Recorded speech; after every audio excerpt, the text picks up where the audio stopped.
fans adore me because I've never lost. You are afraid. Afraid that you will lose everything.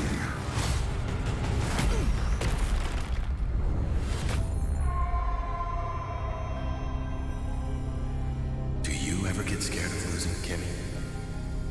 Well, big girl, I think we should cherish the joy and excitement of each game.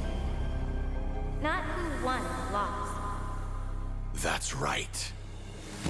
I'll strive for victory, but I won't lose myself in its pursuit.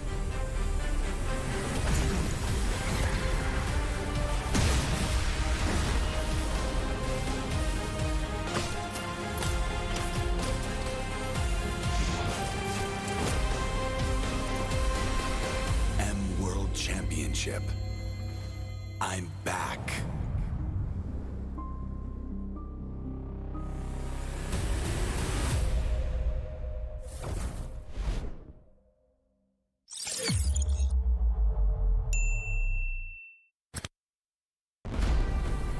We are here at Gamers 8 to show that we are walking the walk. We have had amazing reactions, major idea owners, and a lot of potential partners and stakeholders coming in here and taking a peek. The biggest cube over here has been the nexus of this zone. What I saw it from the outside is very mysterious. You want to know what's happening inside. Felt like, this is an MMORPG, but R is not role-playing, it's real world.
Boing, boing, boing, boing, boing, boing, boing, boing, boing, boing, boing, boing, boing, boing, boing, boing, boing. Grab only, savings ang dami, your wallet sings tonight. Laki ng bawi, pag nag-grab only, save 244 alright. Boing, boing, boing, boing, boing, boing, boing, boing, boing, boing, boing, boing, boing, boing, boing, boing.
from my honor. Nah, nah, nah, I feel like the floor is lava. The energy's getting higher. You're saving my arms. Cause I know just what I got. I got you like na-na-na. And you know I hold the power. This feeling I feel. Oh yeah. Making my grind good to great. So don't stand in my way. Standing tall and I won't fall over. We are better than great, good. We are better than great. We stand tall, won't run away. We are fun, nothing gon' change. Great. We are better than great. Can't get it great, I'm better than great. I play my own role, I become the greatest. Transcend myself into this game, yeah. I feel the power to dominate fate. Championship mind on top of the week. We start to the game, shot reveal. Better than great, that's how we feel. I feel like the floor is lava. The energy's getting higher. You're saving my arms. Cause I know just what I got. I got you like na-na-na. And you know I hold the power. This feeling I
in the history of M Series. No host country has ever won the championship title. No other region has ever claimed the throne. No team has ever secured the championship twice. In this thrilling showdown, 16 teams across the world have gathered once more to seize the trophy. Which teams will prove themselves in their epic rivalry rematch? Will a new region unveil their strength and climb to the top? And who will leave an unforgettable mark with their skills? Behold, the old guards, seasoned titans returning to reclaim glory. Aku jangan.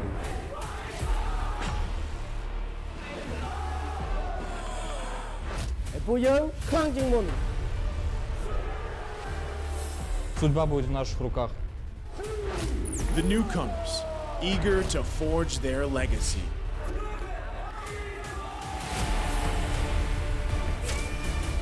Kita di sini untuk lawan yang terbaik. Kami nggak takut tantangan apapun.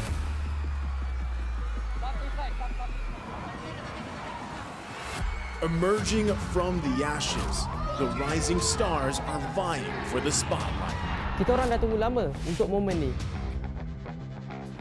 This is our time. It's now or never.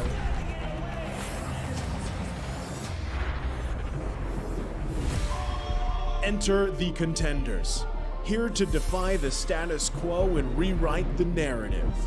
We've weathered the storm. This is where we break through.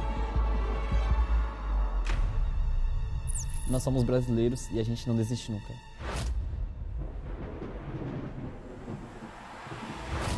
The Kings, legends in their own right, descend to defend their crown. Kita sudah merasai kemenangan. Ini saatnya kita menguasai dunia. Naitaas na namin ang kampyonato at itataas ulit namin ngayon.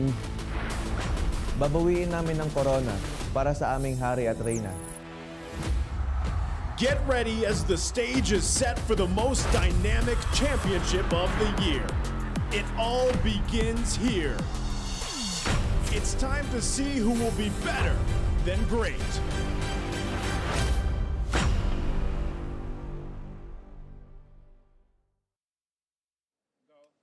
Hey everyone, I'm Reptar and I am one of your hosts for the M5 World Championship Group Stage, and I'm incredibly honored to open up the 5th iteration of our annual celebration. And I just hope that you're bracing yourself, and I know that you're excited because after striving for glory, joining the fight to becoming an immortal hero, rising to the top and daring to be great, we promise you, this time it's gonna be better than great. Now, along with being treated for more than 2 weeks of awesome MLBB action from the world's best teams, I'm also looking forward to giving you a glimpse of the signature and patented Filipino hospitality. Pretty sure when you talk about the Philippines or when you hear about the Philippines, you know hospitality because we love welcoming our guests. We love to give them one hell of an adventure, unforgettable memories that they can bring back home, and experiences that will make you want to come back for more. And that's why we're also regarded as some of the best esports fans in the world. We bang our drums until our hands can't do it anymore. We let out every ounce of wind that we've got just so our teams, your teams, can hear our support for them. Here's an example. All right, think about it like this. Someone gets a really awesome kill. All right. Okay, let's do another one. Someone's making like Soren and spamming those teepees. What if a Filipino team won their match?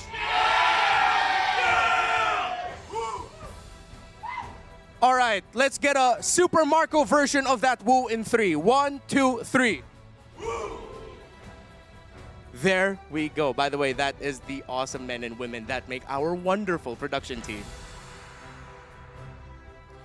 Okay, but you know, me telling you about all of this is another thing. Being able to see it, feel it, and being able to savor it yourself is a whole nother thing. So let's cut to the chase and allow you to experience it for yourself here in the Philippines and here for M5, all right?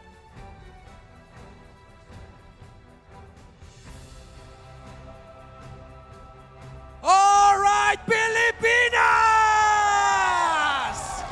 And to everyone around the world, I welcome you to the M5 World Championship! Starting today, history will be made as 16 teams from all around the world, all around the globe, embark on their journey towards being immortalized as the 5th Mobile Legends Bang Bang World Champions. It's the survival of the fittest who will shine in the M5 group stage. For the first time in a long time, teams will be going home before we proceed to the knockouts. So, Pilipinas, pakita natin sa buong mundo ang ating mahal para sa Mobile Legends!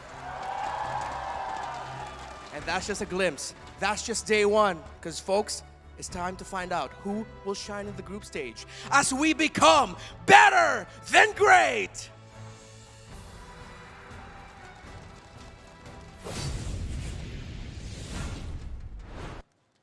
The first match of the Mobile Legends Bang Bang M5 World Championship group stage is about to begin. Getting here together with Leo as well as Wolf to bring you the fated best-of-3 series between the hometown champions AP Bren and the Myanmar's Burmese Ghouls. M5 is powered by Moonton, presented by Kadia, and supported by ROG, the official gaming phone, Grab, the official Super App partner, and Secret Lab, our official chair partner. Thank you to all of our lovely sponsors. M5 will not be possible without you. And a special shout out to our global presenting partner, Kadia. Kadia is a giga project, a city that is being built in Saudi Arabia. It is the future of capital of esports, sports, and culture. Kadia aims to change the world of gaming and esports. Don't forget to follow @Kadia Gaming on Instagram, X, and TikTok. Stay tuned to their social media pages to find out more about this giveaway. And that's not all. Weekly Diamond Pass is currently all the rage. Get 100 diamonds upon the purchase and log into the game continuously for the next 6 days to receive an additional 120 diamonds. It's a surefire win, and don't be like us. Don't miss out. We've missed out way too many already, Yeah, exactly. So get ahead of the curve. But with that being said and all the housekeeping done, I cannot wait for this very first matchup here in this best-of-3 series. Remember, we're in the group stages, so a lot of things can be a little interesting considering that the meta has been shifting so very often and, more importantly, evolving. And I believe that the stats from the wildcard show us that Guinevere, Bruno, and Matilda are probably the stars of the show, where they will be picked up a lot. But when it comes to like actual hero contention, that's Terizla and Nolan with 31 times over 84% ban rate, and then almost always picked up whenever he's available. I mean, ever since his inception, Nolan's win rate has been interstellar, right? Definitely. I mean, it would be a memento to look back at when he came out, when he was legal in tournament play, and then now. Yeah, I think jokes aside, you know, Nolan is a very strong hero. I think ever since that he was introduced in the game, it's a mixture of a Joy and a Lancelot, where it's so much easier to actually scale with this hero. Some might say it's a Dark Knight Rising, but let's look at the group standings here. In Group A, we have PTR Suns, Onyx, See You Soon, as well as Triple Esports. In Group B, we have a Blacklist, Fireflux, RRQ, Team SMG. In Group C, AP Bren, Burmese Ghouls, Team Flash, and as well as Lil Gun. Group D, Devu, Geek, as well as Homeboys, and the Ohio Brothers. Dunkirk. I'm done. But we're starting strong with AP Bren and Burmese Ghouls. We're going to Group C, and we're tugging at everyone's heartstrings. We're going back to 2020, 2021, starting off with this rivalry. Speaking of which, let's look at today's matchups. In case you're not looking forward to the one we have at hand, which is AP Bren up against the Burmese Ghouls, check out Fireflux up against Team SMG, Geek Fam versus the Homeboys, and Onyx versus BTR Suns. Yeah, and AP Bren versus Burmese Ghouls. I think we'll have a lot of time talking about this particular matchup, so I want to invite everyone to still stay tuned for all of the other matches later on, especially that Geek Fam versus Homeboys, kind of a, what's that? It's not even a rivalry at all. It's like a, because both Homeboys and Geek Fam players, they mentioned in interviews outside of M5 that they wanted to face against each other. Yep, it's a brewing story, given that we just saw each team actually try to show up in MPLI, which happened about 2 weeks ago.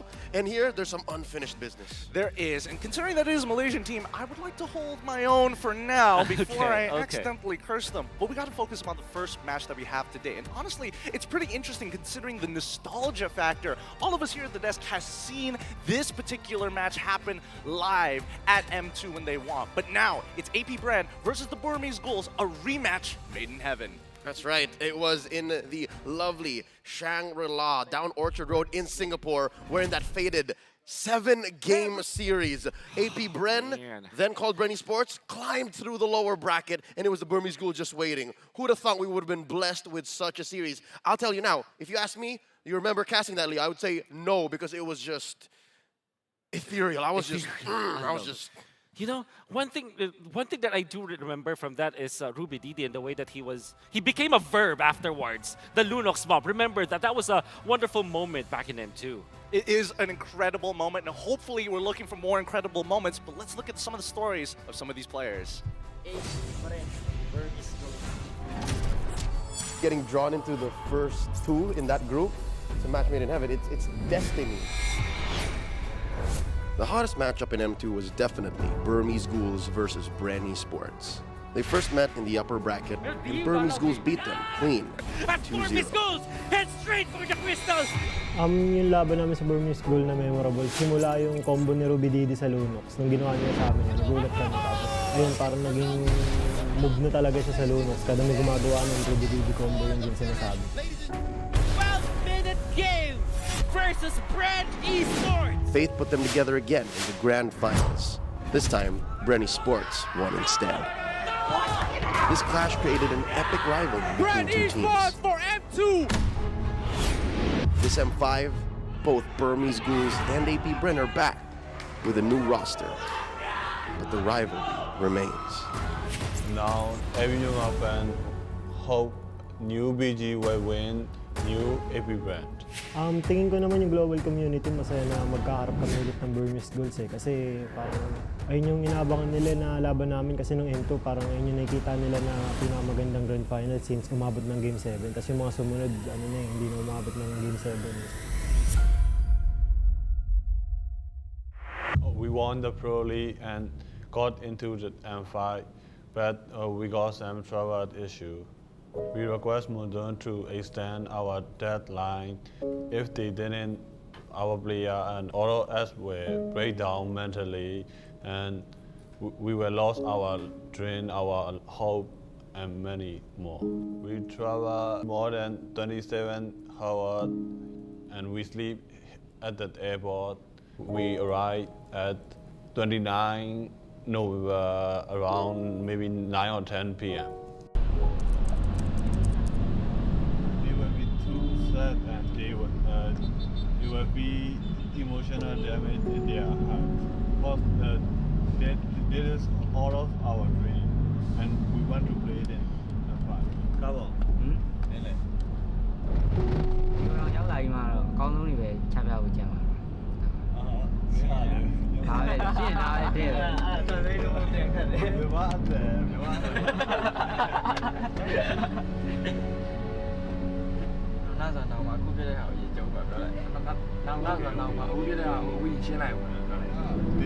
All of their family is supported. For our country and for our dreams. Oh dear.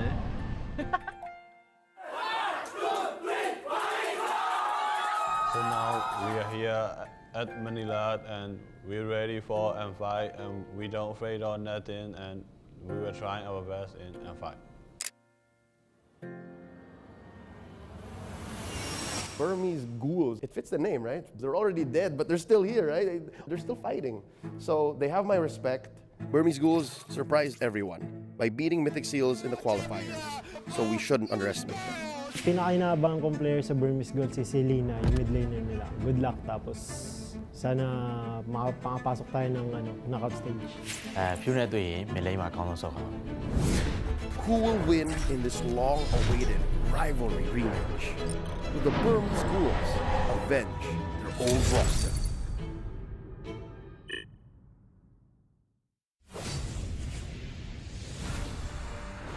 I don't know who's putting together these videos, man, but ooh, this nostalgia-filled, incredible matchup might not even have happened, but thankfully, they're here today. The Burmese Ghouls are here to play against AP Bren, and honestly, I gotta follow the sentiment, man. I hope both of these teams make it through. All right, it's as if it wasn't enough that we're throwing back to 3 years ago.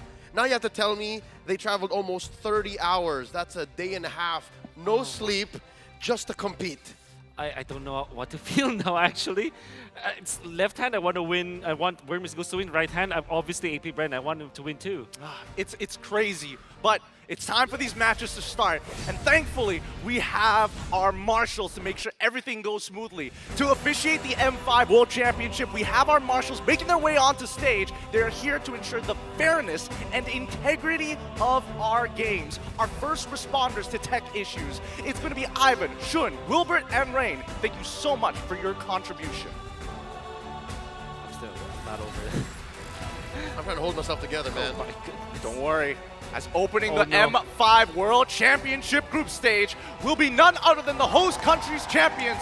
The Bees have been buzzing all year, and they'll be continuing to buzz as they make their way to the World Championship stage. Make some noise for AP Bren! The home court advantage. It's here, and you feel it, you see it, but now all their opponents coming in. Going up against the hometown heroes are the delegates of Myanmar. Against all odds, they made their way into the Philippines to realize their fated rematch. They are the Burmese Ghouls! They overcame the best as well in their region, and now they're in the Philippines after going through so much. And I can say that as a fan, you know, of the esports, you want to root for this team too.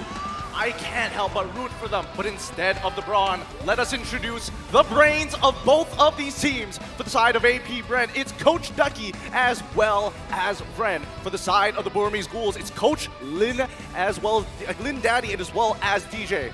These are the men who are going to be arming their players for this fated rematch. AP Bren got their master tactician and the muscle with the brains going up against Lin Daddy, the villain. I actually watched their tournaments in addition to that qualifiers, and boy oh boy, I met him. He's far from a villain. He's a great guy. Great guy. But if you remember what happened during the grand finals of AP Bren, going up against Blacklist International with Super Marco, Kaltizi, Flaptizi, Few, and Ogwin, there was one part of the playoffs and the grand finals where you can say that, oh my goodness, this team figured out Mobile Legends. Because they were very dominant. The way that they're drafting is actually pretty unique from other teams in the Philippines. That's why there was so many credit that was given to Coach Bren because he was able to kind of unleash the full potential of these players. I mean, they may be tried and tested, but let's not forget about the Burmese Ghouls with Stitch, Nico, Carbon, as Lena, as well as Blinkex. I think that this team, especially considering the competition, the veterancy of their competitions on their side of the world, it's kind of crazy that they came up on top to have this match again. There's something in the water in Myanmar. The Burmese just create athletes like no other. I'm looking at Stitch, man. Stitch is a star player for the Burmese Ghouls. If they need damage, they need someone to hunker down, go into the mid to the late, no matter what's happening elsewhere, you look at Stitch. He's the guy. He's the guy you want to rely on at the end of the day. Personally, for me, I can't wait to see what that mid lane matchup is going to look like. But that's not all. Even in the gold lane, we still have some pretty exciting things. Considering where the meta is right now, I think draft is going to be so very important. Yeah, and I think that we can look a little bit onto the wild card stage with their hero picks. But at the same time, you cannot rely heavily on the other choices. For example, there are many pocket strategies that came out from the wild card. Now that you are playing a best-of-3 series in a group stage for the M5 World Championship where the bottom 2 teams will be taken out, how do you decide even? Do you go for pocket strategies or do you go for just the comfort pickups? I think at least for Bren Esports, what they do usually in these elimination kind of quote-unquote elimination matches, they just rely on what works, you know? I mean, a lot of things could go into the works, but before we get deeper into what considerably should be the meta or what could be the meta, I want to know just a rough idea of where everybody's standing. I hate to put you guys in these types of positions, but we've got to have a little bit of a quote-unquote prediction game going on here. Is the curse real? Is it not real? Let's start here. Wolf, oh my goodness. I'm guessing. I'm just going to make a fast prediction. I'm guessing you're with AP Bren, and same goes for you, Leo, right? But after watching that video... No, before watching the video, it was 2-0. let's just say. Then, after watching the video, okay, 2-1. Let's give it to AP Bren. Man, I was Okay. born in this position. I embrace whatever it is I have, a curse, a blessing, whatever we got. I'm just here to watch some Mobile Legends. But yes, you're right. I see this going no other way except for AP Bren. I thought but you were gonna cop out. hey, no, if the Ghouls can surprise us, I'm here for it. Yeah, I'm also here for it too. And honestly, I think this is a really good litmus test. And before I go even further, I also was predicting in leaning into the favor of AP Bren. They look above and beyond for a lot of these teams, which is going to be pretty exciting. So I really think that homework needed to be done, and with the considerable amount of VODs that we have seen thus far, I think the Burmese Ghouls have taken that, taken full advantage of it. Yep, the Burmese Ghouls, the sample size for what we know of them is relatively small, even for those who are in the know. Word on the street is they're very selective about who they scrim with. So they are protecting the information, they are protecting what hero pool and what strats they have. AP Bren, though, they're an open book. AP Bren has been all around the world winning championships left and right, and it's these 5 men, nay, 8 when you count Pando and of course the coaches that have gone around the world and have shown that, hey, this is our brand of MLBB, you better be ready.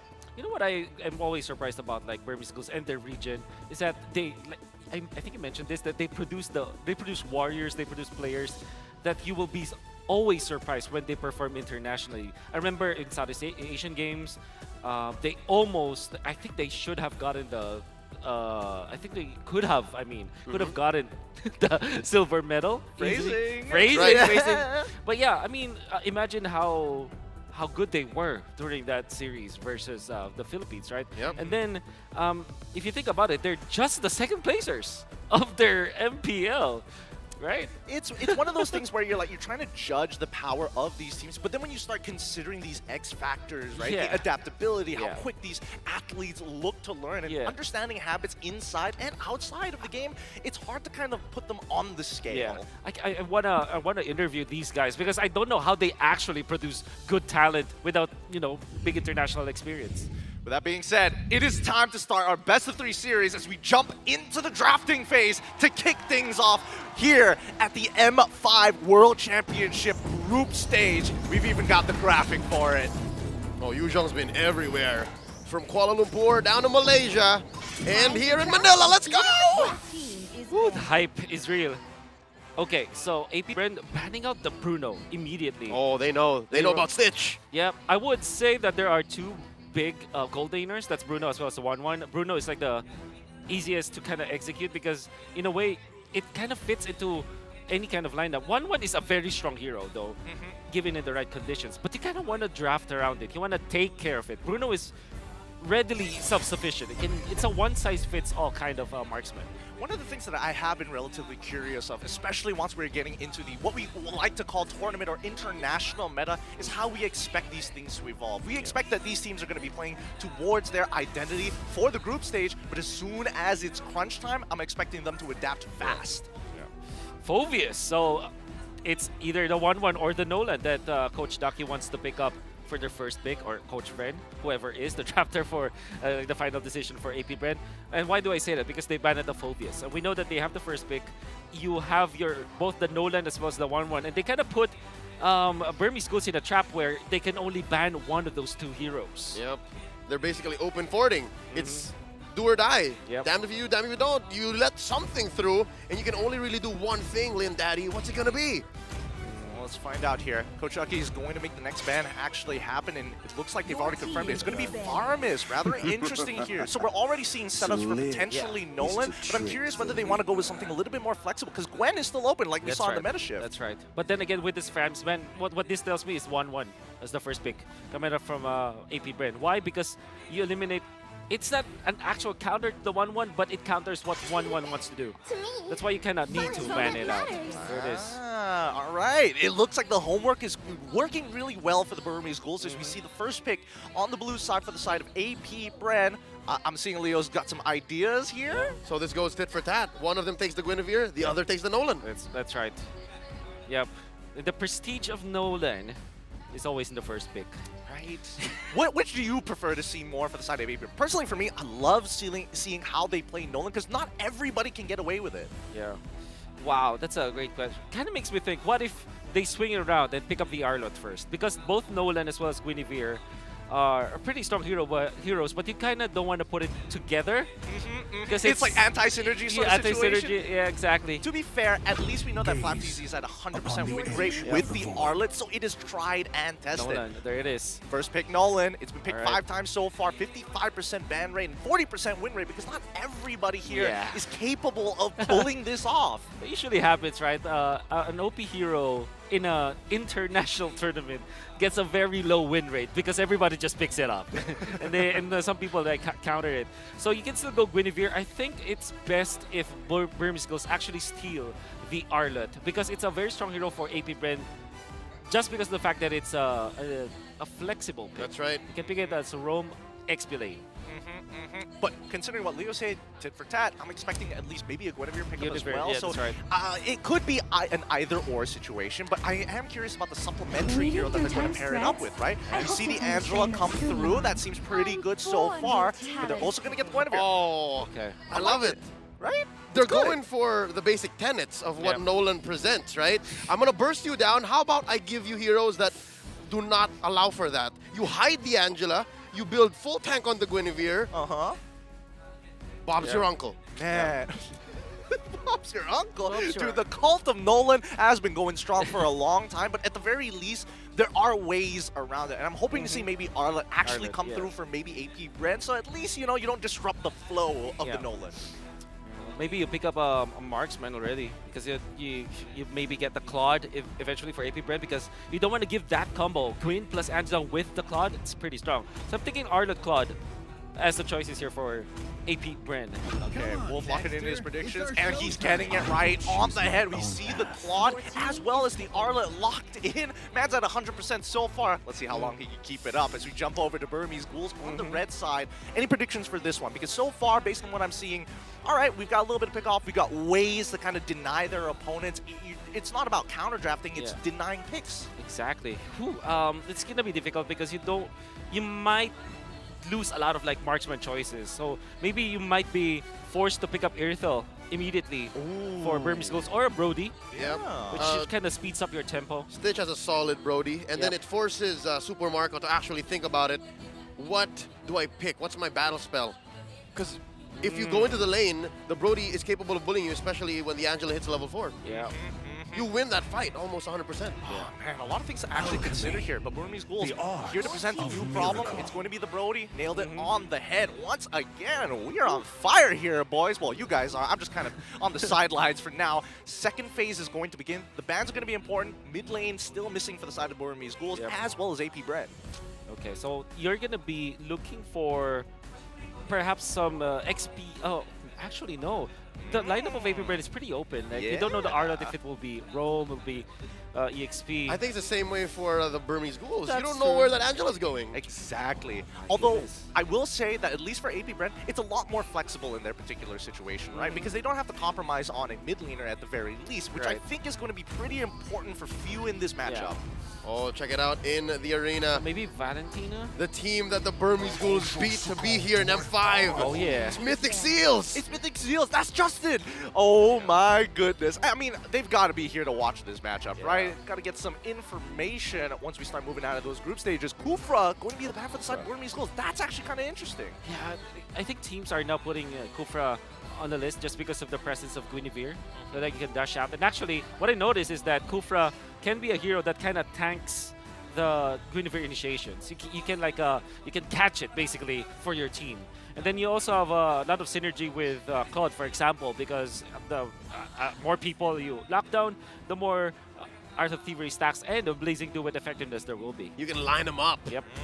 I mean, I'm looking for a set type of tank here for the side of AP Bren. I was thinking Kufra, Burmese Ghouls instantly cut it down, but it could go the opposite side as well. Like AP Bren does need some form of setting for somebody to go for the layup. Yep. Look at that. The bans, the Minotaur, definitely an anti-Claude kind of hero, so they will just make sure that they secure at least the effectiveness coming out from the Claude. But I don't think that they will double down on roamer bans here for AP Bren. Yeah, no, but just the same. Coach Ducky and the Coach Vren are actually respecting the fact that despite the Guinevere and the Angela coming out, which is 100% win rate, by the way. That was crazy. Burmese Ghouls have a propensity to really lean hard on supports. So they're saying, you know what, even if there's already a heal here and a shield, they might even really just put the Angela in mid and pick up the Minotaur. Yeah. I mean, let's also not forget that Burmese Ghouls like to play around lane priority, making sure that they have control of the lane and get that first rotation. I'm thinking, you know, maybe even a first pick Rock here just to kind of supplement everything. You have a way to disengage, you have a way to start canceling abilities, and more so, even if the Arlet goes into the support section, hey, you can just face check him. Yep. I wonder if Burmese Ghouls can play Benedetta or Khalid. Or did I pronounce that correctly? Yeah, in Khalid. lieu of our good friend Yasu. Sun rises when I give the word. Spanned out. They know. They know. They know. They know. They're Okay. tapping into our comms, boys. Yeah. We gotta be careful here. We gotta be careful with our predictions. It feels like something else is going on, but for the time being, at least Burmese Ghouls will have first pick on that red side. Let's see what it's going to go for, right? Because at the end of the day, we still need to figure out where this Angela is going to go. Will this be the tell? Yeah. If this, because it should be the tell, at least for. Well, if they pick up the EXP lane, you're still not sure. No, so this is not a tell. Unless, obviously, we see a hard roamer, you know. But I think in Benedetta, actually, for Burmese Ghouls, because I kind of fairly remember it was in their region, they used that Benedetta a lot. Carbon can. I think Carbon has a solid Benedetta. I would put it past him for sure, but it looks like the next lock-in is going to be Ruby. Ruby this time. I wanted to bring this up earlier, but I didn't know whether this was the right situation for it. I think this kind of, I don't want to say it works in the same way as Groff, but at the very least, it's interesting, right? Because we still don't know whether this is going to be going into the EXP lane or even in the support section. But at the very least, it's great at catching heroes off. It's great at slowing down the Claude. More importantly, anybody who's got a stun, I'll pull you away. I know damn well where it's going. Where? This is a Blink special. Okay. He's got a pocket Ruby. Yep. And for sure, it's going into the roam. So now we know this is a mid Angela. So that's Edith, I believe, from AP Bren. We still don't know where it will go. And I'm thinking like a Valentina or a Gord, actually, for AP Bren. Gord? I think Valentina is the safer pick. No, right? Varia. Okay. So even more safe, right? Instead of making sure that Edith is the one opening up the map, you can do it yourself from a safe distance. Oh, AP Bren has so many ways to engage. How much range and diversity do you want? Yes. I think Burmese Ghouls can still pick up the Joyce banned out, but something like a Lancelot perhaps or a Fanny even. A Lancelot Fanny, so you pull the switcheroo, you send the Guinevere or the Ruby into the XP? Yeah, because you already have two ways to kind of check the bushes. We have the Guinevere, for example. You also have the Ruby. I think the Ruby is a nice touch coming out from Burmese Ghouls because it's technically anti-assassin, if you think about it, because you can check the bushes and you can also lock him down with a combo. But that sounds like a Baksha, actually. Yeah, it looks like Uranus this time round. Okay, so pretty standard overall. We got a sandbag up in the EXP for the side of Burmese Ghouls. And honestly, this is playing very much towards their style. Lane control, right? They needed a support that helps with that mid lane, and they've got exactly that on top of the fact that they've got the Uranus. And we know where the damage is coming from. It's clearly coming from Stitch. It's a lot of belief, a lot of faith in his consistency. You know, I think I like the Uranus because there's no legitimate Uranus killer from the side of AP Bren. But at the same time, they are putting all of their damage eggs in the Stitch basket. Exactly. It's all in Stitch. It's all the Stitch. Oh, it's all in Stitch. Don't look at me with those eyes. You're gonna make me crack up. But so far, considering what the counter index is, it definitely feels like it's in one team's favor compared to the other. We're going to go deeper into this topic as we start and initiate our very first match here in the Land of Dawn at the M5 World Championships. It's AP Bren up against the Burmese Ghouls. I can imagine that the early game should be the target here for at least for Burmese Ghouls. They want to secure this because they're rocking the Brody with the Angela. And I'm actually thinking, like, what should be the good vehicle for the Angela? Obviously, you want to do it with the Gwyn, but at the same time, the Gwyn is more of a very committal, or it's like a kiting kind of hero where you commit your ultimate to get out. You don't really necessarily stay in front. So maybe it's the Brody that should be the vehicle now for Burmese Ghouls, because at least you maximize the effect of the Angela.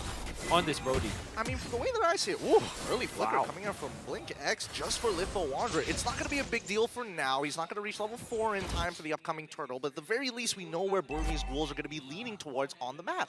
Something is bothering me. The fact that AP Bren are investing in Wilderness Blessing, they're going to have so much faster rotations, and that's going to exacerbate the fact that they have so much range. That's going to be another problem that the Burmese Ghouls have to deal with. I mean, it's one of those situations. We even saw this during the wildcards that a majority of teams towards the last few days started switching over to Wilderness for a Blessing because it just shows how important it is to win out these neutral fights. Oh, wow. Nico can't even catch a break.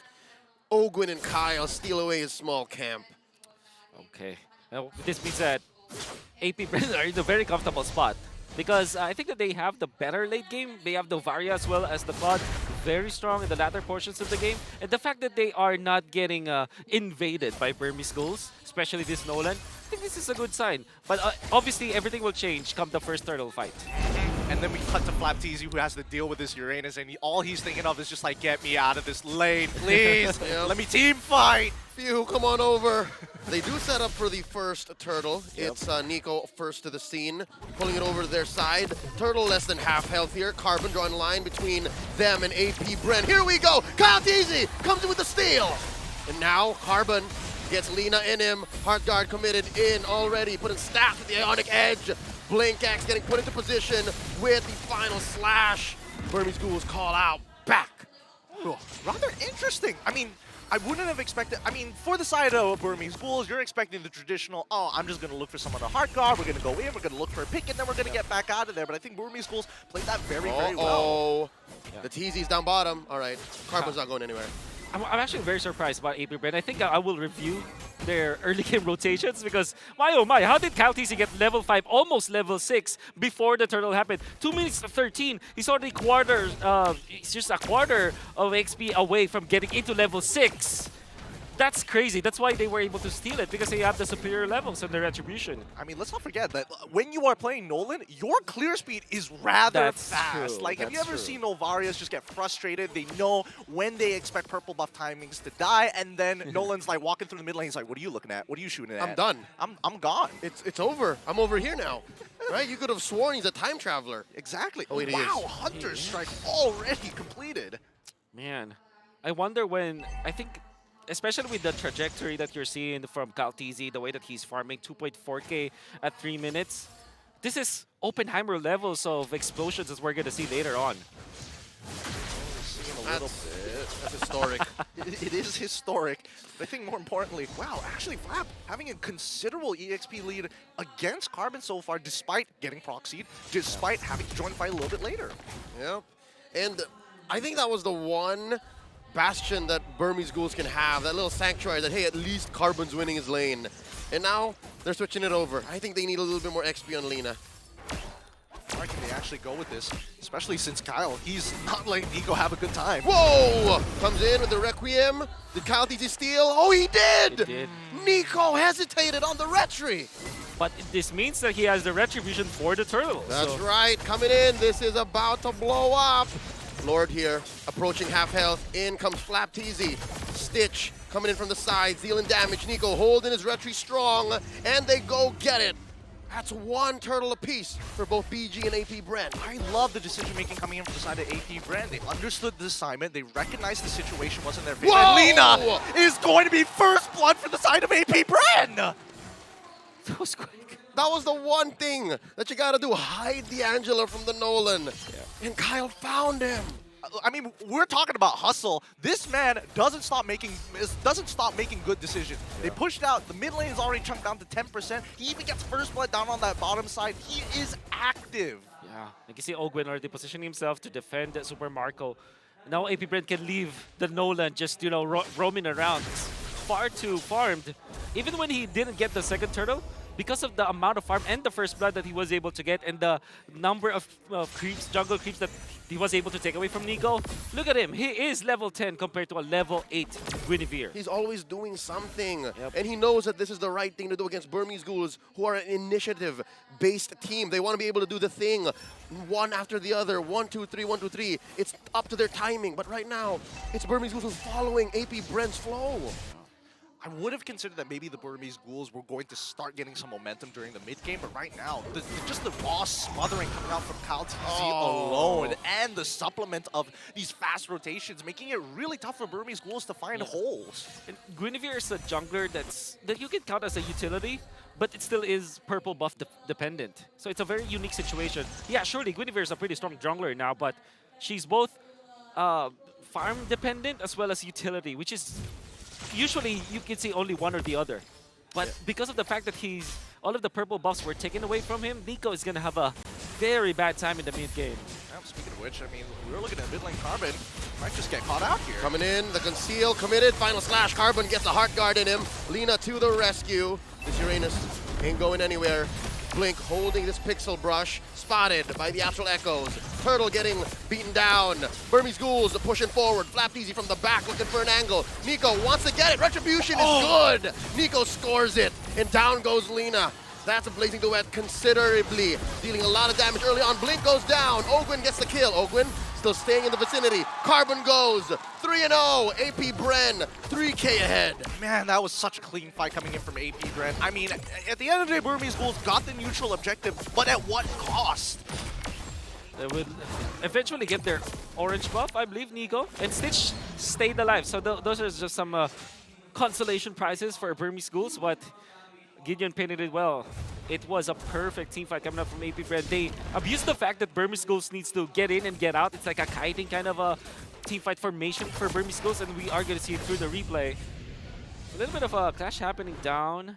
We'll see later. Look at that beautiful retribution, but after the initiation coming out from Nico, there's no follow-up because Stitch was zoned out by two members of AP Bren. Yeah, surely the Brody didn't die, but he didn't fulfill his job, he didn't basically. Get to do the thing. Which you need to do it as the Brody in the early game. Oh, it's tough. Coming in. Got the stacks in. Not going to commit everything.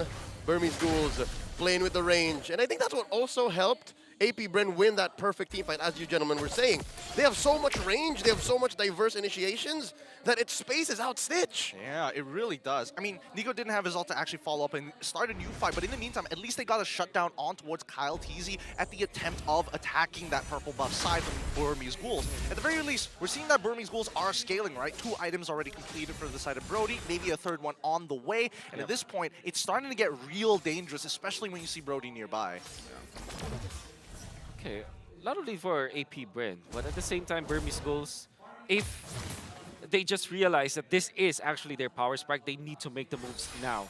Fortunately, they have this Uranus that can actually be the vision provider around the Lord area. And the fact that they have taken out the turtles rather quickly, this means that the Lord is spawning also rather early. Oh, and AP Bren know that this timing is key. Blink looking to get into that. Because AP Bren, they have the advantage coming in. They catch one. Ogwin in the skies. Carbon gets his eyes on him. I'm offended. They're trying to burst down the Roamer. They're trying to take down the Edith. And the Lord gets reset. AP Bren calling it off. I like this plan a lot, honestly. Oh! Final slash coming in. Carbon, he's in jeopardy. Gets the heart guard in just in the right time. 5th of his health coming back up, down to half. Nico commits. Both teams playing footsies, dancing around the Lord. And oh, so many ults spent from both sides, but neither have the advantage. Ogwin gets the Earth Shatter. Lord at half health, pulled just about an inch out, gets another reset. Stitch, a 1/3 of his health left. Not a good fight. Wow, the first reset was great from AP Bren. I think it was very smart. The second reset is weird, but now Burmese Ghouls, they reset because they know that their lanes are in their favor. I mean, they found it. It might even get a pick. Blink. Gets spotted. Gets bursted down. Super Marco gets the kill. And they're still going. Carbon keeping up. Playing footsies with 3. In goes the old count. Easy gets the Lord. This should be a retreat from the Burmese Ghouls. And they get sent down into the ground. But not for long because Carbon's still alive. Gets taken down. Stitch as well in the back line. Few gets him. Flap easy punished by Lina, but it's just too little too late. Ooh, what a great bait coming in from Super Marco to actually force in one more kill from the side of the Burmese Ghouls. He was playing on a fine line. What a reset coming up from AP Bren. At first glance, you would think that the second reset was weird, but then if you look at the map, the lanes are going to be pressured. against Burmese Ghouls side, and that meant that Burmese Ghouls needed to disperse. And then AP Bren also took advantage of the massive XP difference. Countess, he was level 14, while Nico was just level 11 during that Lord fight, and there was really no chance. And despite that gap, they still managed to find Nico with the knockup coming out from Oakwen, making it a no contest at all for the Retribution battle. AP Bren with a massive Lord Dance. I mean, the crazy part about it all is the fact that AP Bren gives so much Whoa! respect. Oh, he's fine, but oh, wait! Got the Purify in. Big fight coming up. Final slash puts Nico right under the ground, taking a dirt nap while the rest of AP Bren destroy that inhibitor up top. They're moving along. Lord's still standing. I'm telling you, AP Bren are playing so respectful. I feel like in these types of situations with this kind of a lead, they start getting right up into your face. But against Burmese Ghouls, they're forcing out resources. They're starving them out. They're trying to burst down Stitch in the middle of their base. Oh, there's an onward. Carbon gets sent into the skies. Heart guard into him. Super Marco still barreling away. Blink looking for the pull. Still does not have the ult. Flapteezy down. Torn apart memory, tearing him in half. Super Marco very low. Carbon still alive. A tenth of his health. Oh, he goes. Few takes him down. 1 for 1. Oh man, Few just literally showed how much gold they have when it comes to advantage. That's just skill number 2, and he gets so much damage with the Impure Rage against the Uranus.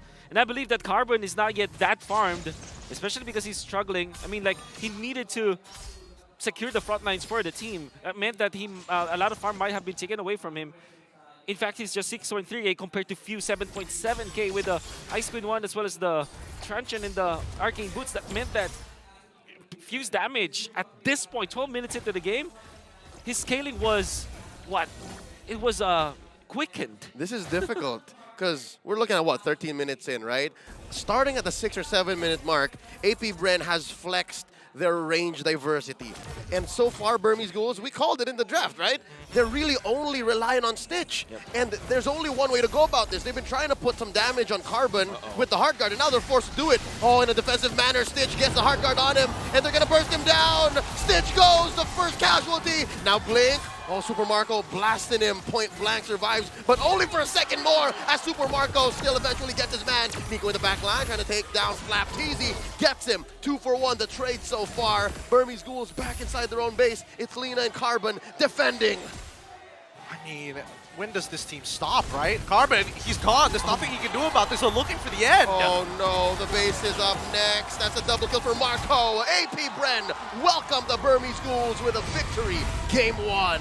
Woo, what a game secure coming in for the side of AP Bren. Like, initially it was a back and forth, and then all of a sudden, you feel the growing snowball. You feel the way that they are just smothering you each and every attempt that you make. I felt that the AP Bren were the snakes, were the pythons actually, where they just constricted, slowly and surely taking the breath away from Burmese Ghouls, taking the air out. It was a very calculated constriction that the AP Bren were able to do against Burmese Ghouls. There's no other way that I can describe it, because it's like they're taking away jungle creeps one at a time, and then all of a sudden you'll notice you don't have to farm anymore. AP Bren, they are innovators of offense. They don't necessarily always have to barrel you down like a sledgehammer, like a blunt force object. I'd akin their playstyle here to like a spear and a shield. It's very calculated. All right, I have to play defensive here, and then Hasa! I mean, that's one way of putting it. How I'd like to see it, it's more like Jujutsu. Just get your hand right under the neck, look for that rear naked chokehold, man. And that's what it really feels like, because once the lights are out, it feels like there's so little that you can do. Worst yet, the chemistry from this team, I was expecting at some point, just maybe that Final Slash is going to mess with the Earth Shatter. But no, it's the opposite. Final Slash into the Earth Shatter. Perfectly done. I think that also Bren Esports were given a lot of comfort heroes. Like, you see the Nolan, obviously. And then they get the Arlott as well as the Claude. If you combine all these heroes all together, it's pretty strong. And I think that that was a curious decision to go for this kind of composition. But at the same time, it feels like Bren Esports have mastered Nolan, and he's the guy, our MVP. Few himself on point. Actually, he didn't die in this game. 3-0-6 and a very nice kill participation. Even had the Purify. I don't think that he ever had to use it. Oh, He did. There He was did. this Yeah, one that's moment true, like, that's true. oh, how'd they get in? Oh, all right, he's fine. Yeah, He's fine. I mean, our MVP of the game, given over to Few, brought to you by the Republic of Gamers. Let's have a look at the highlights and walk us through the timeline here, Wolf, because this is awkward. From the highlights brought to you by Grab Unlimited, it felt like there were moments that Burmese Ghouls had an opportunity, but still smothered by AP Bren around these neutrals. Exactly. Look at how Stitch was zoned out by two members of AP Bren, with Few being so difficult to deal with. And then that's left with Nico catching two members of AP Bren, but didn't have the follow-up. They didn't have the damage afterwards. And then Nico tried to counter Kaltizi. I believe that Kaltizi will be taken out this time. But at this point, like, the idea for AP Bren is to just take control. And this is another one of those chokeholds where they were able to find Blink, but they will reset the Lord because they know that Burmese Ghouls needed to take care of the minions first. And now there's a massive disadvantage. Look at Few. Watch out for Few. Landing the skill 2. And then, obviously, actually the Astrosphere didn't need to land because of the final slash just getting more damage for Novaria's skill 2. I mean, it's just raw confidence, right? A lot of trust in teammates that there's being put on display here in the game number 1. But I think especially for the Burmese Ghouls, right, it felt like they never got on the same tempo. And especially with the way that Few opens up the map, they know exactly at what timing they're looking to play around. That was the moment that Few had to use his Purify. It's a tough matchup. I think that right now, if we're thinking for potential adjustments as we start looking at these items here, it's something to consider. Maybe we're looking for something a little bit more, not so tempo-based, that you can play off-tempo sometimes to really get under the skin of AP Bren. And some junglers do not put a lot of emphasis on the Season Hunter, but you see how well used it is for the Nola and how fast he was able to get all his jungle creeps. Able to get to almost level 6, 3/4 experience to level 6 at 2 minutes and 13 seconds. I think that should be the fastest jungling that I've ever seen, at least this year, right? Year 2023. That is very, very quick. And in fact, all they needed to do was to walk by, drive by the turtle, snatch that turtle number 1 against Nico, and then he basically set up his own home at the jungle of Burmese Ghouls afterwards. I live here now. Exactly. My That's buff. his address. My creeps. Somebody check Kaltizi's address. It's Burmese Ghouls jungle for sure. Oh man, I hope that's not going to be the case for game number 2, because I mean, considering the items that he built as well, Hunter Strike first item, he's looking to be fast and quick. He's not looking to high burst someone just yet until later on. But as we see the rich guy coming in for Super Marco, I thought that he was going to have a tougher time in his lane. He played it well. Let's not forget about the carry coming here from a few big damage coming in these team fights, and also as a way to help the team make good decisions to punish Carbon. Yeah, and the fact that you are Novaria at 12 minutes, I believe. Typically, you become the MVP if you're Novaria. If the game lasts so long, you deal 130 damage. But Few being 1,000 gold richer than the enemy XP lane, that speaks a lot on how on point Few was in this game. 69% kill participation, and there was Super Marco. Interestingly, that was part of majority of AP Bren's wins, and the, it's surprising to see AP Bren's composition with Novaria and Claude being high when it comes to like their kill participation, because typically these two heroes farm a lot. Yeah, no, it was assisted. It was ramped up there. It was expedited. I think Gideon mentioned that halfway through that, nope, it's much faster now. We're getting here because of how proactive AP Bren is. And look at this. This is a clear telltale sign that Burmese Ghouls have a dilemma. Their most damage taken and dealt are coming from Carbon. Yeah. It became a catch-22 of Stitch can't find the damage, Stitch can't put the stacks on. What do we do in this case? Carbon, you do the thing. I think they had to, right? Because we looked at Nico, he was having a tough time in the jungle, underfarmed as well, in comparison to their EXP laner, who was having the time of his life. So therefore, you kind of have to switch who the spearhead is going to be. I think at the end of the day, it really just came down to homework. Burmese Ghouls like to play around having lane priority, and unfortunately, Coach Ducky and as well as Bren have done a very good job at forcing the support into a position where you have to stick by the mid lane to get that priority, while all of us are just running over to the other lane first. Yeah, and I believe that it was very comfortable for AP Bren to play this kind of draft where it's very flexible, at least in the case of Arlott, right? That's why I felt like this is the hero of the tournament, at least for the first week. If there's a triple S tier, I would put Arlott in that case, just because of the flexibility that is given to it. It's like it's more difficult to draft around or against that hero just because of the flexibility. No doubt. I think it's that same issue that the Burmese Ghouls were dealing with. They're like, all right, our core got hit with the Earth Shatter and the Onward. There's a Nolan about, and you aren't even accounting for the final slash. And that's what exacerbates the whole situation. That's what amplifies Burmese Ghouls' feeling of, I don't know if you guys agree with me, they did not feel at home in their own skin playing this lineup. Yeah, they definitely felt a little uncomfortable for sure. Like, especially once we started rolling into the mid game, which what I was hoping for, especially since the early game may not necessarily gone into their favor, and worse yet, it really was just on the jungler who was struggling. But in the meantime, I think that the game plan needs to somewhat change. I agree. I think Uranus versus Brody might not work. It's not a good composition, I would say. Something that we're going to be considering in the next upcoming match. But in the meantime, let's have an interview up on stage.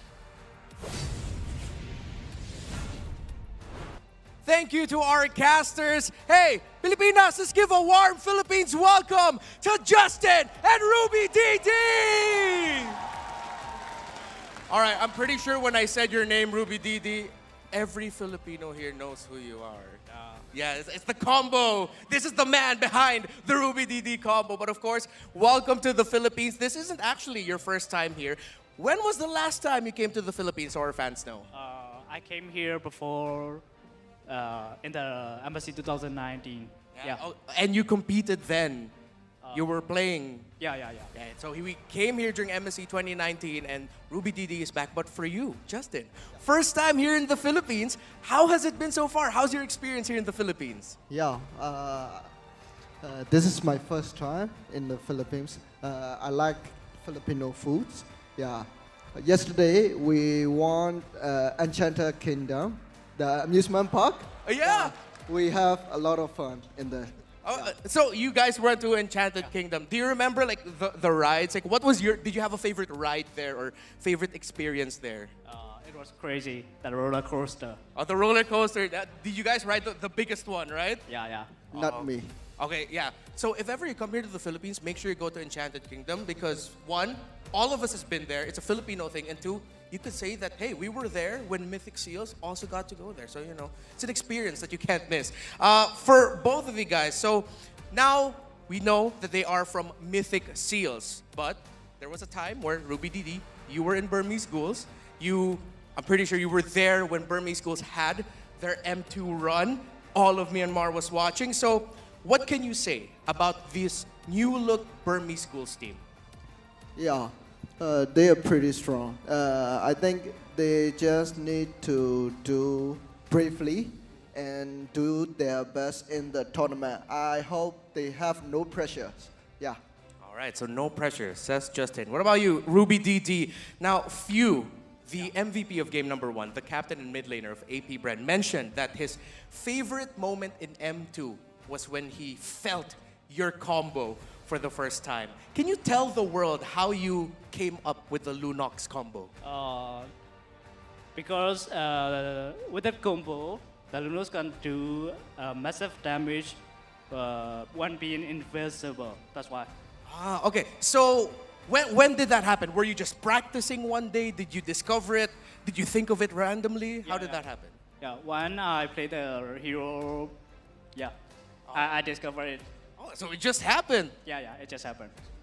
The best things in life, sometimes you just discover it. Again, a round of applause to Mythic Seals, Justin and Ruby DD, two Myanmar legends. And now we've heard them show their support for Burmese Ghouls. Let's see if the Burmese Ghouls can force a game number 3 against the defending champions of the Philippines, AP Bren. Casters, back to you. Thanks so much, Remar. It's great to see, at the very least, the old guard and the new guard standing side by side in moments like this. It really shows the history of the M series. I like that Reptar asked Justin what he felt like or what he was doing in the moments that Ruby DD was competing against Bren. And he did not say that when that was happening, he was crying. Yeah. Sorry to put you on the spot, Rep. You know what it is. That actually happened. You can look up the video. But yeah, big shout outs to Redmar, of course. Doing a great job. Man, Ruby DD. I think that I think if we could dissect that more, I would love to see. I would love to know how he discovered it. Did it come from a dream? Did it come from someone else? I hope that it was just a breath of fresh air. But speaking of old guard and new guard, let's have a look at AP Bren versus the Burmese Ghouls then and now, because these are the new faces of the Burmese Ghouls. Their lineup isn't the same no more in comparison to AP Bren, where majority of the lineup has changed and only 2 remain.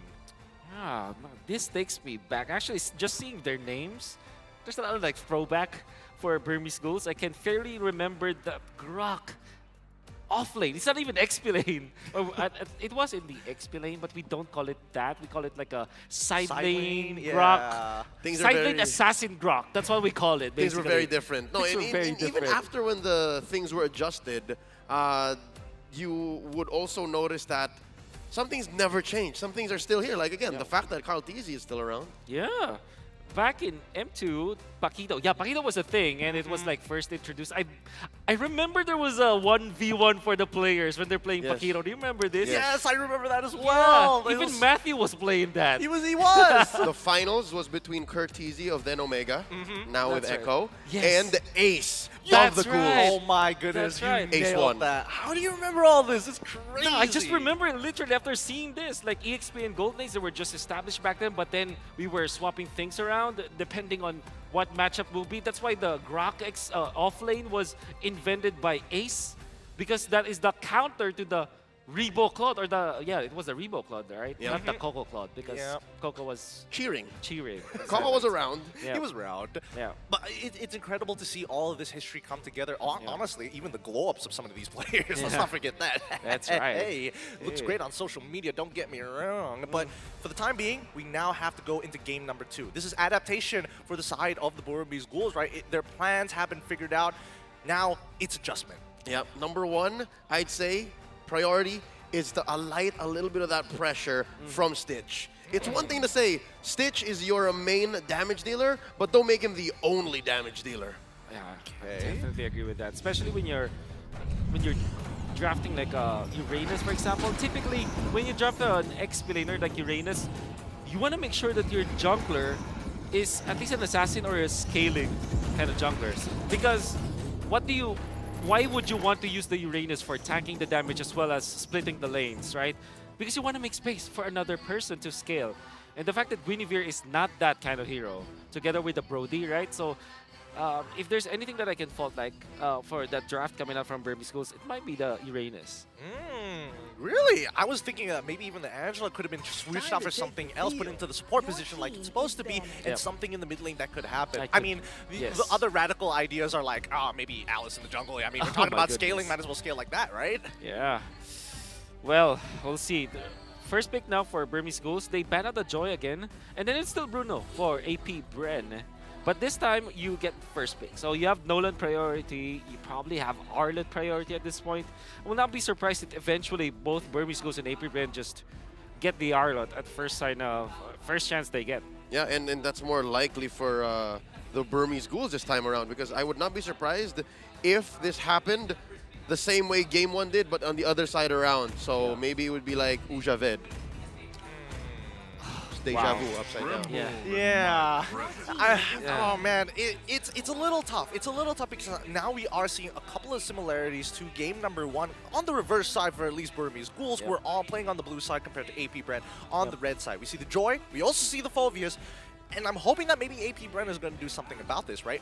Do they respect Nolan enough? Because I'm noticing that most teams are like, yeah, if we like playing it, therefore every other team loves playing it. Yeah. Okay, so that means that both Nolan and 1-1 is the priority. I think that the weird thing about this is that Burmese Ghouls might just copy what Brent did and ban the Faramis third ban. Yep. That's a great sign. That's a great sign. That's a great sign. But I think that, the reason why is, imagine if Burmese Ghouls secures Nolan or 1-1. Both of those two heroes struggle against Faramis, and AP Bren will be very happy to pick up the Faramis as their first set of picks. If the Ghouls don't ban it here. If the Ghouls don't ban it. If the Ghouls ban it here, then we're off to a great trade. We have action. Well, I mean, there's also the possibility. I mean, I'm not seeing any Valentina bans considerably coming into game number 1. I don't expect it to happen in game number 2, so it's one of those situations. You take Faramis, I take Valentina, therefore that's the trade. And that's the only time she shows up. Yeah. But then again, was totally snubbed in game 1, so I expect this will be the tell. Whatever the Burmese Ghouls ban here will tell the tale. At the same vein, you want to ban the Arlot, but I think the Faramis might be the best ban for Burmese Ghouls. They banned Mathilda. Oh, wow, Mathilda, of course. I'm not gonna lie. I was expecting AP Bren to be doing the banning of the Matilda, right? I mean, they love playing it, so therefore they expect the Burmese Ghouls to do the same. But Burmese Ghouls taking that first initiative, now giving that tempo over to AP Bren. Now they kind of decide what is going to be that first pick. What if AP Bren bans Valentina instead? And then they overload. They overload Burmese Ghouls. What will you pick? Will you pick up something like a Nolan, the 1-1, or the Faramis? Which one? Which one? You can only pick one. And if I ban the Valentina, you're now in checkmate. That's a really good... Oh, you're right. They lose the trade either way. Yeah, especially since they are on the red side. That gets more of these picks. So let's see here. You see that red side, AP Bren have decided to get rid of... The 1-1. Oh, the 1-1 already. Yeah. Yeah. So this allows for a more equal trade. Yes. Wait, what if they're switching out? Okay, no 1-1. We trust in our gold laner, Super Marco. We still have Arlot available. That's right. So that's going to be the trifecta now. 100%. Yeah. Arlot Faramis or Arlot Valentina, whichever. Yeah, I'm thinking AP Arlot Bren Faramis for AP Bren. I mean, honestly, the best choice for Burmese Ghouls now is to pick up the Faramis. But at the same time, I think that they will not pass up on a Nolan again.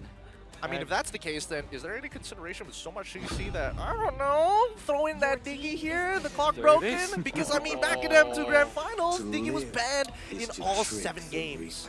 Truly shows how things have changed. And again, the Ghouls keeping us honest. They do pick up the Faramis first. Something to note. At the times of M2, Coach Ducky was very vocal about hating Diggy. Yeah. Now, he wouldn't even think twice if Coach Bren says we're playing Diggy. Okay. Yeah. Say less. Say less. We'll do it. Okay, Arlot is open for AP Bren. I think that's a priority now. Valentina as well. I mean, there's so many things that they could open up with, and that's going to predetermine what Burmese Ghouls are going to complete this first phase of the draft with. And they also have the Guinevere. Some teams, some players don't like the Guinevere in this case, but yeah, it's Arlot Gwyn could be good. It's still very flex too. Nolan's still here. Nolan, yeah, Nolan of course. Nolan Arlot. Piccolo! I love it! Because it's the Faramis answer! That's right. Plus the burst of the Nolan doesn't matter. One, I love the fact that AP Bren always, especially in the drafting phase, it's not like we're setting up for something. It's, oh, you present a question, we present problems upon problems upon problems. That's right. How do you answer this? You pick up no, you don't have anything. So they still go Brody. Makes a lot of sense. And a Martis. Martis is a hero that Nolan cannot necessarily overtake in the jungling when it comes to his jungling speed. At least in the first salvo of creeps, first rotation, you get level 4 Bottle U because of the speed of the Martis. And now it's a coin toss. Do you actually win the first turtle fight and then snowball from there? Between Nolan and Martis, Martis needs it more. Already, I think the Ghouls are off to a good start. They are already much better than they were in Game 1, draft-wise. Back to Wolf's point, it's just a matter of execution. Timing, what do you do with the advantage now that you have? Well, I think a lot of things are kind of set in stone now that we see the Arlot get locked in, 50% overall ban and pick rate, 47%. And that number is definitely going to change throughout the tournament. It's going to rise. It's really going to rise. I feel that, especially for the Burmese Ghouls, at least this opens up the option of saying, even if we are going to be playing towards gold side, we can play for the earlier stages of the game. We don't necessarily need to take first turtle as long as we get like 2, maybe even 3 if we're super lucky throughout the match. Yeah, AP Bren now, they do have a choice to ban out maybe XP laners at this point. Terza comes to mind because it's a hero that's great versus the Claude. You can actually still ban the Minotaur if you're AP Bren. Yep. Because if you remember, like, Burmese Ghouls, they want their roamer to be in the front. That will definitely be the ban. Oh, they've really done their homework. They're not letting it through, no matter blue or red side. We jump back to the Burmese Ghouls, right? What are the problems that we're expecting from AP Bren that Burmese Ghouls don't want to deal with? Valentina, perhaps? All of those few heroes. Valentina, as well as Edith, I believe. Edith is a roamer / XP laner choice that kind of deals with the Faramis because you take out all of those shields with your ultimate. Is there any consideration for the Navaria? Because I'm looking at this comp and I'm like, man, it's kind of similar to game number 1. Is that going to be the case of saying, hey, let's just outplay the Netherrealm and then maybe we can make something happen? The falling stars brought us here. Well, the answer is definitely yes. That's a great fight because Novaria is also a hero that Faramis cannot reach necessarily. So you want to go Novaria in that case. Not just Faramis. All of the heroes right now can't find the Novaria. Sun rises when I give the word. Oh, same bands. It's the Kali again. Interesting. So that means AP Bren is like, well, I mean, if it ain't broke, no need to fix it, right? That's right. Let's just keep to the same philosophy. We won in short fashion in game 1. Why don't we do it again? Because so far, it's up to Burmese Ghouls. Ball's in their court. They are the ones who have to adjust. They're the ones who have to show us something new. And so far, I think they're on the right track. Yeah. Do they still ban the Valentina here, though? Ooh. Just to cover their bases? Yeah, I think so. I think so because, I mean, Valentina is also a hero that kind of likes the decimation in the first fight. Yeah, in the first turtle fight, right? You get the decimate and then you have so much damage. Yep. And then in latter portions of the game, you now copy the Netherrealm. Yeah, and I think we heard the voice. It was definitely her. Is this the Lilia angle coming out from the side of AP Bren? I mean, it just ways to peel their opponents for the time being before they do that push and pull dance all over again. Could be a possibility. Definitely something to consider. But it looks like you know, the lock-ins have started to come through. I'm pretty sure that's a Guinevere. Yeah, am I right? that's a Gwyn, which we did prescribe earlier on. They're going to put the Guinevere in the Rome. Or That's the XP, right. either way. That's We've right. seen both Arlott and Gwyn in both rows. I mean, you know my angle. I love double flex picks here. I love hiding, well, not really hiding your strats, but always keeping your opponents on their toes, even in the draft. It feels like the pressure never left game 1. Again, whenever you're playing against AP Bren, you got to look out for those DFPs. The battle begins in the draft. Yeah. That's just what Vren and Ducky bring to the table. I wish that Benedetta will be the XP lane choice, but there still is the Terizla that I see for the side of... oh, Lapu! That's a carbon pick right there. That's really interesting. That's a carbon pick. It's one of those situations whereby, like, when you're going up against the Arlet and you're looking for something to not only win the lane, but also look for some high burst, Lapu kind of comes into mind. Anti-CC works really, really well against that Arlet, but it does mean that AP Bren get the choice of who goes into the EXP lane. That's right. They're leaning hard on that DFP. I love it. Up until this last pick, you don't know who's going where, and we're still looking for the few hero. Farsa could be good for AP Bren, although there's the Lapu-Lapu, so that might be a little bit of a problem for Mr. Few. Idol ng mga kids, as he's known locally. Or Eve. But Valentina's... Oh, Valentina was already banned out, so... It ain't just a game. Okay, so yeah, you're left with Gord. You got no choice. But there's a lot of jump. Well, there is a jump from Burmese Ghouls. It's Lapu-Lapu. If you count the flicker play coming out from the Kaja, that could also be good. So this is not the best Gord game, but it is still a good game for Few. I mean, it fulfills the conditions, right? You have people who can set you up, and more importantly, you need it high burst rather than a consistent amount of DPS, which Gord actually provides, especially once he gets enough stacks stacking upon you to get the true damage. Let's have a look at the team comparison here, and let's start breaking this down, because again, counter index is looking more into AP Bren's favor by only 0.3. That's a very small margin. Good. Okay. Well, I will not pretend to be an expert in this, but I think that yeah, you can say that when it comes to like countering your enemies, I think AP Bren has, I would say, more tools to counter their opponents. Yeah. Like I do feel like the Claude is still a good hero in the Faramis setting, and I don't think that it was even addressed in this situation. Lapu-Lapu is not the hero that you look for when going up against a Claude, because it's not a one-hit knockout kind of thing.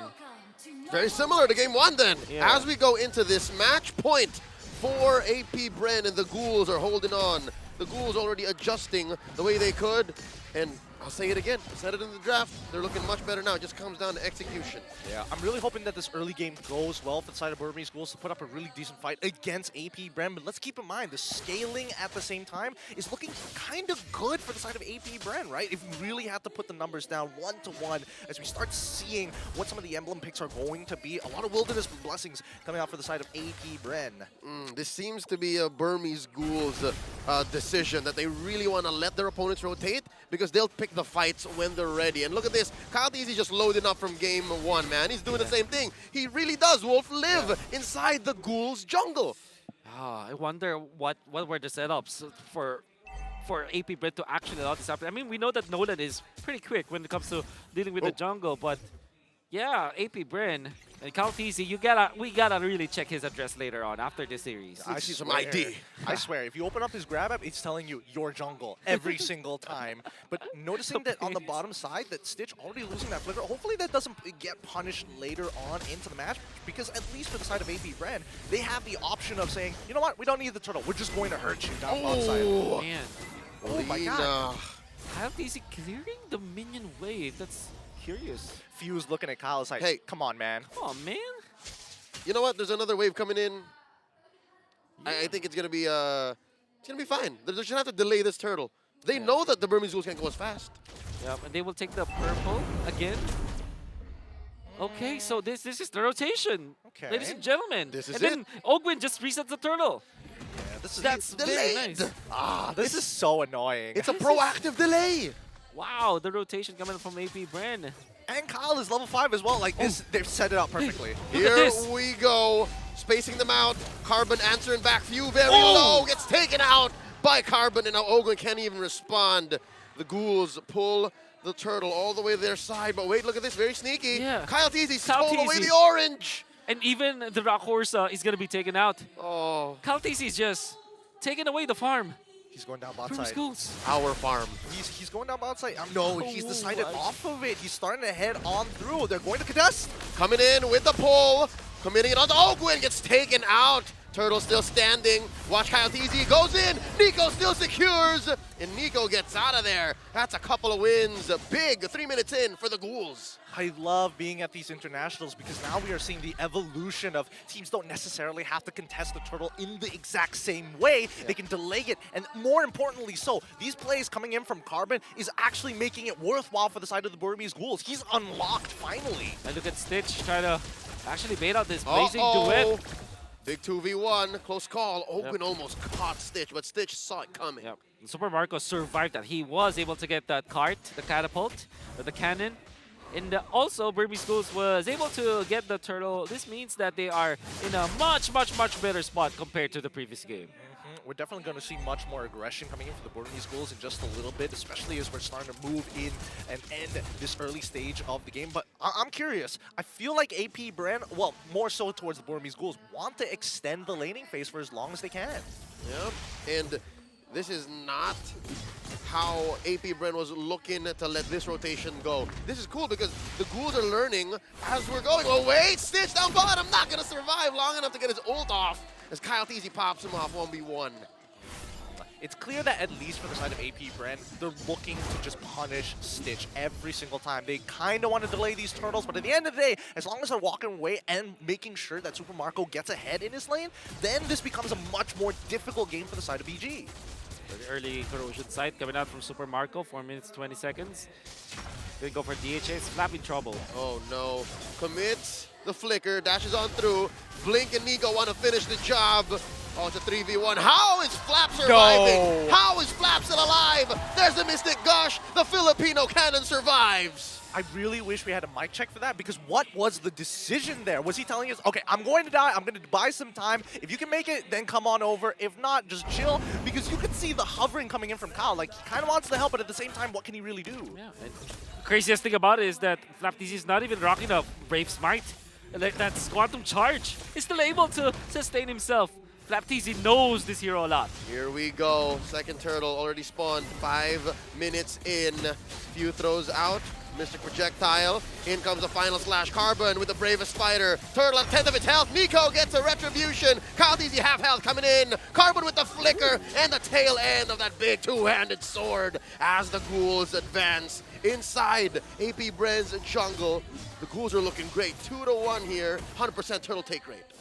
This is the power spike from Burmese Ghouls. This is how you should be playing your composition. I like seeing Burmese Ghouls' aggression right now. And the fact that they are not getting baited out, getting outplayed by the members of AP Bren. As soon as I say that, there is the gold coin. Whoa, Blink with the pull! In Kyle, TZ gets popped by Nico. Talk about timing here.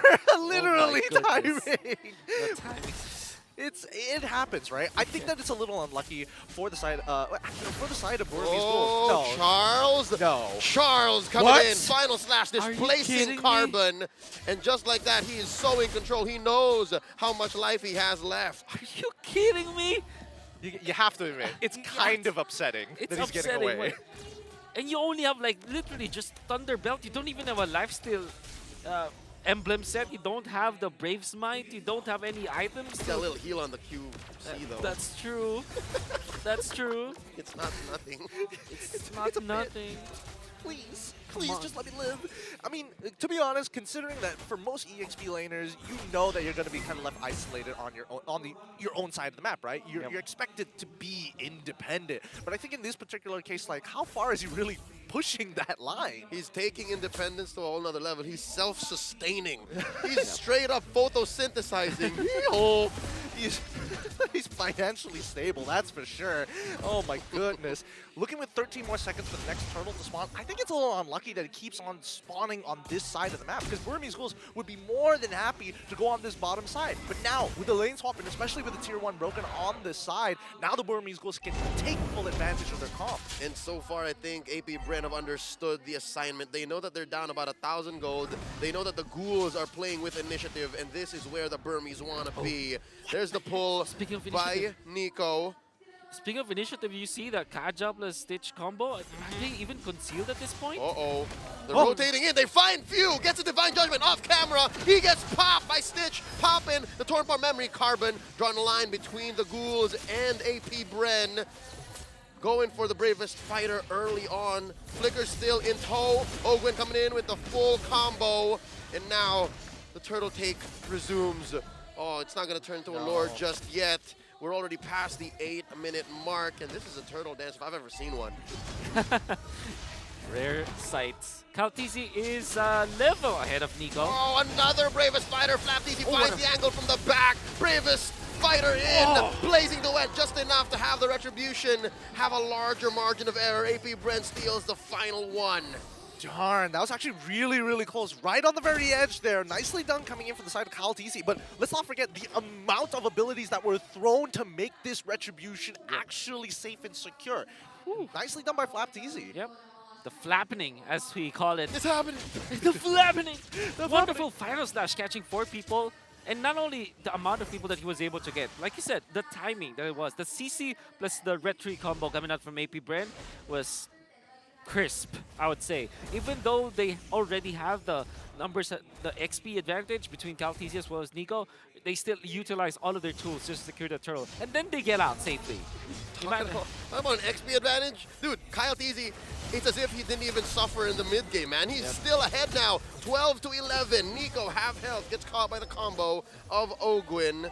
Just like that, I feel AP Bren crawling back slowly. They are, and I think this is where we see the strongest part of AP Bren. In these moments between the Lords, between the Turtles, they're making active moves across the map. In comparison to the Burmese Ghouls, right? I think their strongest is when that neutral objective is up, they have some really creative ideas with the way that they actually play with Stitch as well as BlinkX.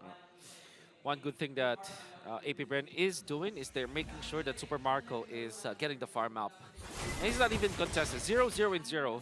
At this point, you're happy if your Cloud is like that. Especially because it's a close game. And Burmese Ghouls eventually will run out of steam. Yep.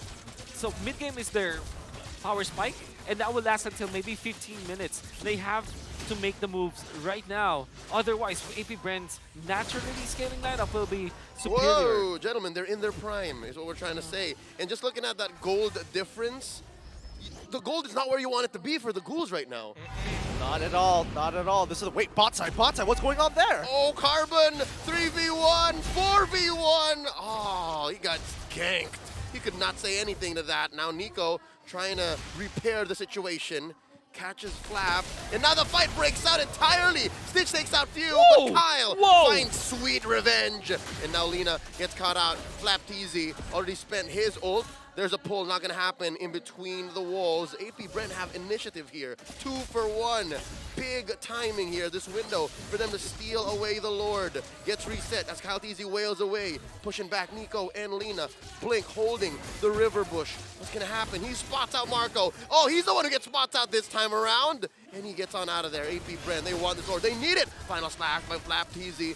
Puts him where he wants him. Carbon coming in with the bravest fighter. Kyle TZ scores. And the fight continues. Supermarket with a blazing duet. And the Nether Realm from the Ghouls. Getting them just enough time to back off. Man, this is one heck of a game. AP Bren being proactive on the bottom side, but more importantly, the fact that Burmese Ghouls are making the correct decisions.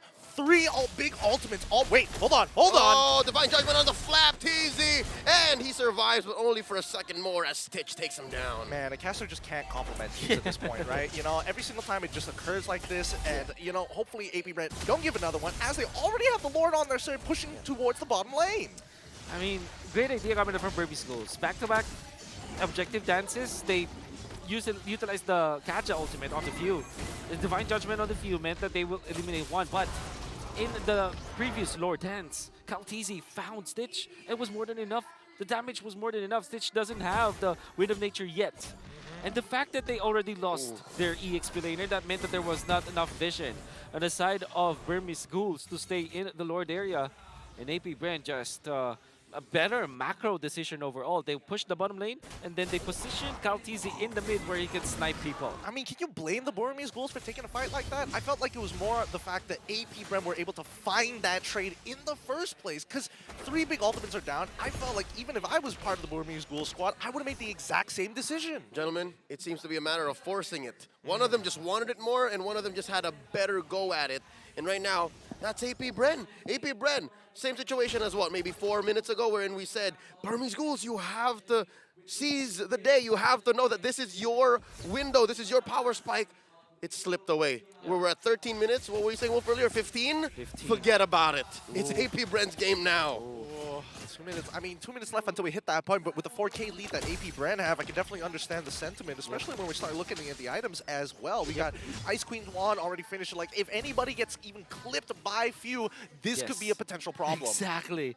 It's a massive problem. And then you're looking at Flap TZ, who can man the front lines now with Antique Tiras as well as Dominance Ice. That's 2 items that literally shuts down 3 heroes of Burmese Ghouls. That's the Brody out. That's Carbon's Lapu-Lapu out of the equation, and also that's Nico getting neutralized by just the itemization that we see from Flap TZ. Man, I hate to be the kind of commentator that goes, hey, you missed a spot, but are we missing out on big ticket NetherRealms? Is that just me? I feel like, as much as we would like to believe that the big ticket NetherRealm is going to actually make a difference in these cases, let's also consider the fact that AP Bren have really good ways of smothering their opponents, right? Like looking for those disengages. Flap TZ doesn't necessarily always have to engage. He can just slow them down. Hey, final slash, push you away. Oh no, you got the Guinevere spatial migration away. And Few never wants to be in that forward position. So therefore, he's going to be the next person to deter their opponents. I just don't see a way for Burmese Ghouls to be able to collapse on their opponent other than Carbon and BlinkX. Those are the only 2. Yeah, they're juggling between the priority of Carbon, BlinkX, and protecting Stitch. That's a lot on the shoulders of Lina right now. Are we expecting a hero play here, Wolf? Like, I'm looking for BlinkX and Carbon. They gotta make something happen somehow. Expecting, maybe no, but I think that's the only option now for Burmese Ghouls. Yep. Oh, look at Somebody has to make a hero play, but it's melting. Oh, They nobody are setting it up from this bush, though. Carbon coming in from What the a reset. long bush. No conceal play coming in from either side. Lord gets reset. I think AP Bren knows there's shenanigans afoot. Yeah, and what they will be doing is to clear the mid lane first, because their bottom lane is already getting pushed out. But fortunately, they have a turret anyway, so that's gonna be taken care of. They might lose the turret because of this, but they will win the war. And Ogud gets the aggro. They will reset it again because now the Nolan can take care of the top lane. Every lane is gonna be a-okay for AP Bren. They even are slow pushing the bottom lane. Oh, here we go. We were looking for it. The Ghouls find the this conceal. could be good. They This move. could be good. They don't Kyle. know. They move into the river bush. And Kyle TZ, I Flap don't know what he knows. knows. Oh! Blink comes in. No one gets pulled. It's Marco. It's the perfect target. But there's no follow through as BlinkX gets taken down. Oh no. Oh no. It was a good intent, but they could not do the plan. And now they have to recover or concede the Lord. AP Bren now, the ultimate opportunists, take the Lord and continue their assault. You understand why he went for that play, but the timing was just not there. And AP Bren was more veteran to kind of foresee that kind of play. Uh-oh, the gush coming in from Few. flap, flickering back. Stitch gets him, and here's another one we were looking for. Few in trouble, gets down to about 8 HP. Gets the heal, still playing with some range as the rest of AP Bren collapse. Down goes Carbon. Lina and Nico retreat. Super Marco still wants his man. One bullet short. The Ghouls are able to retreat. Damage control. Oh man, Carbon overextended there. Like, he made the play, he needed to start moving backwards. You can't be wasting your time standing up for hoping that you can keep on zoning them, especially once we reach this later stage of the game where AP Bren has so much more damage and your Lapu starts to fall off. Oh, I mean, if we could change anything, I just hope that Burmese... Oh, whoa! Here we go. The Ghouls looking to punish. There's a big pull on the Ogwin. He does have an immortality. The defensive gush. Kyle Teasy coming in and out, dashing through that wall. The Ghouls able to defend. Like I mentioned earlier, it could have been so different had they just waited just a couple more seconds more. Yep. We saw that Nolan rotating down. They had no idea that they were in that bush, but AP Bren, great game sense throughout. You know, walking up to kind of initiate something, and unfortunately, Burmese Ghouls bit onto it too soon. Oh, purple going over to AP Bren. What timing from Marco? What mechanics? And by the way, Flap TC just used the final slash to kind of nudge the buff away from the Burmese Ghouls members. That was a smart play, Mr. David. Yep.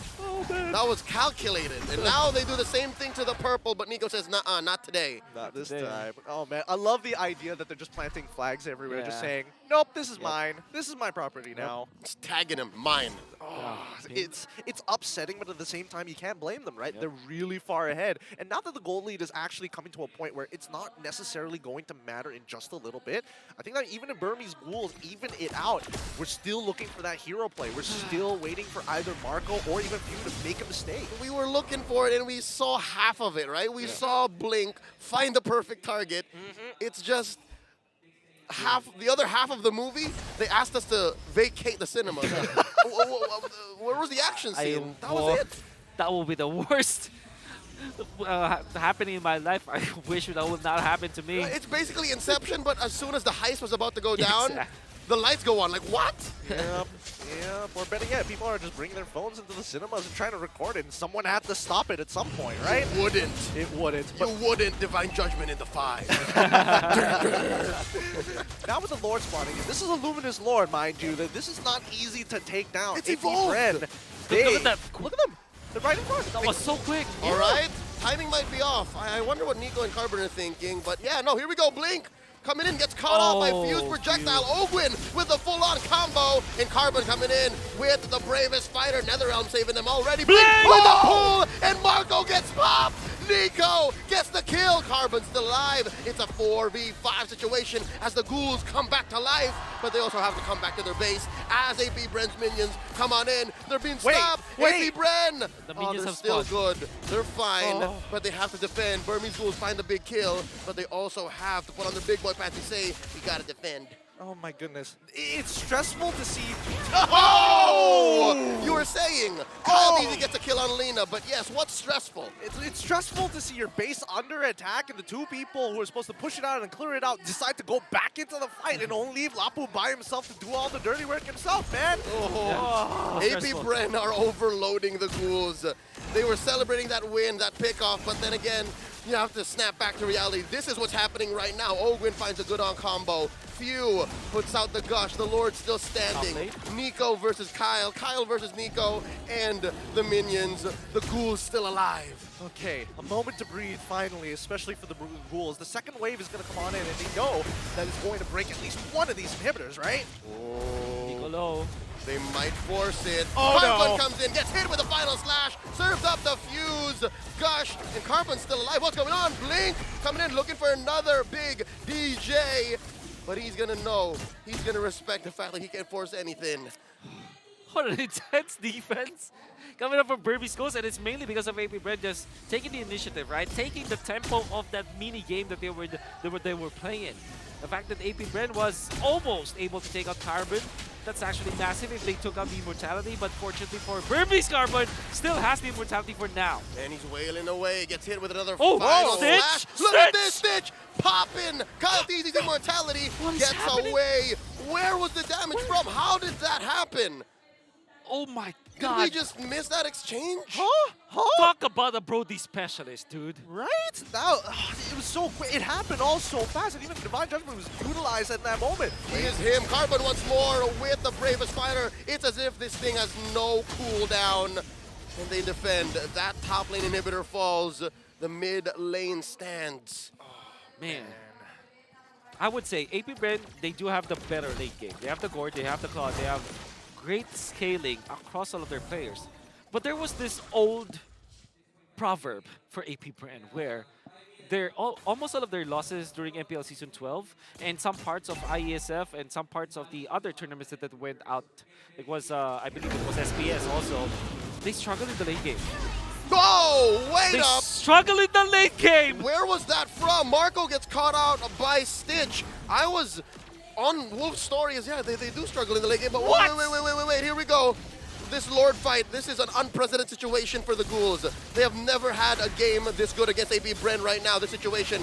Blink gets hit with a final slash, Carbon slashing away at Few. He's getting smothered by 4, gets his immortality pop as the rest of the Ghouls wail away at the Lord, an evolved Lord, their very first Lord. Can Nico get it in? Yes, he does. Retribution is good. And now the Netherrealm saving Blink. They're gonna get the pull onto Flap Easy. Not gonna even pop his immortality as the Philippine Cannon walks away. Stitch gets popped. 3 defenders from the Ghouls, 4 from AP Bren looking to crash down into their base. This might be it. All the waves are crashing in, top, middle, and bottom. 2 seconds. 2 seconds, the Lord will spawn. Oh, they need the Lord. They need the Lord. There it is. Spawns down bottom. Mid lane inhibitor falls. I mean, they can clear this up, right? They can clear this up. If AP Bren just take their time with this, they should be able to whittle it down. They've got 2 waves on their side, and if they've smothered both, at the very least, the Burmese Ghouls. Wait. No, Oakland is back, by the way. Fine, right? Carbon's come back at 13. It's 10. The longest Flap. 20 seconds. Flap. Oh, gets tried to pull in. Does not happen. Lord gets taken down. 5 members of AP Bren here applying pressure. Can the Burmese defend? Carbon is alive. Oh, here comes Carbon. Look at all the rifts, look at all the damage. A Divine Judgment on the Flap Easy gets his immortality pop. And Carbon and Lina leaning hard on AP Bren. Carbon goes down. Lina goes down. Stitch just waiting. Flap Easy gets popped. Ogwin loses his immortality. Oh, this is an actual life bar we're looking at, gentlemen. The Ghouls still here. 1 for 1. 23 minutes in.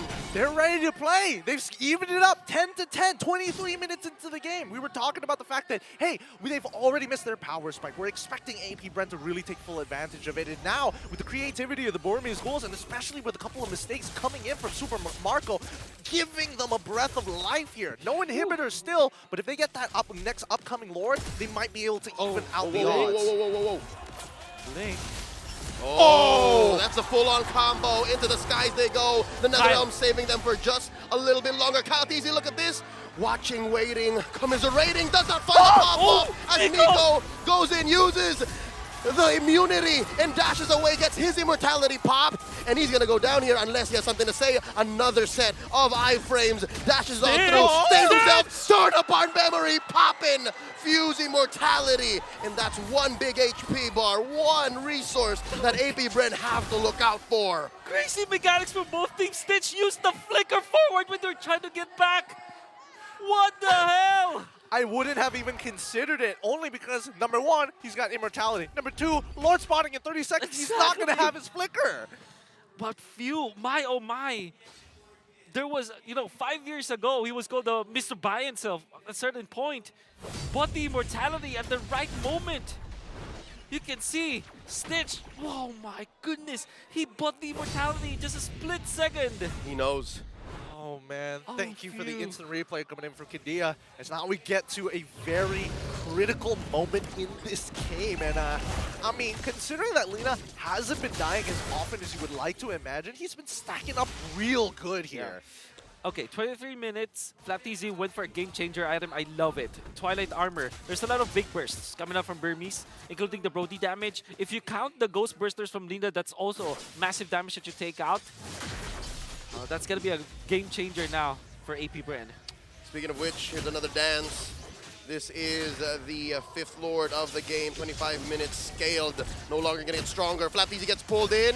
Forced it out. That flicker gets hit with a divine judgment. Still alive though. Down to a tenth of his health as Kyle Teasy scores. Now Ogwin gets to use his ult. Full-on combo coming in. Still alive. Forcing it out. Nico gets the kill. Nico gets popped by Marco though. And that's a 1-for-1. 2-for-1 now. As Few gets caught out in the back. Carbon goes 2-for-2 as well. Kyle Teasy finds Sweet. And there's a pop. Kyle Teasy just going from target to target to target. And now it's just Lina and Blink. The winner Trunch coming in. Flapteasy still alive, gets pulled in. Final slash by the Filipino Cannon as he goes. Ladies and gentlemen, Blink is the only one left. Can he defend? AP Bren coming in with the Lord. And they are going to take this series in a 2-0 sweep. History tends to repeat itself, but my God, with the new faces of the Burmese Ghouls, they put up one hell of a defense up against AP Bren, but it still was not enough. AP Bren take the game 2-0.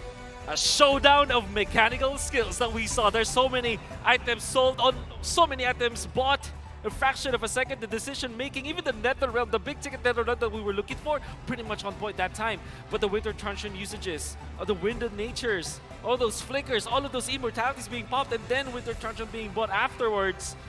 My oh my, what a game. That really was a great way to open up M5. We got to see a little bit of everything, you know, the mechanics, the overall decision-making, the creativity is what I'm very impressed by from both of these squads. At the end of the day, this is going to be setting a very high bar as we move on with the rest of today's schedule.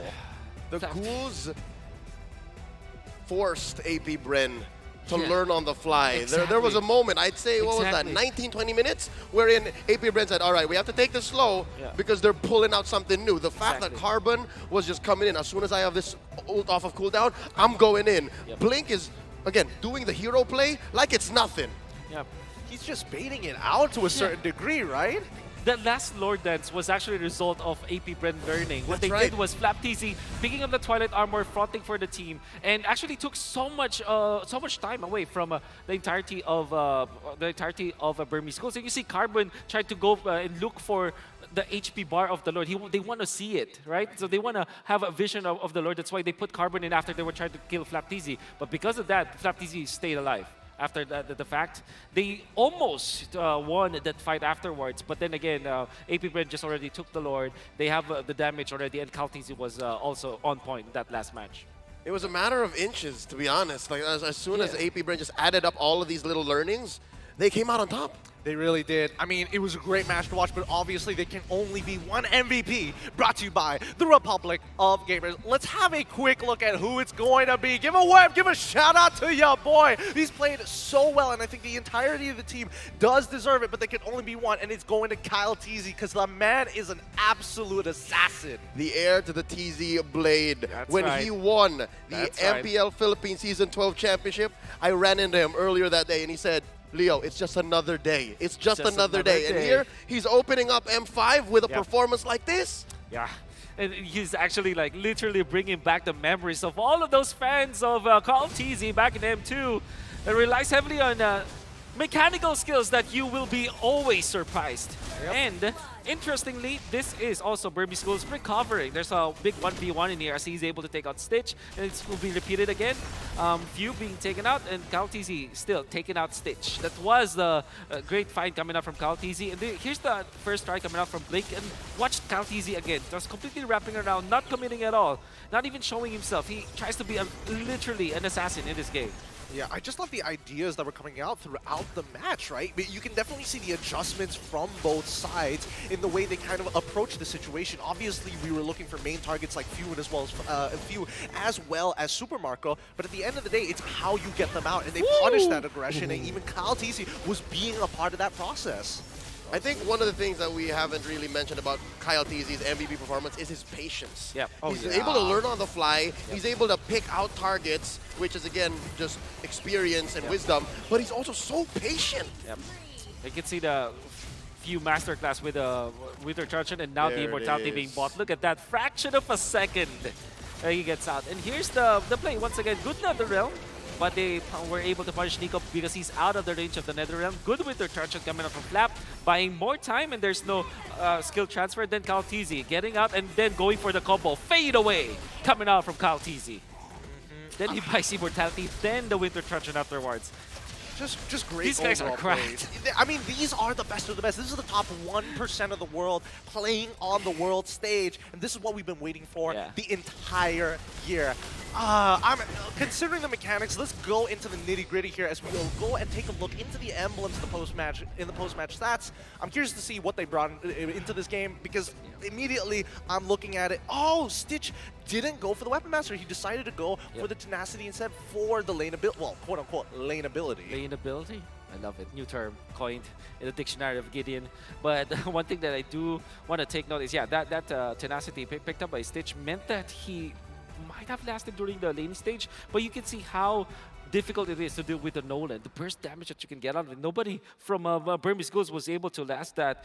And now, when the items, unfortunately, the last set of items that they have doesn't tell the story at all. Nope. Even Super Marco sold his last item because he's shuffling between Immortality. The Rose Gold meter was even in that build order of his. And that's also true with Flap TZ. For example, you're seeing Winter Truncheon here, but at a certain point in time, there's Immortality, there's the Twilight Armor, and then the Queen's Wings coming up from Ogwin. Like, you cannot just look into the stats that you're looking at, the images that you're looking at the last, and already define what happened in the game. You really have to watch this banger of a game. It's one of those situations where you're looking for pre-builds and you're like, it doesn't really tell me why exactly I need to build this in this particular order. But let's have a look at our rich guy coming in for Kyle He's coming up huge in this game. I would have expected it to be somebody else, but man, Kyle has put on a masterclass performance and 22 purple buffs secures throughout the game. That's a lot, actually. But you can see that Lina on this Faramis still dealt the most damage. I mean, we were not really talking about him. We weren't really necessarily talking about this guy the entirety of the game because we weren't seeing like the Netherrealms, but the Ghost Bursters usage coming out from this guy. Also, you're seeing the Shadow Stampede catching many members of AP Bren. There was even the time where he was able to force the Flicker so that eventually Blink now can commit the Divine Judgment. The combo of the double pull setup coming up from Burmese Ghouls was good. However, AP Bren eventually took over the game. Let's look at the most damage taken, and it's natural that it was Flap Cheesy, actually. I mean, I don't expect anything less coming out of Carbon. This man was on a mission to just get deep into enemy lines and making sure that few did not feel comfortable ripping that all out of nowhere. What's impressive is that Nico is a solid second to the damage taken. So he understands the assignment that I'm both a sweeper and a way to check bushes. Went for the Sky Guardian helmet rather late in a way. Maybe it's because of the farm, but it was like he was already defending their base when he got that Sky Guardian helmet, but that allowed him to be in the front lines and still output the damage with the Decimate. I think there were many standout performances from many players, but also some mistakes that you can see. Like even Super Marco getting in the river, getting picked up, Blink missing his Divine Judgments, but at the same time, you will forget all of those mistakes because everybody was just, like I said, cracked in that game. A very long game indeed. Very creative is the most important part because we're expecting a lot more as we go deeper in towards this tournament. Now remember, we're still in the group stages, so once again, congratulations to AP Bren. Winning 2-0, and it's important that they take as many of these wins as possible without dropping a single one. We don't want to get into that tiebreaker situation to play those extra games, but at least for the side of the Burmese Ghouls, it's important for them to keep on winning in a sweep fashion to maybe get into the knockout stage. Yeah, to be fair, it's not like any of these teams were bad. Everybody's great. There's a reason why you're here at the world stage. But in cases like this, especially when you beat your opponents 2-0, you got to show that you're better than great. And AP Bren did more than just that. AP Bren showed that, hey, we have the mechanics, we have the macro, we're able to learn on the fly, and we're able to open up the show, open up this World Championships with a win. Thoughts from you, Wolf, right? Especially since this is the opening match for everybody. Has this kind of set the expectation for everybody to kind of compete with? I think they set a very high bar. I would really fear for the other teams, but especially after seeing like Burmese Ghouls challenge AP Bren, the favorites of the tournament. They're one of the 3 kings that was you could see from the trailer.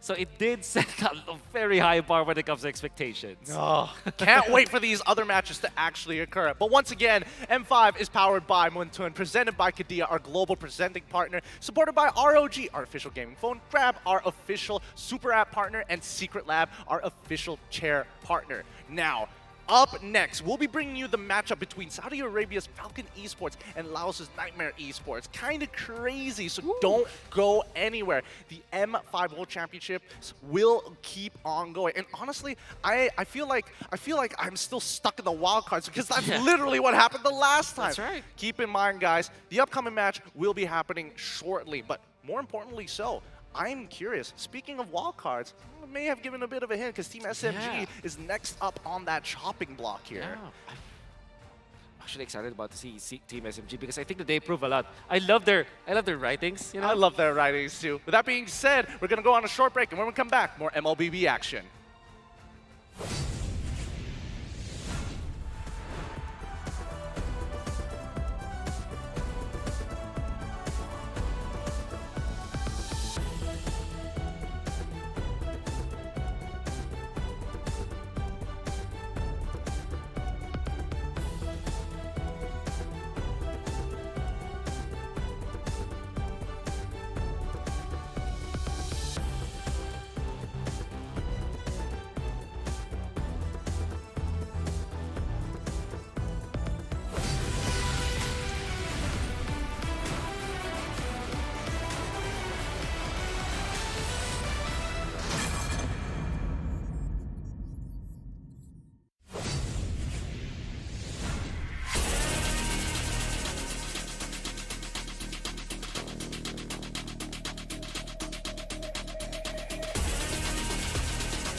The #1 seed, the champion of the arena. The fans adore me, Because I've never lost. Yet you are afraid. Afraid that you will lose everything.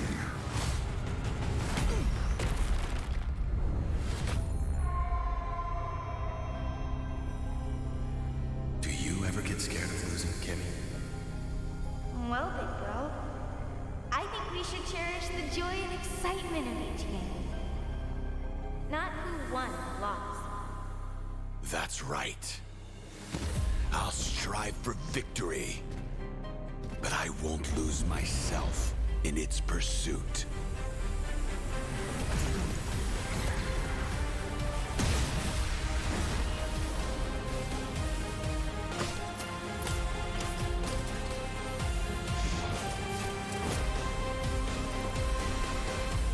World Championship. I'm back.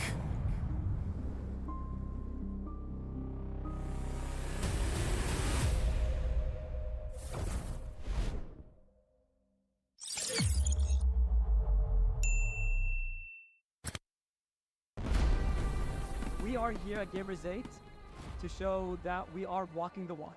We have had amazing reactions, major idea owners, and a lot of potential partners and stakeholders coming in here and taking a peek. The biggest cube over here has been the nexus of this zone. What I saw from the outside is very mysterious. You want to know what's happening inside.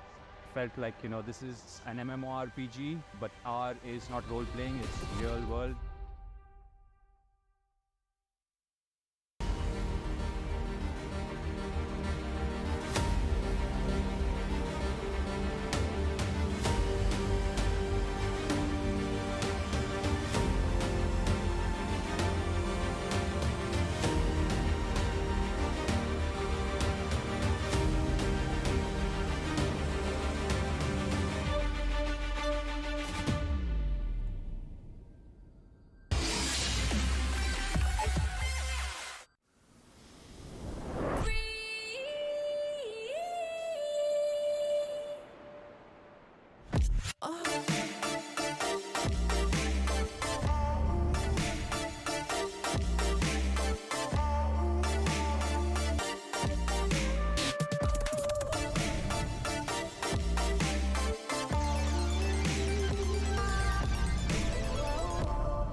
Boing, boing, boing, boing, boing, boing, boing, boing, boing, boing, boing, boing, boing, boing, boing, boing. Pag nag-grab only, savings ang dami, your wallet sings tonight.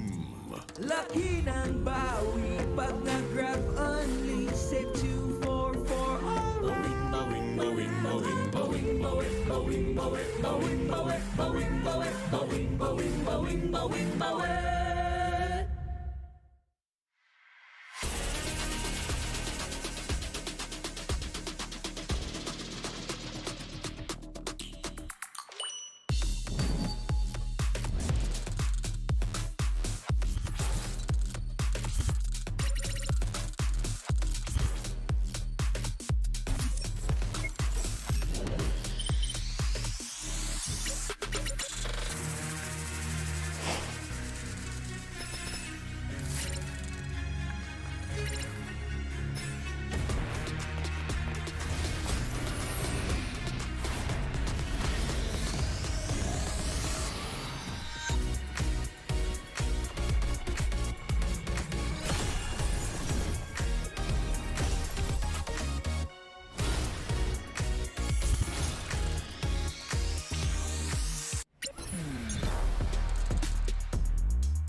Brandon, alam ko masalimuot ngayon ang buhay mo. Kung kailan ka nabigyan ng break as a head coach sa pro scene ng Mobile Legends, doon ka pa nagkaroon ng malubhang sakit. Iinday mo ng 1 buwan. Itatago mo kasi akala mo ngalay lang naman.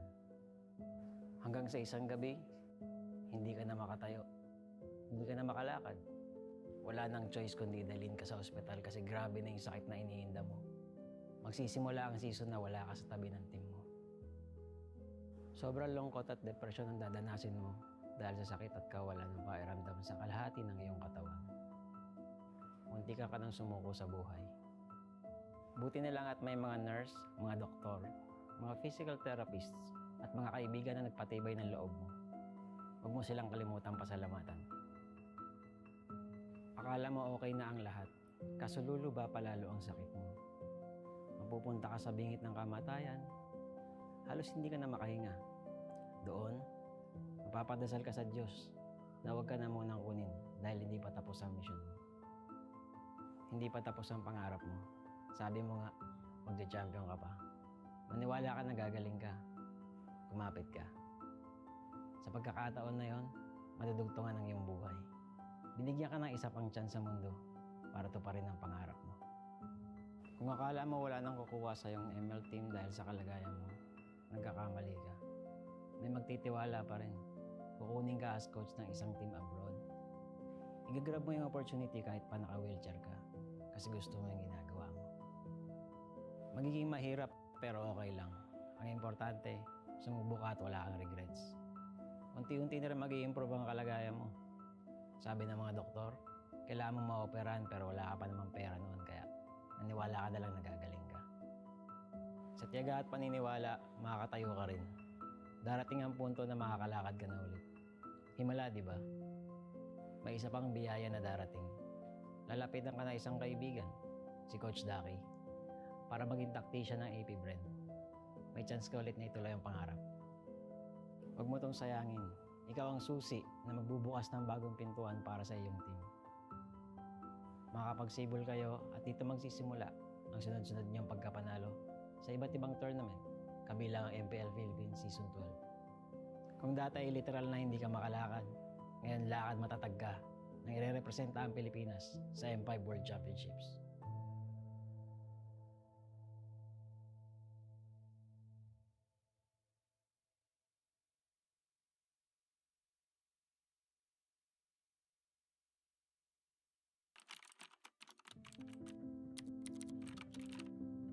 David, nakakatuwa manood ng MPL, no?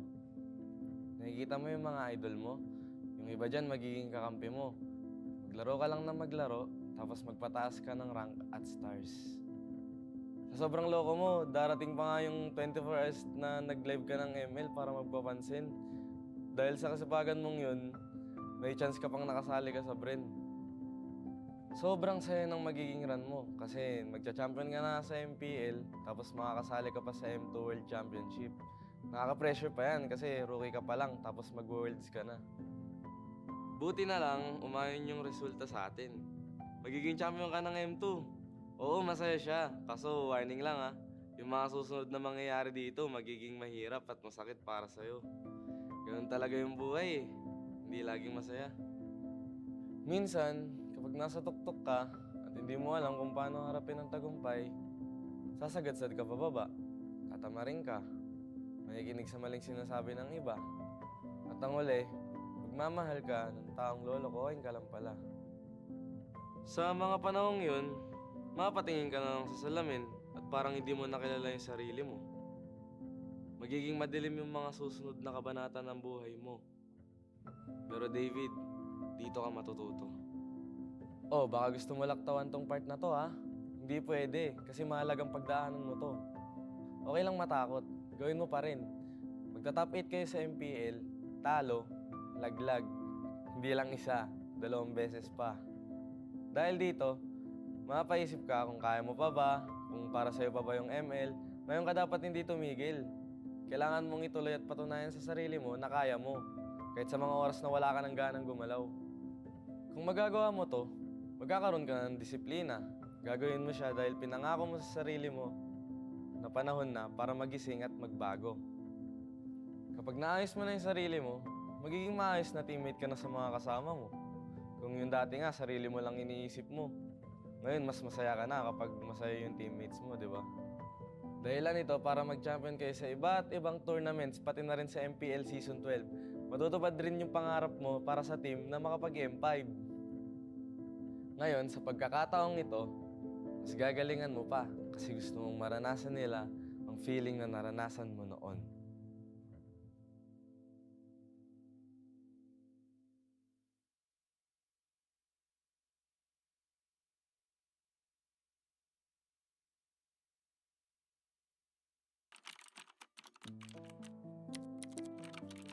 Kyle, siguradong may echo pa dyan sa banyo kung saan ka naglalaro ng ML.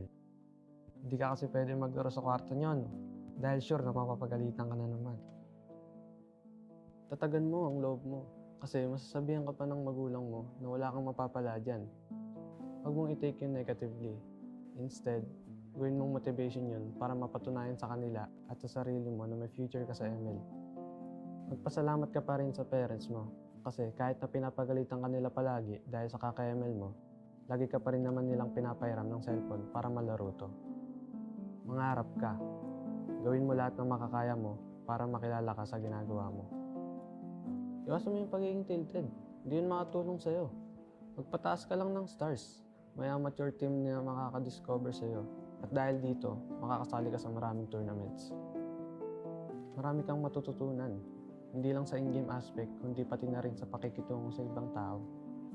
Sa tamang panahon, makakapasok ka ng AP Bren.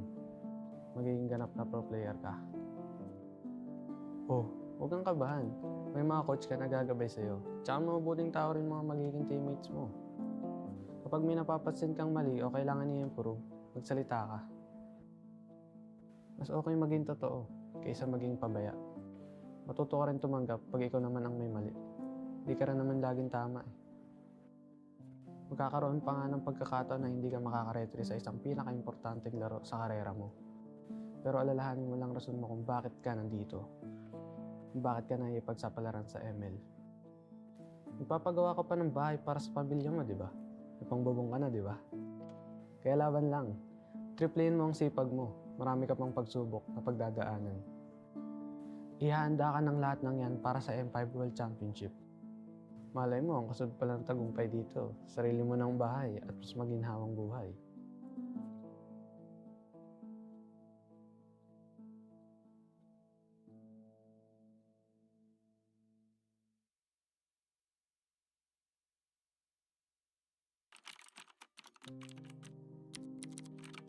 Ojin, unang-una, gusto kong malaman mo na magiging maayos din ang lahat. Alam kong pagod na pagod ka ngayon kasi pinagsabay mo yung work, paglalaro ng ML at pag-aaral mo. Call center agent ka sa gabi, estudyante sa umaga, tapos sumasali ka pa sa ML tournaments tuwing weekends. Maaga kang namulat sa hirap ng buhay. 7 kayong magkakapatid at walang ibang maasahan ng mama mo.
the floor is lava. The energy's getting higher. You're saving my arms. 'Cause I know just what I got.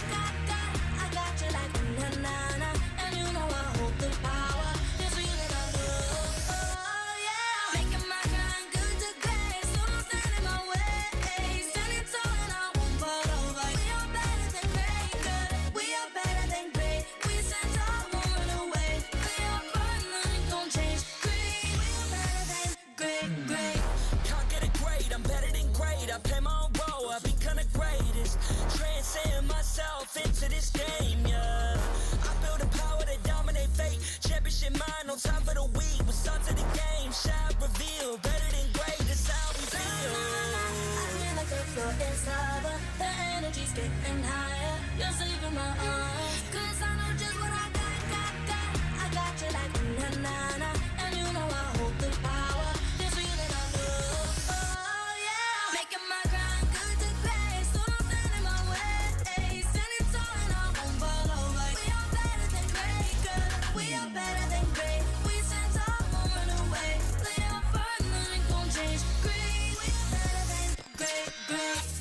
If we stand tall and believe.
can't keep me from my honor. I feel like the floor is lava. The energy's getting higher. You're saving my arms. 'Cause I know just what I got.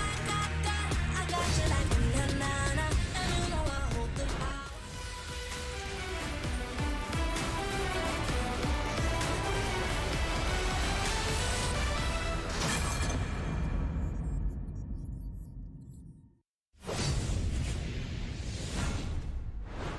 Welcome back to the Mobile Legends Bang Bang M5 World Championship Group Stage. I'm getting together with Leo and as well as Yasu to bring you the clash between Turkey's Fire Flux Esports and Malaysia's Team SMG. The M5 World Championship is powered by Moonton, presented by Kadia, supported by ROG, the official gaming phone, Grab, the official super app partner, and Secret Lab, our official chair partner. Well, that's why we have to say thank you to our lovely sponsors. M5 wouldn't be possible without your support. Now, honestly, everybody's been taking some big moments here at the M5 World Series, especially posting it up on TikTok. So find the best M5 content on TikTok. Just search with the hashtag MLBBM5. Also, remember to use that hashtag to share your content and stand a chance to win some big rewards. Now, as we go into this upcoming game, and obviously this is near and dear to my heart because our headliner today is back to greatness. The return of Sasa and Rosa in this matchup between Team SMG and as well as Fire Flux. And I'm a little nervous because the last time a Malaysian team met up against Fire Flux from Turkey, we got knocked out. I honestly don't know how to read the situation because Fire Flux is owning their region. Fire Flux is the bar when it comes to Turkish MLBB. But you look at Team SMG, they're the ones scrapping by, man. They're the ones who, you gentlemen called it, went through the wild card and now are finally here. Yeah, but you have to also look back at the MPL MY. They were that close with one touch, one basic attack away from making it directly to the M5. Game 7. It could have been their moment. It really could have. But if we look at the upcoming poster here, we got to talk about these two players from both of these great teams. Starting off, it's the last Kage versus the Thorn Queen, the last active Kage that has been playing here at the M Series. The time has come. I had to ask, and I guess this confirms it, right? The last active player from that dream roster from, I forgot how long ago. 2018. Plus, I guess, yeah.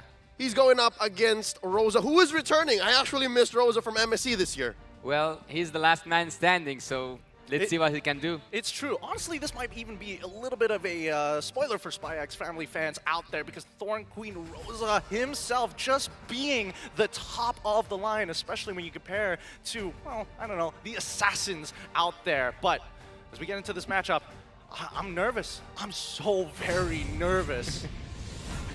Wait, are you, all right, is it because the fire of Fire Flux is in full force this time around, and now that it's Team SMG facing off against them, the back-to-back-to-back Turkey Championasi and MTC champions are facing off against your boys? Is that why? Don't call out my insecurities live on cam, Leo. Come on, man. This team is dangerous. They are dangerous, and they have been named the dark horse before at M4, so right now maybe we are about to see a possible dark horse as well at Team Fireflux. But what makes it even more interesting is that, as Leo said, they are dominating the Turkish MLBB scene. So, would they face a challenge here at M5 or will they dominate? Honestly, it's hard to say. Whenever I think about Fire Flux, right, a lot of it is reflective of how MPL Malaysia was like with Torak, being in that same position, being that dominant. I hope that at least for the Turkey scene, that it's not going to be like that. The other competitors will start to come out. But in the meantime, if this is the best that they have to give, they got to show that they're able to make it into the top 4, if not better, to make it inspiring for the rest of their region. I guess part of Fire Flux's reign, can we call it that, for the past couple of years, comes in through creativity. I think we'll see it in the draft that they play in a very specific way, and that they're capable of, much like in M4 and even at MSC more recently, just this year, they're able to play heroes like Leomord, able to bring out the AA-Mon. Don't. Hey, they stole a game from Echo. That's true. They did steal a game from Echo, and obviously these are great feats. But again, a lot of it came down to whether or not they have their full power. And today, we get to see them at that full power. That's why I want to make this comparison here, because in Malaysia, we love to call Stormy the Malaysian mage prodigy in comparison to Rosa, who already has quite a moniker in the Thorn Queen. These are very prominent mid laners. But look, actually after seeing Rosa and experiencing his gameplay, seeing it how it works, I actually think that this guy loves his range. He loves to be far away from everything, but yet be in control of everything. So Rosa is actually a really good player that I'm really excited to see what's he gonna play today. Let's see if he's gonna be up to that challenge. I mean, it could be a challenge, it might not be. It's a little tough to see whether these teams can actually shake off the upcoming rust to really give us a show here at the group stage, especially after our previous best of 3. But with that being said, let us begin. To officiate the M5 World Championships, we have our marshals making their way onto the stage. They are here to ensure the fairness and the integrity of our game is at an all-time high. Thank you, Rain, Wilbert, Shun, and as well as Ivan for helping us in this endeavor. I would not have anyone else be taking care of our players here at the grandest stage of them all. Entering the arena now is the fiery team from Turkey. The flames now burning brighter as they embark on a journey towards being better than great with a complete lineup. Ladies and gentlemen, fire up for Fire Flux Impunity! Earlier this year, they competed at MSC, and they were not complete. They had to play without Rosa, but right now, Turkey is behind them, and they're facing off against a powerhouse from Malaysia. From the wildcards, they rose to complete the attendees of this year's Grand Championship. Now they open their group stage campaign, still all guns blazing. Please welcome Team SMG! SMG is one of those teams you have to take care from because they have been warmed up until this moment. They just came from the wild card and they have a lot to show and a lot of experience from international teams to express here at the M5. With that being said, Coach Blacklist 7, Analyst Sigabub, Coach Pao, and as well as Analyst Long, thank you for your contributions as they are the brains behind the brawn. Oh, it's time to fire it up as they go ahead and get their fist bumps in. You're right, that's a fact that I actually forgot to bring up. Team SMG, unlike a lot of these teams at M5, are fresh off of competition. So I'm expecting them to be warm. I'm expecting them to be good, but considering a team from Turkey, Fireflux Esports is deadly with Sunshine, TNZ, Alia, Rosa, and as well as Apex 47, all of which veterans. And actually, look, if you got to watch the MTC, you will find that Fireflux team uses a strategy that I personally wouldn't agree with, which is you call it the OP? That's right. Strategy, and that's like focusing on the utility heroes with the support. But in the case of Team Fireflux, they use assassins with the healings, which we will get in depth more in the draft. But let's see if they will bring something new to the table. Only TNZ can do that. Only TNZ can do that. We should ask Murano of Turkey to actually help us figure that out. It's going to be an interesting playstyle, especially when they're clashing against a team that plays a little bit slower, looking for that chokehold. It's Team SMG with Sasa, Saksa, Smooth, Stormy, and as well as Miko. Steady Pom PP, whatever happens to Team SMG, they're always going to be here. And now with Saksha, Miko, and Coach Pao at the helm, belated happy birthday to Coach Long. Actually, we share a birthday. I'm excited to see what they do. Is because, again, besides the fact that they're warmed up, I've always been of the belief that there's more that they're hiding. I know that Coach Pao takes a lot of notes. I know that Coach Pao is capable of, stretching what the meta is capable of. And here, maybe he'll unleash it. Maybe he'll unload it on Fireflux. Possibility, but I don't want to say too much because caster curses are very real, and I've jinxed it more than enough times to know my place in this world. But as we see the team start sitting down and getting ready, are we expecting a particular Ube strat? Are we expecting Team SMG to continue with their own style of play, very slow and methodical? Well, look, before we get into the draft and the expectation, there's something that I'm actually looking for, or we're looking forward to have in this tournament, which is I want to be a cursed caster. You want to be a cursed caster? I want to find what is my curse. If I attend some games for certain teams or cast on them. I want to see if I can be a curse caster. Keep making calls, son. That's what I will say. Just keep making brave claims and then see what happens. Yeah, just take as many hot takes as you possibly can here. Now, let's have a look at the talent predictions here. What are you guys feeling? Because, I mean, you guys know me. I mean, I'm leaning into SMG, but it looks like Leo, also Team SMG 2-1. And Yasu going for Flux Esports. How's that for a start? How's that for a start? Yeah, you yeah, might get your start here.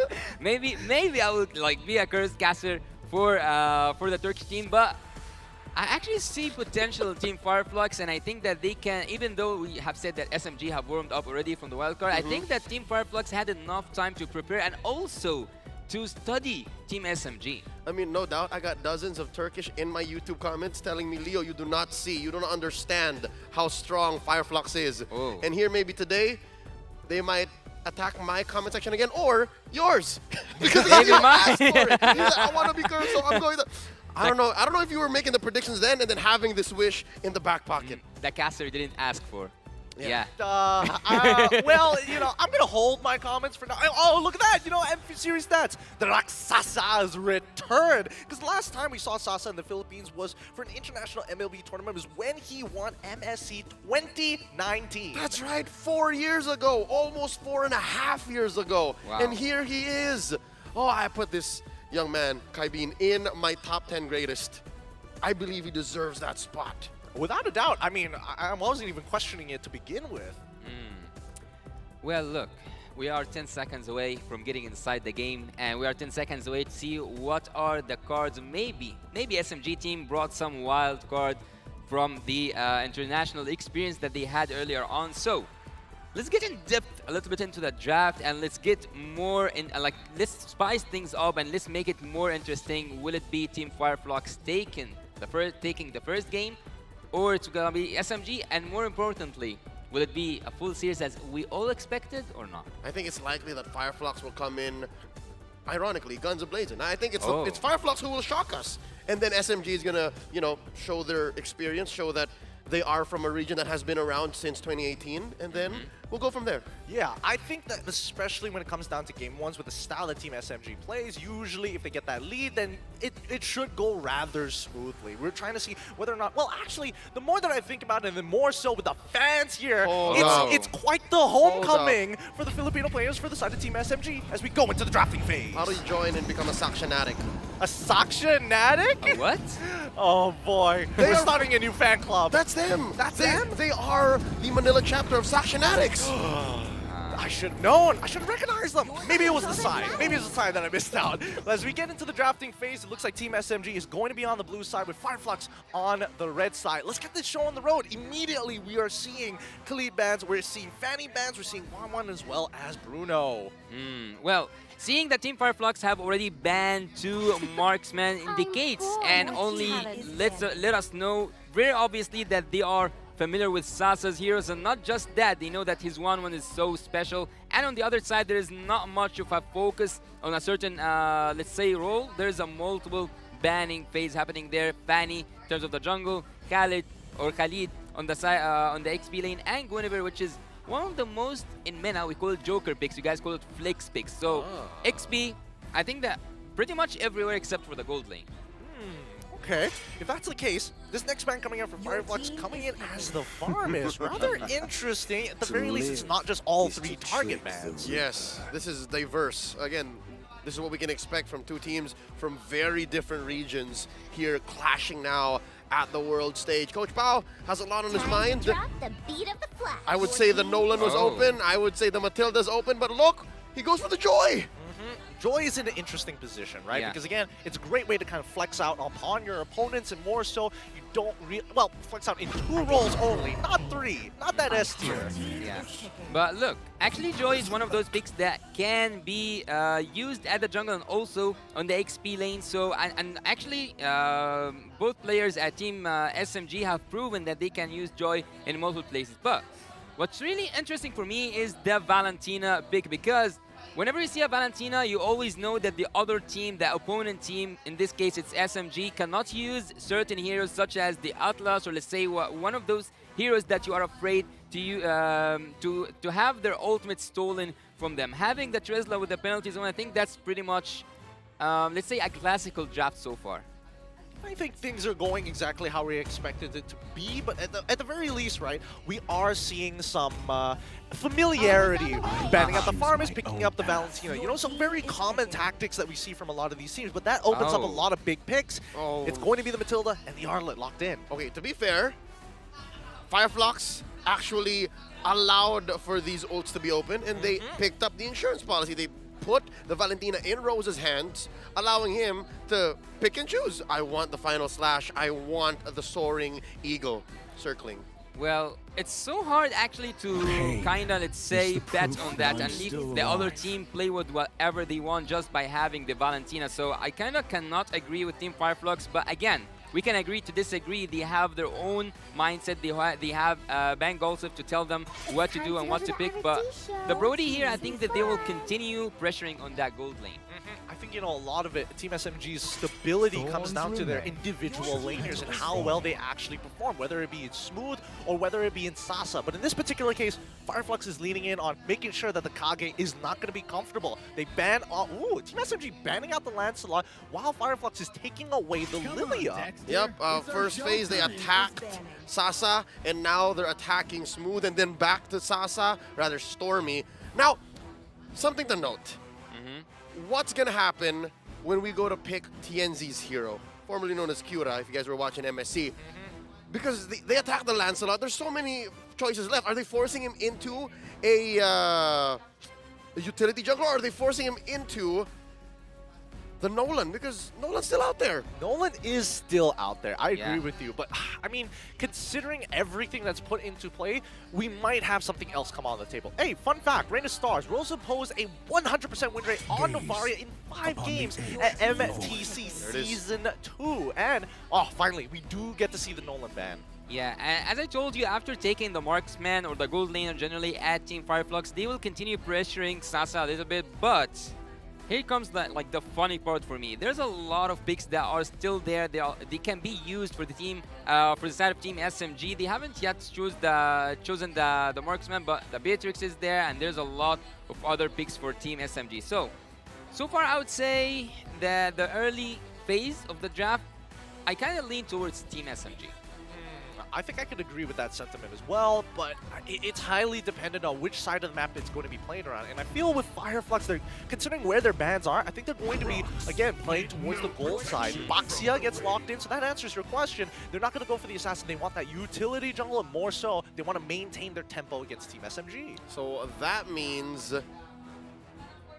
the roamer might also make a difference here for Fireflux. They need someone who's very proactive. They need someone who can go toe-to-toe or at least run by TNZ's side. They want someone to go up to speed with him, and instead of going, it's been a long day, right? You don't want to leave the Baksha hanging. That's true. That's also true. I'm thinking like along the lines of maybe even Angela if we're really, really like forcing it out, where right? you're always there. Exactly. But then again, Team SMG, they could pick it up on this side, but I'm not sure about the lane priorities at this point. Well, having a Baxia on the side of Team Fireflux actually gives them that flexibility, but look at Team SMG, they will just have one of, both these, let's say, supports in the mid lane. Maybe mostly it's going to be the Angela, but going back to my point talking about Tenzi or Tainzi with his Baxia, I think that he have proven so many times that Team Fireflux, he can be the sole Reaper, I would call him. For Team Fireflux, he always goes in with a fast rotation and takes what he wants.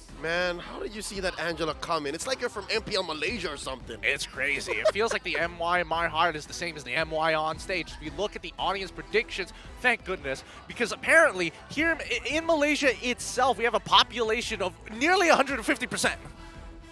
People flew in. People flew in. For the wildcard, they're still there apparently. Just to send in their votes. But look, the rest of the world is still leaning. I mean, there's still parts that still believe in Fireflux, especially from the EECA. It's good that they have that support, but honestly, I'm ready to have my expectations either be met or completely ruined.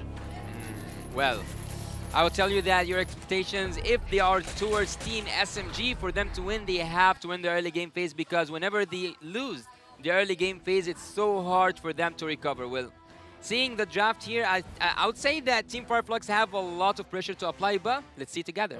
Well, with That being said, as we go in towards the Land of Dawn, we have our second best of 3 matchup here at the M5 World Championship between Team SMG versus Flux Esports. Team SMG on the blue side, Flux Esports on the red. We're already seeing a little bit of spice here as Flux finesses this Hilda into that roam. Apex 47, known for his Estes, known for his Atlas, now picks up a hero that lives in the opponent's jungle. So something tells me a part of Flux actually wants to go fast, and this is the right hero, right? This is the hero that we were looking for, someone who can run alongside TNZ's Baksha as he wails away at Nico at half health. Oh, wow. Flux already off to a great start. I mean, it is just level 1, right? And that's what we should expect for the side of Flux. They need to start creating advantages around in the side lanes, and this kind of gives us a rough idea that they do want to play towards that gold side. With Boxia starting on his purple, he's going to be ending up on the top side of the map, and it's going to be pretty crazy, right? These are potential expectations in terms of items. Don't get too confused just yet. It's only a minute and 20 seconds into the game. I think that Avix is trying so hard to just pressure, outside the jungle area, but so far he cannot do that much because of the slowdown coming from the Angela and as well as the Matilda. So I would actually say that Team SMG, in terms of the rotation, they have to focus on their gold lane a little bit because they have 2 supports. So there's nothing better than having 2 supports. I think that these are actually the most banned supports in all the tournaments, not just the internationals. They usually never get slipped through, but keep in mind. Oh wait, hold on. Migo trying to help out Lord Smooth, committing his flicker because again, he ran into a 3-man mid-rotation from Flux. It's tough. And now the Turkish have priority over the First Lord. Yeah, Rather Turtle. I don't think Team SMG is going to contest this at all, right? I mean, we're seeing that, unfortunately for Smooth, he's not level 4. He's already in a difficult matchup against Alien on this Rizla. Top side getting harassed early on, so it's difficult for Sasa to actually take trades for the time being. And Nico just getting stopped in his tracks with Flux parking in their jungle. Well, if you got to watch Team SMG, you will think that they are kind of robots, but in a good way, because whenever they win the early game, whenever they have that chance, they continue. Alien here put down to a 10th of his health. Tienzi to the rescue, keeping his XP laner alive. And just like that, Alien's back at it again. Let me get some heals here. Brave Smite doing its job. Stormy in mid does have the Hearth Guard, and it is off of cooldown. Didn't use it quite yet. So maybe now we see Team SMG actually, put up a fight. Well, I don't know. Personally, for me, when I'm thinking about like Stormy on Angela, my blood starts to boil because he's such a mechanically gifted player. So why put him on something so, I wouldn't even say brain dead to a certain degree, but something that doesn't allow him to express the way that he plays as we go into this pause. He throws out those love waves, just pixel perfect. Pixel perfect. I'm trying to help him out, man. I mean, it's got to be something. Like, the timing obviously is going to be good. But yes, Yasu, as you were wanting to mention earlier. Yeah, I was saying that Team SMG, whenever they control the early game, I think that this what makes them go into their own comfort zone. Well, Team SMG, when they control the early game, I think it's, I'm not going to say easy, but it's so hard to take it away from them. And for Team Flux, they are used to have good trades. So far, I think they are playing, Team SMG are playing so passively, and I think they should actually, because they don't have that much of a front lane thing. But yeah, I don't know actually what to say here, but Team SMG, I thought they will like play a more aggressive early game. I think now is the time. After Stormy hits level 4 is when they can actually be proactive. Because the Hearthguard can actually time out or find the pickoffs where TNZ is not. Because again, there's that whole counteracting Baksha's mark with the whole Heartguard. You have less shields, less regen. So maybe that's where Stormy's mechanics can come through, is those last minute, last second final calls. Do I go in here? No, psych! I'm gonna jump into someone else. But thinking of it, how much shield? Like, I think it's a disgusting amount of shield that Team SMG has, right? I agree. I feel like if we had to kind of summarize what Team SMG is playing, it's a catch me if you can style of composition. They have all the shields. That's a scientific number, all the shields. All the shields. They've got the CC as well, and they also have the mobility to kind of like run circles around you, right? Like, this is what we should expect for the side of Team SMG. And don't get me wrong, this is not exactly the easiest comp to play, especially considering that Flux likes to have that ube kind of style. Play together, fight as a team, move as a team. So now we're looking at when they pull the trigger. Are they waiting for Sasa? Are they waiting for Saksha? Let's see here, because right now, it's no secret. The Turkish are saying when the fights happen, like this now, right now. Tianzi coming in, forcing a fight. Apex as well. I can't believe it. It's a 2v4 and they know it. Sunshine holding this Y bush, puts a few stacks on to the Kage as they both back off. Yeah, unfortunately with the Joy, the early game damage may not necessarily be there. It does take a little bit of ramping up to build to that point. But in the meantime, at least for Sasa, he's on the Beatrix, right? And we know that traditionally, even if Beatrix is in a quote-unquote losing matchup, clearing the waves is also an option.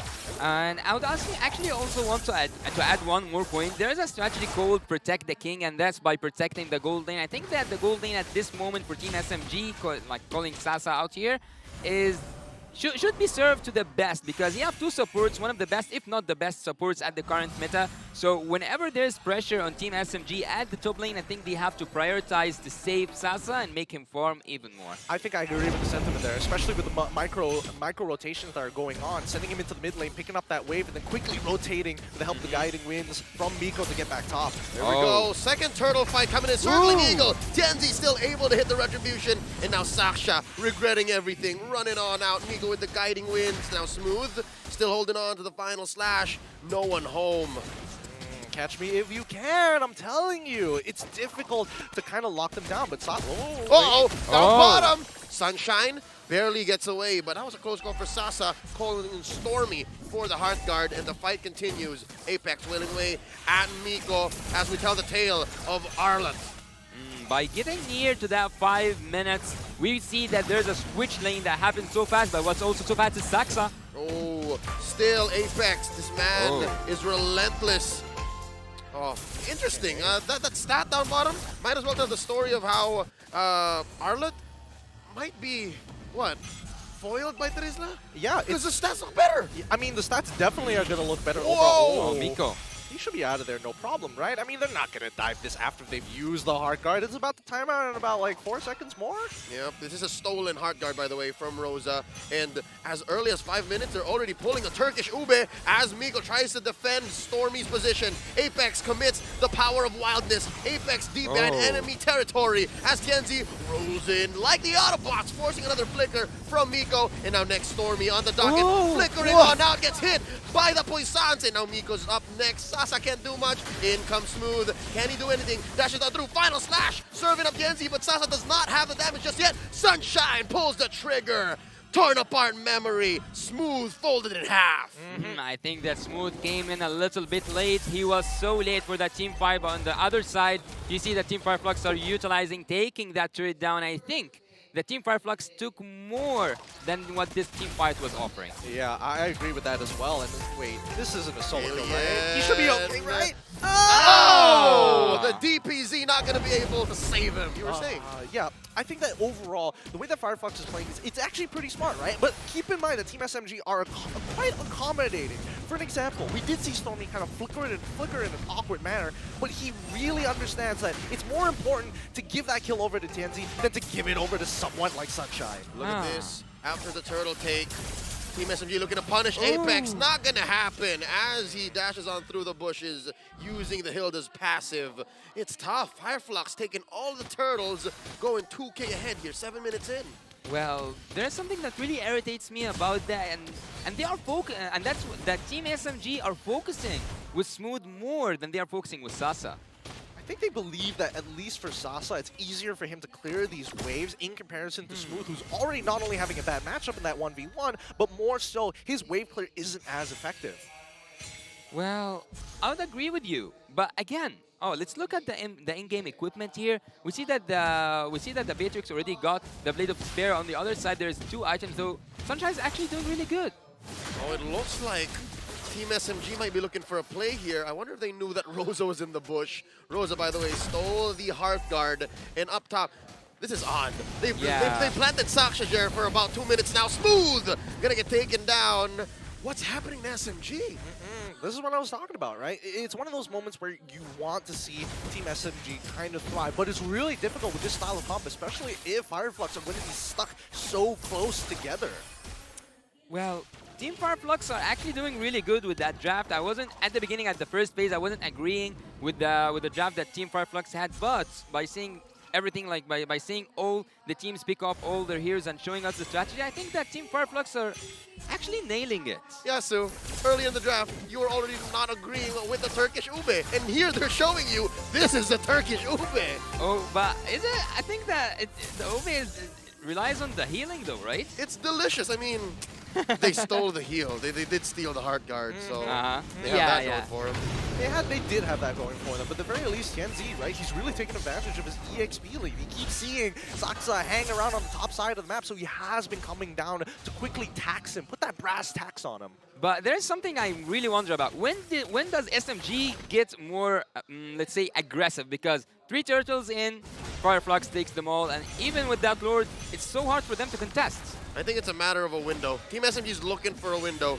So far, they've been very passive. They've been taking trades, and it hasn't punished them as hard. But wait, this might be it. Alien down to a third of his health, forced to use a DPZ, and TNZ looking for the clapback. A turn. Sunshine presses the button. Torn apart memory. Sasa going back. Oh, Lord Smooth with the final slash. Serving up an ult to Sasa. That's Nibiru's passion. Smooth taken down. Team SMG misses the window. Anti-synergy once again, the final slash pushing them out of Bennett's rage. A little unfortunate there. I think they could have used it as zoning. Wait, here we go. Kenneth Fedelin finds Rosa in the back, and the Joy gets its first actual assassination in the back line there. Amazing. He's able to dash right through. The Saxonatics go wild. Yeah, Saxa knows when to go in and how to go in, and by taking that kill, I think that this might be the first time that we see Team SMG actually fights.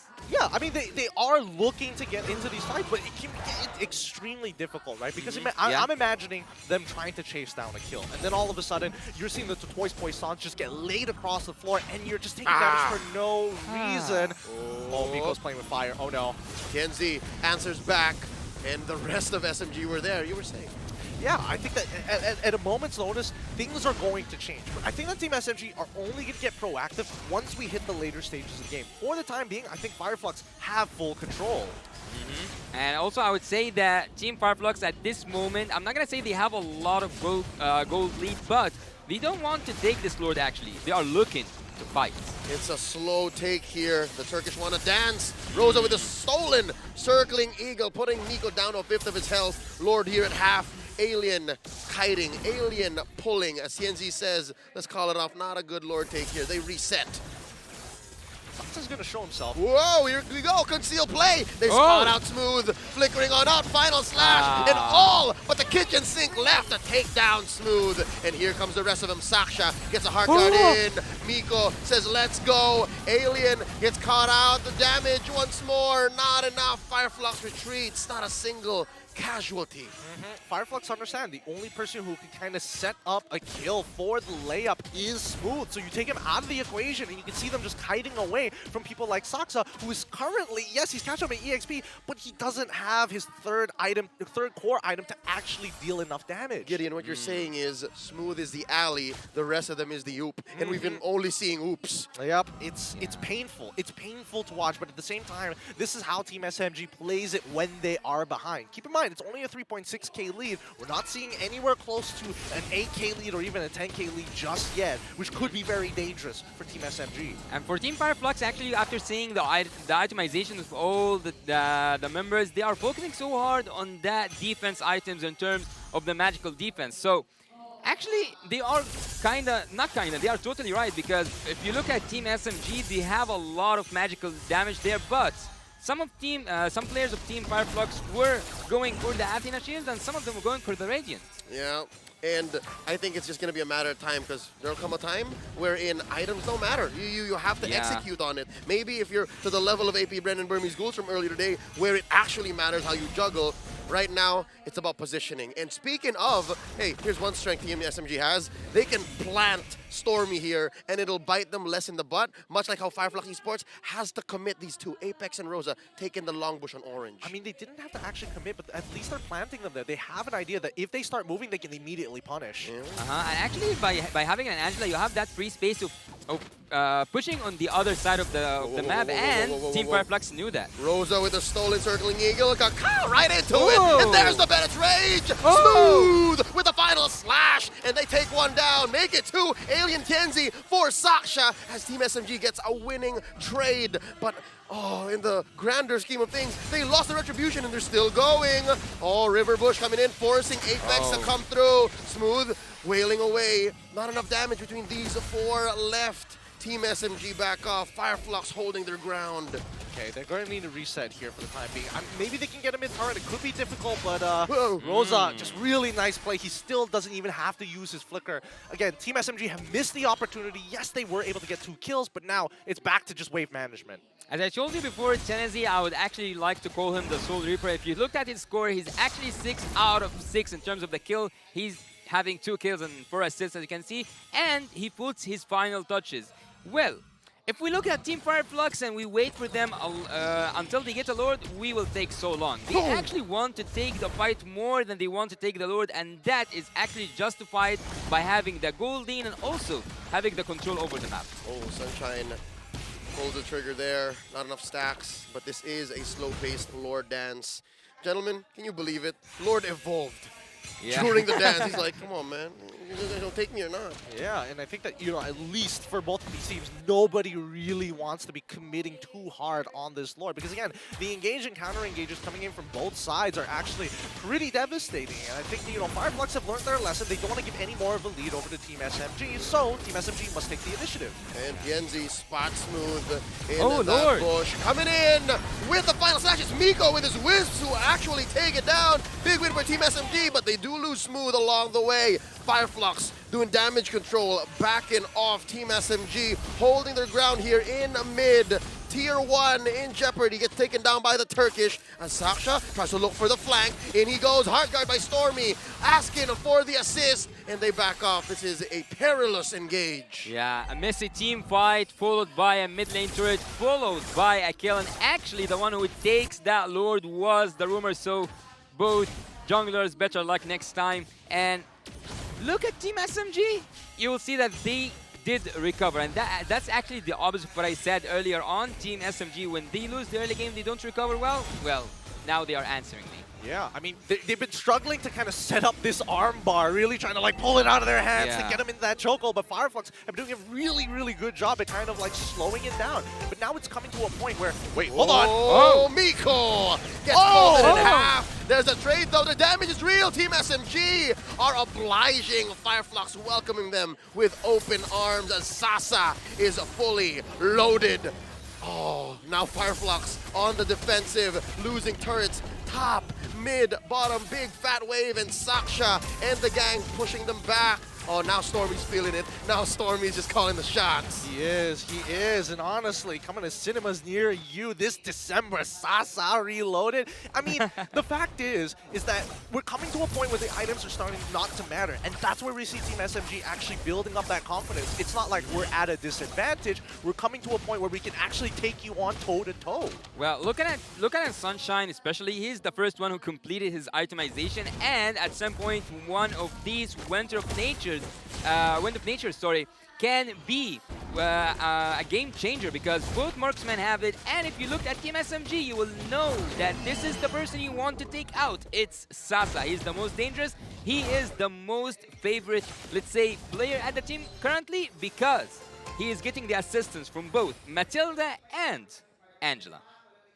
I mean, they're not gonna let him dry out against Fireflux Esports, right? I mean, he's the main source. I mean, does Apex get out of this? Apex gets his immortality pop, and here comes the rest of Fireflux looking for the turn. Smooth takes him down. Sunshine already used. The Wind of Nature gets taken down by Saksha, and now Rosa's up next on the docket. Down to a fifth of his health, healing up. The Heart Guard able to get him in. DPZ by Alien. Gonna survive, but for how long? 2-0 quick takes by Team SMG. Now imagine being Smooth. You get shafted in lane, you get shafted in the draft itself, and when all hell breaks loose, he is still able to pull Sunshine out of position for his team. That's what you need in an EXP laner. SMG team, they just bounce back, they just come again, and not just with the kills. Also, the first inhibitor turret mid lane is now wide open for Team SMG, and actually looking at the flipping tables or the turning tables. Now they are the ones who want a team fight at the Lord and not just the Lord. Yeah, no. Fireflux are a man down, so they forced the issue and dealt permanent damage as Sasa and the rest of SMG rush that Lord.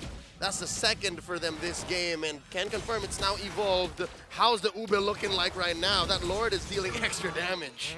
It's starting to be real difficult here, especially if Sunshine is always going to get thrown out of position. Keep in mind, it's not just about him. It's also Rosa as well, right? He needs to find correct ultimates, but Saksa can run both of these heroes down. So it's one of those push and pull situations. And right now, the real-time win rate is looking heavily in the favor of Team SMG, despite the abysmal early game. Well, that's how things should be, actually. Team SMG, as I said earlier on, they have that momentum and they have to use it to their favor, applying a lot of pressure with these international strategies that they have just faced. Team SMG, so far, have learned something, and that's to recover from a really hard early game. They continue to grow. That's what I love to see. Here we go. Circling Eagle, answering back. Miko compromising. Fireflux's positioning. That's a final slash from Lord Smooth. Sunshine down to 5th of his health. Gonna get popped here before he even gets to use his ult. And now Sasa gets spotted out. Apex takes him out. 2 for 1 so far. Fireflux winning the trade. This is our base. Get out of my base! As Fireflux goes ahead and takes down the Lord. Team SMG might want to check themselves before they wreck themselves, as Sasha here buys the immortality just in the nick of time. He's still up. Now he's down, unless, where's the delay damage? There it is! Alien sent them home.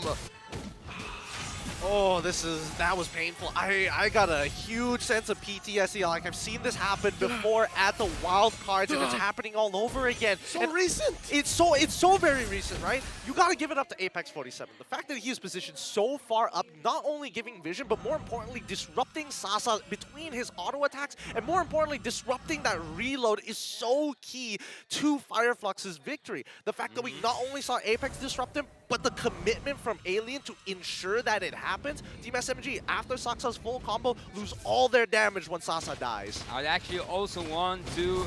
I would actually applaud for Apex because he made them distracted, so distracted the backline was in chaos. Oh, circling Eagle, knocking up PNZ, final slash already committed, plus the Puisan, so both teams understand, hey, if we don't spend our ults, we might have died here. So with that said, Team SMG, they respect the fact that, hey, we kind of overcommitted there.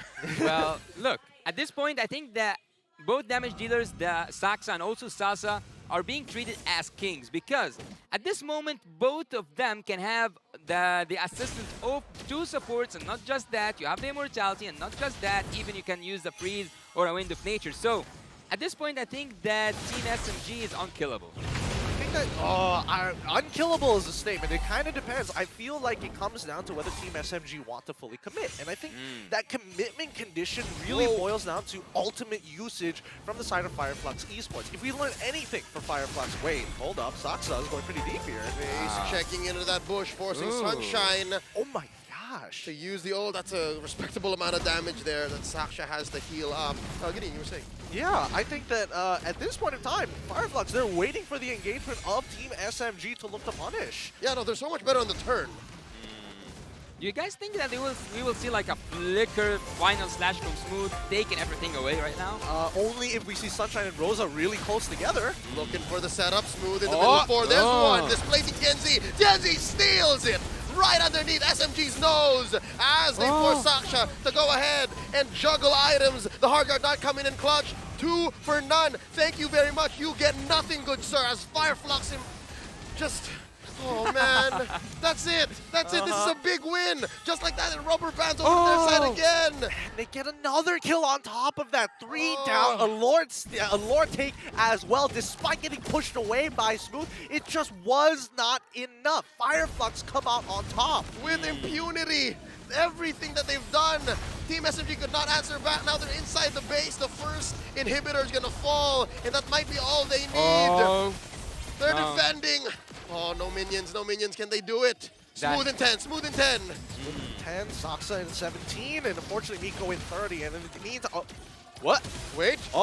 Oh. Well, I mean, that's already one immortality done. It's not going to stop Flux from actually pushing in, but let's see if they're actually going to get greedy with it. Because by the time that Lord actually makes it to that inhibitor turret, most of Team SMG is going to be alive. Yeah, a few seconds ago, we have witnessed a massacre happening with the hands of Team Fireflux, and Team SMG now have to bounce back, have to come back from that, and coming back from such hit is so hard. Here we go. This is all 5 members of each team in the base. Oh! Team SMG coming in, Alien, gonna get his immortality popped. There it is, underneath this Lord. You don't wanna fight, there is a passive, the extra damage. Sunshine, torn apart memory, Sasa, gonna get popped, his immortality still good. The base, Fireflux takes game 1. Good game coming out from Fireflux. Just a tankier line of play, easy ways to actually look for these counter engagements, and more so, punishing big mistakes coming out from the side of Team SMG, especially once the trigger has been pulled. They've been playing towards their own strengths, and honestly, well done to Fireflux Esports for game number 1. They know the limits of the Ube, and they finessed that last bit of value from sticking together and punishing what SMG was forcing.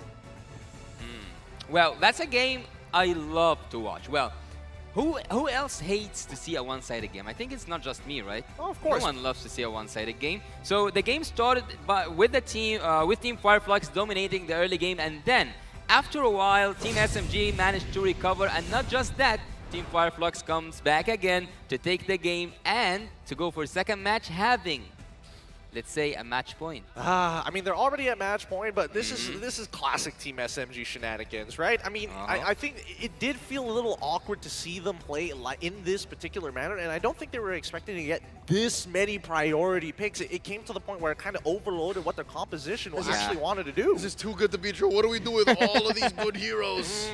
It's just the penalty of capitalism. When you have too much, you don't know what to do with it, right? Well, I think that this question was mainly asked by the Valentina, though. She had too much to choose from. Exactly. I mean, even though it was, the amount of mobility that they have, the quote-unquote potential hospital meta that could have come out of this, thankfully with the meta shift, it didn't happen as well as it does. It doesn't change the fact that no matter how much mobility you have, if you only have 2 linchpins and one of them gets taken out when you need 2, you're not going to be able to win these fights. Which comes back to an argument we had in the draft. The Ube is not defined by healing. Okay. The Ube is defined by the movements and the tactical calls you have. So yeah, you could say they don't really have an Estes, a Rafaela, a Matilda, not even an Angela. It's SMG who had that in spades. But the way Fireflux moved, the way that they always tried to bait with Apex and then clap back with like 3 or 4 hiding in a bush, that's the Ube. That's what defines what makes this work. But does that make you remember, or actually reminds you of Blacklist's Ube? Well, I think that there are a couple of variations, and I don't know whether it's, you know, with the, well, I wouldn't say acclimation, but the changes that have occurred with the roster itself. Has RenJ kind of left an impression, the Hitman himself, on the rest of the Fireflux, that it's like, maybe this is a new way of actually evolving. Okay, to be fair, all types of Ube will remind you of the original, right? All right. You will always be deriving, you will always be looking at it from its main DNA. And with that said, I think this puts SMG in a very interesting situation. Yeah. If you'll remember, the last time Team SMG was in a world championship was when the Ube, the age of Ube started. And actually, like, bringing back history, I don't think that Team SMG want to bring back history, because at Not M3, like this. Look at Gideon. Look at Gideon. They don't want to remember the M3, right? They don't want to remember that. I don't remember. Tough times. He doesn't already. It's just a blank slate in my mind. Look, Malaysia has had a couple of abysmal performances, especially. I think that Team SMG, they want to correct that mistake once more. It's not exactly the best start in the world, especially in the best of 3 against Fireflux, but, you know, taking revenge is not exactly the easiest of roads, especially with the style that they play, right? It's either, especially for those who have actually dealt with the Ube strat, well, I mean, from the original source, a couple of potential solutions. Either you're looking for pickoffs, either you're looking to actually team fight with the team fight, or go much, much faster, as proven by the M4 World Champions. But that, for me, after you put it that way, I'm thinking, is the Ube strategy is the antidote of Team SMG? Is it like the medicine for them to not be able to play or perform well? Well, I think it is a bit of a rock, paper, scissors matchup in that particular case, right? Because again, slow and methodical, want to kind of slowly choke you out, but if you're ubeing and you're playing very, very defensively against the motions that are coming out from the side of Team SMG, this now becomes a problem because you will scale at the exact same time and not develop an actual advantage. With that being said, with Game 1 already concluded, let's have a look at our MVP, brought to you by the Republic of Gamers. Give it up, hands together, for the MVP of the game, going over to TNZ with his 2-2-12 overall playstyle. Very cool, calm, and collected. But as soon as he got that advantage, he told the rest of his team, this is what we're going to do. 100% kill participation is going to be mine, so let's choke him out. Well, as I told you, he is the Soul Reaper, having a kill participation of 100%. He was there during the whole thing, and also he knows how to build up his hero. So having that Radiant Armor and also focusing on the HP, the amount of HP that was so ridiculous for Team SMG to take him down, and also you would see that he went for that tanky emblem set. Going back to the highlights to see one of the best, or like the best shots that we had this game. First blood by Tennessee, and also Team Fireflux dominating the early game. Saxa as well was trying to get Ilian. He got him with the first kill. Yeah, he did get him here with the first kill. And I think that the turning point for Team SMG, let's say, was the early game. They couldn't recover from that until they found the window, as Leo said. Yeah, and this was a really important window as well, right? You do see that Saxa is actually scaling up pretty quick in the mid game, because while the teams were focused around these neutral objectives, he's looking to power farm and actually make up the loss of time that TNZ has stolen away from him. Once they reach that point, then comes the second problem, right? You have the droid, which is already good at going in and out, but if you commit the heart guard and everything towards the droid, what happens to Sasa on the Beatrix? Well, actually, going back to the draft, I remember that I saw Team SMG banning that Amphibious, so they kind of wanted to go for that mobility, let's say, kind of composition, and they did. They have the Joy, and also they have the Arlot, which was like a free game for Amphibious. But here, it was the only chance the Team SMG actually had to finish the game, and it was so hard for them because of Apex coming from the back line, getting everyone, or making everyone distracted from the crystal, from the main point here.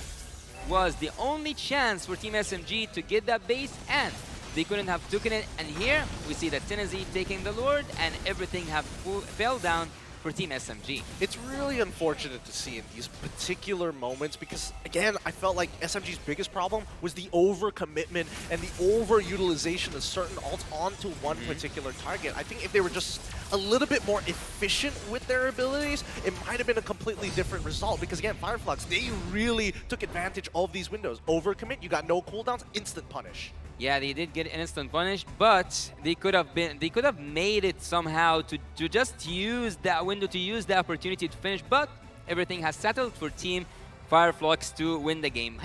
Let's say, I'm not so focused on the goal difference because whenever you go to the late game, it doesn't actually matter because everyone have their own items, like full items, and some of the players actually have made me wonder why did they even bring that spell, because as I remember, I haven't seen Rosap uses his flicker quite much, but let's go to the itemization. As I told you, at some point, the Cold Rose Meteor and also the Wind of Nature was used by the side of Team Fireflux at Sunshine, especially because he managed to escape a lot of the pressure that Team SMG had, and at this moment, I'm talking about Saxa. Well, seeing the items and seeing how people were building, I don't see quite an interesting, I would say, build especially, but At the very least, we're seeing that both junglers are really taking the helm here. Rich Guy, the carry, going over to Saxa, Sandbag, and Forgotten One going over to TNZ. Two completely different sides of the exact same coin. And that's why, actually, having 12 assists on TNZ, this is something we are kind of used to see on the rumors, but in terms of the utility heroes meta, that's what we can see and what we can expect from the jungler also as well. Team 100% participation by Tenzi, which is the most mesmerizing statistic on this board here, and the damage dealt. I think that Saxa did make the most amount of damage. Yeah, he did make the most amount of damage, and he kind of also absorbed the most amount of damage in his team. So, having that said, Saxo was having the best of the Angela and the Matilda combo and not Sasa. Okay, you know why that is? Why? And it's because of a young man you're not talking about, this gentleman named Apex 47. I am disappointed that you guys are not highlighting his amazing work as the Hilda. You're wondering why Saksha had the best of the Matilda and the Angela. Even Sasa could have done that. Yeah. Stormy was just overloaded, man. We were talking about how Team SMG finally found a good position in Game 1 wherein, all right, they figured it out. Just put Stormy down bottom, and then you're winning technically because it's always a 5v5.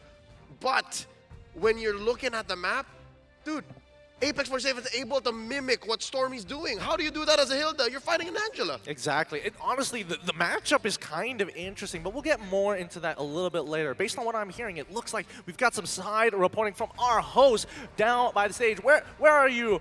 Remar, are you there? Oh, Gideon, I'm right here, and I'm with some very special guests. Here with me right now is the family of Saksa! You know, it's a huge buff for Filipino players to have their families here in the venue, now that they're playing in the World Championship here in the Philippines. So for international viewers, have some patience with me because I'm gonna have to switch things up. So, mabilisan lang po onte. Ano po ang mga pangalan nyo at ang relasyon nyo kay Saksa? Ako nga pala si Chris Pidelin. Anak ko po si Saksa. Okay, so this is Saksa's dad.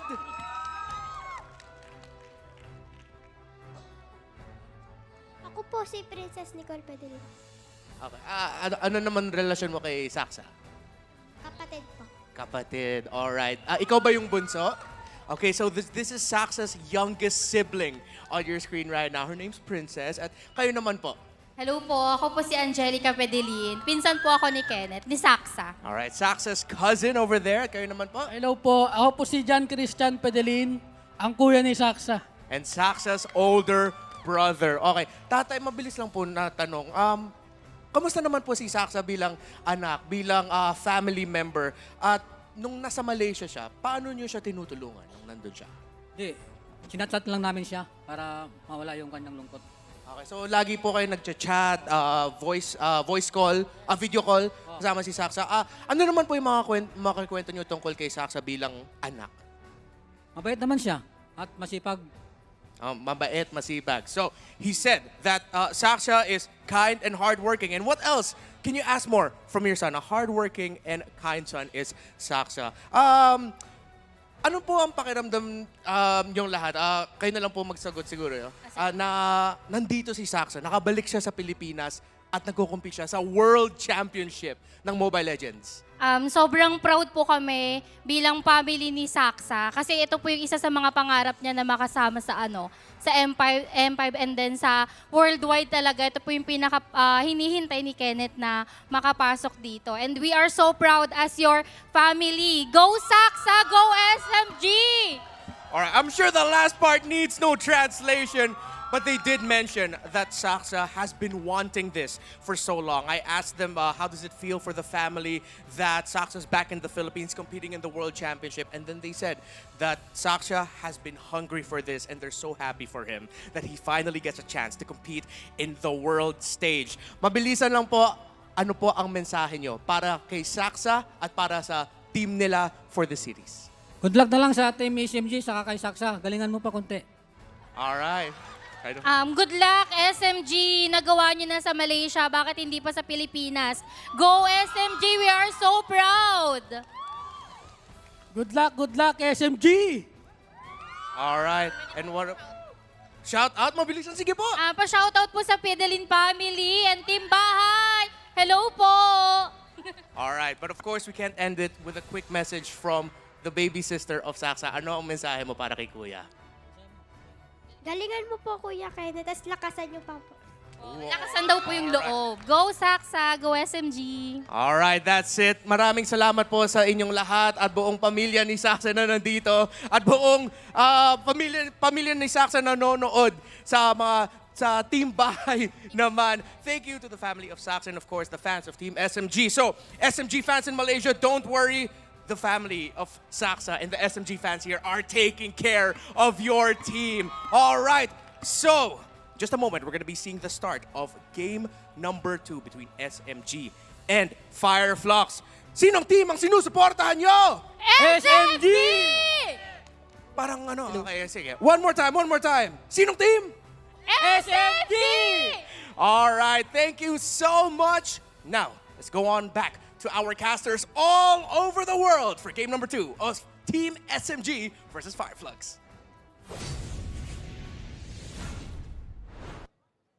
Thank you so much, Reptar. Once again, it's great to see that no matter where you are from, some people are being critical about imports. It doesn't matter. You're representing 2 countries at once, and you have all of the support. I told you the Saxonatics were here. They and were. the Saxonatics are family. Literally.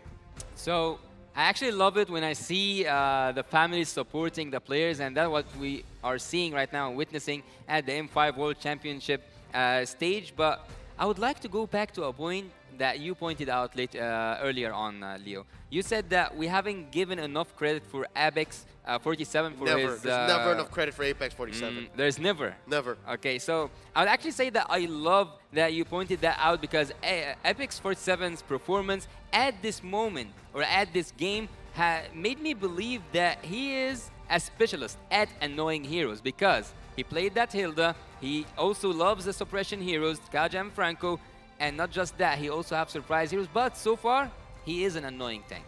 Yeah, I just hope he doesn't pick up Atlas. I still have memories of it happening all over again. Every time I close my eyes, it's that 5-man all over again. Dude, from Jakarta to Phnom Penh, now down to Manila, that'll make it a hat trick if he picks up the Atlas.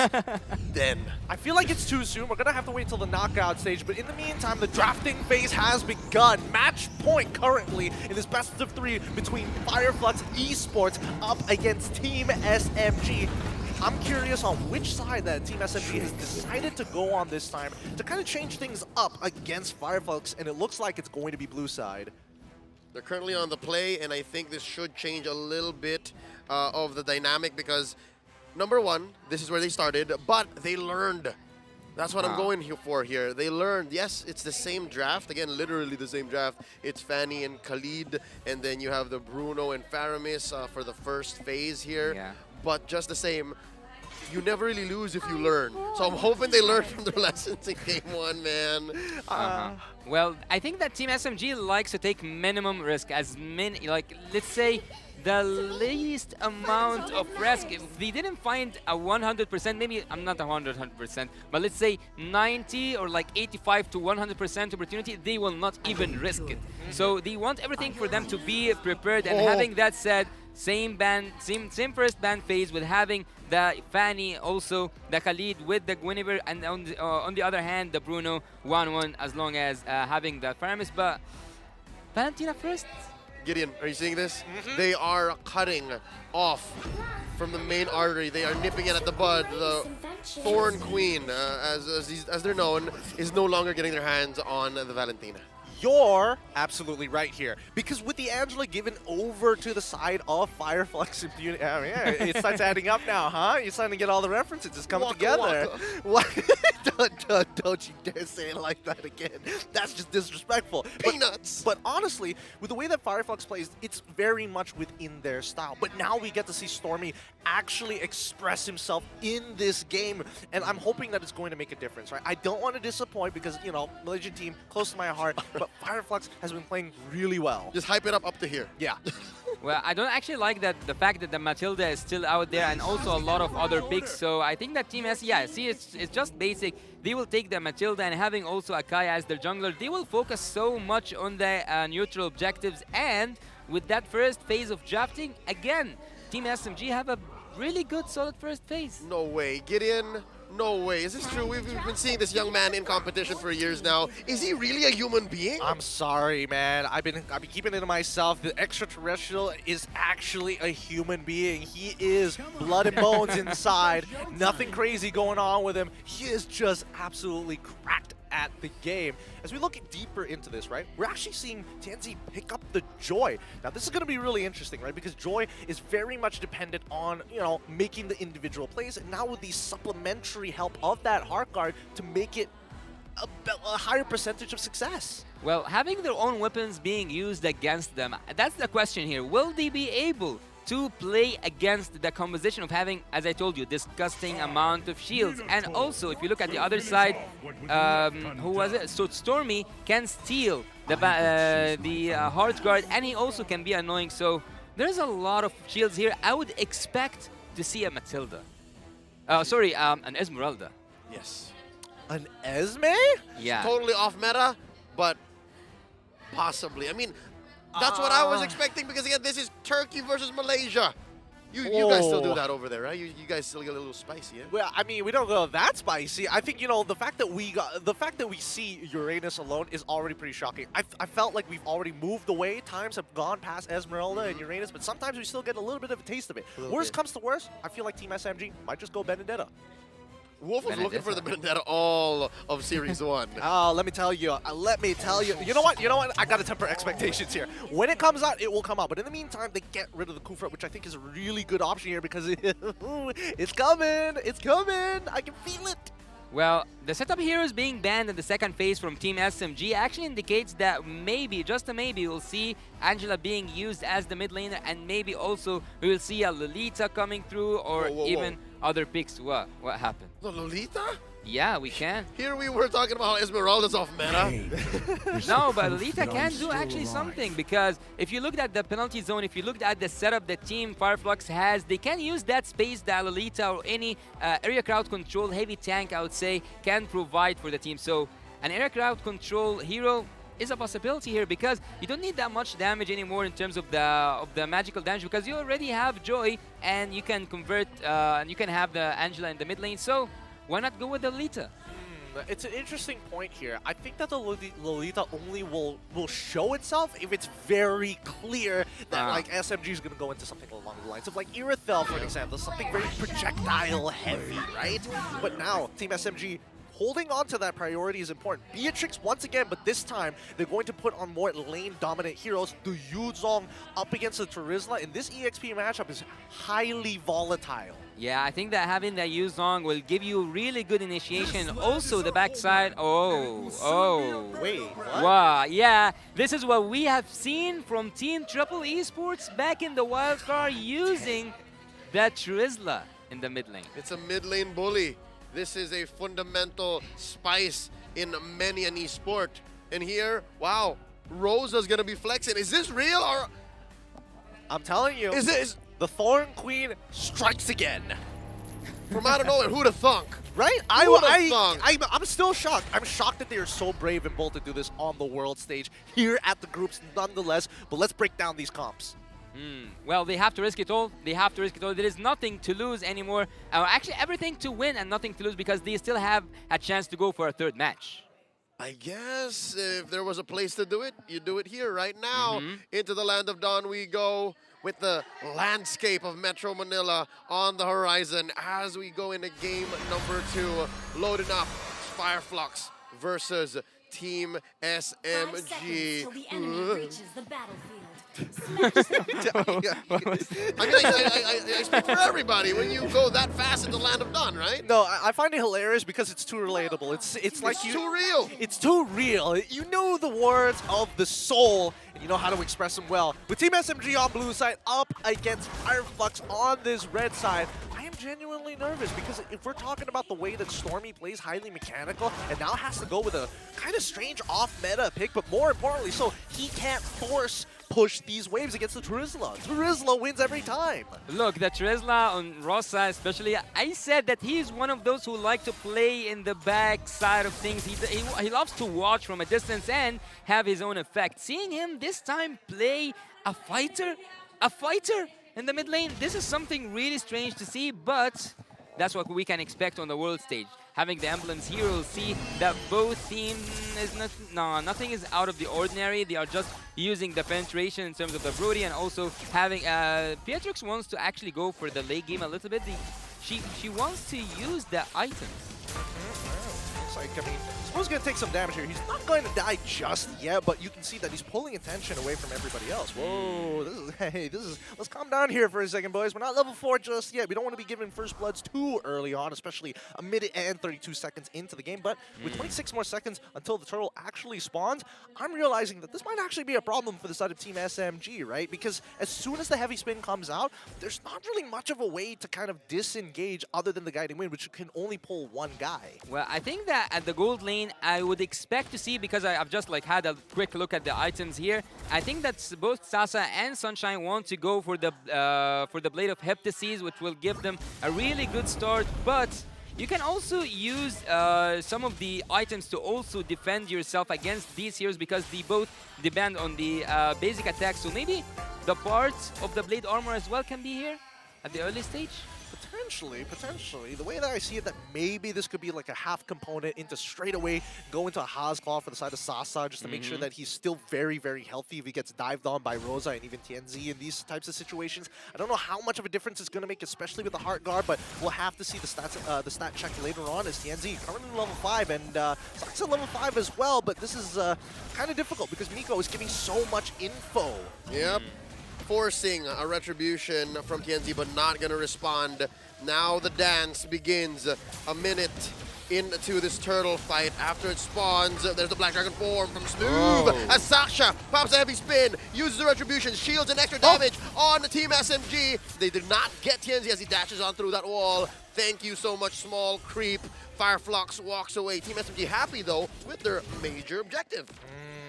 Nicely done, honestly, coming in from Rosa to kind of stop the follow-up from actually happening. Like, Smooth still has his Petrify. Could easily have gone to look for the lockdown target of TNZ against the wall, but still wasn't able to make it in time. Whoa! Forcing a flicker off of Apex 47. He will live. Still no casualties here in this 3.5-minute game in already. Look at how deep TNZ is. Look at he's stealing these little camps. Actually, Team SMG is using their arsenal just to go for Sasa. Again, as the first game, they are trying their best to farm him out to go. Oh, look, they will do it. Sunshine! Flicker's not going to save you, son. Not after we hit you with a heavy spin and everything but the kitchen sink. Oh, that young man has a family. Apex 47 follows on through. Rose is not going to be able to save this duo down bottom. Team SMG, oh, they're feeling it. They're feeling it. I don't know if it was like intentional that they waited to burst down to wait for the Heart Guard to completely go through so that Apex also gets stuck underneath them, or whether or not it was just I was just a little slow to follow up and it so happened to work out. Well, I think that Apex should have cancelled the Heart Guard, because at a certain point it was so obvious that Sunshine will go down. He was just giving an extra kill and a gift, I would say, to Team SMG that he didn't even ask for. Yeah, you know what? I agree. He should have made like a tweet from 2014 and just canceled it, man.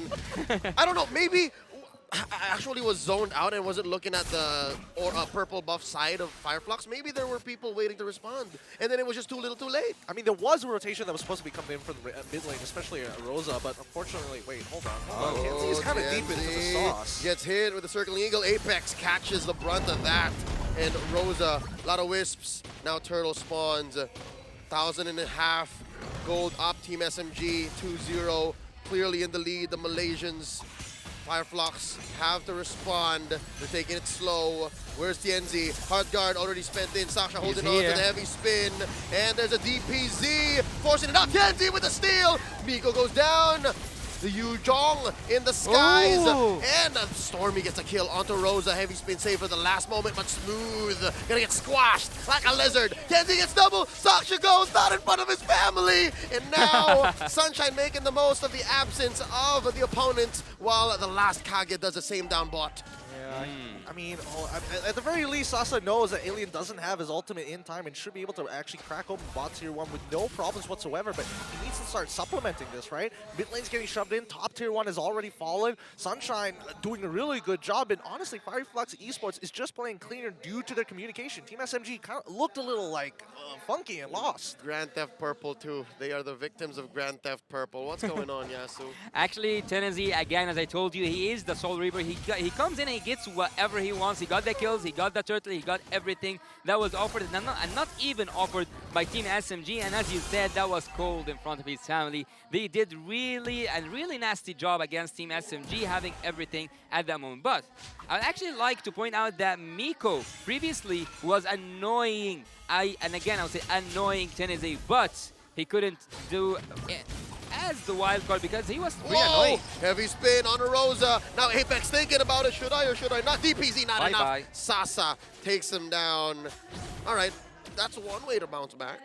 It is one way to bounce back, but let's see how many more, because Smooth is losing his Black Dragon form on the top side, and that bottom side going to get shoved in as well. Whoa, let's calm down here, Miko. This man is using the Circling Eagle off cooldown at this point. There's no goal difference actually between both teams. And so far there's nothing that much to speak about instead of the mistakes that Team SMG are doing. Sasa goes ahead and pops Apex with the Wesker like it's 2021.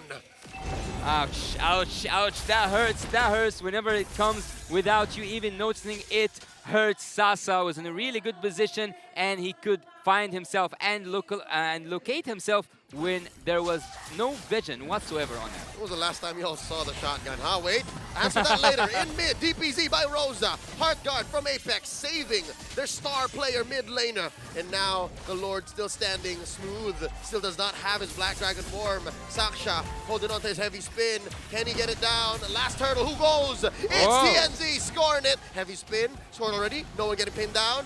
Rosa still good. Fire Flux wins. If he had that penalty zone there, it was a massacre gonna happen. I mean, it's not just that. Wait, hold on. Sasa is getting actually chunked the heck out here. What happened? Even Saksa as well. Whoa! And he's gonna lose his purple. That's it. He's gonna lose his purple. TNZ, you rogue, you scoundrel. Oh, he takes it. And now Fire Flux are 2,000 gold ahead.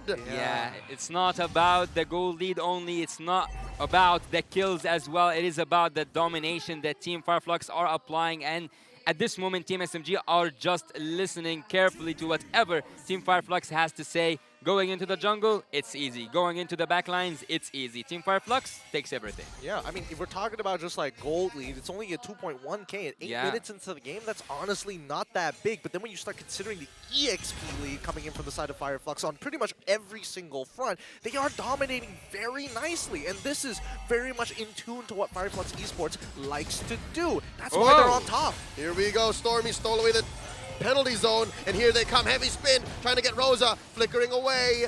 Fireflux, wow, an immaculate retreat, and they're still here. Saxa actually, every time he uses his heavy spin, what was he actually aiming for? Every time he cannot catch anyone, by the way, by Tennessee. Miko, all right, Dash is on now, using the flicker. Team SMG clearly on the defensive. Yeah, I think that Fireflux, what they have over Team SMG is just better communication, right? Better chemistry, better comms, because Team SMG have been anti-synergizing themselves, apparently, for a good majority of these games. A lot of the combinations that we're expecting to land does not even get close to connecting. Yeah, the engagement, the disengage possibility that Team SMG is having, they are not using it whatsoever. So Miko so far haven't showed us that insane play that makes Matilda one of the most banned heroes. The same thing can be said about all the members of Team SMG. Even though they have the kills, it's a strategy game after all. It's not a game about kills, it's a game about domination and forcing your brilliant ideas.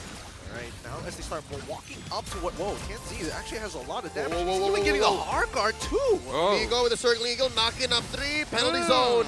And the bravest fighter spent up already.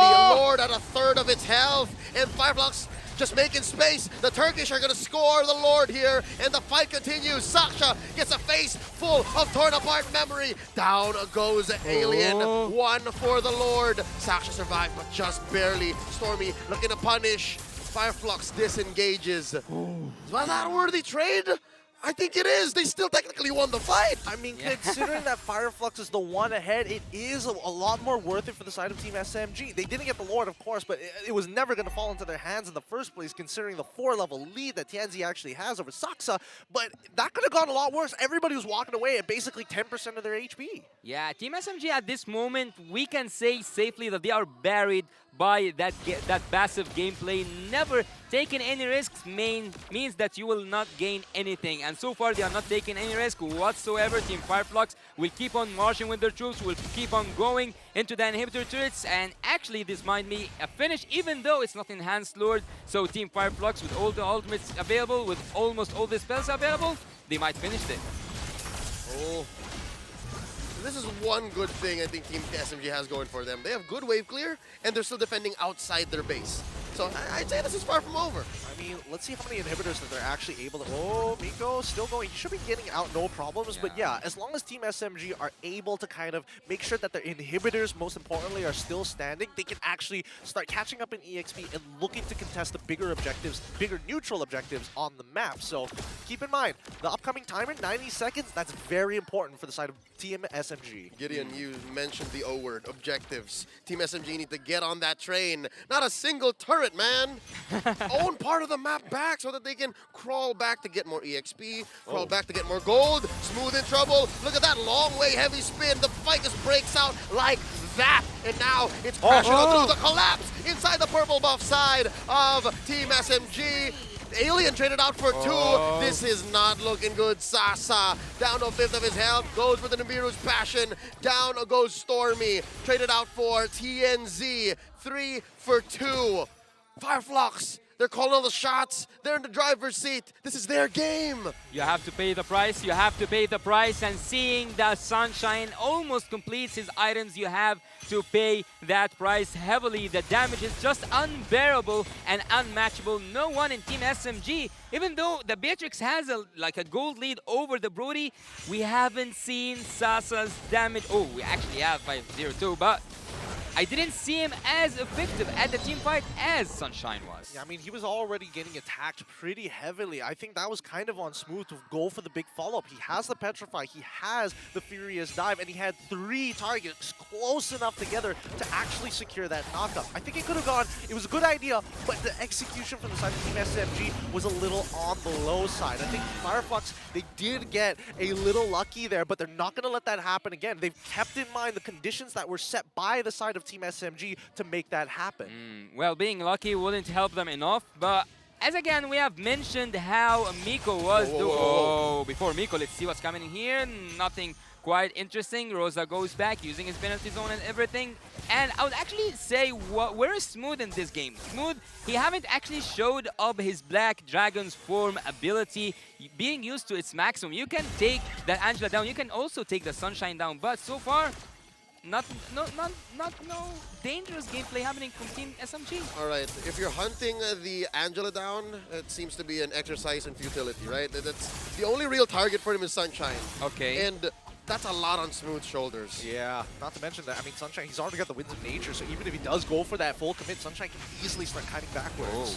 And then get the Heart Guard in, and then punish Smooth. So that's what's been happening the past 10 minutes. Right now, that's the Heart Guard already spent in. Sasha with the heavy spin, isolating TNZ and Apex 47. Smooth this time around going 2v2. Sunshine and Rosa answering back. TNZ taking down Smooth. Team SMG backing off, retreating into the shadows of their own jungle. And with that, Fireflux reasserts dominance, going for their second Lord of the game.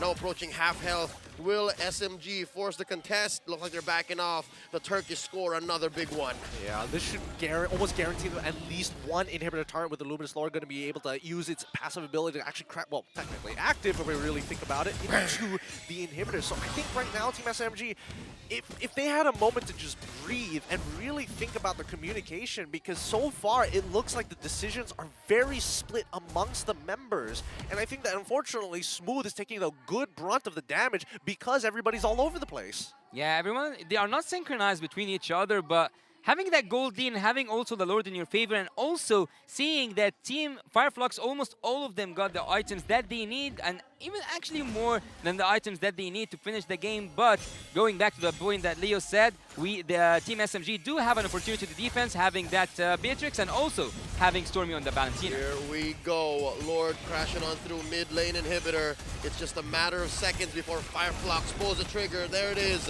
Total part memory spent in. Saksha approaching half health. Top lane being forced in by Alien. Bottom as well cleared. The Turkish are taking their time, slowly but surely choking out Team SMG. synchronized minions. I would say that's the key for this moment. Synchronized minions.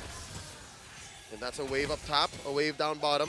Team SMG have to very clearly decide where their resources are going to go. Genzi already gets a hard guard in him, fighting underneath their base. Sasha very low, heavy spin committed, torn apart memory. Oh, the nub of the turret, enough to poison him into that weird position. And there he goes, Sunshine picked off. 4v5, look at Lord Smooth and Sasa and Miko forcing the issue. They're gonna take out Genzi, popping his immortality, and they're gonna take down this Joy. Where's she going? The last Kage, the killer Kage. 2 pickoffs. Team SMG still breathing. Finally, a mistake actually being exploited against Flux Esports. And I mean, Sunshine, I think it wasn't occurring in his mind that the stub of a broken tower can also be considered as a structure. A little frustrating, I'm not going to lie. But it doesn't mean that Flux Esports is down and out just yet. It means that the gold is actually coming down closer and closer together with a real-time win rate in favor of the Turkish representatives. This might be the turnaround for the side of Team SMG to actually catch back up. Oh, look, they're just running through mid. They have demolished Tier 1 and Tier 2. Up top, there's also a big fat wave escorted by Smooth. All right, it's looking like the map can slowly turn blue. Team SMG holding on. I think you say that, but the disadvantage as well with 2 dropped inhibitors from the side of Team SMG. It's really important for them to actually hold those up. But considering that Flux has been dominating this hard, I mean, the next upcoming Lord, it's all about just managing the waves, kind of setting it up, letting it crash on top and mid side, and forcing Team SMG members to walk off of the Lord. Yeah, and even with the action happening in the map right now, the Kage is still safe and sound. He haven't died 1 time so far, and I would actually acknowledge that Team SMG can now bounce back, because we have seen them pull off more than one good defense using the ultimates from Sasa, and also using the Saksa, not just Sasa, Saksa, to keep the minions away. But here it's the real question: will they be able to take the Lords or not? For the first time in a long time, it's actually a 50-50. SMG contesting, Nay advancing, Lord slightly favored to their side. Lord here, a 10th of a health. In comes Alien, Genzi as well. Sasha with the clutch retribution, scoring this evolved Lord. Heavy spin, backing off Apex and Genzi. Genzi and Apex, bravest fighter from Alien, out of this world. The killer Kage, spraying down Flux, taking down Genzi. Stormy goes down, Sunshine gets a kill. Alien gets his immortality pop. Team SMG able to retreat under the shade of their Tier 3 and bottom. Team SMG on the board. Beautiful kiting coming out from Sasa there. Really, really beautiful stuff. But man, Tianzi, he was gunning for that. And unfortunately, Team SMG now have a Lord on their side. Stormy's not with them, but at the very least, they don't have to worry about the dive potential coming out from Tianzi specifically, as well as Rosa and Alien, who both don't have Flicker anymore. Remember, in the last game, there was only 1 time that SMG could have finished this, and also this is the time that Team SMG gets to finish this. Rosa with a penalty zone coming in, spending that ult, and now they're gonna get penetrated in mid. Sasa with Nibiru's passion. Sasha with the heavy spin, pinning down Apex and Alien. They're still going, forcing the issue. Sasha dashing on through, guiding wins out. Smooth putting up a wall between his teammates and Flux. That's a penetration that Team SMG are happy with. They back off. Ooh, okay, so this game is going to drag out longer. We're breaking the 20-minute mark. It is 19:43 as of right of this moment, but we can see, it's clear. Team SMG, they're playing to protect the Kage. They've got the bodyguards. They got to make sure this president doesn't go down anytime soon. Sasa's position is actually so far remarkable. It's like that's the least word to actually express what's happening right now. It is remarkable. Having that gold lead being turned upside down, and now having the lead, even let's say the balance. So far, I would say something that I already mentioned in the wild card. It doesn't matter anymore, the gold lead or even the turrets, because one single mistake can flip everything around. One single kill can make everything hard for whomever lost that kill. So Flux, they only need 1 move to win this game, but the same case is for Team SMG. They only need 1 good move to finish this off. It doesn't matter how many turrets you have right now. Just one mistake will make everything crumble down. Oh, and look at that. Even the minions know. Even the minions know, hey, Tienzi, you've been slacking on your wave management. Let me take this tier 1. Gideon, I gotta ask you, man, past the 20-minute mark, where did SMG find this new swag? Where is this confidence coming from, man? Because earlier, I remember, they were trapped inside their own base. I mean, they were stat checked for a majority of this game. They're like, oh, we can make a really good move here. I don't have the numbers to back it up, whether it be number advantage in terms of people or just raw stats like attack damage or even magic damage in this particular case. I think that as of right now, Team SMG are starting to kind of pull it together, right? They're getting into the later stages of the game where you have to be just a little bit more creative in the way that you play, but now we're following the simple protocols. We're protecting the president, keep it simple, let them funnel into this, and then we can start cutting backwards and really look for those big punishes rather than making that first move. More than ever. Yes, you were saying.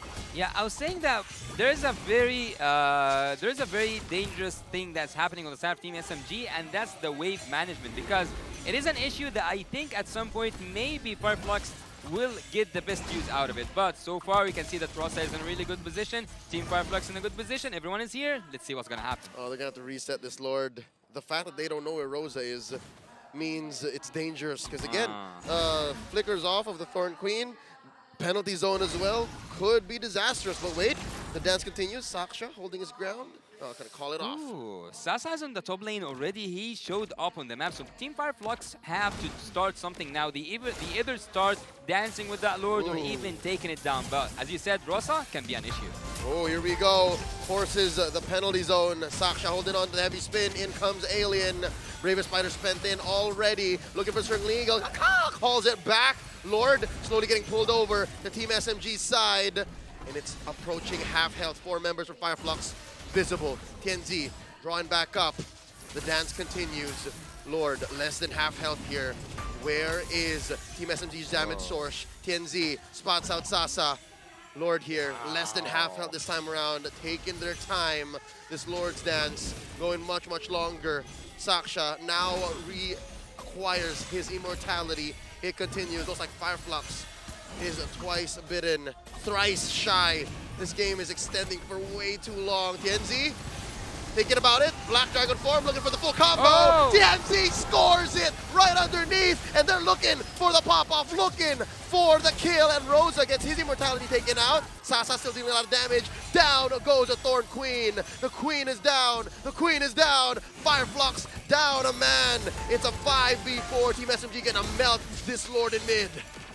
Man, what a beautiful dance that was, but now it's going even deeper as they start to push forward! Oh, the passive of the Lord is helping Fireflux deal more damage. Alien here, the Vanguard, the sides here, Stormy and Smooth need to pick their fights very specifically. Saksha able to survive with about 1 HP. And a Dream still here. Waves crashing through. Fireflux Esports, they smell blood in the water. Smooth and Stormy in trouble. Tienzi gets one.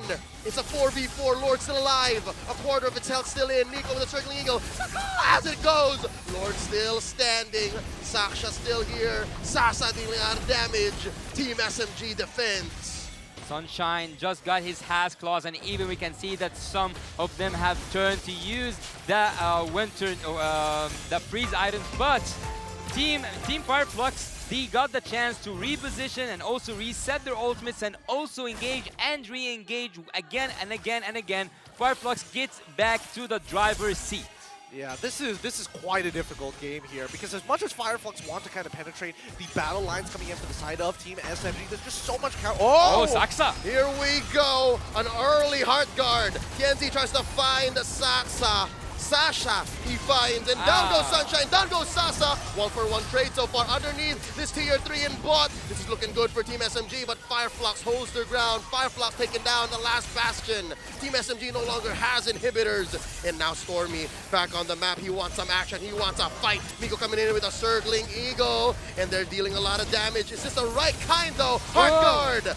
Oh, penalty zone coming in. Stormy gets taken out. Alien still stands. Alien goes down, gets the immortality pop. Smooth here, still alive, has an immortality as well. Penalty zone coming in. Saksha and Miko still here, defending, pushing out the minions. Minions slowly walking in. Fireflux feel it. It's just Saksha and Miko left. Ladies and gentlemen, the Turkish have done it. The Turkish are going to be taking the series in a sweep.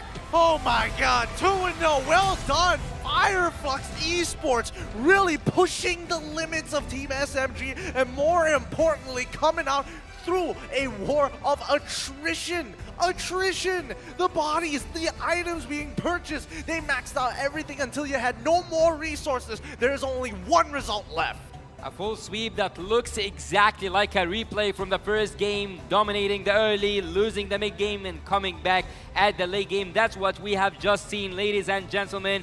The winner for this match is Team Fire Flux. Now they get to do whatever they want, or not get to do whatever they want, but they have got whatever they wanted today. A full sweep, that's a thing in the early stage. You know what? Maybe the commenters on my YouTube videos were right. Maybe I do not understand Fireflux. And now I've learned. Now I know. Now I know. I have to admit, this team is truly patient. They are they can wear you out so easily with the amount of fighting, and especially with a base fight like that, especially on that defense. Oh my goodness. Should it have been like that? Questionable. But did they come up on top? 100%. But I have a question here. Who was the one predicting the Fireflux would win? You were predicting it for, well, for all intents and purposes, you're absolutely right. But it was a 2-0 and not a 2-1. We definitely got me there. Yeah, I mean, we did have higher hopes for the side of Team SMG, but Fireflux, they have put up an incredible performance thus far. They do actually deserve that victory because they came back and dominated the game, and we will get to see now the MVP of the match. I would say that it was definitely on the side of Team Fireflux. Teneze, yeah, it's Teneze. He did really good on that. The Joy, and again, he is the Soul Reaper, having a kill participation percentage of 92%, and not just that, on his itemization is really good. He worked on that penetration, and he also got the extra damage. Sometimes we have seen him with the immortality, sometimes we have seen him with the freeze, but what was actually most fascinating to me was the times that he chose to engage. Dude, everything that Fireflux did was for TNG to clean up house, right? Even their mid laner, even Rosa was like, you know what? I see ya. I'm gonna pick up the Terizla. Let's do it. I mean, hopefully we get to see this in the highlights brought to you by Grab Unlimited. And personally for me, that's the thing. It's the small micro mechanics that they're really taking into account. And once the ability is down, that's when they look to pounce. Fireflux at this moment, they were losing a lot to Team SMG, and I think that this was the moment where Team SMG could have actually dominated the early game, but they couldn't use the best out of both worlds. They couldn't get the best out of this trade, and we can see here that again and again and again, Teneze is the Soul Reaper, taking whatever he wants. Sasa with a really clean play we haven't seen for a long time. The Kage is here. He haven't died for, he just died one time actually, the shutdown at the late game, but having that mentioned, it was a long game, and he was with a great and amazing performance. Saxa won again and again and again. He was trying, and he managed at some points to take the Lord down. And here we have to see the messy, the nasty team fights where Team Fireflux have used their gold lead in their advantage and got a lot of kills. It's hard to watch, man. It's a lot of missed opportunities from the side of Team SMG.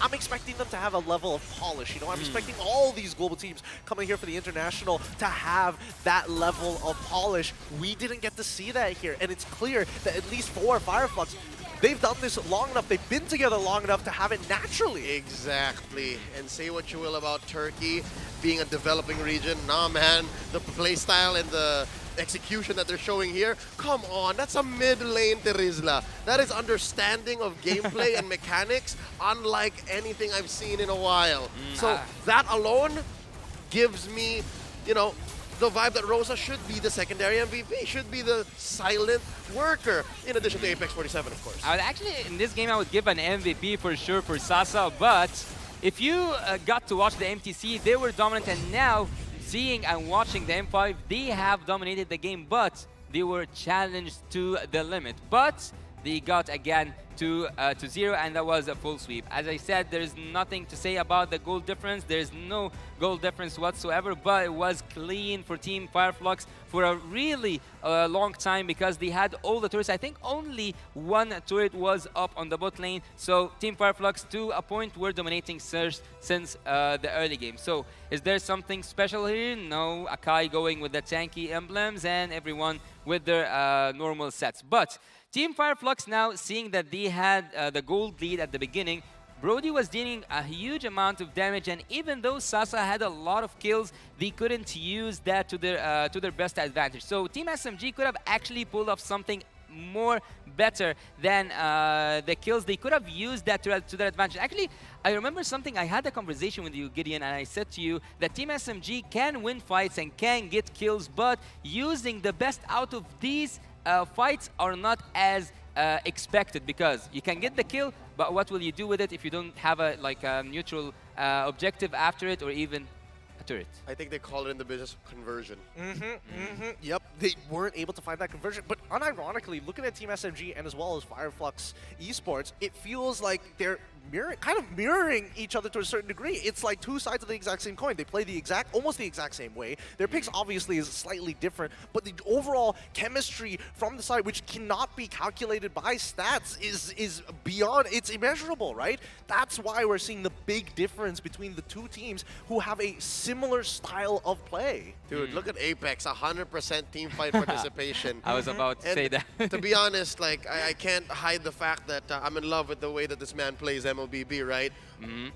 Who else would have been okay to check that bush if Sasa was ready and cocking the Wesker? Well. Who else? Who else?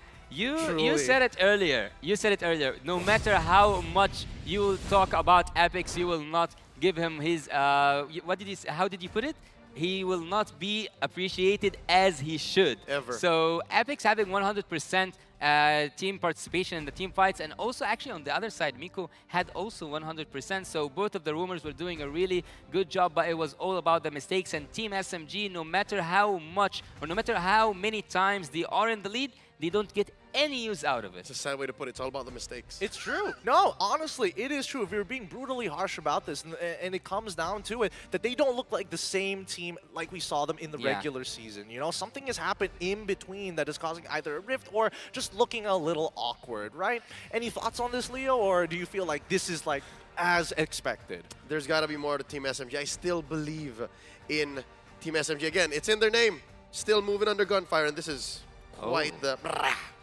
It is quite the fire. But what about you, Yasu? Any final thoughts on this? I think that Team SMG can actually do much more better, because we have seen them in the wild card, and we have seen whenever they dominate the early game, they get to be in their comfort zone. And as I said, they play like robots, but in a good way. Well, with that being said, M5 is powered by Momentum, presented by Kadia, our global presenting partner, supported by ROG, our official gaming phone, Grab, our official super app partner, and Secret Lab, our official chair partner. Coming up next is Indonesia's Geek Fam going up against another Malaysian representative, Homeboys. So don't go anywhere. The M5 World Championship group stage will be right back.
Hit me like I might kick over, but you can give me in no corner. I know I can make a comeback. Ace this round and finish this game now. Got the power on my shoulders. Yeah, you know that I'm a soldier. You can keep me off my guard, but you can't keep me from my honor. I feel like the floor is over. The energy's getting higher. You're saving my arms, 'cause I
one seed, the champion of the arena.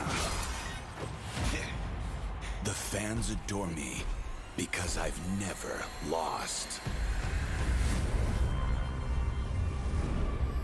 You are afraid that you will lose everything.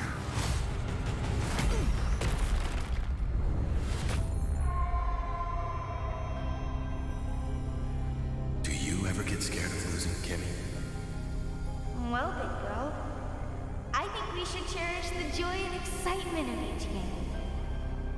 Not who won or lost. That's right. I'll strive for victory, but I won't lose myself in its pursuit.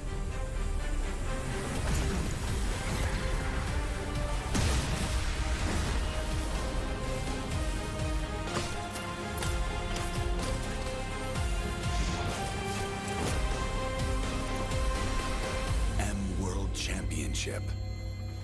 I'm back.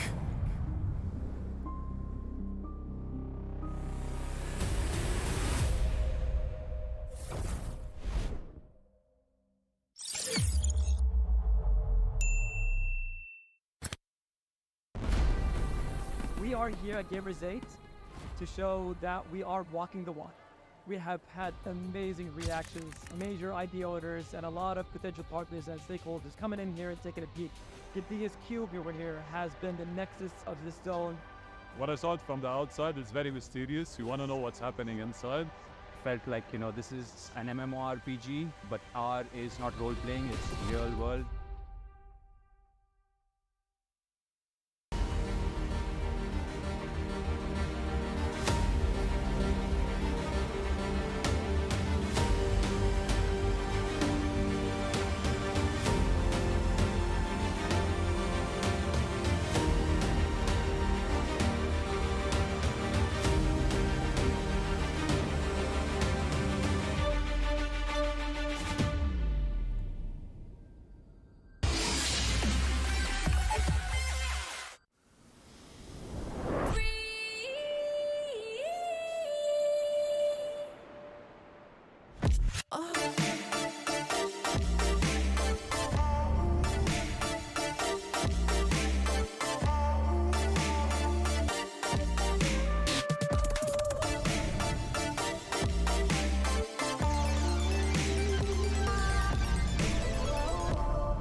Boing, boing, boing, boing, boing, boing, boing, boing, boing, boing, boing, boing, boing, boing, boing, boing, Pag nag-grab only, savings ang dami, your wallet sings tonight.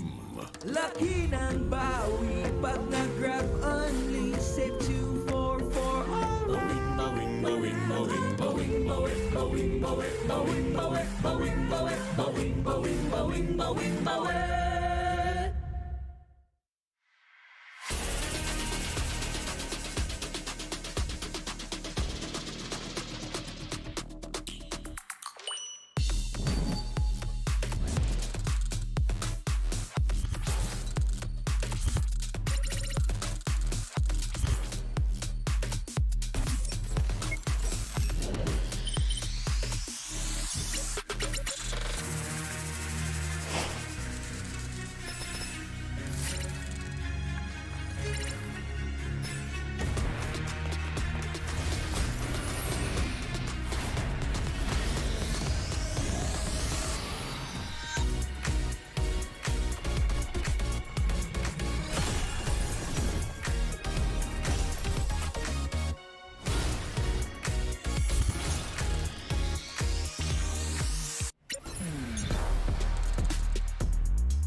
sa surut kanku Ku tahu kita akan bangkit as this Rivalry versus game now.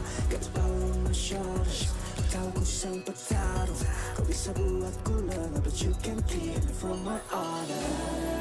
I feel like the floor is lava. The energy's getting higher. You're serving my arms. Cause I know just what we got. I got you like na-na-na-na. And you know we hold the power. Cause we are better than great.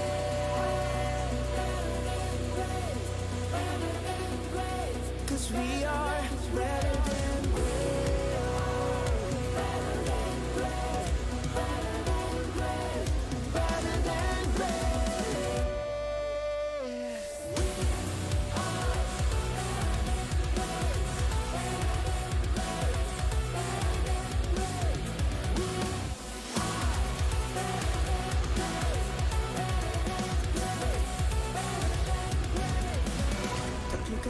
aku yang terhebat, apa yang malu ku jadi terhebat. Transcend myself into this game, yeah. I believe the power to tell me afraid. Kemenangan bukan trik yang lemah. The suit of the game we shall reveal. Better than great, it's how we feel. I feel like the floor is lava. The energy's getting higher. You're serving my arms. Cause I know just what we got. I got you like na-na-na-na. And you know you hold the power. Cause we are better than great. I can tell you if I don't spend in my way. Stand in front of you talking. We are better than great. Keep it up to him. Heart up, beating back to what we play all part of the bar. We are better than great.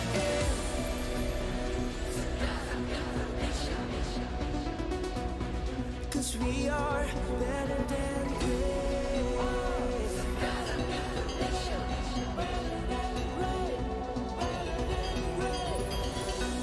If we stand tall and believe, kau dan aku kan bisa dengan tekad membara. You see, I'm better than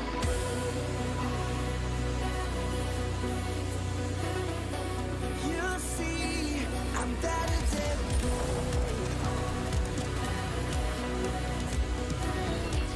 you see. I'm better than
Tolak tak bergolek, tersembunyi di sudut bilik.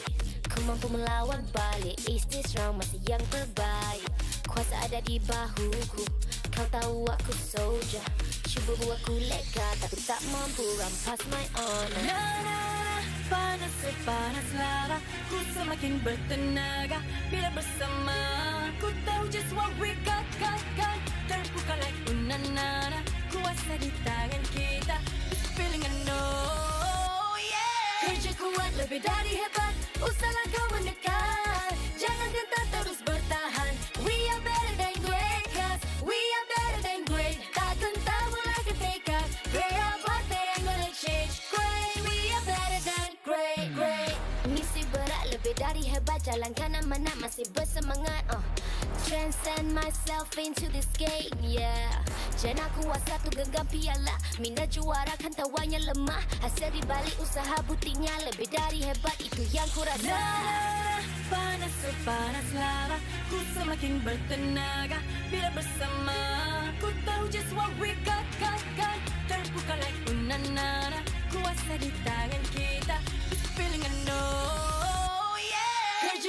lebih dari hebat, usahlah kau mendekat. Jangan gentar terus bertahan. We are better than great, cause we are better than great. Tak gentar melangkah nekat. Play our part, they ain't gonna change. Great, we are better than great, great.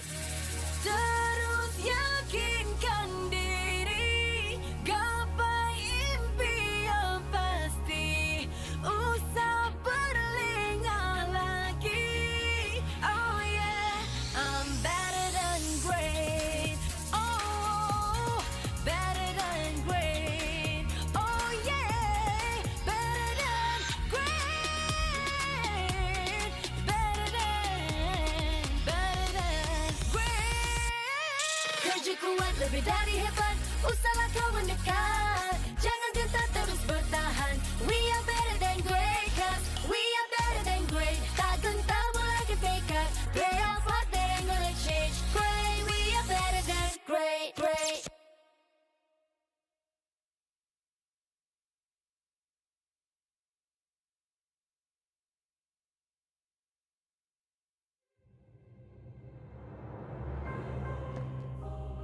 The Shadow Dragon was once my biggest weakness, but now it's my most potent weapon.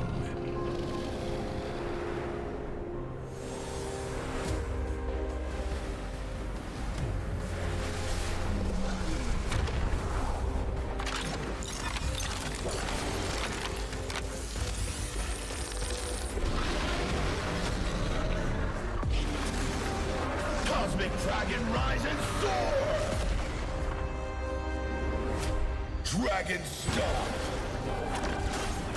Dragon Scales! Dragon Rush! Rise beyond greatness and seize your own destiny.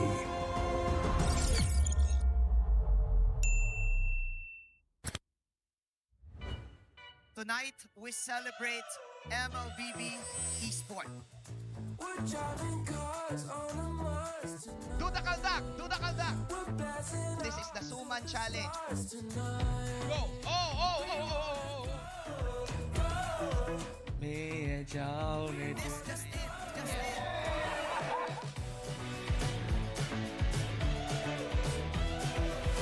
Welcome to M5 Gala.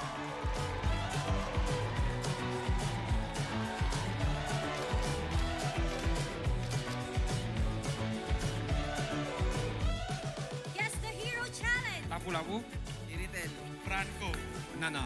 Nana! Best dressed team.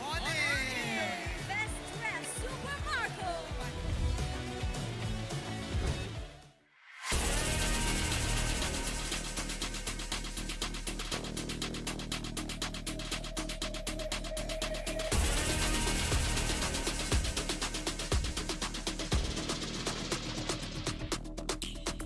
Hit me like I might get over, but you can get me in no corner. I know I can make a comeback, ace this round and finish this game now. Got the power on my shoulders, yeah, you know that I'm a soldier. You can keep me off my guard, but you can't keep me from my honor. I feel like the floor is lava. The energy's getting higher. You're saving my arms. 'Cause I know just what I got. I got you like na-na-na. And you know I hold the power. This feeling I love. Oh yeah. Making my grind good to great. So don't stand in my way.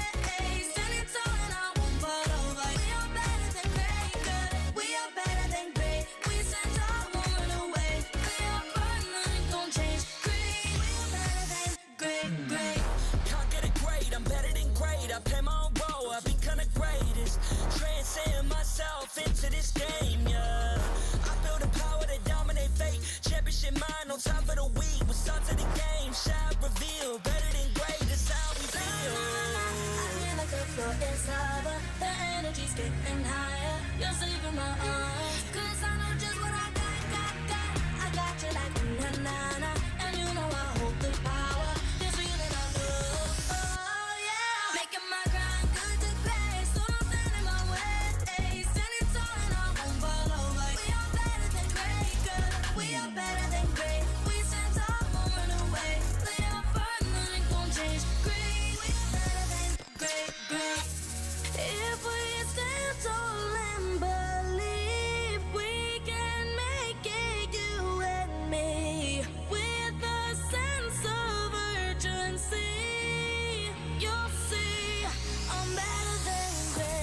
Intelligence Bang Bang M5 World Championship Group Stage, and I'm very excited because it is between the runner-up of MPL Indonesia, Geek Fam, going up against MPL Malaysia's champion, Homeboys, and I'm not the only one excited here. My name is Afel, alongside with me is Yasu and... Wolf. Oh. Yeah. Yasu, give me some space. Hey, let me just say, this is a Malaysian game, so don't mess with us. Oh. We are watching. Okay, chill. Okay. Let's start it this the right way. Welcome to M5. The M5 World Championship is powered by Muntun, presented by Kadia, and supported by ROG, the official gaming phone grab, the official super app partner, and Secret Lab, our official share partner. Thank you to our lovely sponsors. M5 will not be possible without your support. And thank you, Lafel. Need I remind you that you are actually in the Philippines right now? Hey. A special shout out to our global presenting partner, Kadia. Kadia is a giga project, a city. Imagine that, a city that's being built in Saudi Arabia. It is the future capital of entertainment for sports. Entertainment, sports, and culture. Don't throw me off. How dare you? Not doing nothing. Well, let's talk about people who are doing something.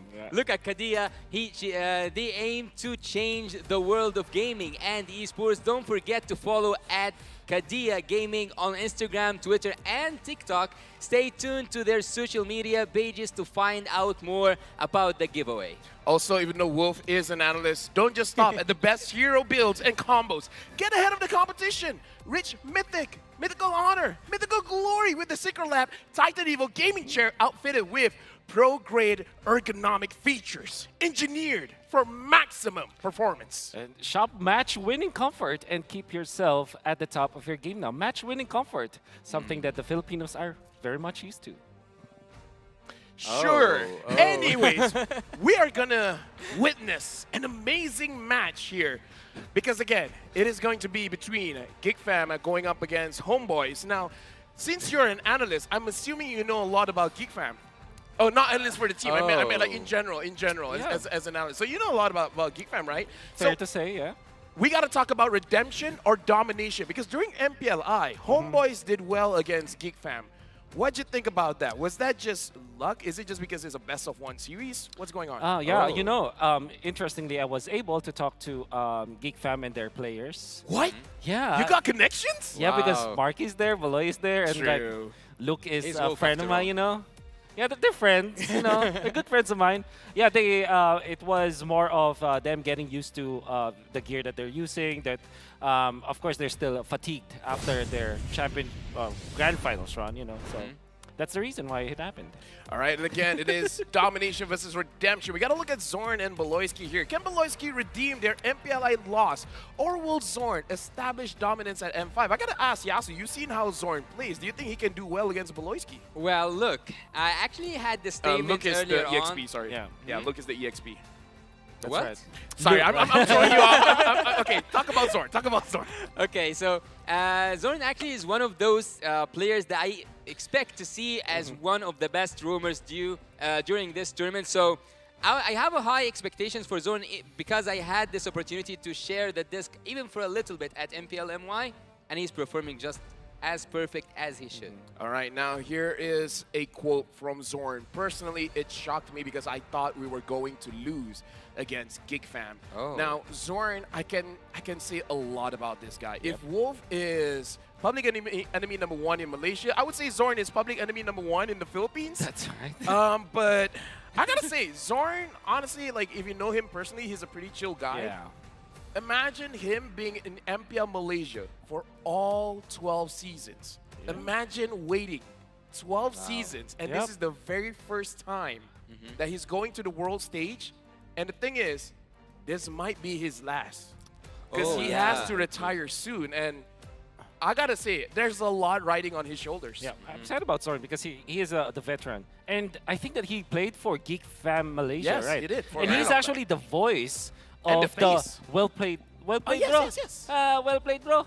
That's why I love Zorn. I think for me personally, I am rooting for Zorn in this matchup. And if you're gonna ask me what I think about this particular matchup between Geek Fam as well as Homeboys, I have proof that I voted for Homeboys to win 2-1. Oh. So I vote for Geek Fam. What are you talking about? What about you, Yasu? Well, I will say my expectation about this game. I think, if I'm not mistaken, it's a 2-1. That was my vote. But I have a question. This is the first time we share a desk together, Lafel, and there is something that's quite interesting. How does your curse work? My curse works that whichever team I'm going for, that's the team that's going to lose. So who are you voting for? Homeboys. You think Homeboys gonna win? I disagree. Geek Fam's got this. Look at the history, man, because we gotta talk a little bit about the history, right? Because Homeboys and Geek Fam, if we're looking at a ladder, right? #1 team at the top. Okay. They missed the step quite a few times, all right?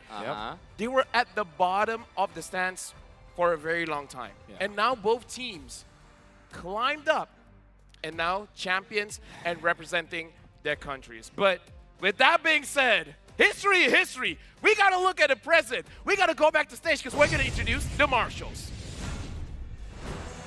To officiate the M5 World Championship, we have our Marshals making their way onto the stage. They are here to ensure the fairness and integrity of our games.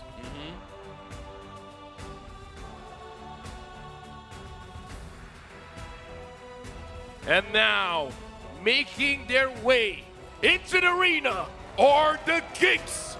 Their tenacity and adaptability serve as factors to represent Indonesia in the World Championship stage. Now, they're looking to exhibit the same. Ladies and gentlemen, give it up for Geek Fam! You know what they say, once a geek, always a fam. And now we can see the Malaysian team, a team that you can tell us about. Yeah, a team that is as tenacious as their opponents. Their never give up mentality allowed them to clinch not only their first ever MPL title, but their very first M Series World Championship appearance as well. Make some noise for Homeboys! Wonderful story for sure, as they have finally found their way into the international tournaments. And now to guide the teams to victory, we have their head coaches and analysts. For Geek Fam, it's Coach Erpang. For Homeboys, Coach Pobs and analyst Saiful. Now we can see that everyone is ready. Everyone is going to compete to see who is going to be better than great. Will it be Team Homeboys and they will bring that victory home? Or will it be for the Indonesian Giants, Team Geek Fam, who came all the way through here from Indonesia to prove that they are, yes, the runner-up, but yet they have a lot to offer so far. And speaking of both these teams, both of them kind of have the same strategy. They dominate the early game. And they also have their imports as well. That's Mark and Boloyski going back to the Philippines, presenting themselves. There was a time where the camera actually zoomed into both Boloyski and Marky. They look very happy because now they're back after 1.5 years. They're back in home soil, performing as the representatives of Geek Fam. With, of course, Nael, Luke, and the boy. A lot of future for these young players from Indonesia. I would say having Marky as the starting lineup here instead of Kadera is also going to be a point that we're going to be talking about. But now for Homeboys, Rizal, Chibi, Sapat, Warlord, as well as Zorn. I would say in this lineup, Chibi and Zorn has represented Malaysia before in the SEA Games, but the rest, this is very fresh for them. Well, Team Homeboys right now on the screen, they have 5 members, right? And that's like the natural thing. But actually, I kind of have like a fun fact. Team Homeboys at some point, they play 4v5 because Zorn is kind of busy doing his recall. I gotta say, based on the way they play, he's gonna make... Okay, you know what? Okay, come on, guys. Don't do me dirty like... come on. We're just telling you how good Homeboys is. Yeah. He's making sure all the buttons work. Exactly. But look at the good side. Like Look at at the player. Yeah, look at the full half of the cup. All right. If Team Homeboys win, they win 4v5. That's something. Yes. Wolf, help me out here. I know we're frenemies, but be my friend now. Okay, I will be your friend by saying that Homeboys is actually very impressive, and that is the talent prediction. How dare you vote for Homeboys? And Yasu is a liar, by the way. He said Oh, it Yasu twice. is you. Okay. How dare you, Habibi?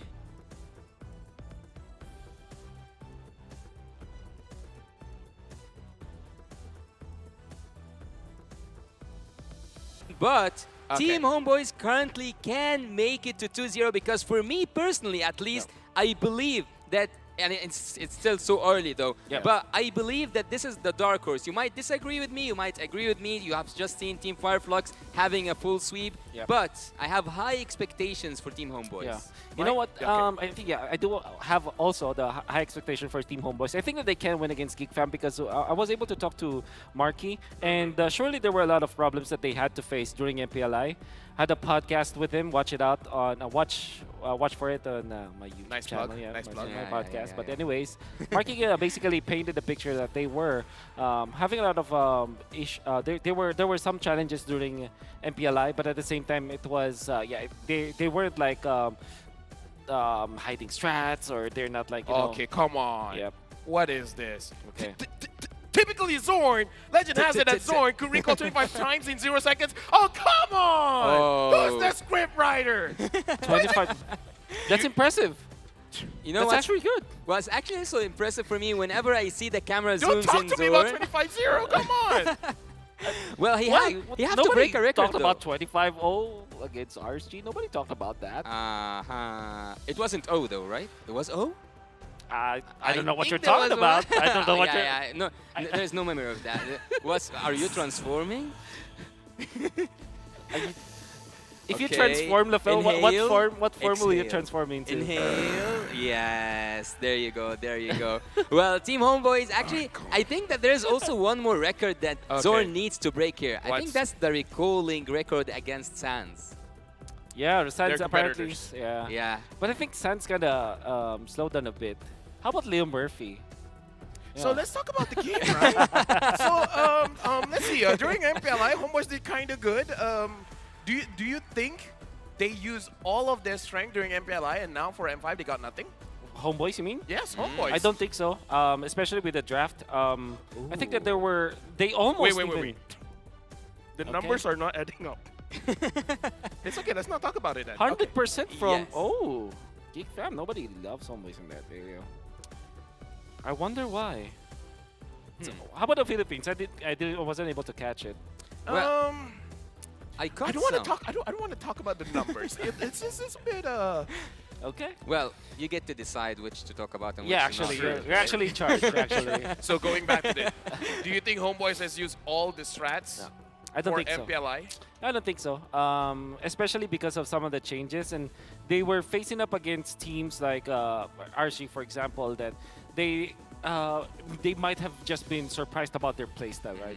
I think that especially because they will play 3 best-of-3 matches, I'm sure that Homeboy still has something going in for them. And I saw after MPLI that they're still very happy. You know, they're still their energy is still there. I'm actually very excited to see Homeboys because I know that they are a team that will rely on their instincts more than anything else. Well, adding up on that, I wouldn't safely say that they intentionally lost against RSG, but at this point, I think they didn't need. They did. No, not intentionally. Of course, they will not lose intentionally. But I mean that they didn't need to use all their cards. Yeah. Okay. Now I get it. Okay. Now I get it. So maybe they used the same things, you know, that they used during the MPLI at the early stages. Can I just say, I feel like I'm getting attacked here. We're going into the drafting phase. Geek Fam going up against Homeboys. Geek Fam is first pick. Homeboys is second pick. 1-1 getting banned out by Geek Fam. And for Homeboys, banning out Matilda. Yep, Matilda, great counter to Poloisky, of course. Homeboys are in the red side, so they are the dedicated Nolan ban. I'm sorry, I'm colorblind. I think both is red side. I am also colorblind, so... I think I am too. Yeah. So it's red side versus red side. So who gets the first pick? Okay, so my question for Yeah. Wolf. Now, Martis is very strong in Malaysia. So do you think this Martis ban is a meta ban, or is it specifically for GB? Yeah, it's a very so much of a target ban. I cannot remember a team in the Philippines and in Indonesia to actually second ban the Martis, unless of course they're facing up against like players with limited hero pool. And I don't think that this is like the best situation, but maybe Geek Fam thought about the right idea to counter or at least neutralize Homeboys with this ban. Well, speaking of Chibi and the bans upon this like magnificent player, I would say that it's not just the Mars that he's like playing really good, but also he managed to pull off the Hell card during the MPL MY, that's true. and also he have proved that Leomord can be effective at the finals. Okay, Okay, I'm an anchor, but let me be a bit of an analyst here by letting you guys know the way that Homeboys draft. They will always have a balance. One person has to dive, one person has to stay back. So if Chibi, as the jungler, is using a utility jungler, Sapat is going to dive. He's going to flank. If Sapat is being the front line, then Chibi is gonna dive. will be the one diving or flanking. So if they want to pick up a Hellcurt, then Sapat has to pick up something like a Terizla. If they want Sapat to use something like a Paquito, then we can see a Baxia, a Akai, something like that for Chibi. It kind of feels like they're kind of compromising, not really compromising, but kind of relieving each other's jobs, basically. So it's job-based. Joy, Nolan, Arlot, they're all open. What will Geek Fam prioritize? Nolan, obviously, is a strong choice. Also, who else? I think also Joy has proven like that it's worthy in the previous game. But there's something really good about Team Homeboys, and that they do love the tanky or like the setup heroes. I agree. That's why I kind of feel like Geek Fam might just prioritize the Arlot, in fact. But instead, it is the Bruno. Well, that is coming up as my second question, honestly. Homeboys has been doing well when Rizal is doing well. And one of his better heroes is the Bruno. And as you said, Wolf, on your first cast of the day, the difference between Bruno and Wanwa is that Bruno, you can put in any kind of draft, and it works. See, I listen to what you're saying, And it's really good. So now Homeboys, they have picked up this Joy. Now, the Joy is, for me as a Malaysian, I'm slightly worried because they've shown that Sapat is willing to use the Joy in the EXP, but it did not do well. And you know what? Thank you so much, Yasu, actually. I don't know why you had to give me this. You can actually just say it. Rises 91% in MPL MY. With the Bruno. So this is more of a deny pick. They took it from him, They basically prevented him from using one of his most comfort heroes. But seeing the Joy coming in, I don't have anything but, or like I don't have anything to say but to wonder, why did they leave that much open in exchange for just Bruno? Oh, no, legit. I kind of feel like playing the game myself, Bruno is one of those heroes where you don't have to think. Which improves your gameplay because you have time to think about everything else. And the thing is, when Bruno, a situation happens. Imagine a big fight around Turtle. No one is handling the lane at all. It's so easy for Bruno to take the objectives. Exactly. Bruno makes a snowball, feels like an avalanche. I agree with that. And it's because of the criticals. I wonder why Geek Fam just literally based on stats to pick up the Bruno first pick. Do they have a good analyst? Do Well, you think the analyst is like a good person? I don't know That's what a good to think. question. I cannot think. I don't think. You don't think? I don't think. So he doesn't think No you're wonder they're not colorblind. champions. All right. Oh, the Grok. a very early Grok. Not the hero I would be thinking of, but this is huge flashback. Huge flashback. The Grok was the reason why Zorn brought Geek Fam as champions in MPL Malaysia Season 3. Before there's the M series, Zorn, during that time, no one cared about the Rome position. He used the Grok to grant them the championship. Did he just open the book of history and went back all the way through until Season 3? MPL Season 3. MPL Season M1 hasn't started yet. Wow. M1 started after Season 4. Exactly. But it's not even. So they represent Malaysian MSC? See, this is why it's sad for Zorn. He has become champion in MPL Malaysia, but never on the season where you go to the world stage. So he became a champion when there's no such thing as a world stage. So it's kind of like he got in the scene way too soon.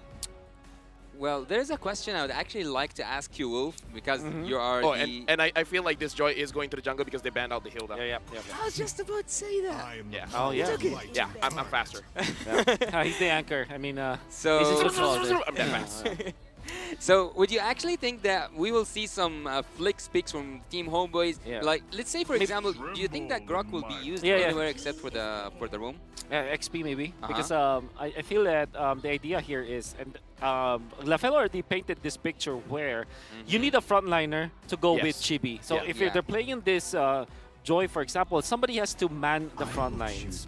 And Grok is usually that kind of hero. It could be Flex, but of course, in the presence of the Arlot, which I think is a good pick. I'm not from Homeboys. Yeah. Now, and it's still Flex. It still is Flex. If this was the previous series, I would say it's Flux. Okay. Yep. Okay. I'm sorry. I would say it's Fire. Yeah, thank you very much. Yeah.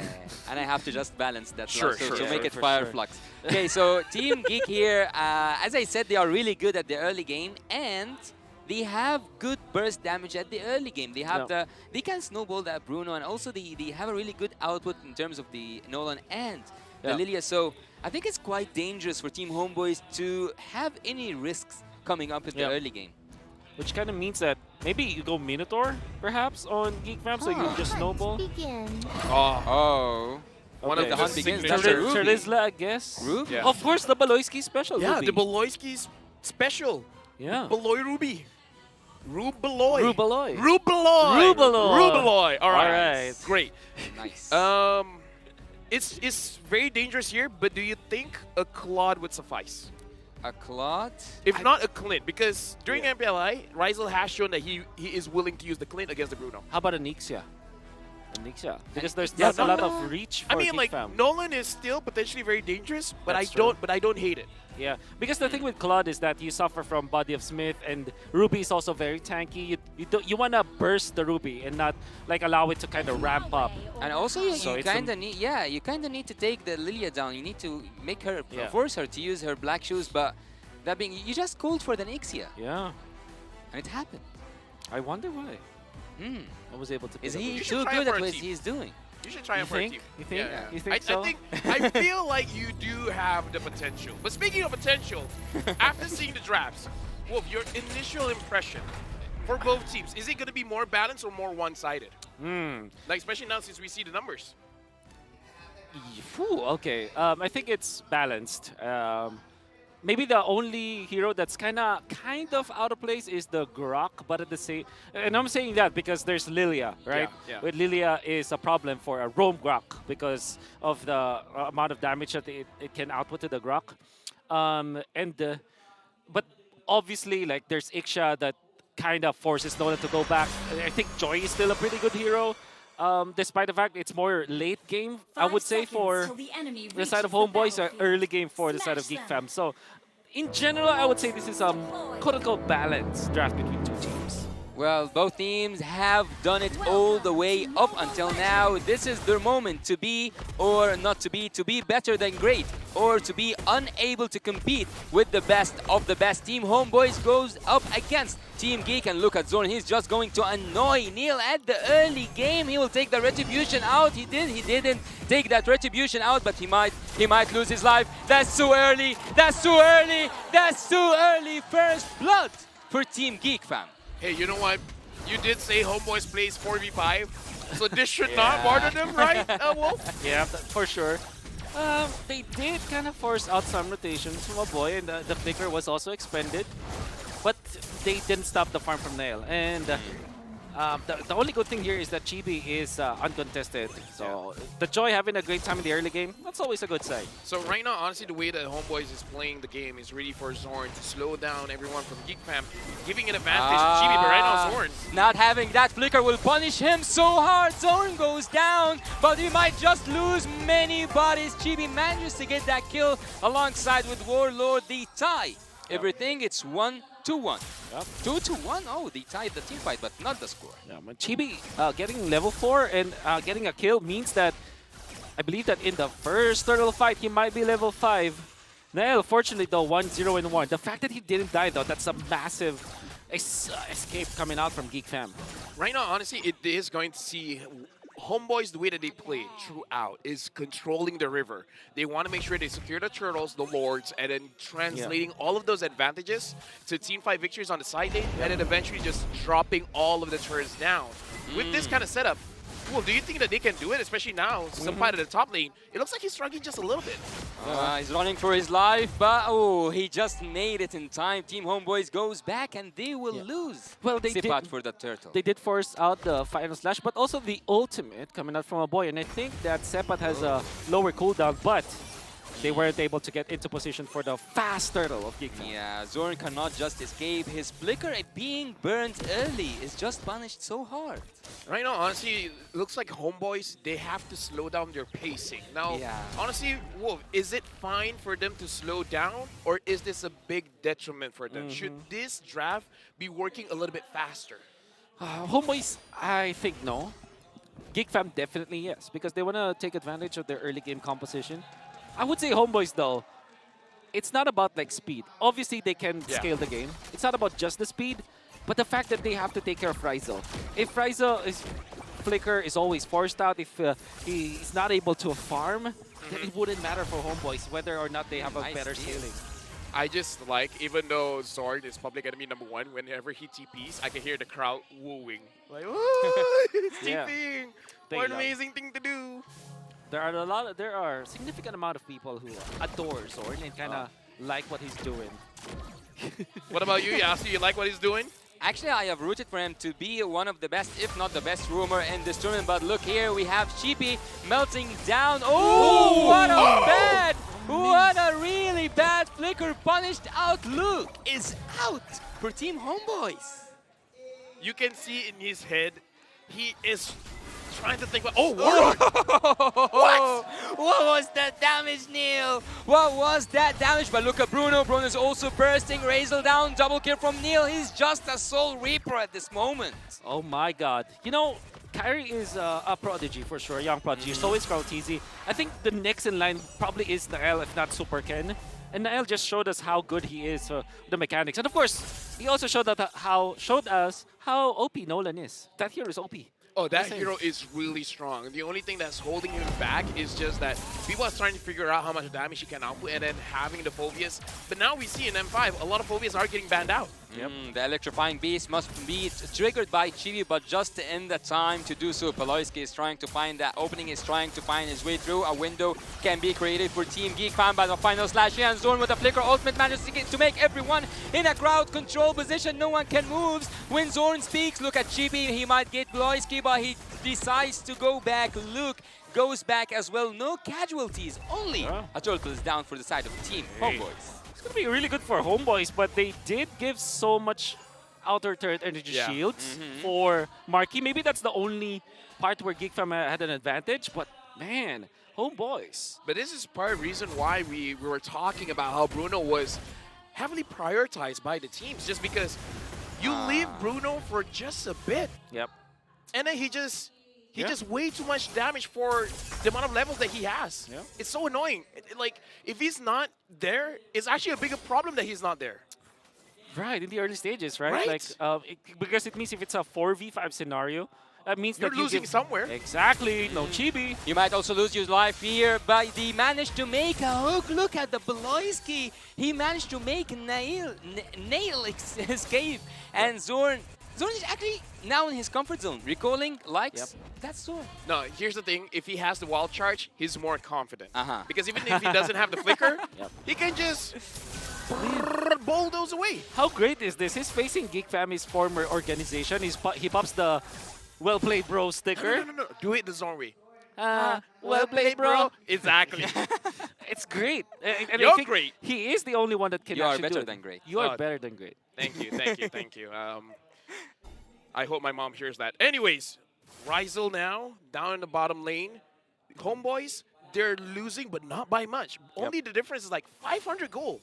I have a question for you, Wolf. What can make everything turn around for the side of Team Geek Pack? But before we answer that question, let's see Chibi melting down Apoy, making him use his black shoes. What can Geek Fam bring up to the table? Lord Dance. I think if we lead up to 8 minutes where Geek Fam has a lot of farm and Marky, He gets the first Lord Dance, they win it, they take over. And then afterwards, Lord number 2, he has the Wind of Nature already. There's not much that Homeboys can do. So, yeah, it's the Lord Dance timing that we're looking for. Yeah, after melting Chibi down, they know that there's no contestant whatsoever. Zorn is being hooked to the back line using his ultimate. Look at the bounty zone with the flicker. They are committed to take Zorn down. The Zorn way, flicker, ultimates, recall, recall, recall.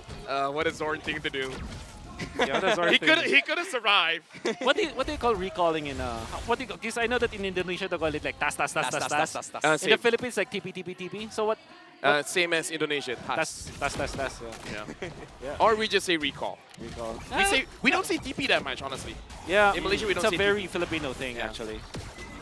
Anyways, going back into this game, I was talking about the goal lead wasn't that far, but now it's 1.3k goal lead for Geek Fam. Especially now that they have the Bruno, should they be start to moving together to make sure that they can basically grab all of the neutral objectives? Because right now, even though it's 7 minutes into the game, no team has gotten a turret just yet. Yep. Okay, so to answer your question, yes, Lord Dance should be the next priority for Geek Fam. And like I said, first Lord Dance, they will not have the Wind of Nature, but they will get it the second time. And it is their way to kind of match up against Rizal.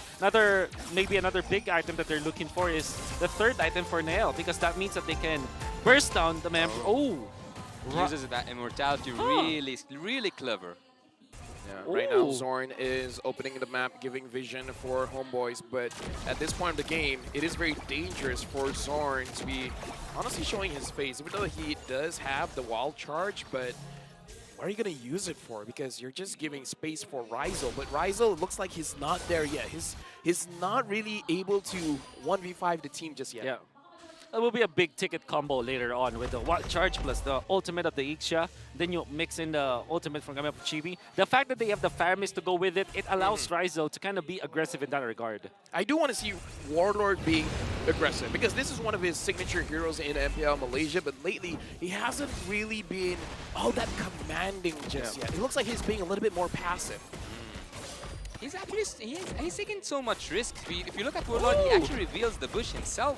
And Zorn right now with the nice ultimate, but what can he save? Nothing actually. And Sipat comes from the back line. Final slash finds its place. And Beloyski's trying to escape. Chibi finds him in the back line. Look at Nails trying to escape, and he does escape. Look at the ultimate flicker penalty zone committed, and Chibi is just out. Luke is here. No one have to be worried. Geek Fam gets back on top. Great play coming out from Geek Fam actually for the counter. I would say the Homeboys, nice jump coming out from Sepat, but that kind of, that was an overextension coming out from Chibi. Surely he did take out Baloy, but Baloy is just a roamer. Not much value in that kill, and then he gets taken out. Now the Lord gonna be controlled by Geek Fam. Yeah, knowing that Chibi cannot be here, they have to take their chances on that retribution battle. But look who's gonna get it. Who's gonna get it? There's so much time for the Nolan to get it, and Zorn right now, he doesn't have a flicker. He goes down, Marky with that damage, and Sipa cannot do anything but to dash around. He has to only dash around. Double kill. There's also a triple kill. A triple kill is here. He will survive. No way. Rizal finds his place, finds his position, and finds that kill shut down for God, Team Baloy. Homeboys.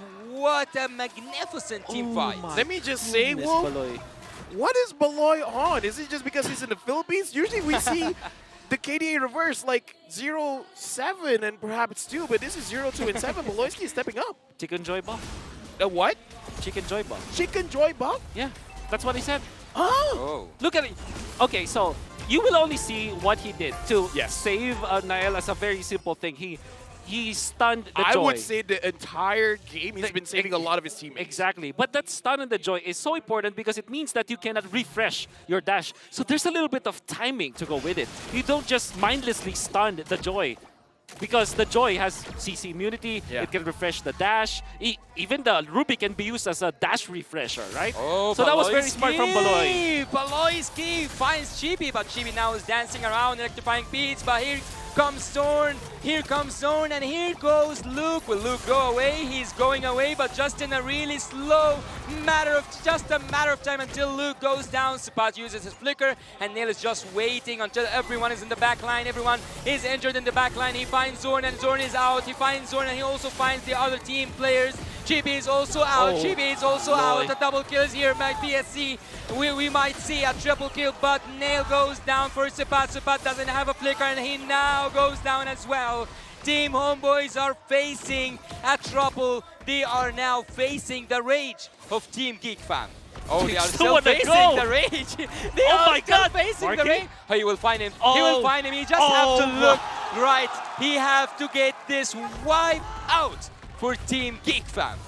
I just gotta say, Warlord has to find a way to reset because throughout this entire match, honestly, the NetherRealm hasn't really been helping out the team because he's always uses it at a very wrong timing and on the wrong people. And I gotta say, Nail is actually super duper aware of that happening because he actually isolated the guy that's not in the zone of the NetherRealm, then he takes him out. Oh, Zorn might be the one who is out. He will be getting out of that or not. It's so hard to go out of it. And again, what was that NetherRealm? Like I said, man, this is Warlord's signature hero, but ever since MPLI, it looks like, I don't know, is something lost in translation within the communication? Because it doesn't look like he's in that great of a shape just yet. Oh my. That's quite confusing, Wolf. What do you got to say about that?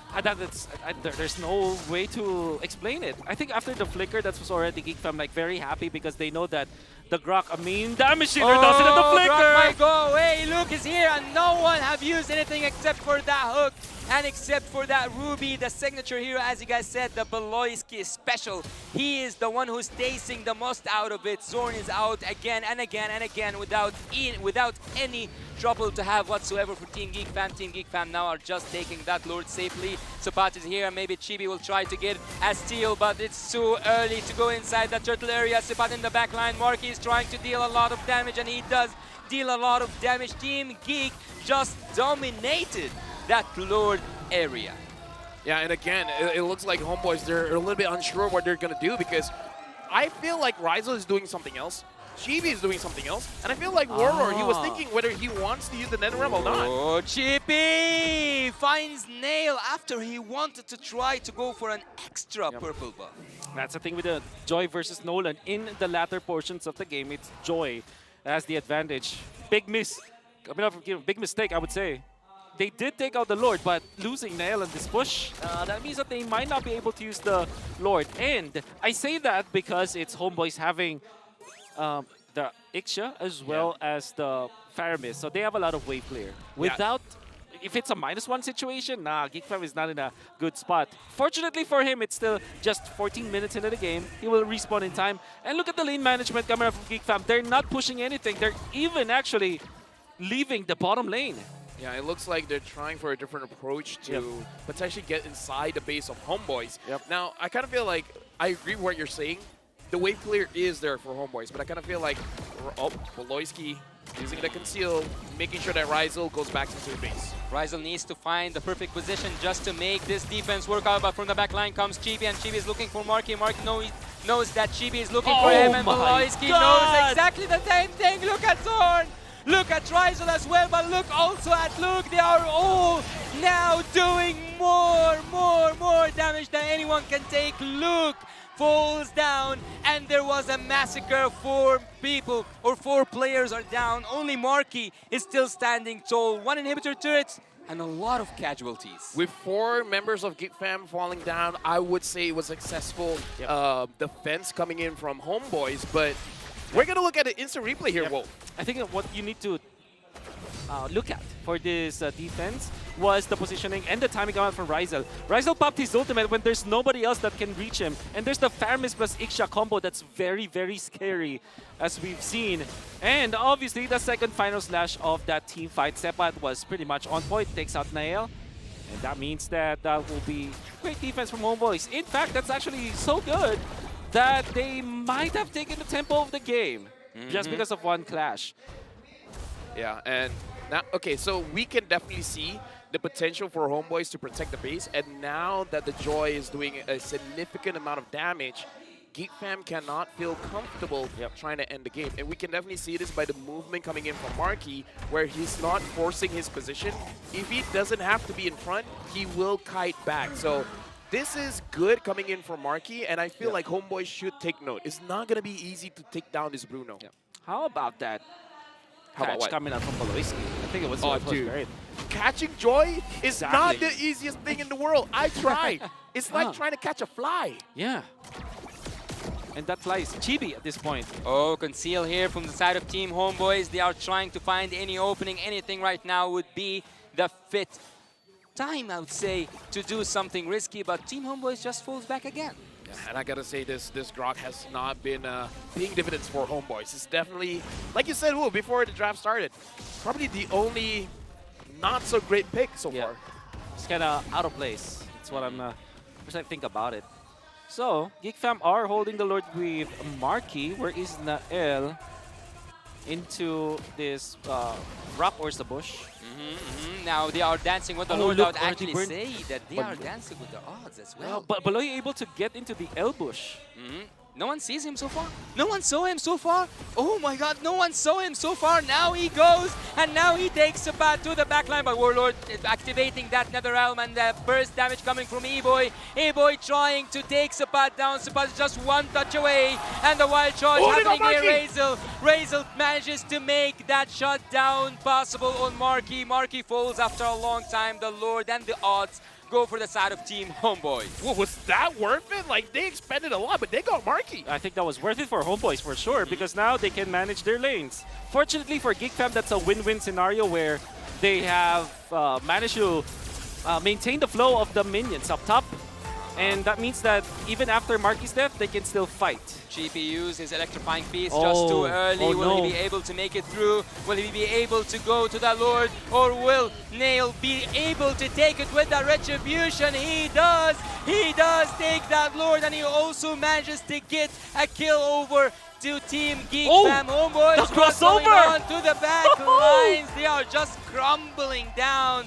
Zorn is having fun with Luke at this moment, and Chibi is trying to find anything at the back line. Luke is just a matter of time until he falls down, and down he goes. I would say, man, it's been a while watching Assassins going up against Exactly, Assassins. I know. I love this 1v1. I mean, sure, everyone else was around, but let's be real. Let's be real. Come on. It was a tango. It was nice to see.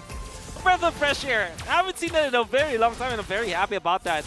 Homeboys taking out Luke, and also taking out Marky earlier on means that they will not be will be able to defend. Geek Fam, however, they managed to equalize. 19 minutes in, we go for another refresh. Yeah, and speaking of refresh, I gotta say, while we have the time, I don't care about the KDA, but Luke has been performing phenomenally. I agree. A lot of his ults actually hit the right target. We even saw once he was able to catch Chibi that he was unable to dash out of. Real-time win rate right now, it is for Geek Fam. And I gotta say, it's something that Homeboys has to micromanage so many things. The way that Luke has been engaging, the way that Baloyski, in my personal opinion, counter-engaging. They're just waiting for Homeboys to be out of position, and he just catches them. Yeah, yet I have that feeling that Team Homeboys will come back once again. Zorn right now, he might use his wild charge, but just too late to use that wild charge. Baloyski is trying to deal, trying to make some crowd control to prevent Sapat from going back, and Team Homeboys manages to go back even though there was a lot of slowdown. What does it take for Team Homeboys to come back to the game, Wolf? But before that, yeah, so Habibi, let me tell you, there's this thing called the Castle Curse. The moment you say Homeboys could come back, Zorn just ulted into nothing. So, Well, as commentators, no. I will not let you drag me into your curse. Right? Let's just not talk. The more we say nice about something, the better it gets. Yeah. Well, be neutral. Thank you very much. All right. You know, in order for me to be neutral, I'm gonna say that I kind of feel like Homeboys actually might have the better situation right now. Come No, I'm not. I'm serious because it's. I mean, like you would have to spend your ultimate, your penalty zone, for example, onto Rizel. So that's already a designated job for Luke. At the same time, they have to take care of Chibi. And even as good as Baloyski was landing all of the shots with a Don't Run Wolf King, it will expire eventually. And there's still the Faramis ultimate. So what I'm trying to say here is that late game is quote-unquote easier for Homeboys to execute.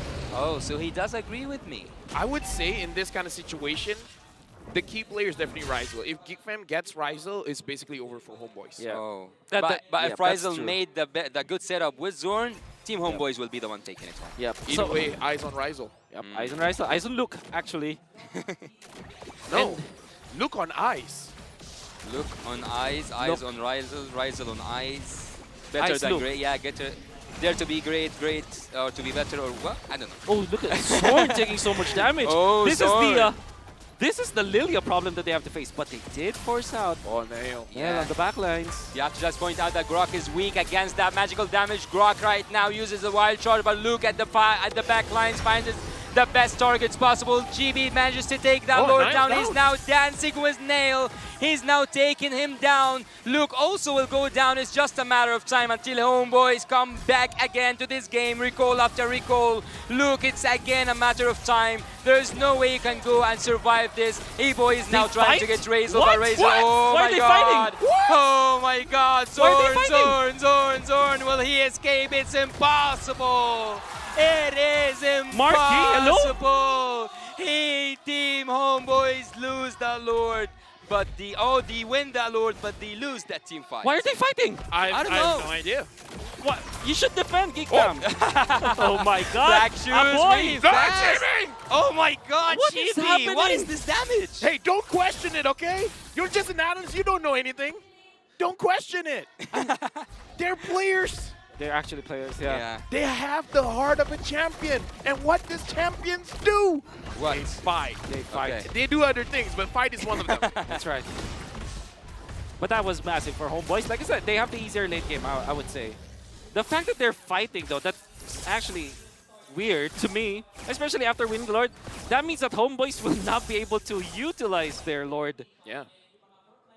How many Lords have been wasted so far? Three? Three, right? Ichni, Sun, 3. Three. Sun. Okay. So no one have got any benefit from that Lord. So I think at this moment they should just focus on the team fight, right? Yeah. Personally, for me, the later the game goes, kills matter more just because of the the respawn timer. It's so long at that point. Even if the opponent gets the Lord, who cares? Just kill them. Okay, so now we can see the real strength of Homeboy's composition, that that was already a good play coming out from Geek Fam, the pinch that we saw coming out from Nael. But he looked for the Grok first, which was interesting, and then the Grok got away after the immortality. Personally, for me, I feel like it's just because he was just there. Might as well just kill him, right? Yep, that's true. However, what happened was during the Red Tree duel, what happened was Nael got stunned up. That's why Chibi got the Retribution easily. And that's because of the Lord stun and also the Wild Charge being, it wasn't available that time, but the knockup was important. But the Wild Charge allowed Homeboys to stop Nael for a while and force him to just walk and make the beeline towards the Lord. So what I'm trying to say here is that they forced Nael to be very low in that situation when it comes to HP. Ladies and gentlemen, we're going into the 25th minute of the game, where at this point the goal lead does not matter. It is all about the positioning around the map. How you're going to set up for this fight, how you're going to set up for the kills. So for Homeboys as well as Geek Fam, jungle control, lane control, river control is going to be a big point. And Zorn just stole the buff, and you know what? That's worth a recall. Yeah, that's worth a recall. Yeah, I think that the mental games also at some point matter. Look at Beloyski. He might be in the wrong position. He is at the wrong position, but he manages to flicker out of there. Zorn still have his wild... No, he doesn't have his wild shot, but he still have his flicker. He might make a good setup. Just, let's say, a few seconds, and everything will clash. I feel like it's worth it to talk about that Beloyski does not have his flicker as well. So when he's using I'm Offended, it's not going to be dragging the team out that far away. Oh, Homeboys know where Nael is. And the only bad thing about the Nolan actually is you leave tracks behind when you're dashing. So you kind of know where he's at. You kind of know where he's at, you know? A reverse Natalia. So now Homeboys as well as Geek Fam, this is waiting for a trigger finger. Who wants to engage first? Usually, those that engage first loses, but somebody goes in. Oh, look, right now he's final slashed away from his teammates, but he manages to find his way back. The Lord is still 22k away from being took from one of these sides. Geek Fam still keep on dancing with the Lord, dancing with their odds, and so far they do look nice. Look at, oh, wild charge. He manages to give some time for Chibi to take down the Lord. The Lord is down. Look at the Nether Realm in the back line. He manages to get his teammates once back on their feet. Team Homeboys right now are trying to escape, but Marky wouldn't let that happen. The double kill is there, and Marky takes Warlord down. Again, 3 are down from Team Geek Fam. Is it a finish?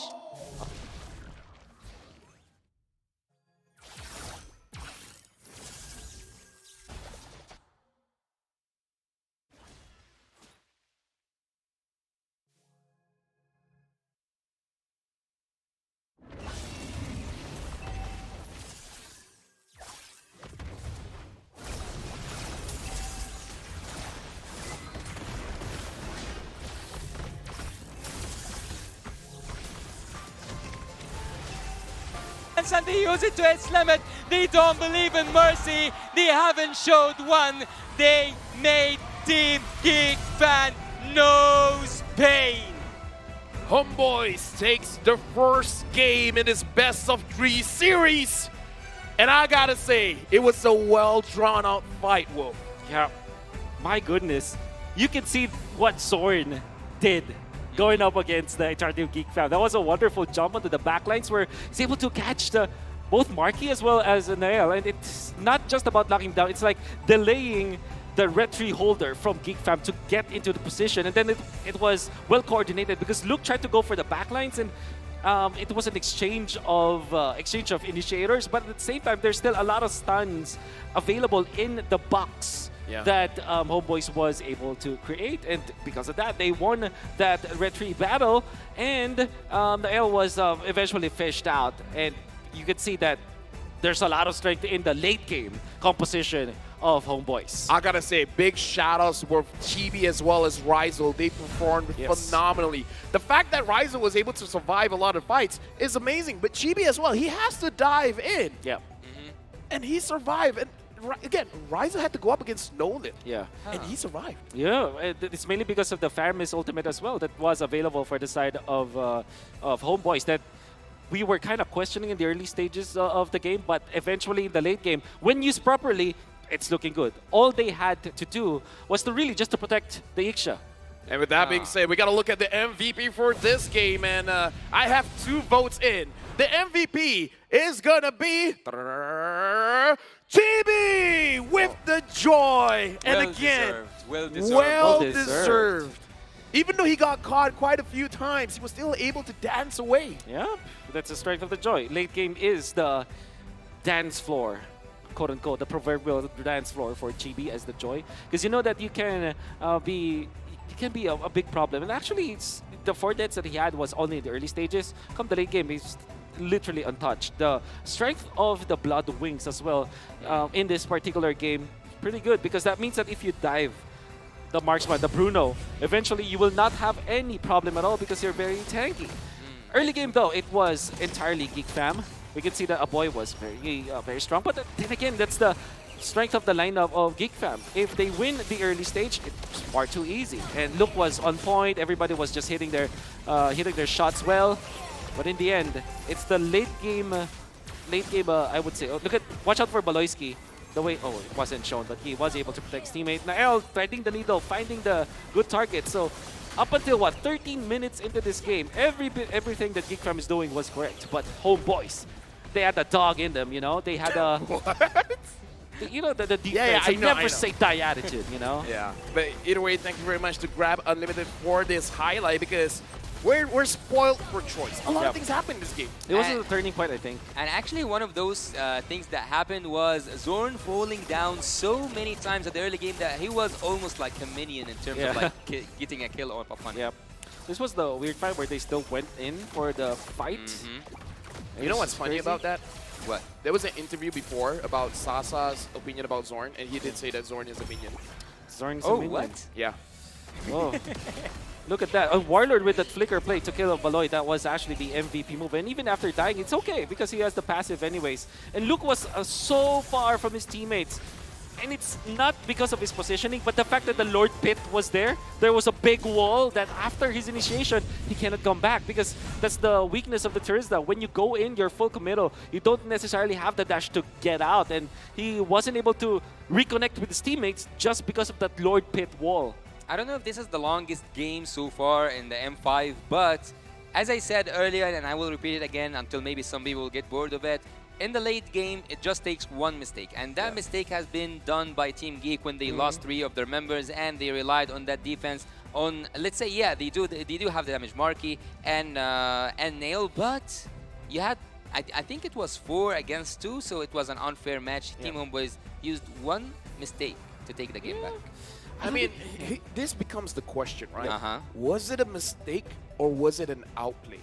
Because we always look at this situation because some teams, yes, they do make a mistake by overextending, by missing their skill shots and stuff like that. But sometimes, if the opponents are the one forcing out those mistakes, isn't that technically an outplay? Yeah, that's technically an outplay. Yeah, I would say like maybe 60% outplay, 40% was a little bit of a mistake, considerably from the side of Geek Fam, especially the formation of the team fights that they did in the past 2 Lords where Chibi was able to get it because they didn't like pave a runway for Niall to actually get in there and win the fight. And also Luke was doing his job, going to the backlines, but then again, they're outside of the box, right? So the box of influence of Geek Fam is pretty small because of their assassin-based lineup. And once you go out of that box, there's no one to help you out. So even when Luke is doing the right thing, going for Rizal, there wasn't any follow-up. So all Luke is doing is just attracting the attention of one hero. So he's just saying, look at me. Literally, just look at me.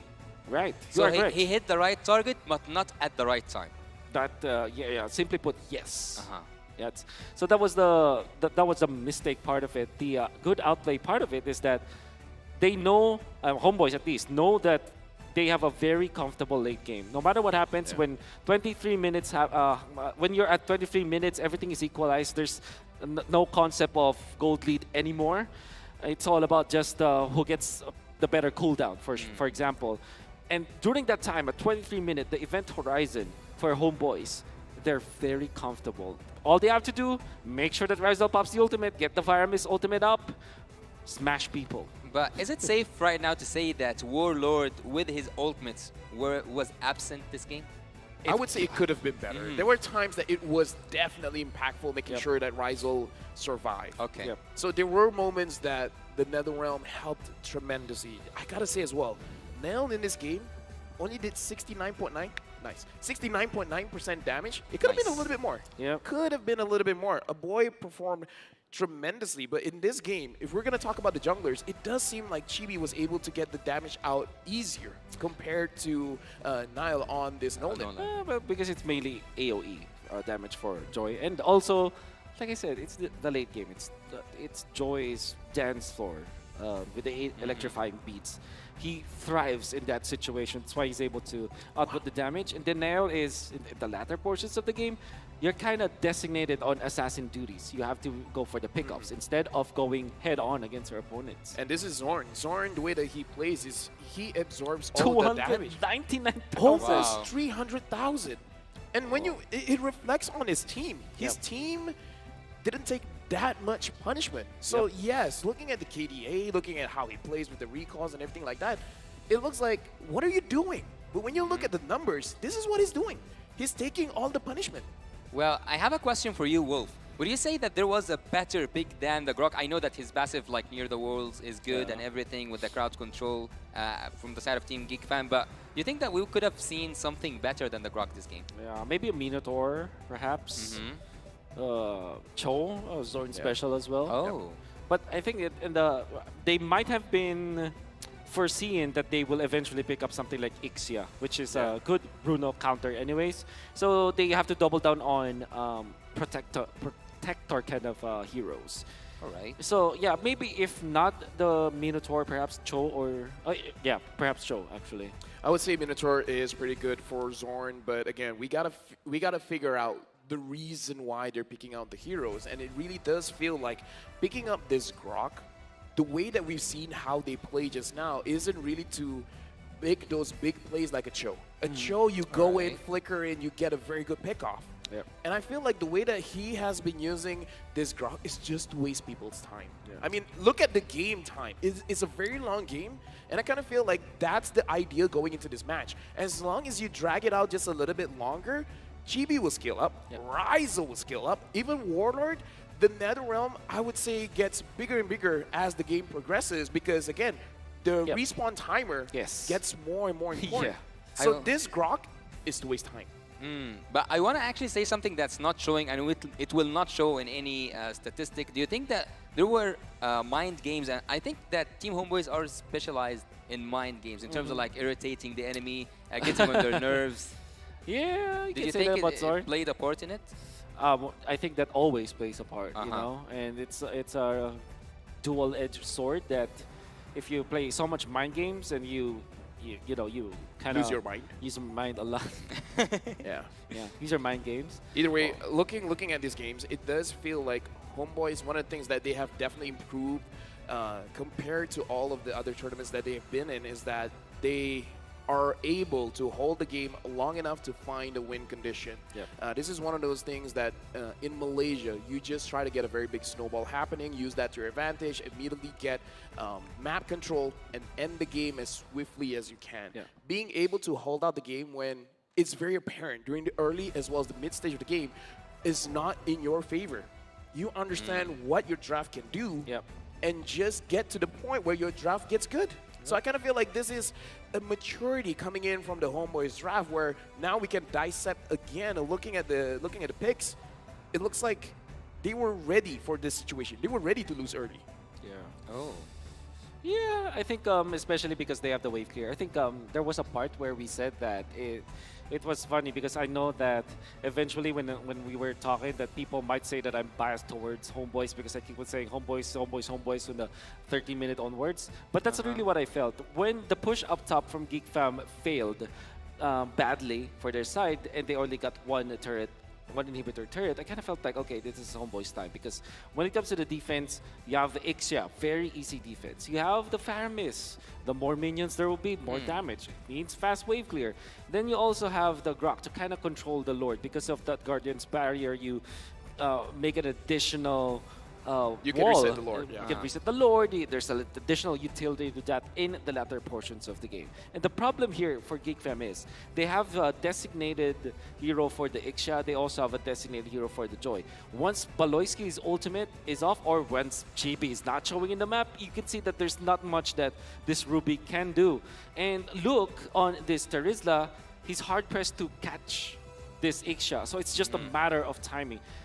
To be fair, he catches the Ixia many times, but the thing is, you don't have the necessary follow-up to go with it. Yeah, I actually do agree with that because as we like discussed earlier on, he might have got the Ixia multiple times, but it wasn't the time that his team needed the ultimate, or he needed the, or they needed the penalty zone triggered with the flicker, or even without. But I think that Team Geek Fam at some point could have actually got used their advantage more than that. I think that they should have been more aggressive than that because they had that lead for a long time and they had Zorn, let's say, cornered. He cannot do anything with the HP and the defense he has because at some point he was squishy, and you are also playing against really good burst damage in terms of the magical damage. So I think that Geek Fam could have been done much more better with the lead. 100%. 23 minutes, nothing matters anymore. The early game doesn't matter anymore because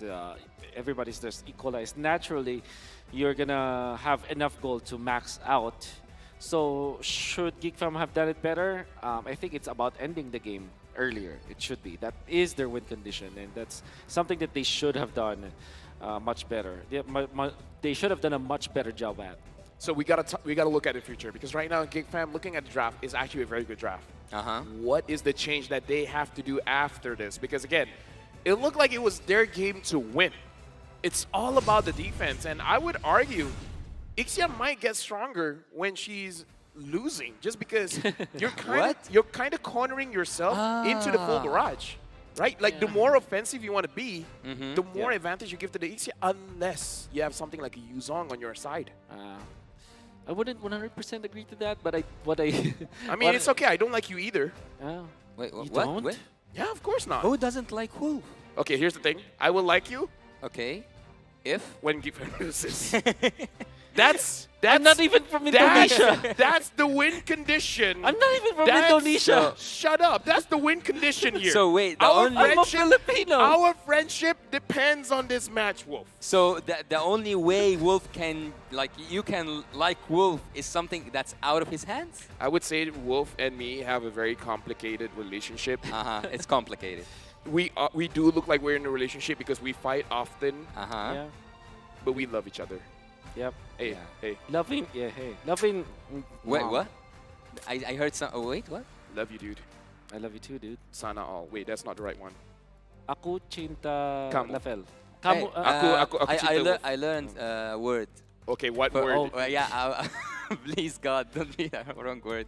Mahal kita. Very Alright, good. Yeah, means, Alright, okay. alright. Going back into the Thank game, God. because again, It means we are expensive, right? Exactly.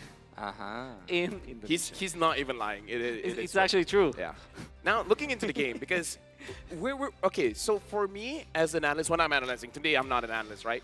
You got to look at the draft as well as the gameplay. For Geek and I would say Homeboys, I would say the draft is pretty good because every single hero picked has a reason for it. It's not like they just blindly pick it up and then hope for the best, right? It's very analytical for all the heroes picked. Now, in terms of how they're going to play, I don't know if Homeboys will keep this up where they will try to go to the late game and punish Geek Fam, or they will change it up just to surprise Geek Fam. Well, here comes an interesting question.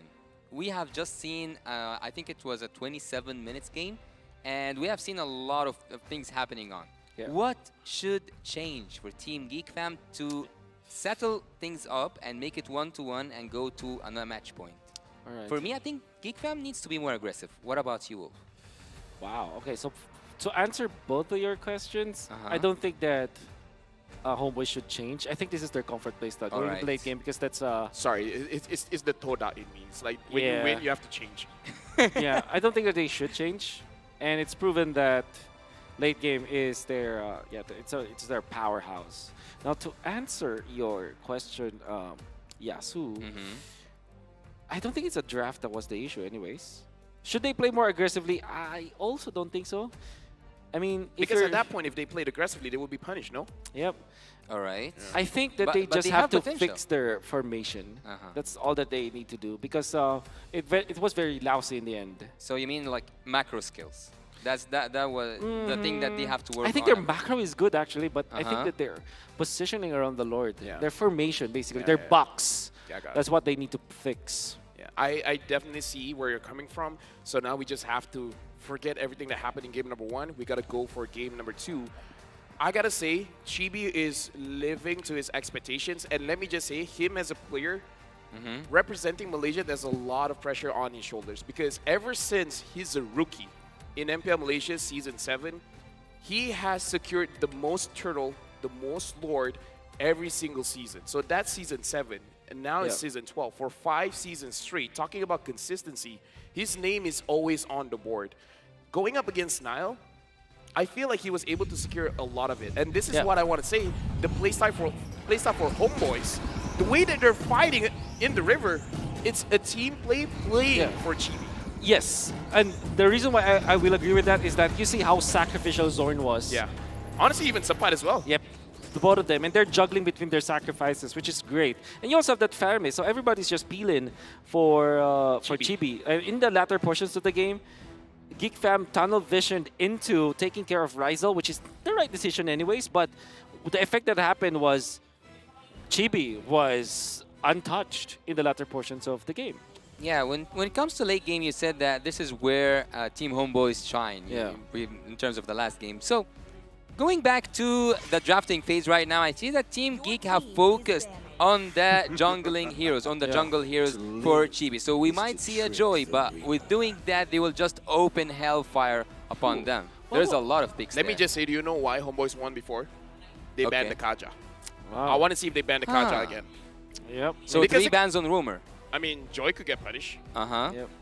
Whatever hero Zorn uses could get punished. Yep. So I do want to see, because Beloy can use the Kaja, and he Yep. can use it very well. Yes, I agree. So I cannot remember what was the other band coming out from Geek Fam. Might have been the. Oh, they first picked the Bruno. Yeah, they first picked the Bruno. So will they do it again? Was it effective enough to be first picked again? Oh, I think it was very Yeah, I effective. think it was Yeah, good. yeah, Marky was. Marky was amazing. with it. Phenomenal. Hmm. It really is just because every hero has its weakness. Yep. Bruno's weakness, Ixia. Yes. Ixia that's is right. very beautiful. Uh-huh. Bruno, as a soccer player, is like, I want that. And then, he got Yeah, it. I was just about to say that. I think it's a joy, and it is. Okay, so Now the Kaja can be picked up. Yep. Nolan, perhaps for Homeboys. Nolan Bruno looks to be a good pickup. Legit, maybe because of MPLI, I just really respect the Kaja. I understand that Kaja is always on a timer. Like when you don't have your Divine Judgment, when you don't have your Flicker, it feels like you're just zoning people away. You're just trying to lower their defense, their damage and everything like that. But I don't know, man. It's gonna be more. Well, here's the thing I hate actually about the Valentina with the but before we go, we dig into the rest of the job. There's something that I really hate about the suppression heroes, and that when you have a suppression hero, let's say for example you pick the Kaja, okay, and you manage to just take the damage dealer and whatsoever you need. It's just a call for the other team to engage because they know the rest of your team will gather. So it's a possibility that we will have like what do you guys call it? Like when you see a situation when all the players are just in the perfect position to jump the off box. one. Yeah. And no matter how old, a boy will. A Brody very early on, early for Geek Fam. I understand the Terizla. I don't understand the Brody so much. I think they're expecting an assassin pick coming from Chibi. Perhaps they're trying to deter him away from it. Yeah. They're trying to force him on a utility jungler. And what I was about to say was that a boy will forever be a boy. I have no idea if that's a fact. I don't think so. But you know what? Yeah. You do you. Yep. Counter engage is the word I'm looking for. So is this the Nolan? Oh, it's still open. Yeah. Nolan Will you go for picked the up. Nolan? Nolan picked up. Where? It should be the Nolan, right? Because it makes a lot of sense. Yeah, there you go. Nolan picked up. And Whew. because I'm assuming because I see it on screen. Yep. Right? Yeah, we can see it. I think the Nolan is such a good choice. Yeah. But what do you ban now? If you're homeboys, you ban on the mid. Yep, you ban mid laners. Lilia comes to mind. Honestly, even Novaria wouldn't be a bad ban. Yeah. Even though Nolan can, like, in theory, get to the Novaria, but at the same time, it's like, why? You want to focus on the Brody, right? But would you guys think that banning an Arlet right now or focusing on the XP lane might be the most priority for Team Geek Fam? Like they already secured the Terizla. Yeah, I would say it's a good one. Now I'm thinking because Sapat, because now that Chibi has an assassin, he has to go for something tanky. But at the same time, going up against a Terizla, I feel like there is some logic there to go for a counter, something like a Xborg or a Dairoff, just to try to win the lane and then try to pick up the pace of the game. Yeah. They banning out the Phobias. I like the ban here, but again, I'm really thinking of Sapat's hero because I feel like that's what Geek Fam is considering as well. Like, whenever they pick up an assassin, it should be a tanky hero for Sapat. That's right. With the Phobius, gonna be Arlet, obviously. Yes. Maybe the Edith could be next, or I don't know, maybe a Khalid actually. Oh, how do you say it? Hey? How do you say? Actually, my real name, it is Khalid. Khalid. Yeah. Okay, so that's how we pronounce it. Yeah, Did Khalid. you try that? Did you try that, Lafel, to say Khalid? Khalid? Yeah, see? Yeah. This guy, maybe he's somewhere Arabian. He said it correctly from the first time. Wow. I mean, I'm a wow. Muslim, so. Great. Oh, he's the translator though, right? You're Plus, the best we do translator. have Khalids in Malaysia. Ah. It's not super common, but it's common enough name. Yeah. All right. Are they usually DJs? Do you know a fun fact? Honestly, no. Wow. Honestly, no. Do you know actually that Khalid means immortal? Oh. Yeah. I mean, I know because he told me, but that was like the wild card. I actually also know this, but I'm just acting. Yeah, we are just acting. I mean, you are an analyst. Analyst. Such a Thank you. English is so difficult. Yeah. All right, Phobius as well as the Hilda has been banned up. Now for Geek Fam, they already banned out the Arlet. Yeah. Quite a few other heroes that they can ban if they want to. Yeah. I would say if they want to give respect for Sapat, even the Paquito. I don't think it's a great Paquito game, but it's definitely on the board for Sapat. But I think that Zorn's like draft pool now is wide open. There's nothing to go at. Like That's Zorn right. can pick whatever he wants at this moment. And what does he want? That's the question. Maybe a Grok again, actually. Oh. That's a pretty good hero. The Cho, obviously. Okay. That's a Zorn special. Yep. All right, so now How about a Franco? Does he play Franco? he does play Franco, but we do have to admit we haven't seen a lot of Francos lately, Okay. and I feel like Franco is one of those heroes So that you have to Minotaur. use a lot to get used to the hook animation, and now Minotaur has been picked up. So I Yeah. feel like the draft coming in from Homeboys, they have a lot of different angles that they can approach a fight. I think that he's now with one of his comfort picks because I've seen him do a lot of great setups with that Minotaur. So yeah, Homeboys with that Minotaur, justified. Wonder if Geek Fam are interested taking the Kufra to go with. Also, Lilia would be good for their composition. Yeah. Or they go Novaria for additional damage to go with that. So a hard tank, like a protector, like a Kufra, for example, or maybe a Grok even on their side. It alleviates a lot of pressure. I just don't want to see a Saber roam. Yep. Oh, wait, what? It's a Beloy thing to do, just nah. As long as I don't You see know, that, I'm happy. Every time that somebody brings that up, it gets picked up. I'm just waiting. I I'm don't literally hear. just waiting I to don't see. hear Saber. Florin! Florin! All right. Okay. Okay. From MDL to the Worlds, the last time Nail from Onyx Prodigy and Ryza from Alter Ego X and Warlord from RQ Senna fought each other was doing MDL ID Season 6. Yeah. Wow. I think that Khalid makes a lot of sense. Khalid. Khalid. Or Khalid. Yeah, let's go in. Yeah. Make you it told Khalid. me that if you say Khalid, like everybody just understands. Yeah, it yeah, anyways, just go ahead because it's most commonly like to know Khalid. Yeah. I wonder if that's is that a Sepat hero? Would you think? For what? Khalid. Yes. Okay, I think that's a perfect. my dreams. Okay, what's that? Huh. I mean, Oh, of course, Oh, the it is a Paquito they Paquito. mentioned. It's almost like I know a Malaysian team. Wow. You know what? Maybe you should try So long joining as I can Homeboys. breathe, Or Oh. Indonesian team. goes on. As an analyst, perhaps. I don't know. You know what? I think you're fit for a Southeast Asian Games coaching. Or a translator. You can be That's- a translator. You that's know. I like how you're setting it up, and then he brought to a I know. different. It was a very good setup It was already. a very yeah. Go it's back okay. to translator. It's okay. He you know. Okay. We have a lot of history. He's coming in. Yeah, We're from the I past. don't know about He's that the present. history. But either way, jumping into this game. Oh In my case you God. didn't catch it, I'm Yeah. trying to pull out his analyst roots, Yeah. and he wants to pull out my analyst roots. Yeah. You have an analyst route? Yeah. You probably don't know Let's this. go into the game. Yeah. You know, it's fine. It's fine. It's we'll fine. tell you about the story later on. All right, all right. Well, let's just see what's going to happen near in the future. We have talked about the past, we have talked about the present. Now we need to see what's going to happen in the future. Team Homeboys go up again into the challenge. Maybe it is a match point for them, or maybe it is the tie for Team Geek Fam. Geek Fam right now, they have to do more than their best. They have to play, for my side, I say a little bit aggressive, but seems to be like we don't agree on that. So let's see together. Will it be Geek Fam or Homeboys? I would say in this draft, if they want to go aggressive, they can. It's just that there's a lot of ways, well, mostly Zorn and Sapat, they can punish. Yep. Well, Marky able to mark Rizel in that regard. I think that Geek Fam have shifted their focus. Now their position 1 or their hyper carry, I'd say, is going to be the Joy instead of the Brody, which is typically the gold laner as the hard Carry. hard carry. This time it's different. No, I would say in this kind of situation, it really goes to Geek Fam, like what are they really focused on? Because they have a Florin, and Florin is more protecting rather than engaging, even though you have a way to stun up the opponents. But Geek Fam having the Brody as well as Joy, they have a lot of opportunities to get a lead in the early game. I'm just not so sure if Florin can help that. I kind of feel like Florin just make sure you don't die.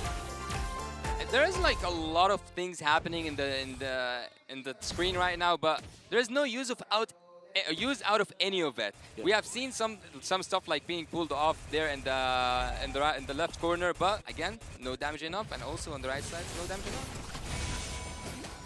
What is that? Yep. What is that? They're What just was farming. that? Literally I don't know, just just farming. like passing by, like, hey guys, I'm passing through the mid lane. Honestly, for both teams, they're really trying to, because again, this is at a professional play. I feel like both teams feel like my natural instinct is to go in, but something tells me that's a very bad idea. So both teams are trying to like bait out the opponent's like, hey, I'm alone. Can't you see that I'm alone? Don't you want to come for the kill? So both teams are understanding each other. It's like, I know that's a bad idea, and you can't convince me otherwise. Chibi and Nail are trying to get a level advantage over each other. Oh, he cannot find that trigger. Oh, look at Warlord. He uses the penalty zone against his own owner. Luke might go down. Nail also can get Zorn the down. heal. Zorn is still alive, but he doesn't have the flicker. Chibi is trying to get in. The first kill is being popped off by that Minotaur. He rages, and the first blood as well as the second kill goes for the favorite team, Homeboys. Very bad decision coming out from side of Geek Fam, especially because they tried to team fight to get the levels first before they try to team fight. Now Chibi's level 8. For me, it's quite confusing what team Geek Fam are doing at this moment. And Nael just dying as the Joy for level 1 first turtle. That's criminal, as Mr. Assassin Dave would say. That's criminal. Yeah, again, the thing that I want to say is just that Geek Fam, if they want to go aggressive on Homeboys, this is not the draft to do it because the Florin is more passive than aggressive. And Homeboys, they can punish aggression because we saw how the motivational roar coming in from Zorn basically made sure that he survived. That's number one. And then when they want to re-engage, he just knocked them up. Going up against a Minotaur, you really have to make sure when you're diving your opponents, you're already considering all the facts. It's like, okay, someone has to sacrifice themselves for someone else to shine. But if you're going in alone, you're not going to shine and you're going to get sacrificed. This is why I like the Minotaur against Assassins, because you are literally protecting your team, and you have a motivational roar as well. Well, Zorn might just trigger his open, but he just decides to go back. Everyone falls back for the side of Team Homeboys and Geek Fam as well. And at this point, I don't actually know what does it take for Team Geek Fam to control that game. They are just, I don't know, I think they are missed. Like, they are not in the right mindset right now, Team Geek Fam. I agree. Right now, looking at Zorn getting the vision, but Marky is able to find out that Chibi was there. You can definitely see Homeboys trying to bait it out. 1.5k goal lead here. Oh, Rizal taking quite a bit of damage.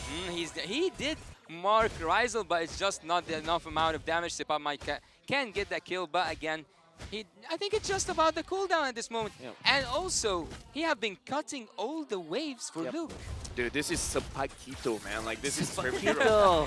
Oh, the electrifying beats, but Loiski, but Zorn is trying to get the best out of this team fight. Marky might go down. Chibi also might go down. Bill A-Boy is trying to deal a lot of damage, and the damage so far wasn't enough. And we can see here that Warlord and Zorn fall back after taking one kill.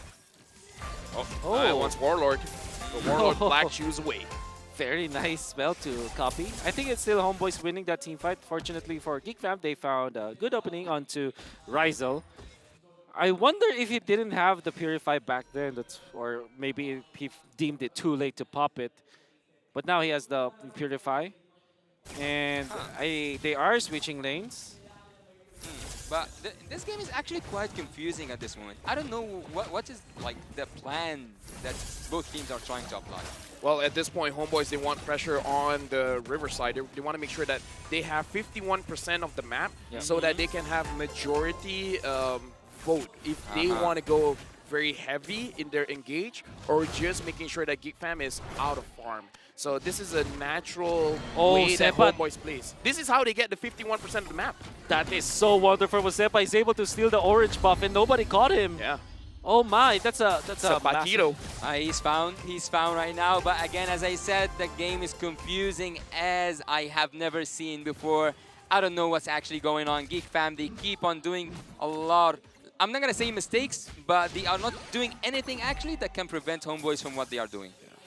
I would say they're trying to prevent a mistake from themselves because this is the way that one of the professional teams, professional teams have been playing. They put up a very scary face by saying that I'm a big threat. If you try to fight, then you're gonna lose a lot. So Homeboys is putting up a scary face, and Geek Fam is trying to avoid that. Yeah. The overall effect of this is that Geek Fam will have to just wait for a moment where Homeboys is making some problem.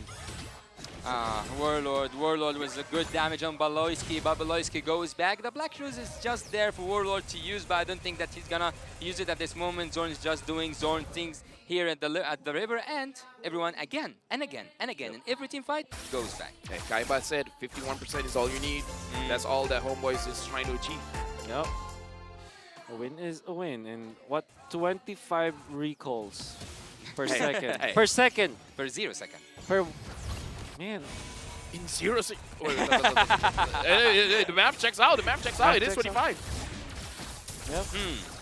Okay, so now Homeboys, they're in the driver's seat. Is their game to lose? Geek Fam, we've seen the power of Joy. Joy against Nolan. In later stages of the game, the Joy is going to out-damage the Nolan, especially because you have AoE damage. You could hit Marky. You could hit Rizel as well as Chibi. So it's not a perfect game for Homeboys just yet. I agree. At the same time, though, you cannot put a comparison to the previous game because previous game there was Ixia. This time it's just the Brody, which might not be the best unless Marky plays like a mean Brody. But overall, I think draft-wise, Homeboy still has the better mid and late game. They are just building up more and more and more to what they have. Team Homeboys so far are taking whatever they want without even trying. Yep. This is what I would say most teams are trying to achieve. Get as much as you can by paying as little as you can.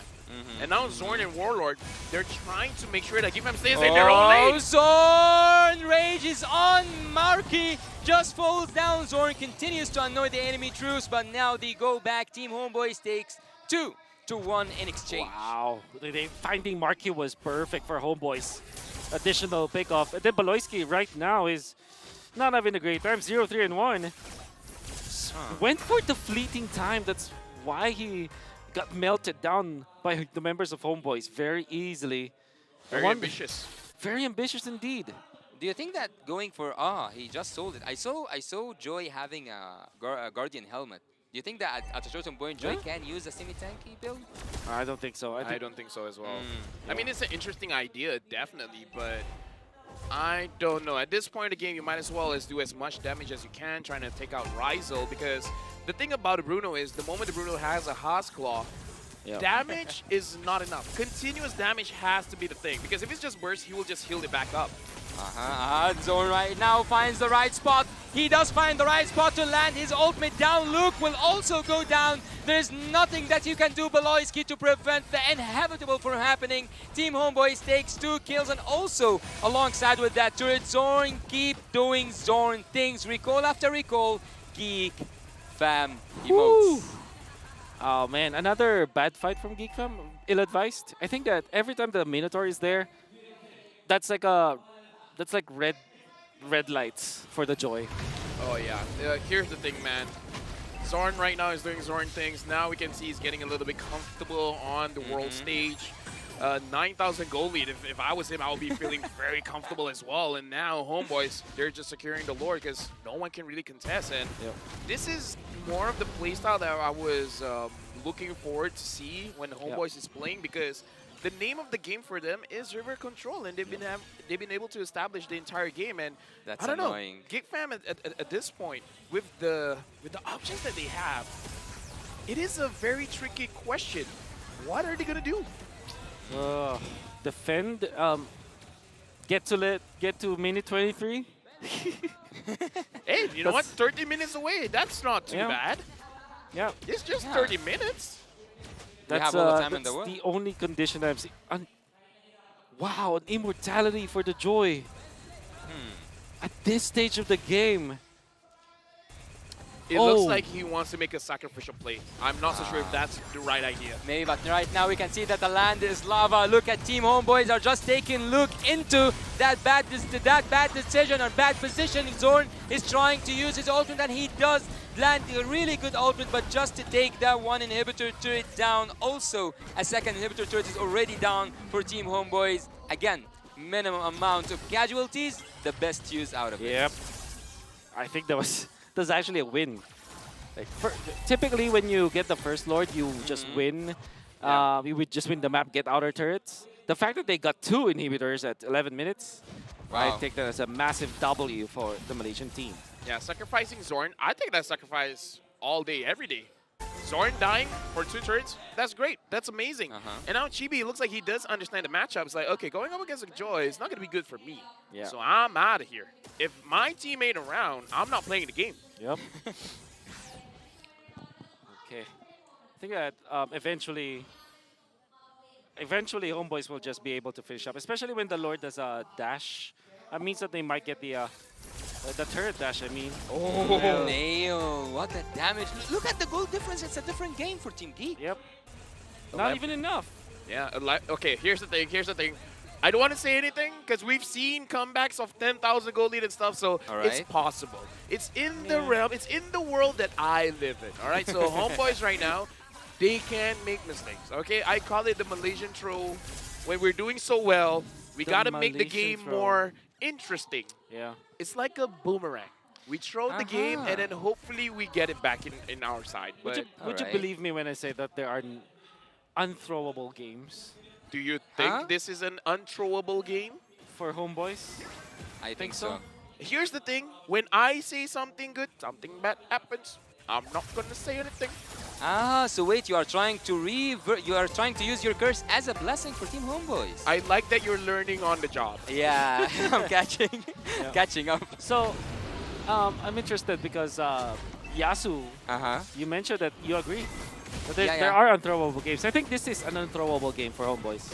Yeah. I cannot think of a way for them to lose this. all that. I mean, obviously, if you just literally stand in front of your opponents and just mess up, obviously you will lose it. But let's just say that naturally they make, 3 mistakes. I still think that they're strong. Until the 23-minute mark, though. Well, 13K in 13 minutes. What do you call that? I call that... Dominating game, maybe? Yeah. Okay. 1 minute... 1K gold lead per minute, it's pretty high. It's a mountain. That's Everest. And at this point, I'm pretty high. Right now, Homeboys going up against Geek Fam. Homeboys definitely have the advantage here. Zorn's probably looking for a good setup. The Lord is here. Zorn goes in. No one's there. Zorn can go in. He still have that flicker. He didn't yet use his flicker. He did now use his flicker. We were happy, but now we are thrilled. Look at Team Homeboys. They are trying to get inside the base, but the defense is just solid. A solid defense. I don't know. How did they do it, Team Geek Fam? Hey, Wolf. Could you text me how much Moonton is paying? I'm gonna double that for you to not talk. Why Moonton? I mean, let me just pay you enough so you don't talk. You probably know. You were talking about unthrowable games. You probably know how much Moonton is paying me because he's also paying you. So come on, man. I'll double it. Just shut up. Oh. Hey. So does Can we shake on that? Does that make me an analyst? I mean, you can be whatever you want to be, Habibi. It's all right with me. It's just that whenever you talk about unthrowable game and that happens, I gotta say that wasn't a throw at all from Homeboys. Okay. Then what was that? Wasting time. That was just the strength of the Lilia. All right. Yeah. In full. Yeah. See, so that's one of the situation. It wasn't a mistake. It was an outplay. Right? A boy was just doing his job. A boy that will forever be a boy. That's what we call Peter Pan. Yeah, and that's a fun fact. What's also a fact is that Nail can go down if Zorn wants it to be, but he still leave him to live and see another dawn. They get to secure the purple buff, which is perfect for Nail. That's about 1 minute and 30 seconds, as he's going to be very happy, but they are still trailing behind. Okay, now that they're trailing behind, we do see that they do kind of have the damage to kill members of Homeboy. So I kind of feel like for Geek Fam to win this game, it is really about trying to play mind games against Homeboys. Try to make it look like, oh no, we're in a bad situation, and the homeboys just overcommits, Yeah. and then you just eventually get a kill. There were moments where we see Zorn trying to force an engage, and even though he can get 3-man knockups, 4-man knockups, maybe even a 5-man knockup, that's like a signal for homeboys to go in. But it could legit be a trap being set up by Geek Fam. So I kind of feel like, don't think that this is a game that Geek Fam loses. There is a way for them to win. Yeah. I agree. But then again, at the same time, you know, Wolf, I keep Wolf, thinking. Wolf, talk about Geek Fam. Don't talk about homeboys. Okay. Well, Geek Fam, it's almost impossible for them to win. Just kidding. Yeah. It apparently is not impossible for them to come back in this game because the longer time, or the longer the game goes, the possibility of Team Geek Fam to come back is real. I'm just saying, Wolf, don't make me resort to violence, you know? Yeah, I won't. We're friends. Let's We're keep it that friends. way. Let's keep it that way. Yeah. I'm just gonna say, like, they don't have Baloyski's ultimate, so this should be an easy lord for homeboys. What do you want? What Yeah, did I so say? do play-by-play. Okay, right now we can see that Zorn is not doing absolutely anything. And here's Look at what happens when hey Yasu boy, talks. hey boy, hey boy. He is just a boy. Let him be, Zorn. He does let him be. Team Homeboys, look at Luke with the penalty zone. Zorn right now is trying to escape. He still have a lot of HP and he manages to escape and go back. A lot of these team fights just ends without any casualties. Do you see what happens when Yasu talks? What? And you saw what happened when you talk? Yeah, I mean, like, they forced You're them. public enemy #1, not private. Public. True. But so with that Lord coming, Look, is like there I a told possibility? Okay, what did you tell me? What did you tell me? Be an analyst. Number one, I'm not an Indonesian. All right. So, Okay, fair enough. As far as we know. As far as you know, yes. Ako orang Filipina.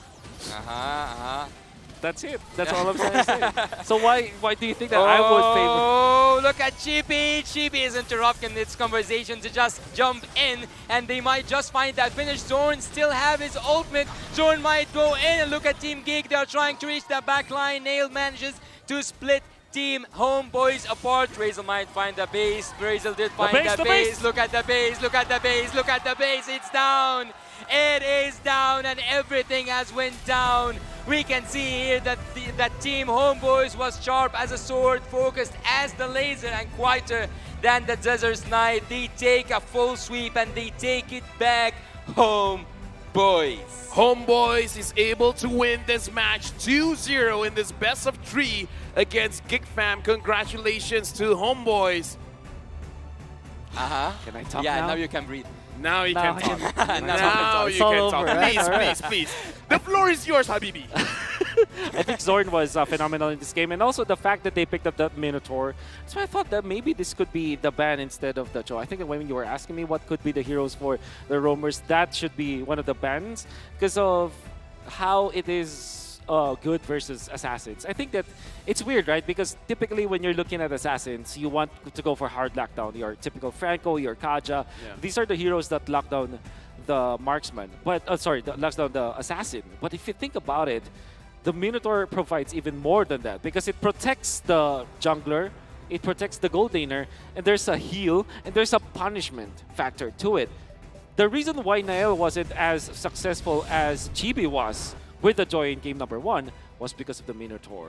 And it's the protection that you get out of this Minotaur is just phenomenal. With Kaja, obviously there's a flicker ultimate play that you can actually lock it down, but if you're just waiting, if you're just protecting, the job is easier for a Minotaur to actually counter an assassin. Let me just say, Habibi, now we're friends. All right. Now we're friends. Now we're friends. Until next time. You can now make peace. Now let's go to the MVP of the game. The flag raised high. Oh, but GB is again. the MVP for this game as the previous one. Back-to-back MVP. He did deserve it. And with 100% kill percentage? This GVP. What? GVP. G Habibi. G Habibi. 100% Yes. kill participation. Wow, I can't believe that this is happening. But nevertheless, okay, I was surprised that he was actually the MVP. But if you look at his kill participation, it's 100% and he gets out. The most important factor here is the first turtle fight. If you recall what he did, he was able to get to level 5 and then take the turtle easily. Then also put a lot of pressure onto Nael in that in the early stages of the game. Then eventually he took over the map. It's like he did what the Nolan should be doing. And this is why the Nolan is very strong. You can see that he gets to level 5 easily. Look at him. He's level 5. And Nael just reached level 5 at this point. Then he gets out and baits out this Joy. Then takes him out with the team. And then there's the punishment. Eventually they took out Rizal, but Chibi is again in here. And look at what he does next. Well, you might not see it, but he went to the jungle of this one. Then Sepat also steals the orange buff. There's so many jungle steals that they were able to do. And this play actually made me think that Zorn might be the MVP of the game. Look at how important he is and able to take out Nael. They were able to sustain themselves using the heal coming out from the motivational roar. Then Zorn just zones out everyone. Marquis eventually will deal a lot of damage, but you can see even the Brody thinking always, having double, always thinking that he needs to counter this Minotaur. Like you always have something to think about when you are Marquis in this particular game. Yeah, just want to say thank you very much to Grab Unlimited for this highlights because again, a lot of things happened in this game. We got to talk about the composition as well as the emblem set because you were talking about how the Grok was out of place in the previous game, but let's talk about this Florian as well. Well, there's also one thing I want to add upon that question, and you have just said that having the Minotaur kind of prevented Nael from like doing his best or flying around and using his electrifying beats, but I would actually slightly disagree with you because I think he should have been afraid more of the Subversion heroes. I don't think that Minotaur could have been the one stopping a Joy. Yeah, you cannot literally stop a Joy, but you prevent the Joy from taking down your teammates. So it kind of feels like the Joy. All right, he goes in, goes for the marksman. Then you pop the motivation roar. Motivational roar, And then all of a sudden, the combo from the Joy is not there anymore. Yeah. He either gets out or gets punished with another stun, which actually happened around the orange buff when Nael tried to go for the play. Eventually, the Minotaur was there out of nowhere, blocking the way, healing his teammates, while also applying some punish damage. In fact, if you go with the Joy in that specific scenario, you're now in trouble because now the Minotaur can pop the ultimate easily. And here's the thing as well, the Flash of the Oasis, as a Minotaur, you're just looking at the HP of your teammates. If they're low and you have Flask of the Oasis, use your motivational roar, and then you have extra shield as well. That's right. So at that point, it's like, yeah, you can try to kill a very squishy teammate, but not only are you giving the heal, but you're giving the shield as well. Yep. I've seen that quite many times. Yeah. There was a defense even like when Nael already found the opening to Chibi. Then all of a sudden we just it was on Rizal. Was it on Rizal? Because I remember it was at the mid lane when the Lord was pushing in. Exactly. Rizal was very low. Just one heal. Yep. And the shield was almost his full HP. And all of a sudden you are the Joy. You're in a very awkward spot because you don't have the combo anymore. Yep. It's not like Nolan where you can easily dash. In fact, as the Joy, you have to always have a target so that you can refresh your dash. And when you're left there with nothing else, the Joy is easy pickings. The Joy is sad. The Joy is sad. Well, I totally agree with both of you guys. And there's something that just like I remember right now. Is it the third sweep in a row? 2-0, 2-0, 2-0? Don't jinx it, man. What are you doing? Learn on the job. I'm trying to be a cursed caster. I'm trying my best, but I can't. Here's the thing. It's something that you earn. Yeah. It's not something that you can take. Exactly. All right. It's one of those things that you accumulate. And speaking of accumulating, I would say, looking at how the matches has been, it's been an interesting M5 so far. But Gideon told me, because I'm learning a lot of stuff, Gideon told me that I have to try to put as much expectations, like as much statements as I can until I get a cast. So there is actually a way to try to be a cursed caster. Or isn't? Nah, I don't think so. I don't think it works that way, LaFell, right? It doesn't really. It's such a tricky topic that I don't think we have the time for. Either way, for you guys at home, we just want to say thank you very much for watching. Again, M5 is powered by Moonsun, presented by Kidia, our global presenting partner, supported by ROG, our official gaming phone, Grab, our official super app partner, and Sticker Lab, our official gaming chair partner. Up next, we'll bring you the final match of the day between Onyx, the powerhouse from Indonesia, going up against Brazil's Bigatron Sons. After this, it's going to be an impactful match. We'll see if it's going to be a 2-0 or a 2-1. We'll catch you guys right back right after this.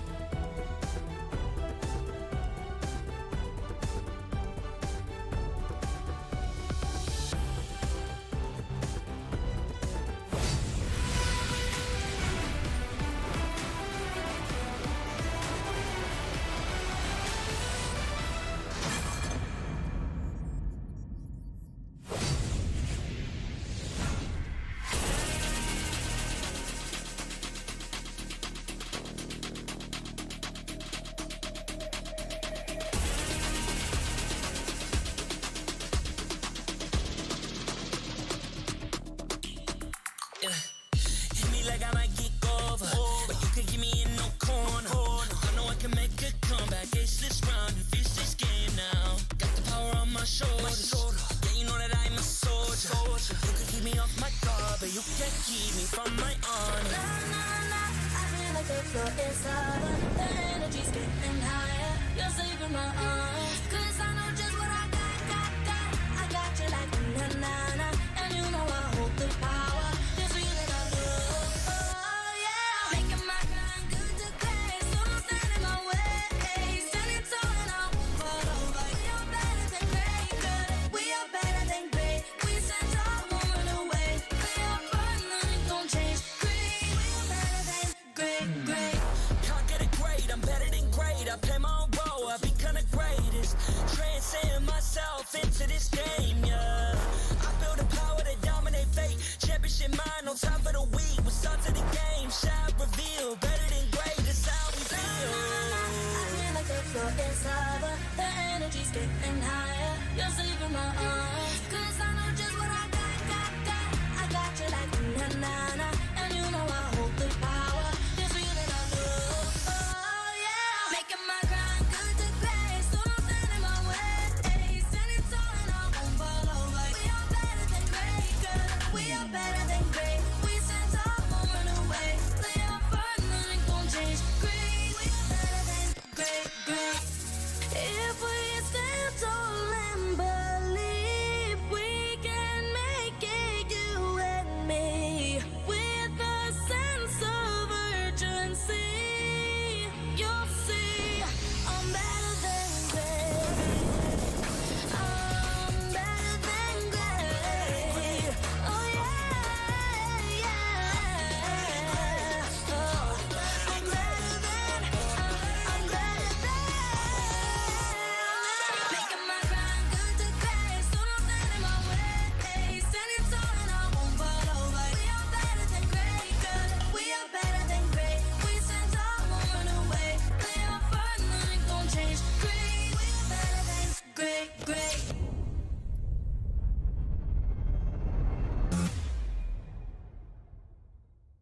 I am the #1 seed, the champion of the arena. The fans adore me because I've never lost. You are afraid. Afraid that you will lose everything.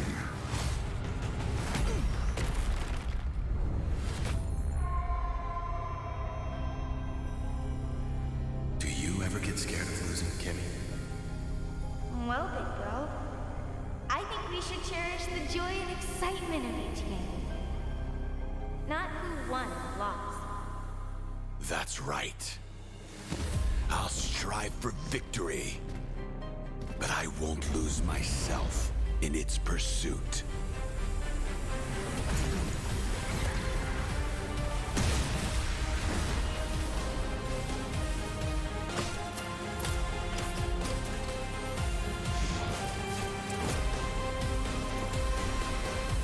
World Champion. Championship. I'm back.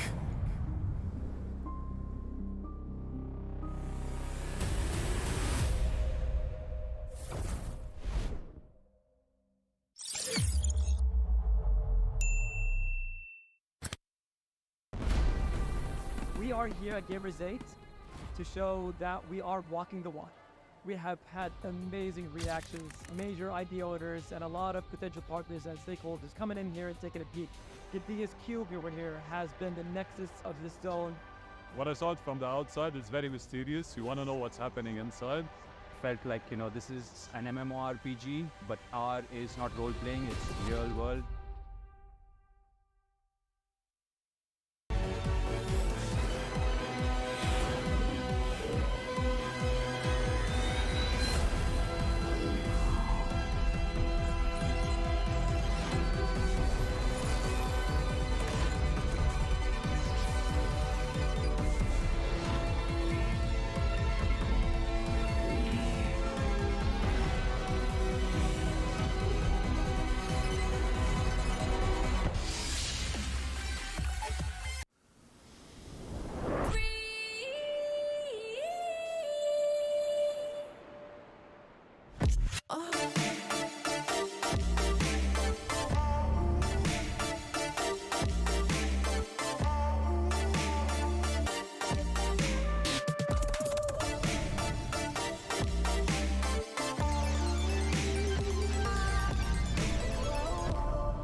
Boing, boing, boing, boing, boing, boing, boing, boing, boing, boing, boing, boing, boing, boing, boing, boing. Pag nag-grab only, savings ang dami, your wallet sings tonight.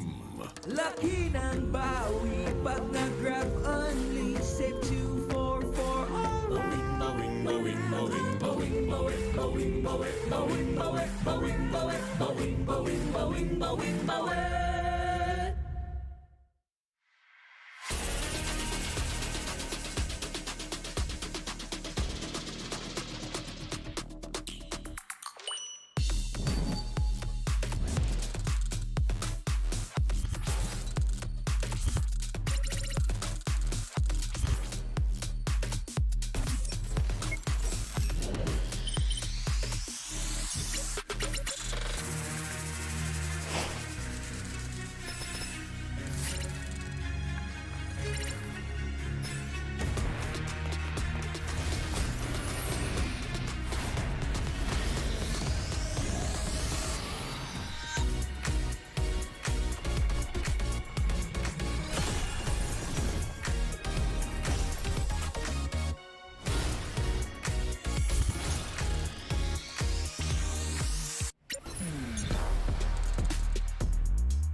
sa surot ko Kung daw kita kan bagi as this rally versus game now Got all on my shoulders Ikaw kusang pataro Kung isa buhat ko lang but you can keep me from my honor I feel like the floor is lava The energy's getting higher You're seven my arms Cause I know just what we got I got you like na-na-na-na And you know we hold the power Cause we are better than great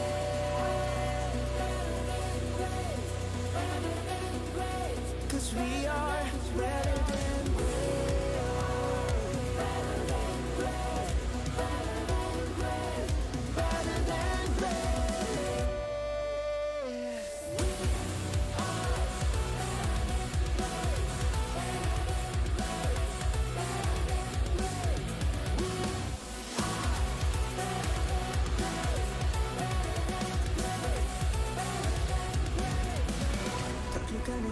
Aku yang terhebat, apa yang lu ku jadi terhebat Transcend myself into this game, yeah I believe the power to turn me afraid Kemenangan bukan trik yang lemah The start of the game, shall reveal Better than great, it's how we feel I feel like the floor is lava The energy's getting higher The seven my arms Cause I know just what we got I got you like na-na-na-na And you know you hold the power Cause we are better than great I can tell you if I don't stand in my way Stand in front of you talking We are better than great Kita yang terhebat Hadapi dan tak terbagi Leopard tak berubah We are better than great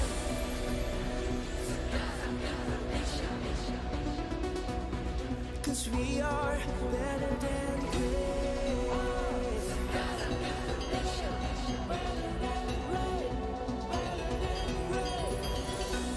If we stand tall and believe Kau dan aku kan bisa Dengan tekad membara You'll see I'm better than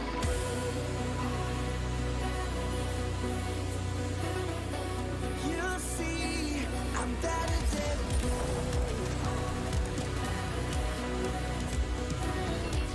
You'll see I'm better than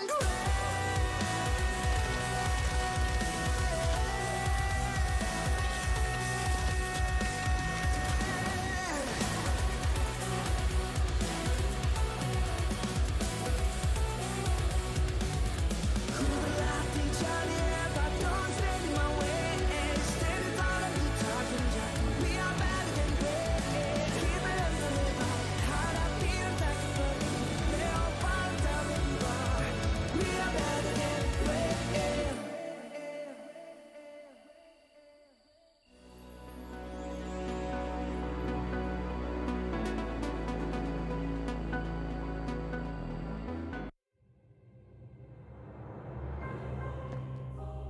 The Shadow Dragon was once my biggest weakness, but now it's my most potent weapon.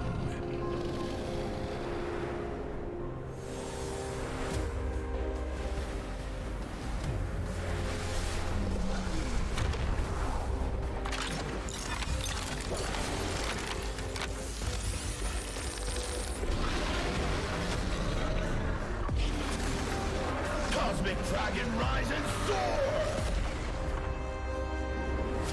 Dragon Stomp! Dragon Scales! Dragon Rush! Rise beyond greatness and seize your own destiny.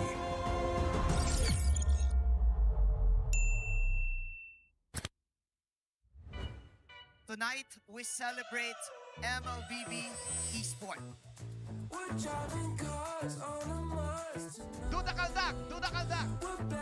This is the Suman Challenge. Go! Oh, oh, oh, oh, oh, oh. May जाओ ने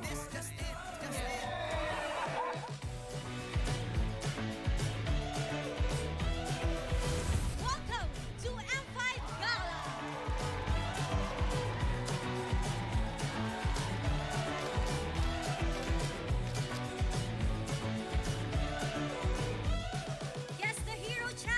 laku-laku. Iritel. Franco. Nana. Nana. Best dressed team. Best dressed Super Marco.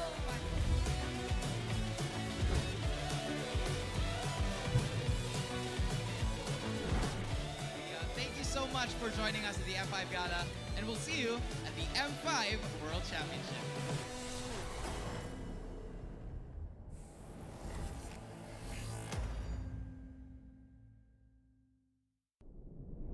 Have you ever wondered what is our identity? Our identity isn't limited to just esport players. Our style. Sweat. Our passion. And vibe. Feel our energy. When we dominate the stage.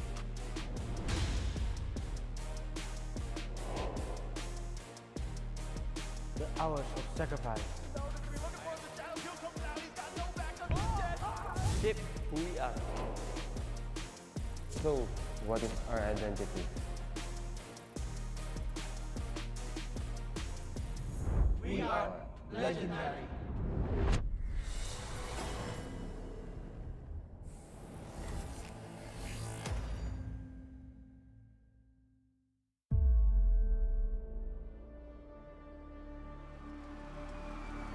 In the history of M Series, no host country has ever won the championship title. No other region has ever claimed the throne. No team has ever secured the championship twice. In this thrilling showdown, 16 teams across the world have gathered once more to seize the trophy. Which teams will prove themselves in their epic rivalry rematch? Will a new region unveil their strength and climb to the top? And who will leave an unforgettable mark with their skills? Behold, the old guards, seasoned titans returning to reclaim glory.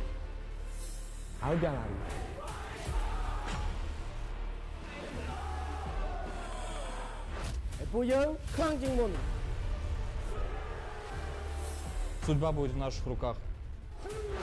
The newcomers, eager to forge their legacy.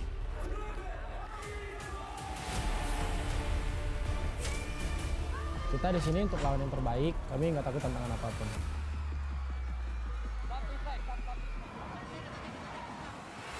Emerging from the ashes, the rising stars are vying for the spotlight.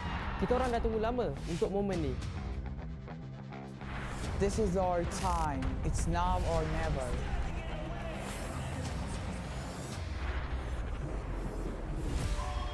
Enter the contenders, here to defy the status quo and rewrite the narrative. We've weathered the storm. This is where we break through. Nós somos brasileiros e a gente não desiste nunca.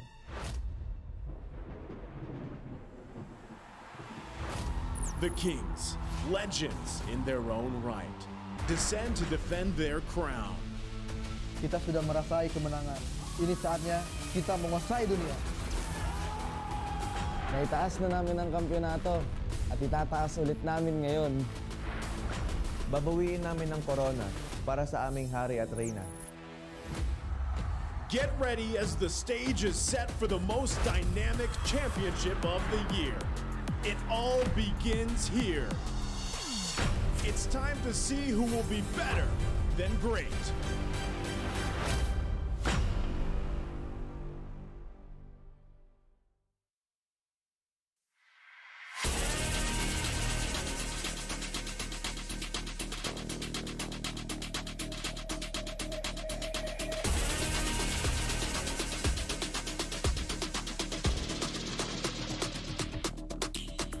Hit me like I might get over, but you could give me in no corner. I know I can make a comeback.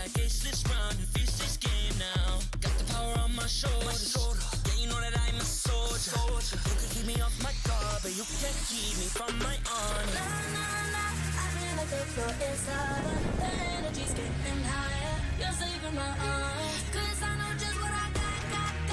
I got you like na na na. And you know I hold the power. This feeling I love. Oh yeah. Making my grind good to great. So don't stand in my way.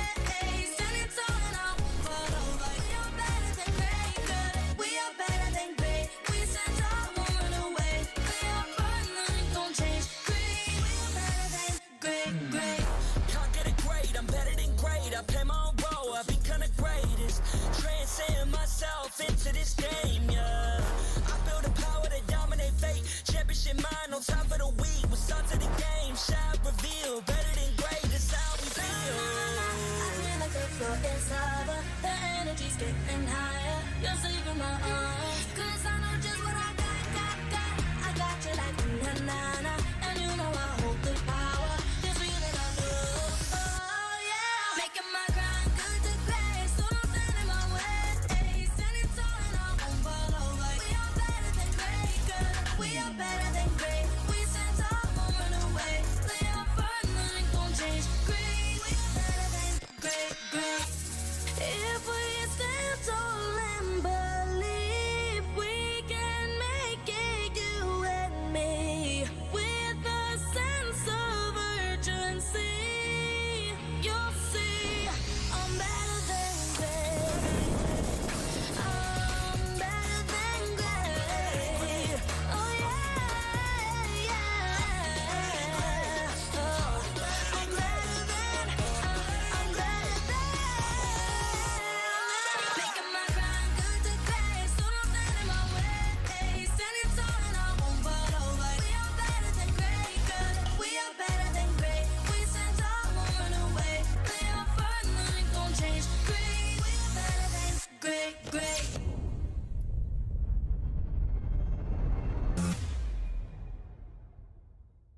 I am the #1 seed, the champion of the arena. The fans adore me because I've never lost. Yet you are afraid that you will lose everything.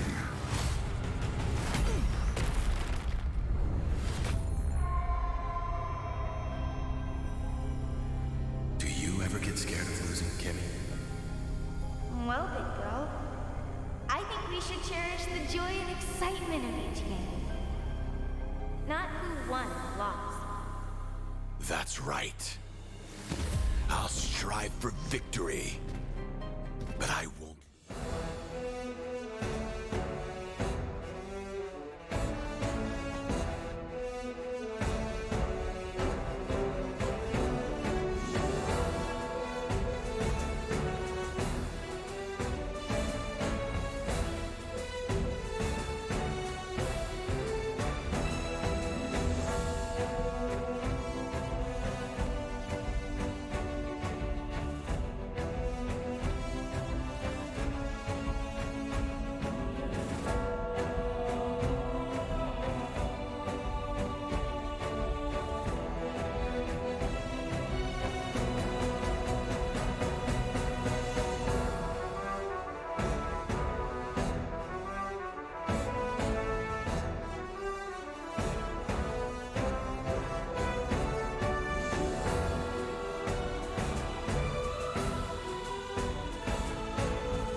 shoulders. Yeah, you know that I'm a soldier. You can keep me off my guard, but you can't keep me from my honor. I feel like the floor is lava. The energy's getting higher. You're saving my arms. 'Cause I know just what I got.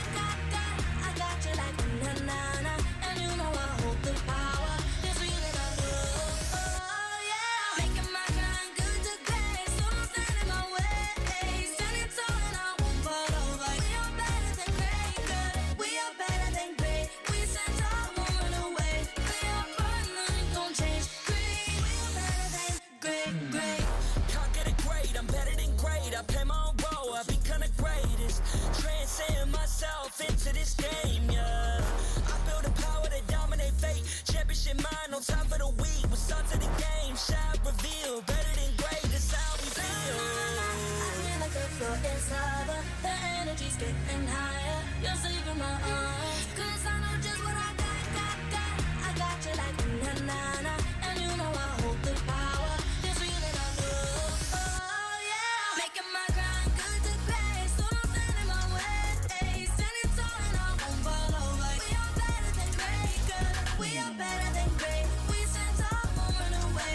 Play our part, nothing gon' change. Great, we are better than great. If we stand tall and believe we can make it, you and me, with a sense of urgency, you'll see I'm better than great. I'm better than great. Oh yeah, yeah. Oh, I'm better than. Making my grind good to great. So don't stand in my way.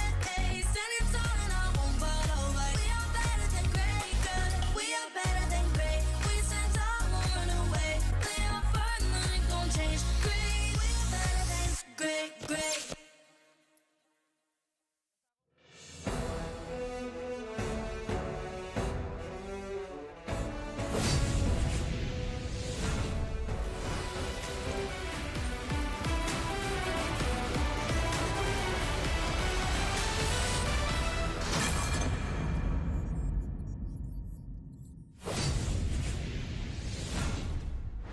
Welcome back to the Mobile Legends Bang Bang M5 World Championship Group Stage. LaFell here alongside my Habibis, Yasu and Wolf will be your casters for the final best of 3 series of the day between Onyx and Bigatron Suns. And you have to know that the M5 World Championship is powered by Moonton, presented by Kadia, and supported by ROG, the official gaming phone grab, the official super app partner, and Secret Lab, our official chair partner. Thanks so much to our lovely sponsors. M5 will not be possible without your support. And hey, guys, if you don't already know, the ROG Phone 6 is M5's official gaming phone, and it packs the game-winning power of Snapdragon 8 Plus Gen 1 chipset with a class-leading game-cooled 6 thermal system that lets you break every limit. And it also comes with that spectacular 165 Hz AMOLED display and a monster 6,000 milliampere battery. So having that said, and as you can see here, ROG, we're having Bing tests for the players to just make sure that everything is fair and everything is, let's say that we keep the competition healthy. Let me just say, while we're looking at the ping test here, the ROG Phone 6 is spectacular for our professional players. So it's going to be spectacular for all of you guys at home watching them testing it. I mean, look at this. He's using the Ling.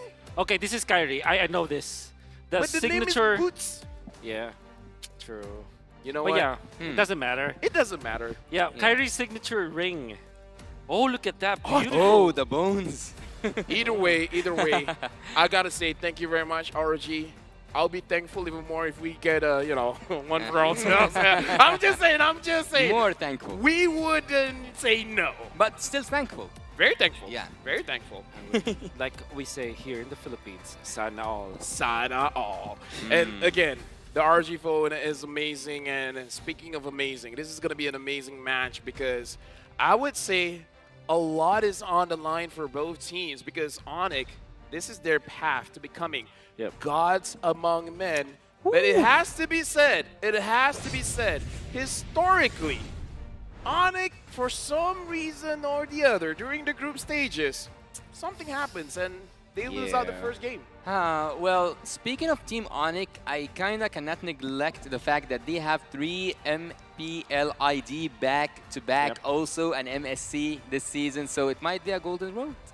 Yeah, this is what they're aiming for, and yeah, it's very unfortunate that they have this curse during the group stages, but it's which is weird because in this international series, international world championship, you know, this is the first time where we can see some team getting out after the group stages. So if you don't perform well in the group stages, you can easily be eliminated and be out of the tournament. So that is something that Onyx should shake off. They have to shake off the curse. Hey, you know what? If that happens, that's not on my bingo board. Right now, we're going to look at Onyx path to becoming gods among men. And let me just say, losing in the group stages, we have a saying in Malay, Hero Kaladulu, which means the heroes always lose first. But then, during the climax, they'll become the champion. So, again, this is Onyx's chance. They've won everything this year. Yep. The golden road, right? And the first Grand Slam in MLBB history might happen. I think that they have a very strong chance. And I think that this might be the squad that they are able to.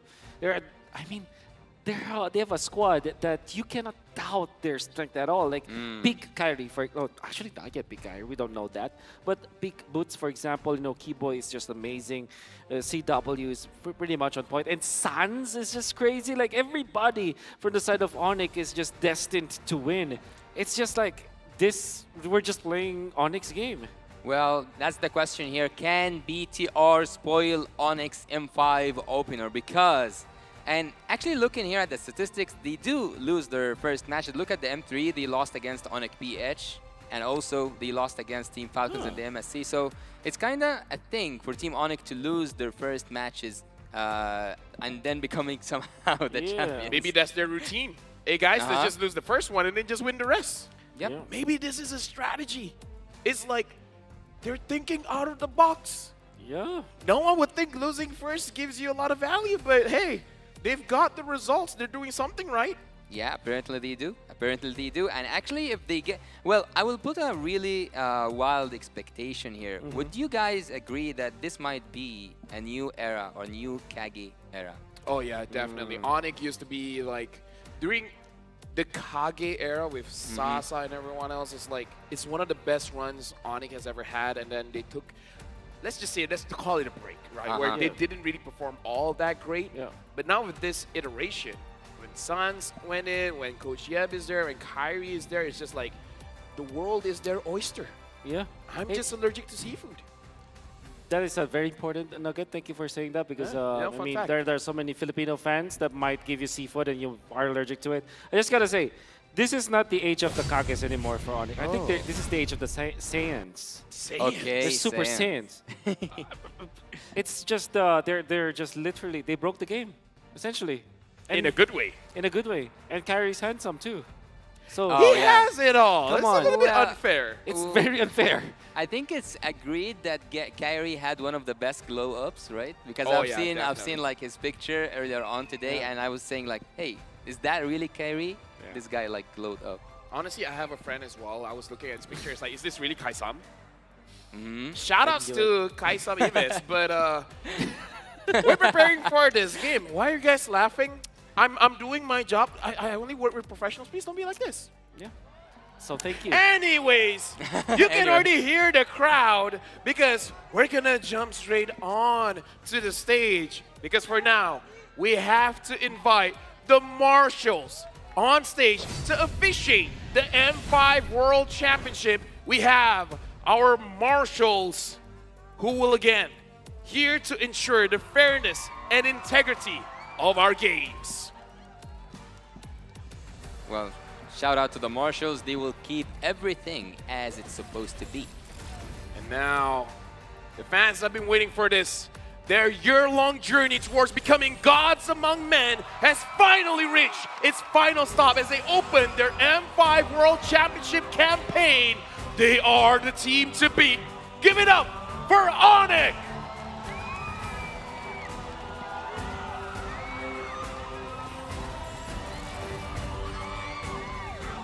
And now, the team that looks to slow down the Porcupines Rampage, featuring some of the best veterans and rising stars in Brazil, the first runner-up of Liga Latam, they are Bigatron Sons.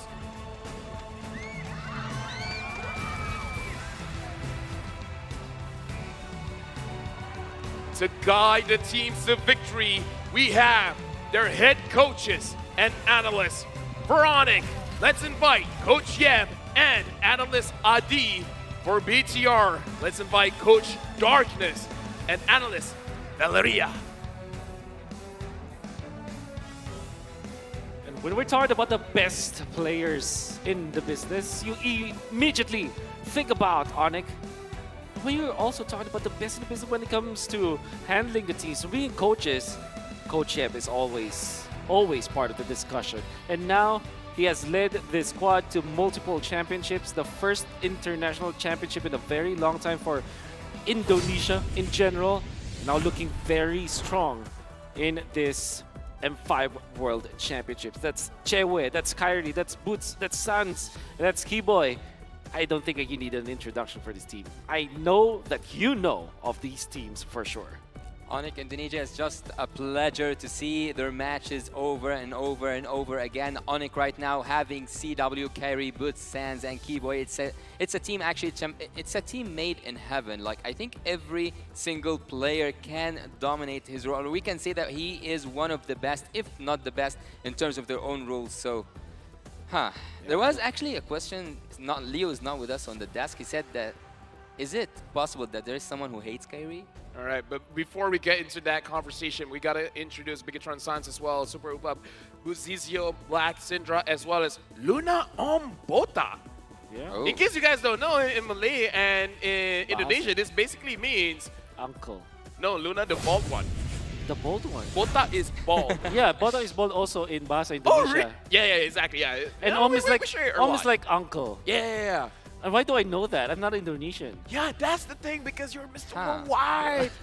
You're the richest one on the desk. You've been traveling. That's not true. You might be having a lot of time in Indo that we just don't know about. I don't know about it. All right. What I do know is that I love this. I love you. Oh, ako cinta level. All right. Oh. Yeah. A lot of love happening here on the desk, guys. I can assure you guys at home that both of them, after the last game, they have had this We hugged bond. it out. We hugged it out. Talent prediction. I don't think this is what I predicted, but sure. Looks like the entire desk is going for Onyx. Is this a cast or curse? You know, if we made these predictions because of our, the research that we have. And I think that if you're looking at BTR Sons, there's still a lot of fundamental mistakes that they were doing when that's the reason why they cannot overcome their rivals in their region, which was RRQ Akira.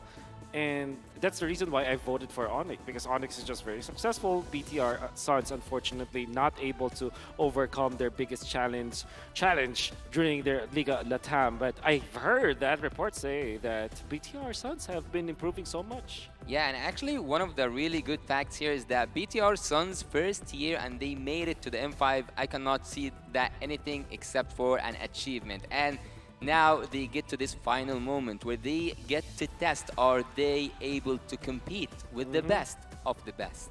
Well, now we do have to say this is an Onyx table, and looking at the audience prediction as well. Wow. Majority for Onyx. So I would say this is a situation where if Bigatron Sons is able to beat them, this is one of the biggest upsets happening in day number 1. Yeah. So I gotta say, at this point, all the pressure is on Onyx. While Bigatron Sons, they can kind of do whatever they want at this point because they got nothing to lose. Well, except for, now going to the knockouts. But other than that, They actually have so much to lose. And I think that this format is interesting because there is a way for you to not make it to the knockout stages. Even when it's a best-of-3 series, it's very difficult to recover. So, for example, a lot of the teams that lost today, they are in a very tight spot where every game is literally a must-win for them. That is actually the truth about this this format. You can only lose one game. If you lose 2 games, it's almost impossible for you to get to the knockouts. And also, there is no possibility whatsoever to have any surprises since it's a best of 3, not a best of 1. So I don't think that if even Team BTR managed to pull off something at the first game, they will be able to surprise Team Onyx once again. So would you say that experience, or actually I would say that experience would totally beat passion at this point, because Team BTR don't have the amount of experience that Team BTR had, and that's why I predicted the 2-0. I would say passion as well as experience. Experience is usable resource at this moment because passion helps you before the game. Experience is your accumulation of all the games that you've played. So if someone tries to surprise you, you're not going to be surprised because you've lost to that before or you've won against that before. So BTR Suns going inside this game, if they have a surprise going up against Onyx Esports, perhaps for them, this is not a surprise. They might have seen it in scrims. They might have seen it in other tournaments or anything like that. So surprising Onyx Esports is going to be very difficult, especially, and we can hear the crowd cheering for Kyrie here.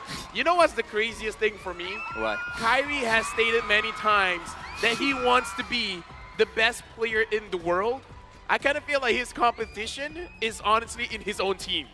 If you want to be the best, you have to beat Suns and Keyboy. Yeah, I think he already overcame Keyboy and Suns, right? What? Technically speaking, they already defeated them before. No, I mean, like, let's think about this, right? Because the finals MVP, Keyboy has been winning a lot of it, if you really, right? Oh, that's right. So Kyrie, he wants to be the best. He's not fighting against other teams. He's fighting against Keyboy. He's fighting against Suns. And Suns, we've seen a lot of highlight reels where we're just asking, how did you react to that? How did you move fast enough to not get caught? Because they're Super Saiyans. They're Super Saiyans, Ultra Instincts all around. Yeah. It's crazy. Except they don't have to channel that far, you know? We don't know that because we don't hear their The comms. games might be long. Their games, yep. That's right? true. And with that being said, we're going into the drafting phase. Yulzong traveling up. And now again, this is going to be crucial. As we saw in the previous matches, the drafts matter a lot. Okay. Well, if this game goes to a tiebreaker, it will be the first game to have that scenario today. But so far, all the audience predictions are going for the side of Team Onyx, and also all the talents prediction is going for the side of Team Onyx. So let's see together what does Team BTR have to show us today to prove us all wrong. Oh, Faramis ban coming out from BTR.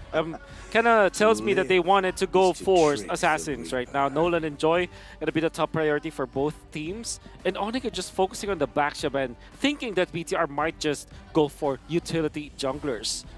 It's very interesting as analysts when we look at the ban, we have a very good idea about what they're going for.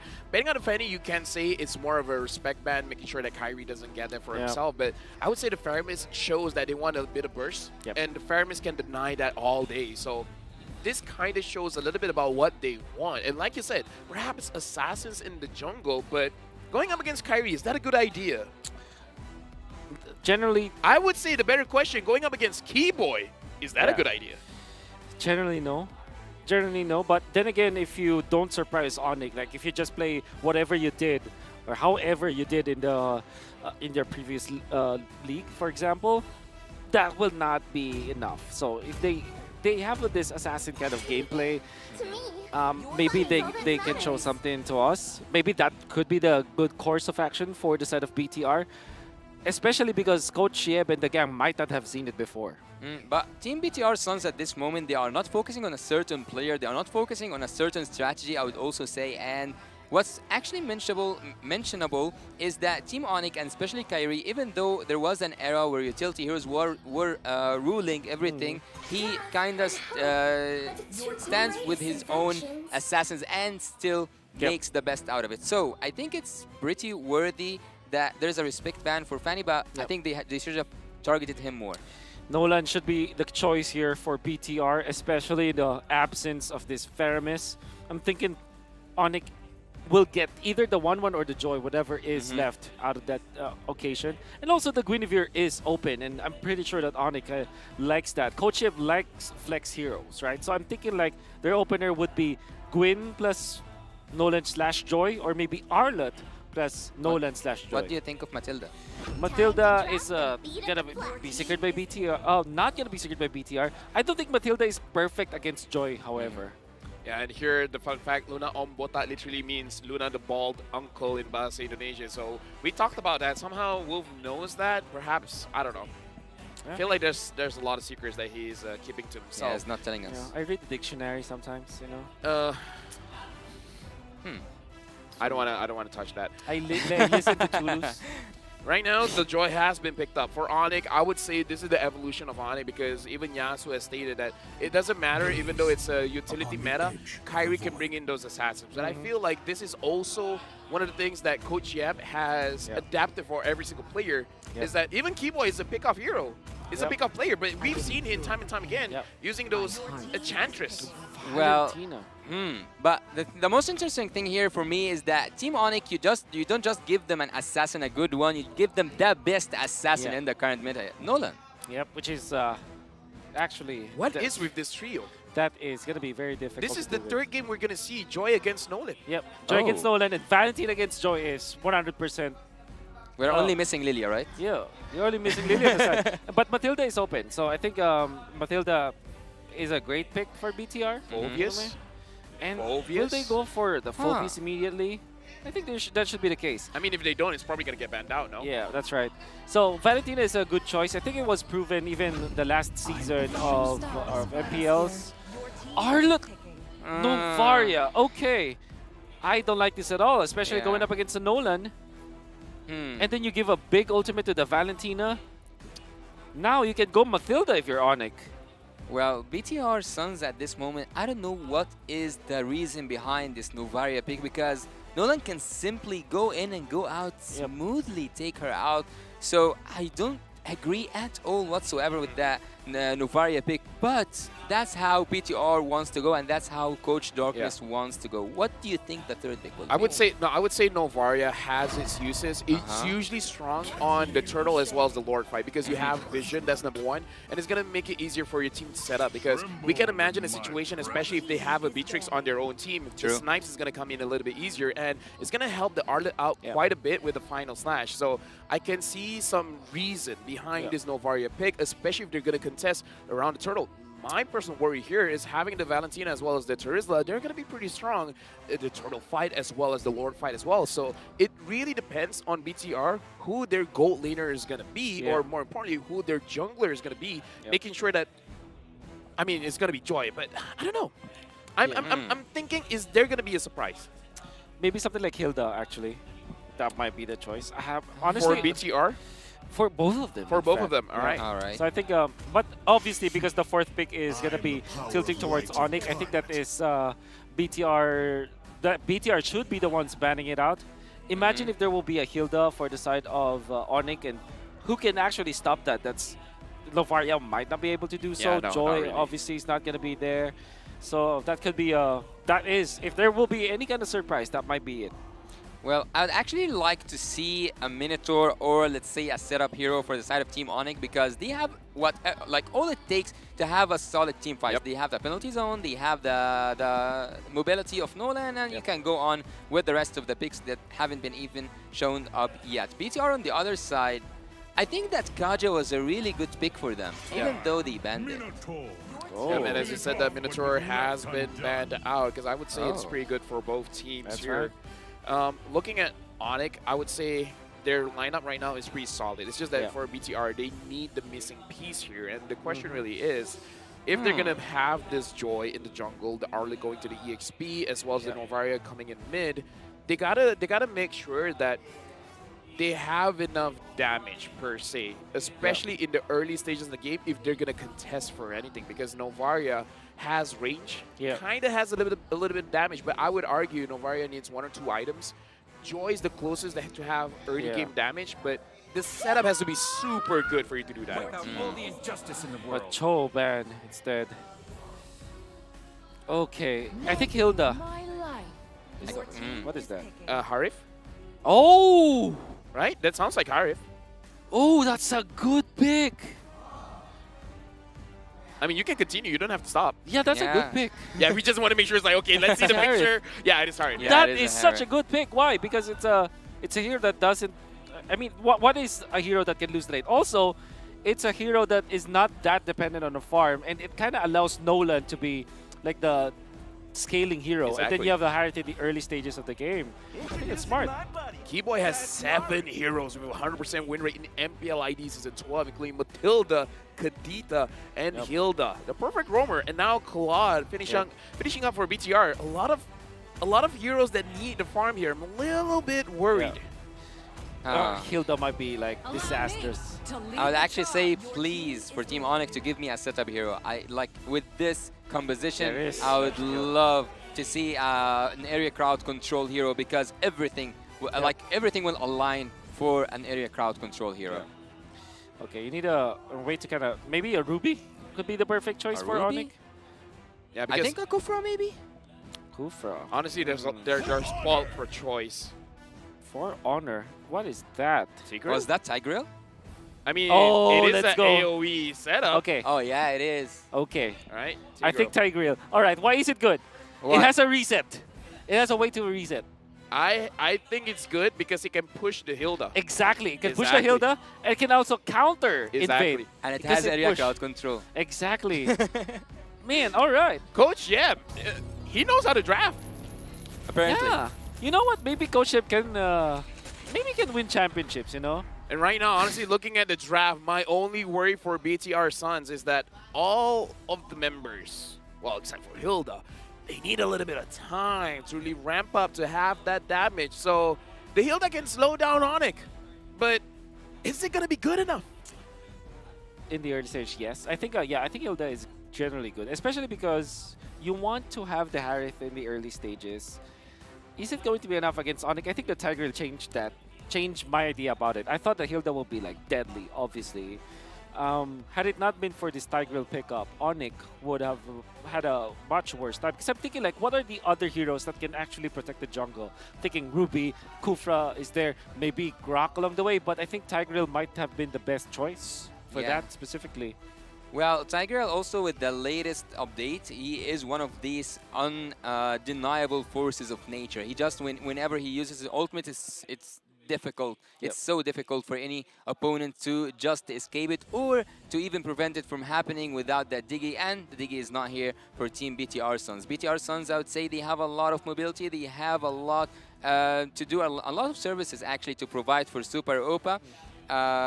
But apparently, I don't know if they will be able to have the enough amount of pressure since you guys said that Tigreal can avoid the Hilda early game pressure. So Hilda wants to go in the jungle, and Tigreal can push Hilda either away from the jungle or inside the turret. Yeah. And that can be very deadly for Hilda because you want to slow down. The fact that Hilda doesn't care if Hilda dies a lot in the early game, but having the Tigreal, you can force it out. And like you said, the implosion now, it has an instant stun. If BTR is not careful, and later on we're going to see if they have a lot of Purifies. Because if they don't have Purifies, we've seen how Keyboy has set up quite a lot for Onyx. He can be a surprise factor, and the difference between BTR and Onyx can fight early on.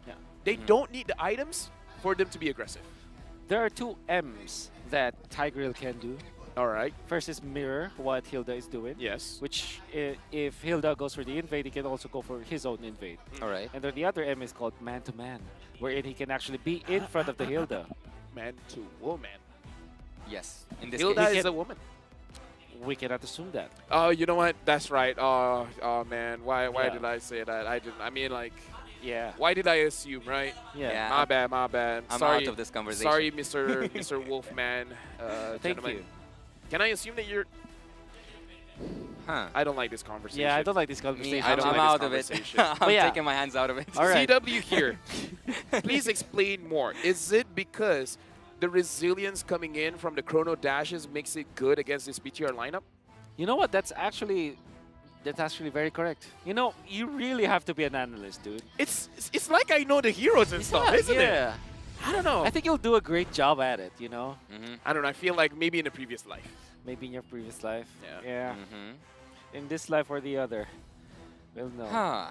Well, Team BTR actually, if we have like had enough talking about the draft, and I think that so far Team Onyx has won the draft, but still the game is not only about the jabs, it's also about the rotation itself. We haven't seen BTR on the international stage. Will it get underneath their skin? Because the pressure is real. The pressure is real. I would say the leadership coming in from Luna, because he was here during M3, I feel like he should have gotten a lot of experience to really calm down the team, calm down their nerves. And I like that you point out the macro, because there's a hidden ability for the Claude, which is you can split push.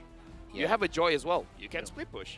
So if they can catch Onyx slipping, it's like, oh, Onyx is too tunnel vision, thinking about the lore, thinking about the fights and everything like that. And then all of a sudden, where's the Claude? Oh, the Claude's pushing? Where's the Joy? Oh, the Joy's pushing as well? Yeah. A lot of things can happen. It's all about how you're going to use your draft. And I feel like BTR Suns, they have a secondary win condition in terms of creating a lot of chaos and then winning the game when Onyx is so focused on something else. I like the late game chances of BTR in this particular game. Definitely, And they have a way to kind of deal with it. Now, there's a hidden tech actually from the Tigreal, because you also have a knock-up, right? Yes, he does. Which is great versus the Claude normally. And you can tag it up. I mean, you just build up like a Tigras as well as Blade Armor, and then you're A-OK. The real question is, can they actually contain the Joy in the latter portions of the game? What else do they have apart? No. Wolf, when you're a pro player, you don't ask questions. Yes, you can. That's true. Yes, you can. That's why I'm not a pro player. It's like, okay, imagine a situation when they're talking about, can you yes? You have to say yes immediately. Yes. This is the spirit you need for the World Championship. In my previous life, I've experienced. Sometimes logic is not the answer. Yeah, do you know that in pro teams that is actually that's actually very much applicable, because if you show some signs of like doubt, hesitation, that's not good for the team. Oh my God. Maybe I should be in a pro team. It's like I know about these things. Exactly. I wonder why. Where did I get that experience? Where? I wonder. I don't know. I mean, you should ask him. But I do feel that if there will be like a national team for Malaysia, maybe you have a shot, you know? Maybe. It's almost like I have two. It's almost like I have 2 medals under my belt, but you know, it's whatever. Yeah. We'll never know. Boots was here? Does he look like Boots? Where? Maybe. Maybe. Maybe. Arguably. Maybe if he has a mustache. Arguably. Yeah. Oh, Boots is looking out. He's like, yeah. Compare us. Maybe if he has a mustache. We'll see. The mustache solves it for you. What does this mean? Sanamaki's Katabi? I hope I get a kiss. Oh! I hope somebody who's beside me gives me a kiss. Something like that. And she gave it to him. Yep. Congrats. Congrats. Ask and you shall receive. Okay. The courage to ask is what you need. The classic carry four finger hold. Do you know what that is? Can you even try to do it? Do you know how to do it, Lafel? Hey, we're in the game. Yeah, okay. Your turn. Well, let's see together. Will the Indonesian team call it a day, or will the Brazilians have to samba all night long? Let's see. Team BTR Suns up to the challenge against Team Onyx, and we have just landed to the land of dawn. No one knows what's gonna happen. We might see some surprises. We might see some predictions being right, or even proven wrong. Hey, I have a 0% win rate on predictions. Though I predicted for Onyx, it will be quite a surprising turn here. But either way, we've seen a little bit about the interaction between Keyboy as well as Luna on Botak here, where Luna tried to slow them down, but you know, Keyboy is just like, nah, fam, I'm gonna protect my jungler. Harith is such an interesting hero. I think that in the early stages, some people will prioritize the I think they'll prioritize the kill here. They are looking for Super Upa, but they have just trapped Kyrie out of time, recalling on that body. Oh, we can even hear the Filipino cast was like, ooh, doing that to Kyrie. But I have to ask. That was weird. CW with the Festival of Blood. Yeah, that's actually super duper surprising. I'm not gonna pretend like an expert in Harith, but I will have to ask some of my friends, maybe someone from the pro scene to understand what they like about that that emblem, but it kind of makes sense, you know? Yeah. Because you deal big amount of damage, Exactly, but you don't have the best dueling potential. I would say it's the chrono vision making it worth it, but now right around the turtle. Right now we can see that Keyboy is pushing that Hilda away. Kyrie goes in and just takes that turtle to his favor, to the favor of his team, and Black is out. He blacked out. Oh, that was such a great play from Onyx in a way that they literally just outplayed Bigatron Sons in that regard. The timing of the stun, for example, and then obviously with the retry that Kyrie was able to take out. Turns out like that death was just sacrifice coming out from Kyrie. It's like a ritual. Yeah, again, they have to lose one to win one. Maybe that's what they were aiming for. But either way, right now we're looking at a situation. Looks like Onyx, they just want to win the lane because Luna on Botak. Kyrie finds Luna on Botak, and Boots didn't need to go that extra mile, even though he did the penalty zone, and the penalty has been paid by the Hilda electrifying beats just to find his way out. Well done. Because they have found Luna, which is interestingly not yet level 4. That's what I'm wondering. Maybe they kind of messed up some of the gold earlier on, because the only reason why you will not get level 4 at 3 minutes as the roamer is when you are late when it comes to picking up the roam boots, or if somebody has lower gold than you, which is a massive mess up coming out from a Keyboy pushes him away, and look at that, he just makes a clean kill for Onyx team. Honestly, I just want to answer you there, Wolf, because we saw how Sans was denying Syndra of those minions. Perhaps that's one of the triggers. Maybe. Right? Perhaps the first or the second wave, Sans was able to push out the Novaria away from the minions, even though Novaria could farm up pretty safely because you can shoot from a distance. And I don't know, it could be one of those small details that prevented Luna on getting those levels. Look at Keyboy just going to be standing in front of the orange buff. He might be going for the reset, but Kyrie is already level 7. If he gets to level 8, this will be massive because that means that the turtle will be theirs. Buzizio, though, with the Retribution on cooldown, 14 seconds for Kyrie, they might want to fight this. Well, they might find an opening, but I think that they are just pushed away. They see Keyboy coming, they know that there is trouble. Kyrie takes down that turtle, and now we see that there is a final slash and also a final ending for Team Onyx. They just have that Tigreal, they just win the team fight, and not just that, they take the turtle. How the hell did you win a team fight? A turtle fight without the Retribution? I don't understand it. Onyx is just on a different level. But I guess, you know, actually I know the answer, which was zoning them out. Bozizos out. Oh no. Okay. Bigatron Sans have to work together here because I understand what you're saying, Will, because just now we saw Luna on Bota actually diving straight to Kyrie, trying to have a little bit of crowd control because that's a little bit of displacements in your skills that, yeah, you could prevent or you could slow down the Retribution. But during that time, Bozizio was in a good position to really contest for the turtle, and down at bot, it looked like CW is like, I don't care who you are, I'm taking you down. 1,000 gold lead for the jungler. That's Kyrie having 1,000 more gold over his competition this time. And that spells a lot of problems for BTR. We have to specify, what does 1,000 difference mean? It means that Kyrie has one completed item and Buzizio doesn't have one. Yep. No completed items just yet. That's right. That's a big difference. Massive difference, in fact. And Onyx are leading by 3.7k gold. The reason why we like the Harith versus the BTR, it's not just about the Claude, it's mainly about the Joy, where the Joy is not necessarily going to be able to take out this Harith, especially because of the Festival of Blood, right? All you have to do is to land one of your dashes and one Synchrovision perhaps, and then you're already A-okay when it comes to like surviving against this Harith, against this Joy, I mean. And also, Harith can take the Winter Truncheon eventually. Typically, right, the marksman cannot survive the Joy because even if they get the Wind of Nature, they still get taken out by the Joy. But the Harith is a natural carrier of the Winter Truncheon, which means that the Joy is not a problem for him at all. I would say that it is a harsh lesson being taught to Team BTR at this moment. Just a dominating game since minute 1, even though they had Kyrie and they had the first blood upon him, but no use, not at all.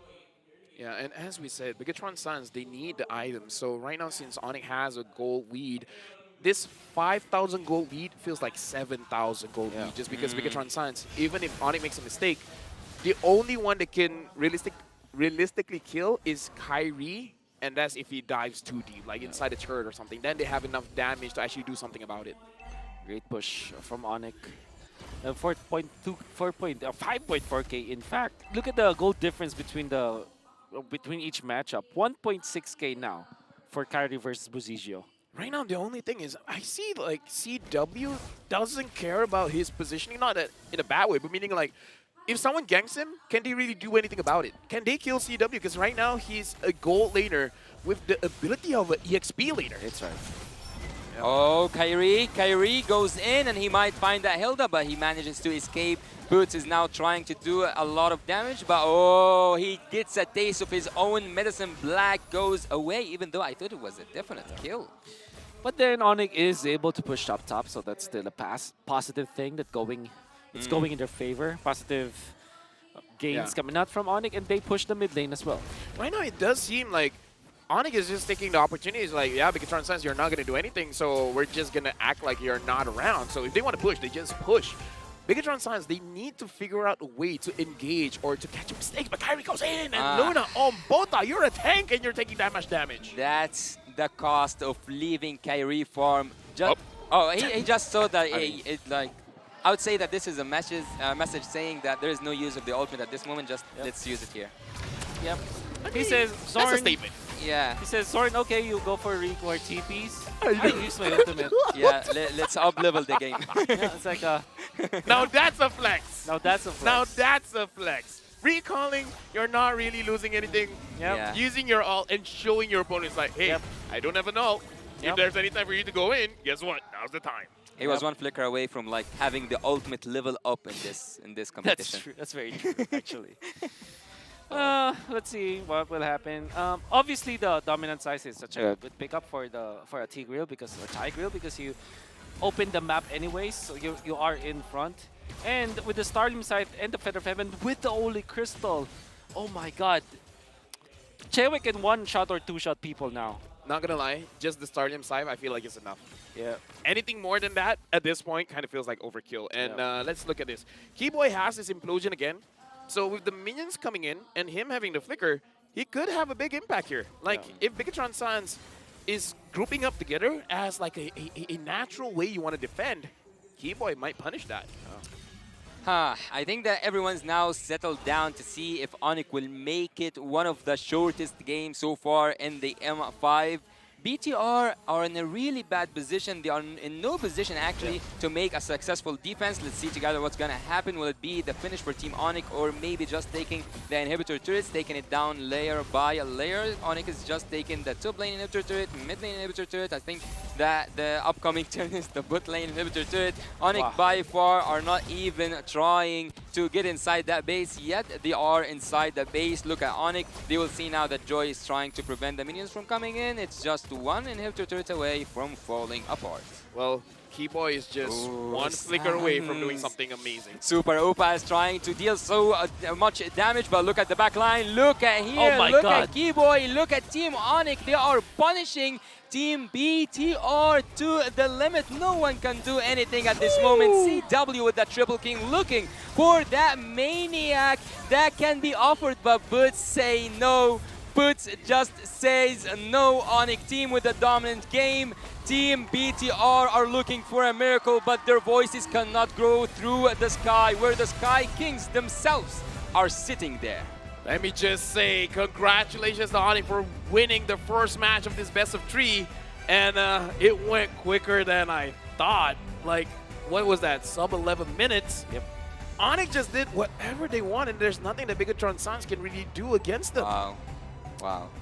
I would say there's layers that Onyx won. One of them was the draft. The draft, yeah. Especially because of the trap that they set up. There was a time where we said that the Hilda will be deadly, right? I remember, like, even just the second set of bans, we already brought up that hero. I remember. Yep. And I said that it will be great for both of them.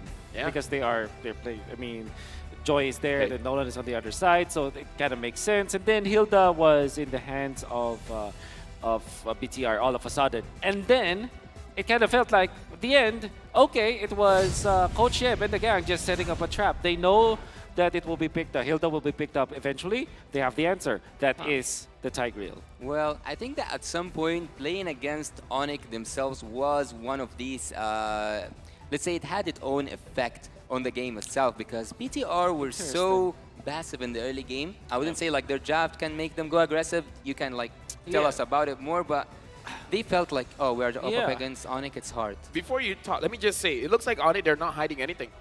Like, this Tigreal pick and everything, it looks like they've already planned it. Yeah. Even against Megatron Sun, it's like, yeah, it's a good hero. We're going to pick it up. When you have 5 Super Saiyans, you can actually play anything. So I think that's... But kidding aside, why I agree with you is because there was a weird interaction where why was the Hilda not level 4 when the Tigreal is already level 4? It was like way past the 2-minute mark. So it's like, what, almost 3 minutes. And for some reason, the Hilda didn't have his ultimate, and it was Keyboy already like, what, halfway through the level 5. Our MVP eventually was Keyboy 2, 0, and 4. And I think that they played the mind game so well. The fact that BTR, there were bad decisions in many parts of this game, especially also with the draft that they prepared. So that meant that Keyboy can even like spend his ultimate without even being scared about his opponents. Let's look at the highlights brought to us by Grab Unlimited. So this was Kyrie getting the kill again, and it will happen many times in this game. Look at Keyboy just zoning out on Botak. They just take him out so easily because of the draft, and for some reason they don't have the retribution, but they lost the turtle fight. This is specifically the part that I want to say where I felt that yes, just going up against Onyx alone already kind of neutralized what BTR wanted to do in this game, nullified what they wanted to do in this game. Sun shouldn't have survived here. Yeah, so, let me just say that. I agree. Oh, look at that beautiful implosion, and the BMI unfortunately wasn't enough. Yeah, it's a missed timing, but again, this also shows the composure that Onyx has. Is like, oh yeah, Suns is getting attacked, but does it really matter? Not so much. Yeah. But I think at this moment, one of those things you said before the game even starts is that Kyrie, if he wants to compete against others, he has to compete with his own team first. So I think at this moment, the MVP just loves Keyboy. We were talking about the Festival of Blood to pick up earlier by CW, and we saw how good it was, especially the duel that they did. No. I would say we didn't really see it because by the time we see the fight, it's already over. Right? We don't really see it in action. That's true. But in the last duel between CW as well as Super Upa, you saw that CW was very low when it comes to 1 HP. Then when he lands the normal attack after the dash, there was a lot of HP that he was able to get back. And he didn't have the concentrated energy actually in that fight. I mean, he got that after the fact. So that's how you feel like, okay, maybe the Festival of Blood works for the Hybrid. No, honestly, look at the amount of lifesteal because Hybrid lifesteal by the Scythe, lifesteal by the Feather of Heaven, and then Spell Vamp from the concentrated energy. So he has 3 items that gives him 3 different ways to heal, and the Emblem Set. Exactly. Well, at some point I was a bit worried about the Onyx late game, but they seem to be like, they intended to finish earlier. Like as early as possible. That's true, especially because of the Harith as well as the Nolan that they have and the Tigreal. I would say that BTR also kind of plan to do that as well. Going for the Hilda always tells me that, okay, you want to secure the early game, but they went in for Joy and Claude. I myself find it greedy, right? If we go for Joy, typically your marksman should not be a scaling hero because you don't want to have 2 scaling heroes in the game, especially if you already have the jungle from the Joy. The Claude is going to be difficult. Yeah, that's actually very true. So only the Hilda wanted to win the early game. And because they didn't have any other hero to supplement that early game, that meant that Hilda will always be taken out. And true enough, Luna just got destroyed by the entirety of Onyx because he doesn't have anyone to help him punish the aggression. Imagine if they had something along the lines of a Fredrin perhaps, or maybe a Baksha, which was banned out unfortunately. They will have someone to go with the Hilda so that when they do initiate against Onyx, at least they will get something out of it. Something has to be said as well. There's 2 ways for you to play the mid. Either you're going to roam and help out the side lanes, or you're going to force your opponents to stay in the mid lane. And having the Hilda that's going to be roaming around, not really helping out Syndra, and Sans it was pretty obvious that he won the lane, and he won the lane hard. He made sure that this Novaria was a non-factor. Novaria was picked third, but in the game, I couldn't blame you if you forgot that was a Novaria, because Sans is man-to-manning on this Novaria as well. It's like, you're not going to help out your team. Super Uba is not going to be having any help. Black is not going to be having any help. So on it, they just have man-to-man defense that everyone just say, okay, individually, you have to handle your opponents, but we saw plenty of times that whenever Keyboy catches someone, everyone is there to follow up. And actually, whenever I saw Harriet, I knew the price PTR had to pay during the game because he was free-farming, and that's what you get. Yeah, that's why the drafting coming out from Onyx was just, it's just perfect. Chef's kiss, as they would say. Because you activate all of your lanes. If you're going for assassins, and this will be a recurring theme all throughout M5, and I hope that you guys are taking notes. One thing that you always have to remember is if you pick up Joy or Nolan, particularly the Joy, you will not have enough time to farm. If you get invaded, it's very hard, very difficult to just get back to the game. But let me take you back to game 1 of Homeboys versus GeekFam. The moment you get into that late game, already you can see how strong the Joy was. The Joy died 4 times in the early and mid stage of the game, but didn't die in the late game. And this is the idea from BTR. However, they chose 3 scaling heroes. They want to ramp up, but they didn't have a ramp.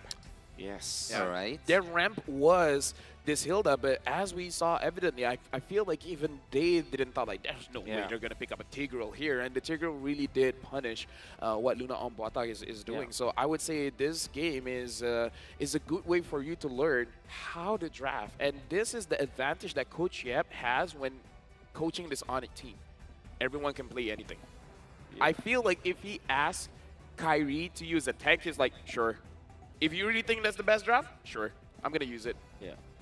I admire that because sometimes you have to just trust your coach and sometimes you have to believe in his calls. And seeing CW, I know that Harith is playable at the gold lane, we all know that, but at some point I think that CW might have had this argument of like, oh, I can play this marksman, but again, you have to align and do the perfect synergy thing.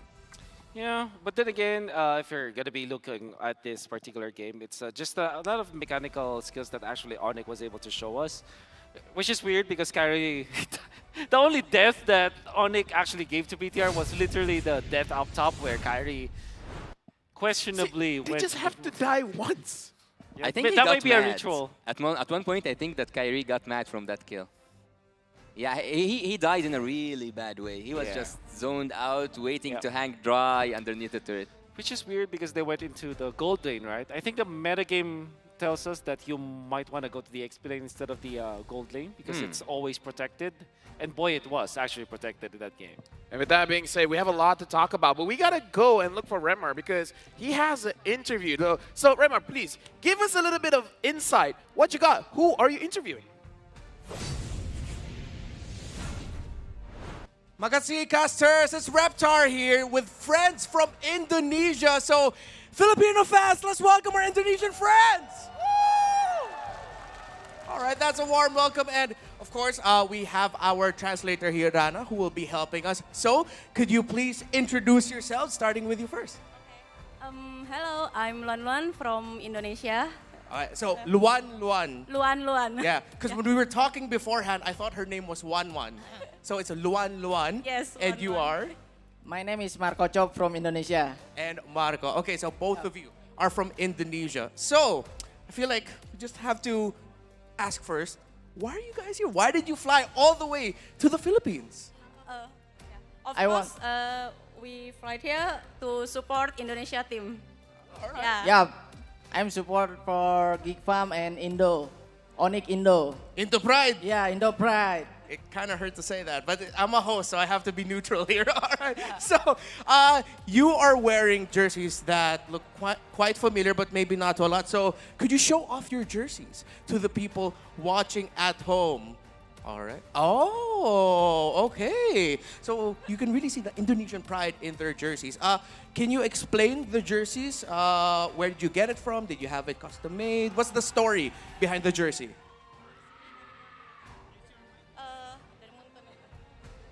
From Muntun, Indonesia. So Muntan Indonesia Yeah. gave Yeah, those jerseys. from Indonesia. Okay. Yep. So did they give it to you because they knew you were coming here, or what's the story behind it? Like, how did you get the jerseys? Kenapa dapat jersinya? Kayak dari mana? Apakah karena lu mau kesini jadi dikasih kayak gitu? Dari Indonesia kita bawa ini untuk dukung tim Onyx, tim Gifam. So it's actually made for like all Indonesian that want to come to Philippines to support Onyx and Geek Fam only. All right. Okay, so now that we know that you're supporting Geek Fam and Onyx, what are your message to our teams? Because earlier we saw Geek Fam, of course, not the best start to M5, but they still have more matches. Onyx just won game number 1. What are your messages for Onyx and Geek Fam? Starting with you first. Okay.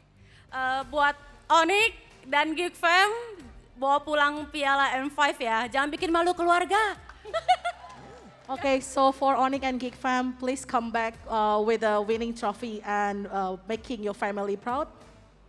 Untuk Geek Fam dan Onyx, buat kalian tetap semangat, good luck. Jangan lupa bawa piala ke Indonesia. Semangat! Okay, for Onyx and Geek Fam, keep your spirit up and hope for the best and winning the M5 World Championship. It's really great that we have our friends from Indonesia here in the Philippines. Real quick, where can they follow you? Your channels, and what are your messages to all our fans of Mobile Legends Bang Bang around the world? My YouTube channel? Yeah. Oh, my YouTube channel name is London also. Yeah. Message? Yeah. Apa ya?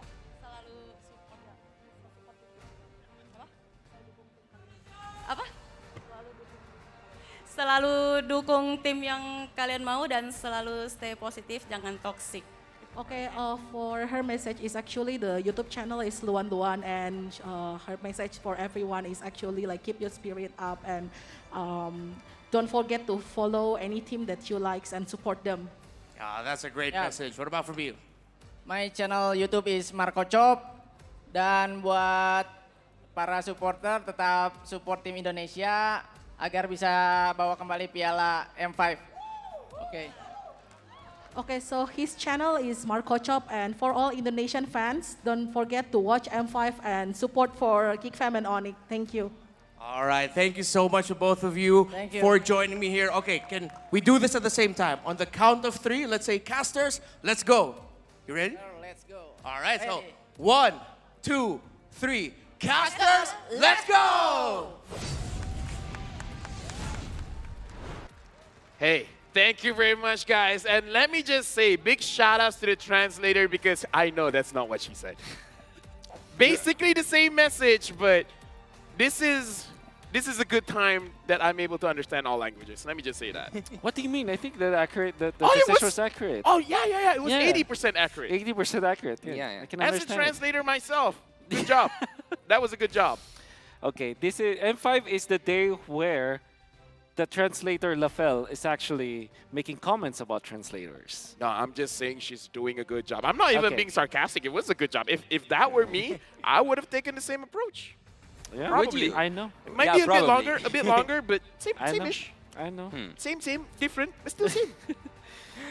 Now we're talking about same, but different, but still same. We gotta talk about Bigatron Sun's draft. Okay. So will it be same? Their previous draft was greedy in the late game. That's right. Where should they drop the greed a bit? And also, they didn't have any hero to support the amount of, as you said, scaling heroes to the late game. It was a huge burden upon the Hilda. I call this this theory is called the bridge theory. When we're talking about the ramp, you want to ramp up, right? But you have to have a bridge. Whereas typically that will be somewhere along the lines of a Farsa Eve, Nuke Mages, right? Or Lilia, for example, that can prolong you the game. And in addition to that, you have to have a hero that can take care of the long lane or the dead lane, or the whatever lane that is called. But it's the opposite of the Lord. But basically speaking, you have to have a bridge, and those two ingredients you have to have. Unfortunately, with having Joy, Novaria, and the Claude, you don't have a bridge. Shout out, Sir Carlo. Shout outs to you. And to the guy who said he used Inspire on a Granger. Excuse me, sir. What is wrong with you? Please don't do that. Yep. Yeah, it's not healthy. I would say it's not healthy whatsoever.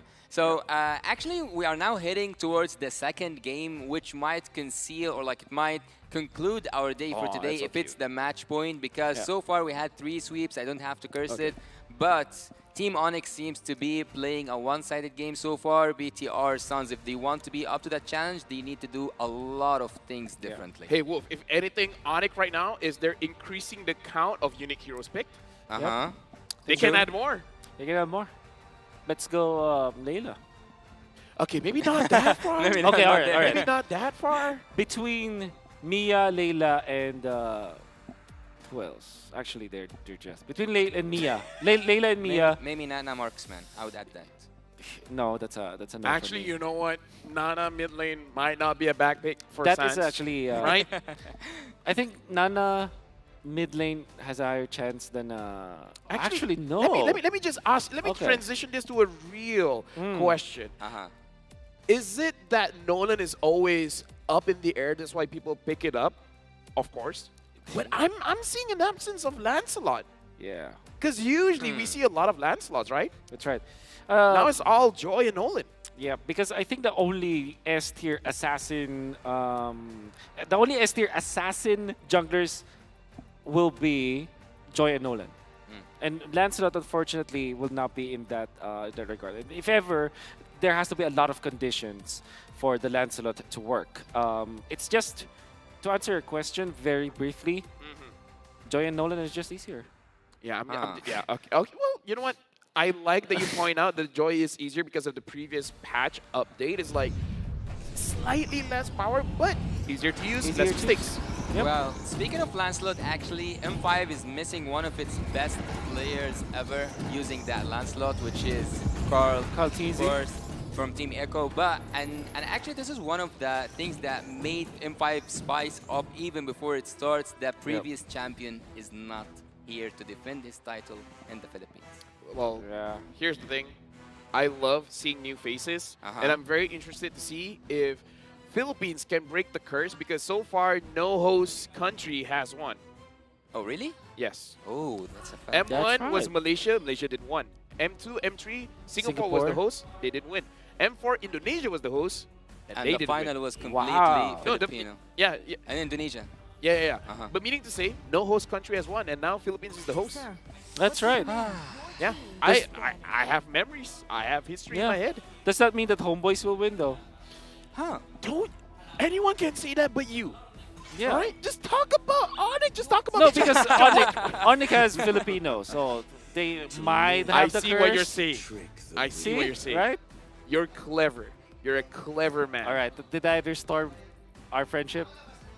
Our friendship has restored since Homeboys It's won. intact. It's intact. But by this moment, I think that your friendship, guys, is intact. I can see, I can sense the love in the air here.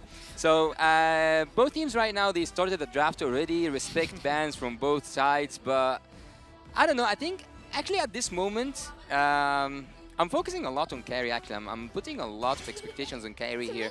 I think that it is not enough to have him even target ban 3 with 3 heroes. So I think that's why Coach Darkness is not focusing on Kyrie. Yeah, that's right. Which means that Nolan and Joy will still be the point of contention. I think that so far the last 2 series that we've seen, Nolan versus Joy, Nolan won it 3-0 so far, right? Yes. No, it was no, because Homeboys, exactly. So it's 2 to 1. 2 to 1, right? I don't know how to count, so I don't care about it. Onyx right now, they've banned the Bruno, the Joy, as well as the Faramis. So now Nolan is open up. Perhaps they're giving BTR an easier time. Say, hey, ban out the Nolan. But guess what? Guinevere is still on. That's right. Well, stealing a word from MPLMY, actually, I would say that the hospital meta haven't found a lot of let's say, a lot of people using it so far. Even though we have seen the Matilda being used alongside with the Angela, I believe that was also the Lost, right? If I'm not mistaken. So far, we are seeing a lot of new things have being brought to us on the M5 so far. My guess is Onyx wants to go for Arlott. I think that's the best choice. Or Guinevere. Guinevere or Arlott might be the... I mean, at this point, because the Nolan has been banned out, well, I first buy fleeting time on Selena. That's like the Inspire Granger. Okay, thing. let me just say, if my mic is on for the audience, I would express my disappointment. Why would you? Honestly, that's the thing in MPL Malaysia. It's just that they always say stuff to challenge the casters. You know, it's a fun thing between us. So I like the interaction, and Guinevere has been picked up as the first pick here. And I mean, like I said, S tier hero opened up. Why not? And also banning the Nolan is so justified by Team BTR Sons, because we have seen what Kyrie can do. We actually haven't seen Kyrie glow up yet on the battlefield, but he did really good with the Nolan. Nolan, of course. So now you're thinking, like, do you pick up Matilda if you are part of? If you. Oh, you pick up Angela, obviously. Angela. Actually, I might Angela have cursed Arlett, the hospital meta thing. Yeah. Angela Art. Oh, Martis! This is risky. Yeah. This is very risky. They're playing with fire here. Now I think the Lancelot will be picked up. Right. Huh. Ask and you shall receive. Ask and you shall receive. Now the draft is back up, and the reason why we're gonna talk about this is because Martis is a very high risk, high reward Exactly. kind of hero. So you go Matilda. That means that your Guinevere might just be a jungle. So unfortunately, I spoke too soon. Lancelot might not be the choice. But that also means that you can pick up something like Claude now for Onyx. Well, they did. Well, seeing that they already took the rumor, I would say that Matilda safely is the rumor of Team Onyx. Yeah. We always see that whenever you see a support hero, you always kind of expect to have a utility jungler or like someone with high HP and these kind of possibilities. So I don't think that Onyx will change that Guinevere to any other lane. Yeah. Is a Terizla pick good here for BTR? That's right. Right. So that's why they don't take it. Is that the Erythel? Do you also curse drafts? Oh, it is. I do. Okay, here's also another thing that happens in MPL Malaysia. When I compliment a player, they immediately die. Wow. I have a lot of clips. It like say, oh my God, 5-0 and 11. Can anyone take him down? Immediately dies. Before he finishes, it's like 5-1-11. Exactly. So here's the thing. I gotta ask Wolf, because isn't this a meta, like say, I don't know, 2-3 patches ago, where the Iritel and the Angela combo? Yeah, this was when we were in Jakarta. Yeah. That's when I learned a lot of like Indonesian words. It was like one of the first times you've been there, right? Yeah, one of the few times. One of the few times. Yeah. Yes. Because I rarely go there, you know. I don't know. Why would I be there? I've seen you in a lot of flights. I have no idea where you go. But going back into the draft, Valentina banned out as well as Arlick here. We got to see if the Terizla gets attention from Onyx, or they're just like, yeah, you can have it. We're pretty fine with it. As much as I really want to participate in these discussions, but it seems to be relying on a really long history between you two guys. And I would actually say whenever I saw an Angela, I always expected to see an Iritel or a Claude, but since the Claude is already on the side of Team Onyx, I kind of expected to see an Iritel, but so far, I think we still need to see tricky heroes. So far, I don't think there is a surprise from both teams, right? Yeah. I just asked for one thing. What's it? A mid laner that can hold its own against Sans, because Iritel needs a little bit of time, right? At least 2 items. 2 items, yeah, you can fight, but you got to get to that point first. So whatever mid lane BTR is going to get, make sure it doesn't get cornered by Sans again, because I kind of feel like the jungle needs a little bit of help, and the side lanes will need a little bit of help. So what else would you pick up? There's safe. If you want safe. Yeah, if you want safe. There's a merit to taking the Uranus, actually. Minotaur I don't hate it. I don't hate it. Yeah. So make sure that's a way to counter. But since you say that, now they're not going to take it. Yeah, I'm trying to curse your curse. Yeah. Curse my curse. I wonder if BTR are interested in taking the Florid, actually, going for the double hospital setup. Oh. If that's the case, might as well just take a Nestus. That's right. But it's kind of hard. It's kind of hard to apply this draft here. I think that they need someone to absorb damage. Terizla and Uranus, I think, are the prime choices that I see for BTR. Terizla has a knock-up, which is perfect versus the Claude, and it's a way to kind of tank the initiation grammar from the Guinevere. Uranus kind of does the same in a... But they pick up Lapu. my personal problem with this, Terizla and the such, they can protect the back line. Lapu-Lapu kind of want to dive forward. I'm happy that Khalid is going to be Go picked up. for it. All Look, right. actually, we have something in Egypt. Whenever we don't know someone's name or something, we say Yasta. Yasta means my Yasta? friend. Yeah, so if I say like, hey, Yasta, you have to know that either I forgot your name or I'm greeting you. So if you forgot Khalid, go for the Yasta. The bro himself. I would not be surprised, actually, if they go for Florian here, if you're BTR. But the safest choice probably will be perhaps a Grok, so that you can like scout out the... Let me just say one thing, Wolf. Go Look at Onyx, everyone dies forward.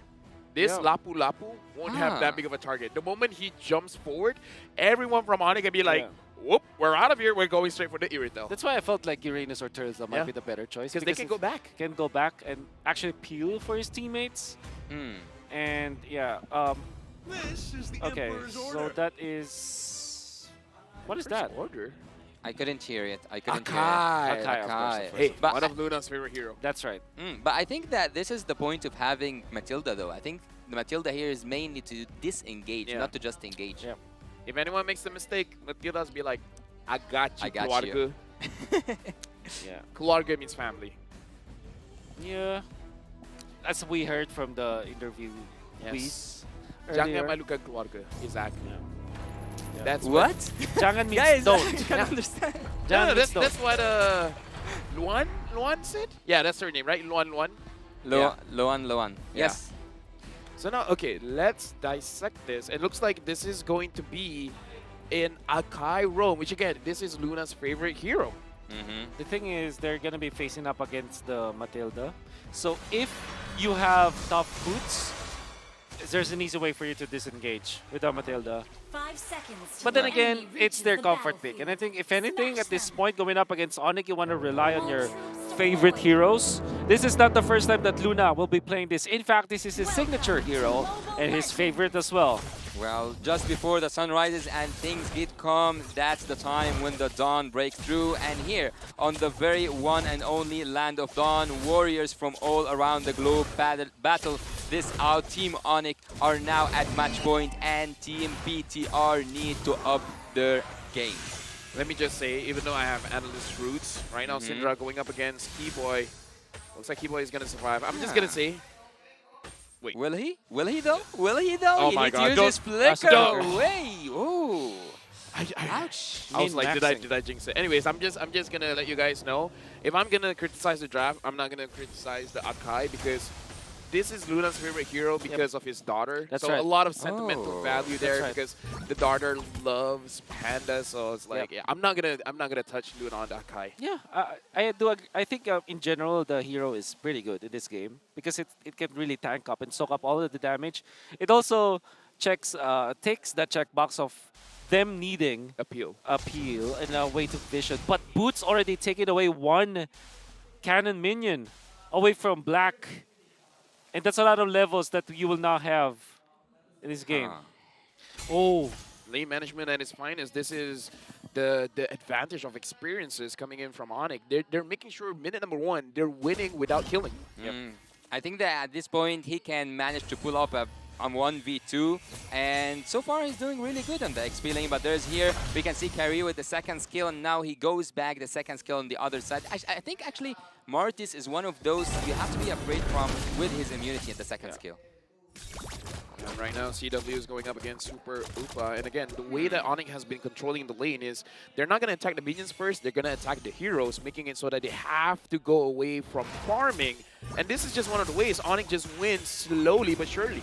Yeah, Keyboy, he is trying to annoy Zizio, and now he is able to do so. Luna is trying to just push Onyx away, because at this moment it's so hard for Team BTR to break that momentum. But this makes Matilda really one of the strongest heroes, and Keyboy knows the limits of this hero. As you saw with the flicker min-maxing against Syndra, he knows when he will die and when he will not. And also the invade potential, or at least the delaying potential from the Matilda. It's always pretty strong. He just took that. Oh, he Look just at took that. the retribution. That's right. They forced the retribution already. Yeah, but at this point, I think it's perfectly fine for Buzizio to use the Retribution unless Kyrie really wants to contest it. But it looks like Kimo and Boots, look at the rotation, they're just slowing down Bigatron Suns. Yeah, I think that this is the time for everyone to use their ultimates, and they do for sure. BTR teams manages to get the blue, but they are behind. Why is Luna still level clear at this point? What are they doing incorrectly? This is so weird to me. True. Now that you mentioned it. This is back-to-back. Like, I mean, if one time perhaps we could say that, oh, Syndra didn't get a level, but I'm gonna hold on to my theory because looking at how the gold lane as well as the EXP lane, they've been manipulating the minions. Perhaps Sans is doing something that we're not seeing, that he's manipulating the minions to delay the level from Syndra. Well, I don't see a room above Luna's head. Does it not? That's true. Okay. Is that the thing? Is that? Let's look. It does have it. Yeah, he does have it. Okay, okay. Yeah, so it's just a visual thing, but he does have it. I wonder. Okay. What? And the thing is, there's a goal advantage on Syndra here. So perhaps he didn't really lose any minions. That is so weird. Oh, Kyrie, look at the hard guard, but it's not gonna be enough to save Black. He needed to use that flicker away. I don't think that Lapu Lapu was the best choice. Yeah, it's gonna be difficult. Especially against this XP lane. And I think that the nature of Onyx, the way that they're drafting, is that they counter their lane matchups. And the first 3 picks that they have heroes that don't necessarily have the counter. Like Matilda, how do you even counter the Matilda? That hurts. Oh no! That hurts. Yeah, that does hurt. Keyboy is so annoying at this point. Look at the jumps. Look at everyone jumping around. And Heavy's been coming here from the side of Akai. He's trying to push Team Onyx away, but it's just Kyrie on a normal day. He takes that turtle away. And now we will see a lot of bodies falling down from the side of Team BTR. Onyx CW. Kyrie goes in. And now we can see what the flicker ultimate coming from the Khalid. They managed to take kills, but they also lose one of their members. Taking a turtle and taking kills. I would give that for 1 kill for sure. Super Upa eventually, with the switch, gets a push. He's not in the gold lane, so it's not the best, but he still will be able to take out a turret. So that's still a positive net for Super Upa, but the rest of his teammates didn't have... cannot say the same, I would say. Onyx just manhandled BTR. Look what they did. When Luna on bota popped the ultimate, the heavy spin, what they did was to get out and reset the turtle. That's actually why they won the succeeding fight, because now you have the level advantage on Kyrie, you have the retribution advantage as well, and you also have the fact that the BTR team didn't have a heavy spin. Boots looks like he's in a really bad position. He doesn't have flicker. He doesn't have flicker. He needs now to go away, but the heavy spin just catch him by the wall, pin him to that wall. The second skill is being triggered, but no one can save you from that. Double kill from Kyrie on the other side. The mid lane looks like a mess for Team Bigatron Suns. Well, I gotta say, Onyx won that trade. They got 2, while Bigatron Suns, they only got 1. And here's the thing. I'm going over the side of Bigatron Suns here for a little bit because Super Upa with the Haskelaw as well as the Berserker Fury, you have a chance to win back your fights. So we gotta wait for Bigatron Suns to have that power spike and then see what they're gonna do with it. Oh, Kyrie jumps in, and also Keyboy as well. They are now making Team BTR have the worst time of their life. Yeah. So now, looking into the situation, Onyx, I like that going into this game, it looks like, okay, here's one of the things that I've talked about, well, haven't talked with all of the teams yet, but there's this thing called making decisions in game could be a difficult thing. Unless you pre-prepared your decisions. Like, oh, if situation A, B happen, you do this thing. And it looks like for Bigatron Suns, well, only going up against Bigatron Suns, when you see them committing, everyone disengage. They've been doing that quite a while. If Bigatron Suns can see this thing happening, they could kind of like scare off Onyx from a full engage. And that could buy them time. Yeah, it could buy them time, but Kyrie was going for that risky gameplay. CW have a lot of damage already. They can do engage, and they do engage. Look at CW with the blazing. The web is just canceled the second skill from that.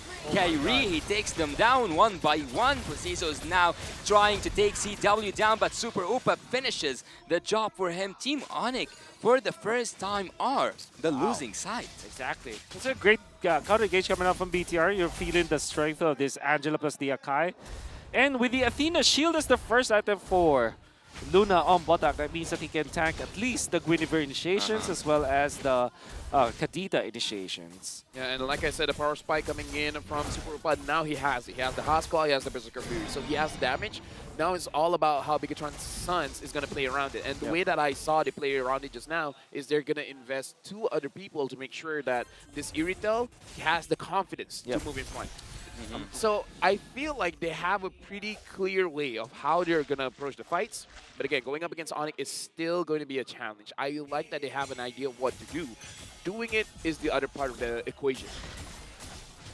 Getting a very early Oh, Kyrie's now pinned to the wall. He's now pinned to the wall. Will he die? Will he die? Will he die? No way! No way! No way! No way! No way! Black cannot find him because Keyboy knows the keys to every moment.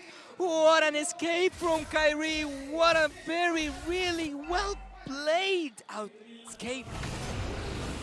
Oh my. Kyrie doing... Okay, how many international tournaments has Kyrie done this?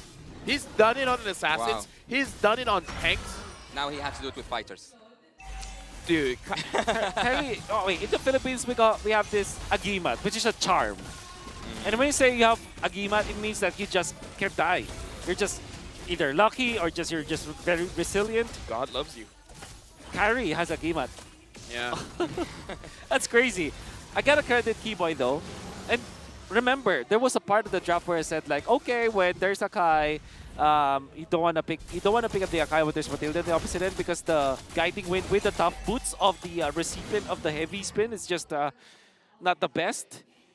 And we can see it's an instant replay. Kyrie survived through all of that. Tough boots intact, the defensive items in there, pops the guiding wind, then gets out. Insane. That's insane. Like literally, they were bursting him down. Everybody. The Lapu even caught him. Exactly. Like that's one of the situations. If Lapu for some reason has the orange buff, Kyrie would have died. Yep. Like doing it once, doing it twice, doing it even 3 times. I can't understand. He's doing it every single time. Yep. Well, you cannot. At one point, it's unfair. It's plot armor, actually. Yeah, it's for plot the Super armor. Saiyans right now. Well, you cannot call it luck at least. Well, let's see together if Onyx will try to get inside that base. I don't think they are trying enough. Oh, he's now going in, Keyboy, but there's nothing to do to that inhibitor turret. They are still waiting for one single moment for everything to align together. Kyrie now finds his place. He now finds his place. Will he be able to escape? He does escape. Now he goes to Keyboy using that second skill, managing his way out to the mid lane and even to the bot lane. Kyrie takes, and also CW, they both take the first inhibitor turret of the game. 10 minutes game, one inhibitor turret down. I gotta say, nice defense coming from BTR. But then again, that's just Onyx. Luna, they went double run. Oh, Kyrie! Kyrie and CW Wind of Nature is being played here. My Black God. might just go out. Let's see what's gonna happen. Top lane is in danger, but after taking the mid lane turret, we will see that Team Onyx easily take that last inhibitor turret. I think I cracked the code. I know what Kyrie is. What? Kyrie is a cat. What? He has 9 lives, Oh. good looking, good at escapes, and everyone loves him. Yeah. He's a cat. Okay. Kyrie the cat. And everyone knows cats are good at Mobile Legends. Everyone knows that? Everyone I didn't know knows that. Yeah. Well, apparently we will see if Team Onyx will try to go for that finish, but I don't think so. They can go back, they can go for that safer route, but oh, what is that damage my from Boots? goodness. What is that That is damage? Sea It comes from Halberd. an XP laner? 8-minute Sea Halberd coming up from Boots, going in for the concussive blast as well, so you have extreme amount of burst. And Onyx, they want to end this fast. Look at, oh my god. Oh wait, so Kyrie might have had the Queen's Wings when that initiation happened. Yeah. And the Thunder Belt as well. Great itemization. And obviously the Blade Armor is perfect against the Irithel. Yeah, as a Malaysian right now, I'm worried about the amount of recalls that Zorn has, because I think Sans and Keyboy is ramping it up in this game. And they might have more than Zorn at this point. Yeah, especially because Chewe went for the Implosion recall as well. I don't think anybody can top that. Yeah. Yeah. Unless what? What can Zorn do? Maybe a Minnow and Fury, perhaps? Game number 1, Onyx was able to end the game with 11,000 goal lead. Yeah. That's not 44,000. It's 10,000. 10,000. Yeah. 10 point. Now it's 11. Is this the win condition? Is this where they end the game? Well, I would say for Zorn, first of all, for Zorn to win this, you have to alt flicker creep. Let's see now what's gonna happen. Kakak is here. Keyboy is trying to get inside. He's trying to go with Team Onyx. The base is just wide open. You are now, ladies and gentlemen, watching a master at work. Kyrie goes in with the flicker, open blazing duet, a double kill, a massacre is happening here at the MLBB scene. Look at Team Onyx. They are just taking everything in the speed of flight. Onyx, in their journey to be gods among men, they're starting off well. Usually they lose in the group stage, but this time it's a different Onyx. They want to win it all. Very dominant run coming out from Onyx. A very dominant start. Not just about their gameplay, but also their drafting. And 1 million. Oh, wow! This is day number 1 and we hit 1 million? Hey! That's amazing! Thank you to everyone watching. And wow. The first day we already broke 1 million? Wow. That's amazing. That's you guys are better than great. Yeah, indeed. They are also, because they are better than great, they deserve that code, that redemption code that they might just get wonderful awards from. Either way, it was a good fight, but Onyx is showing why they're one of the favorites. This is if they win this, it is a grand slam. They've won all the championships, all the way from MPL Indonesia, MSC. Now it's just the world title. Hey, it's just day 1. Relax. Santai, bro. Santai, bro. Yeah, it's just day 1. You sound Indonesian. Yeah, you know. Maybe. You even said, well played, bro. Very well. That's Malaysian, though. What? Yeah, that is Malaysian. Yeah. And same tomato, potato. Same difference. Same difference. Well, since everyone said calm down in their language, or even not their language, I would say ihda means calm down also in Arabic. Ihda. Yeah. All right. Well, what we do know who is not, did not take the game at all calmly was definitely Onyx. They were just all over the place. And if there will be ever a heat map, it's just literally all of the map that's, was lit up by Onyx. I would say Kyrie did not look like he played very calmly, but there's a lot of situations where he could have died where it shouldn't be all that calm. But the MVP loves him.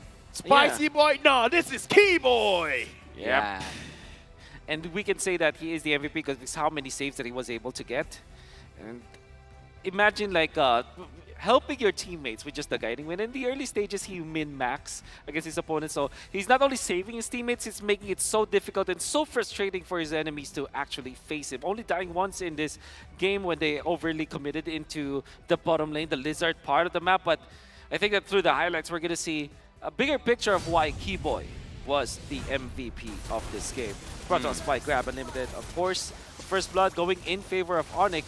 And how about that? The jump coming up from Kyrie. And then there's a lot of saves. Look at the flicker from the Raging Sandstorm. Eventually dies, but my oh my, you already feel the strength of the entirety of Onyx Indonesia. Well, actually, looking again at the highlights, I can see how much impactful was Boots. Yeah. He was doing really good at the background. Yes. And honestly, this match, this is why I keep saying, if Kyrie wants to be the best, his opponents is his own teammates. Because that was a beautiful save by Keyboy, man. One of the best roam saves that we've seen so far. I wonder if he had the Queen's Wings during that moment. Or if he just had the turtle shield buff. But it was wonderful. And I think this is also because of the draft that they chose. Especially because of them going for the Khedira as well as the Matilda. There's a lot of ways for them to open the river, which also allowed Kyrie to have so much farm in this game. Yeah, and also I think with the clean finish we saw at the end, that was a strong message to Team BTR. It's a clean sweep, it's a wiped out. It's a wipeout even. And if you're going to be looking at the emblems, Kyrie was very tanky just off of items. He went for the Wait, what? damage build-up. Is this real? Syndra is using the Petrify? I think it was Purify. Think Okay. so. All right. Either ways. Either ways. Okay, so remember when I asked like why it was weird that Luna didn't have the Level 4. The level 4? Mhm. I remember now it was double roam as their decision. If you But recall, did they do it minute 1? From the beginning? yeah, the Angela that was chasing the Matilda actually had an icon up top. Oh, that's why. That is probably why they weren't able to get to level 4. I don't know if they also did that in the previous game, but my point here is not going for this extra gamble of having double roam setup might have been very detrimental to what BTR wanted to do. I would say the double roam has evolved quite a bit, where before the sure, there was a matter where you can even use 4 roam boots. Exactly. But, but now it's the point where if you want to use roam boots, it's at like, what, 7 minutes, 8 minutes into the game, then it's safe for you to use that. But we have to review the game. If they really did it level 1, and that might have been a big mistake, because that's one of the things that has been done a few patches ago. It's not really that meta right now. Basically, it's outdated, right? Outdated, And it's not It's not in the meta because it doesn't work. And it punishes you. Yeah. Imagine if this was if they went in Florida, Rafael, I would have understood better. But going in for the Akai, I think that they wanted to have both conceal as well as favor.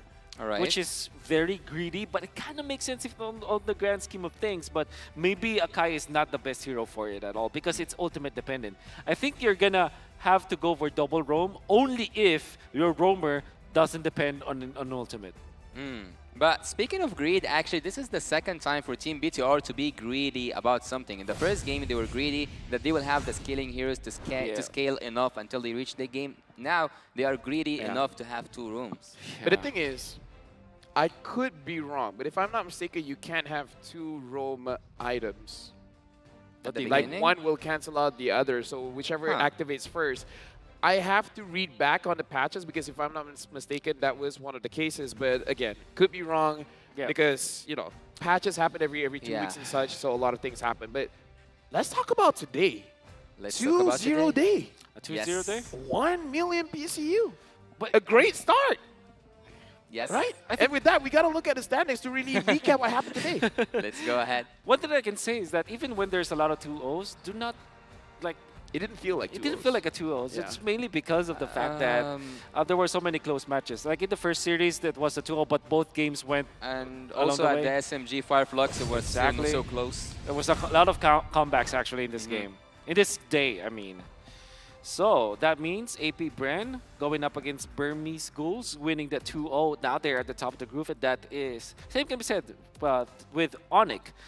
One thing that really surprised everyone was Fire Flux impunity, but Homeboys obviously, well, kind of predicted it will be the case anyways. You know? Oh, man. I really thought Geek Fam would take it, but this is the standings. 2-0 day, 0-2 day. You know, depends on where you want to look at. Now we got to look at for tomorrow's schedule. What's really happening for tomorrow? Where we will be starting 2 o'clock. Oh. Okay, A lot I of just first saw times. the Ohio brothers against this Volt, and I feel like that's one of the matches that I hope I'm casting. I think I am. And then after that, it is going to be Burmese Ghouls going up against Flash. See you soon going up against BTR Suns. Blacklist International going up against RRQ Akira. So, is it weird that I'm happy not a Malaysian team is playing tomorrow? So I'm like, okay, I can like relax mentally. And expect whatever you want to expect. That's Just like, relieved. I'm quite sad that I'm not seeing a Malaysian team tomorrow. I haven't seen a MENA team so far. Oh, well, you know. I'm just interested to see the evolution of this Volt as well as the Ohio Brothers. So in case you guys are wondering which match I'm really interested to see, that's my personal one. Yeah.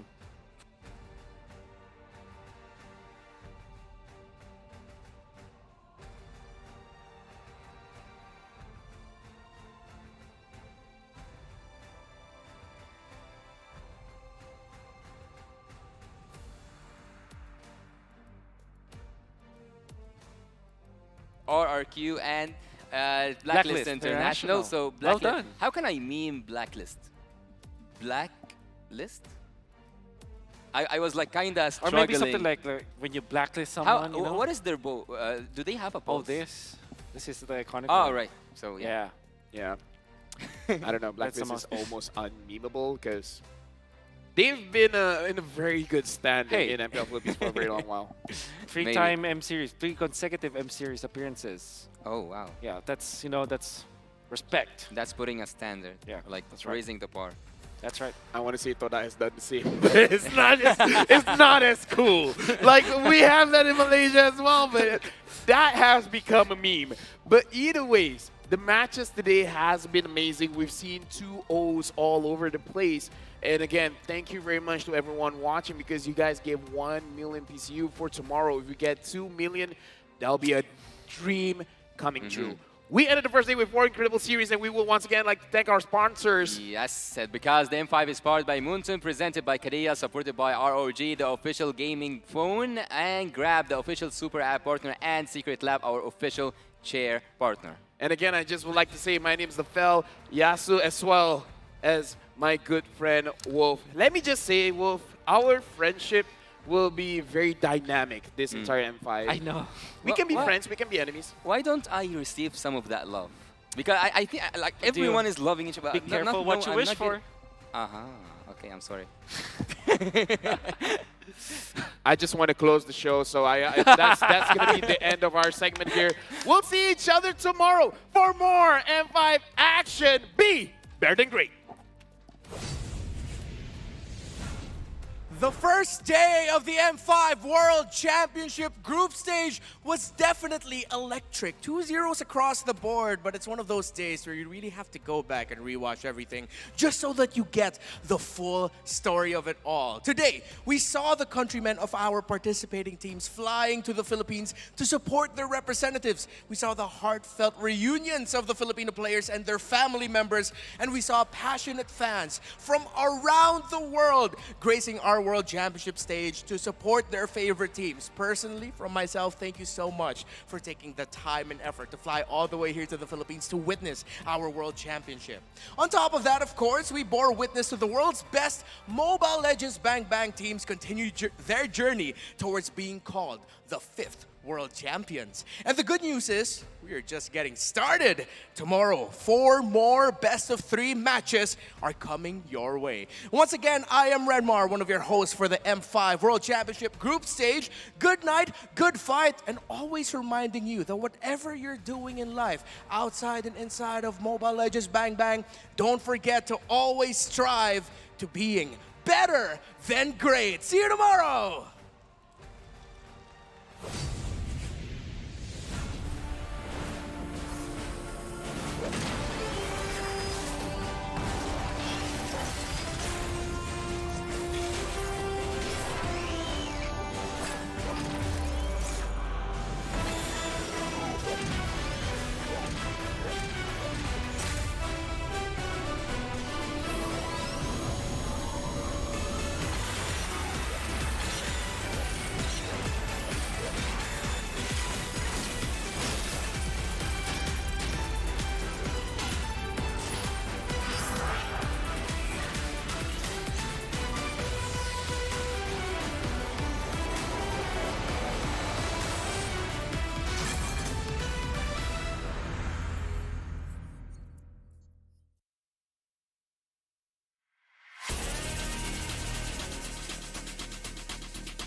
Hit me like I might get over, but you can get me in no corner. I know I can make a comeback, ace this round and finish this game now. Got the power on my shoulders, yeah, you know that I'm a soldier. You can keep me off my guard, but you can't keep me from my honor.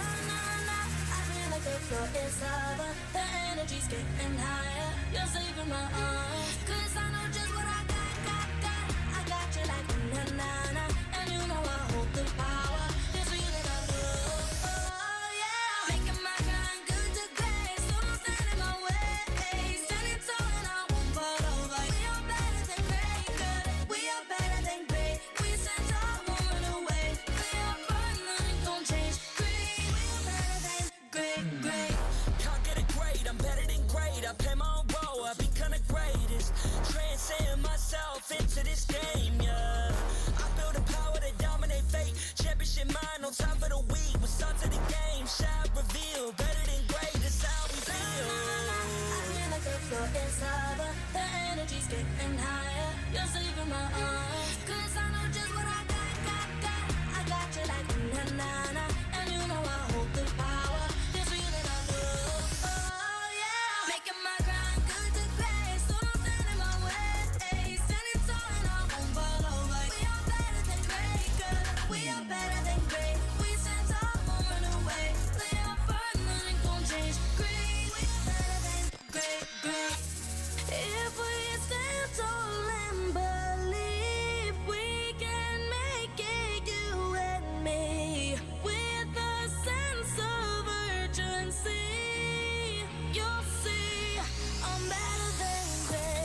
energy's getting higher. You're saving my arms. 'Cause I know just what I got.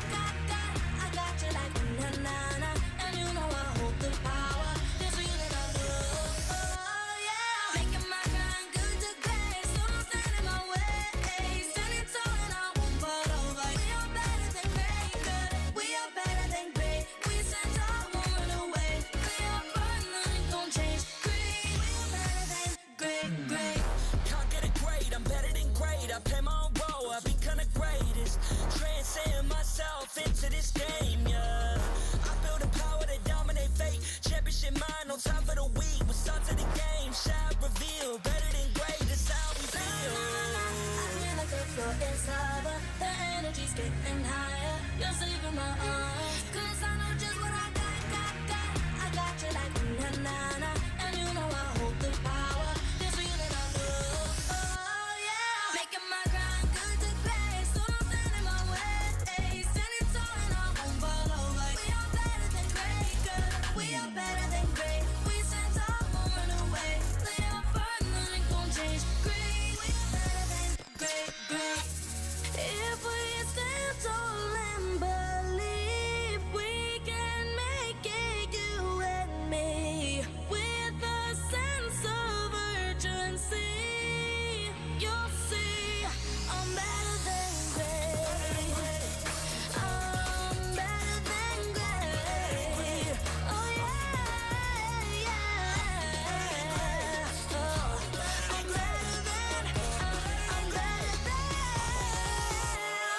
Making my grind good to great. So don't stand in my way. Standing tall and I won't fall over. We are better than great, good. We are better than great. We stand tall, won't run away. We are burn, nothing gon' change. Great. We are better than great.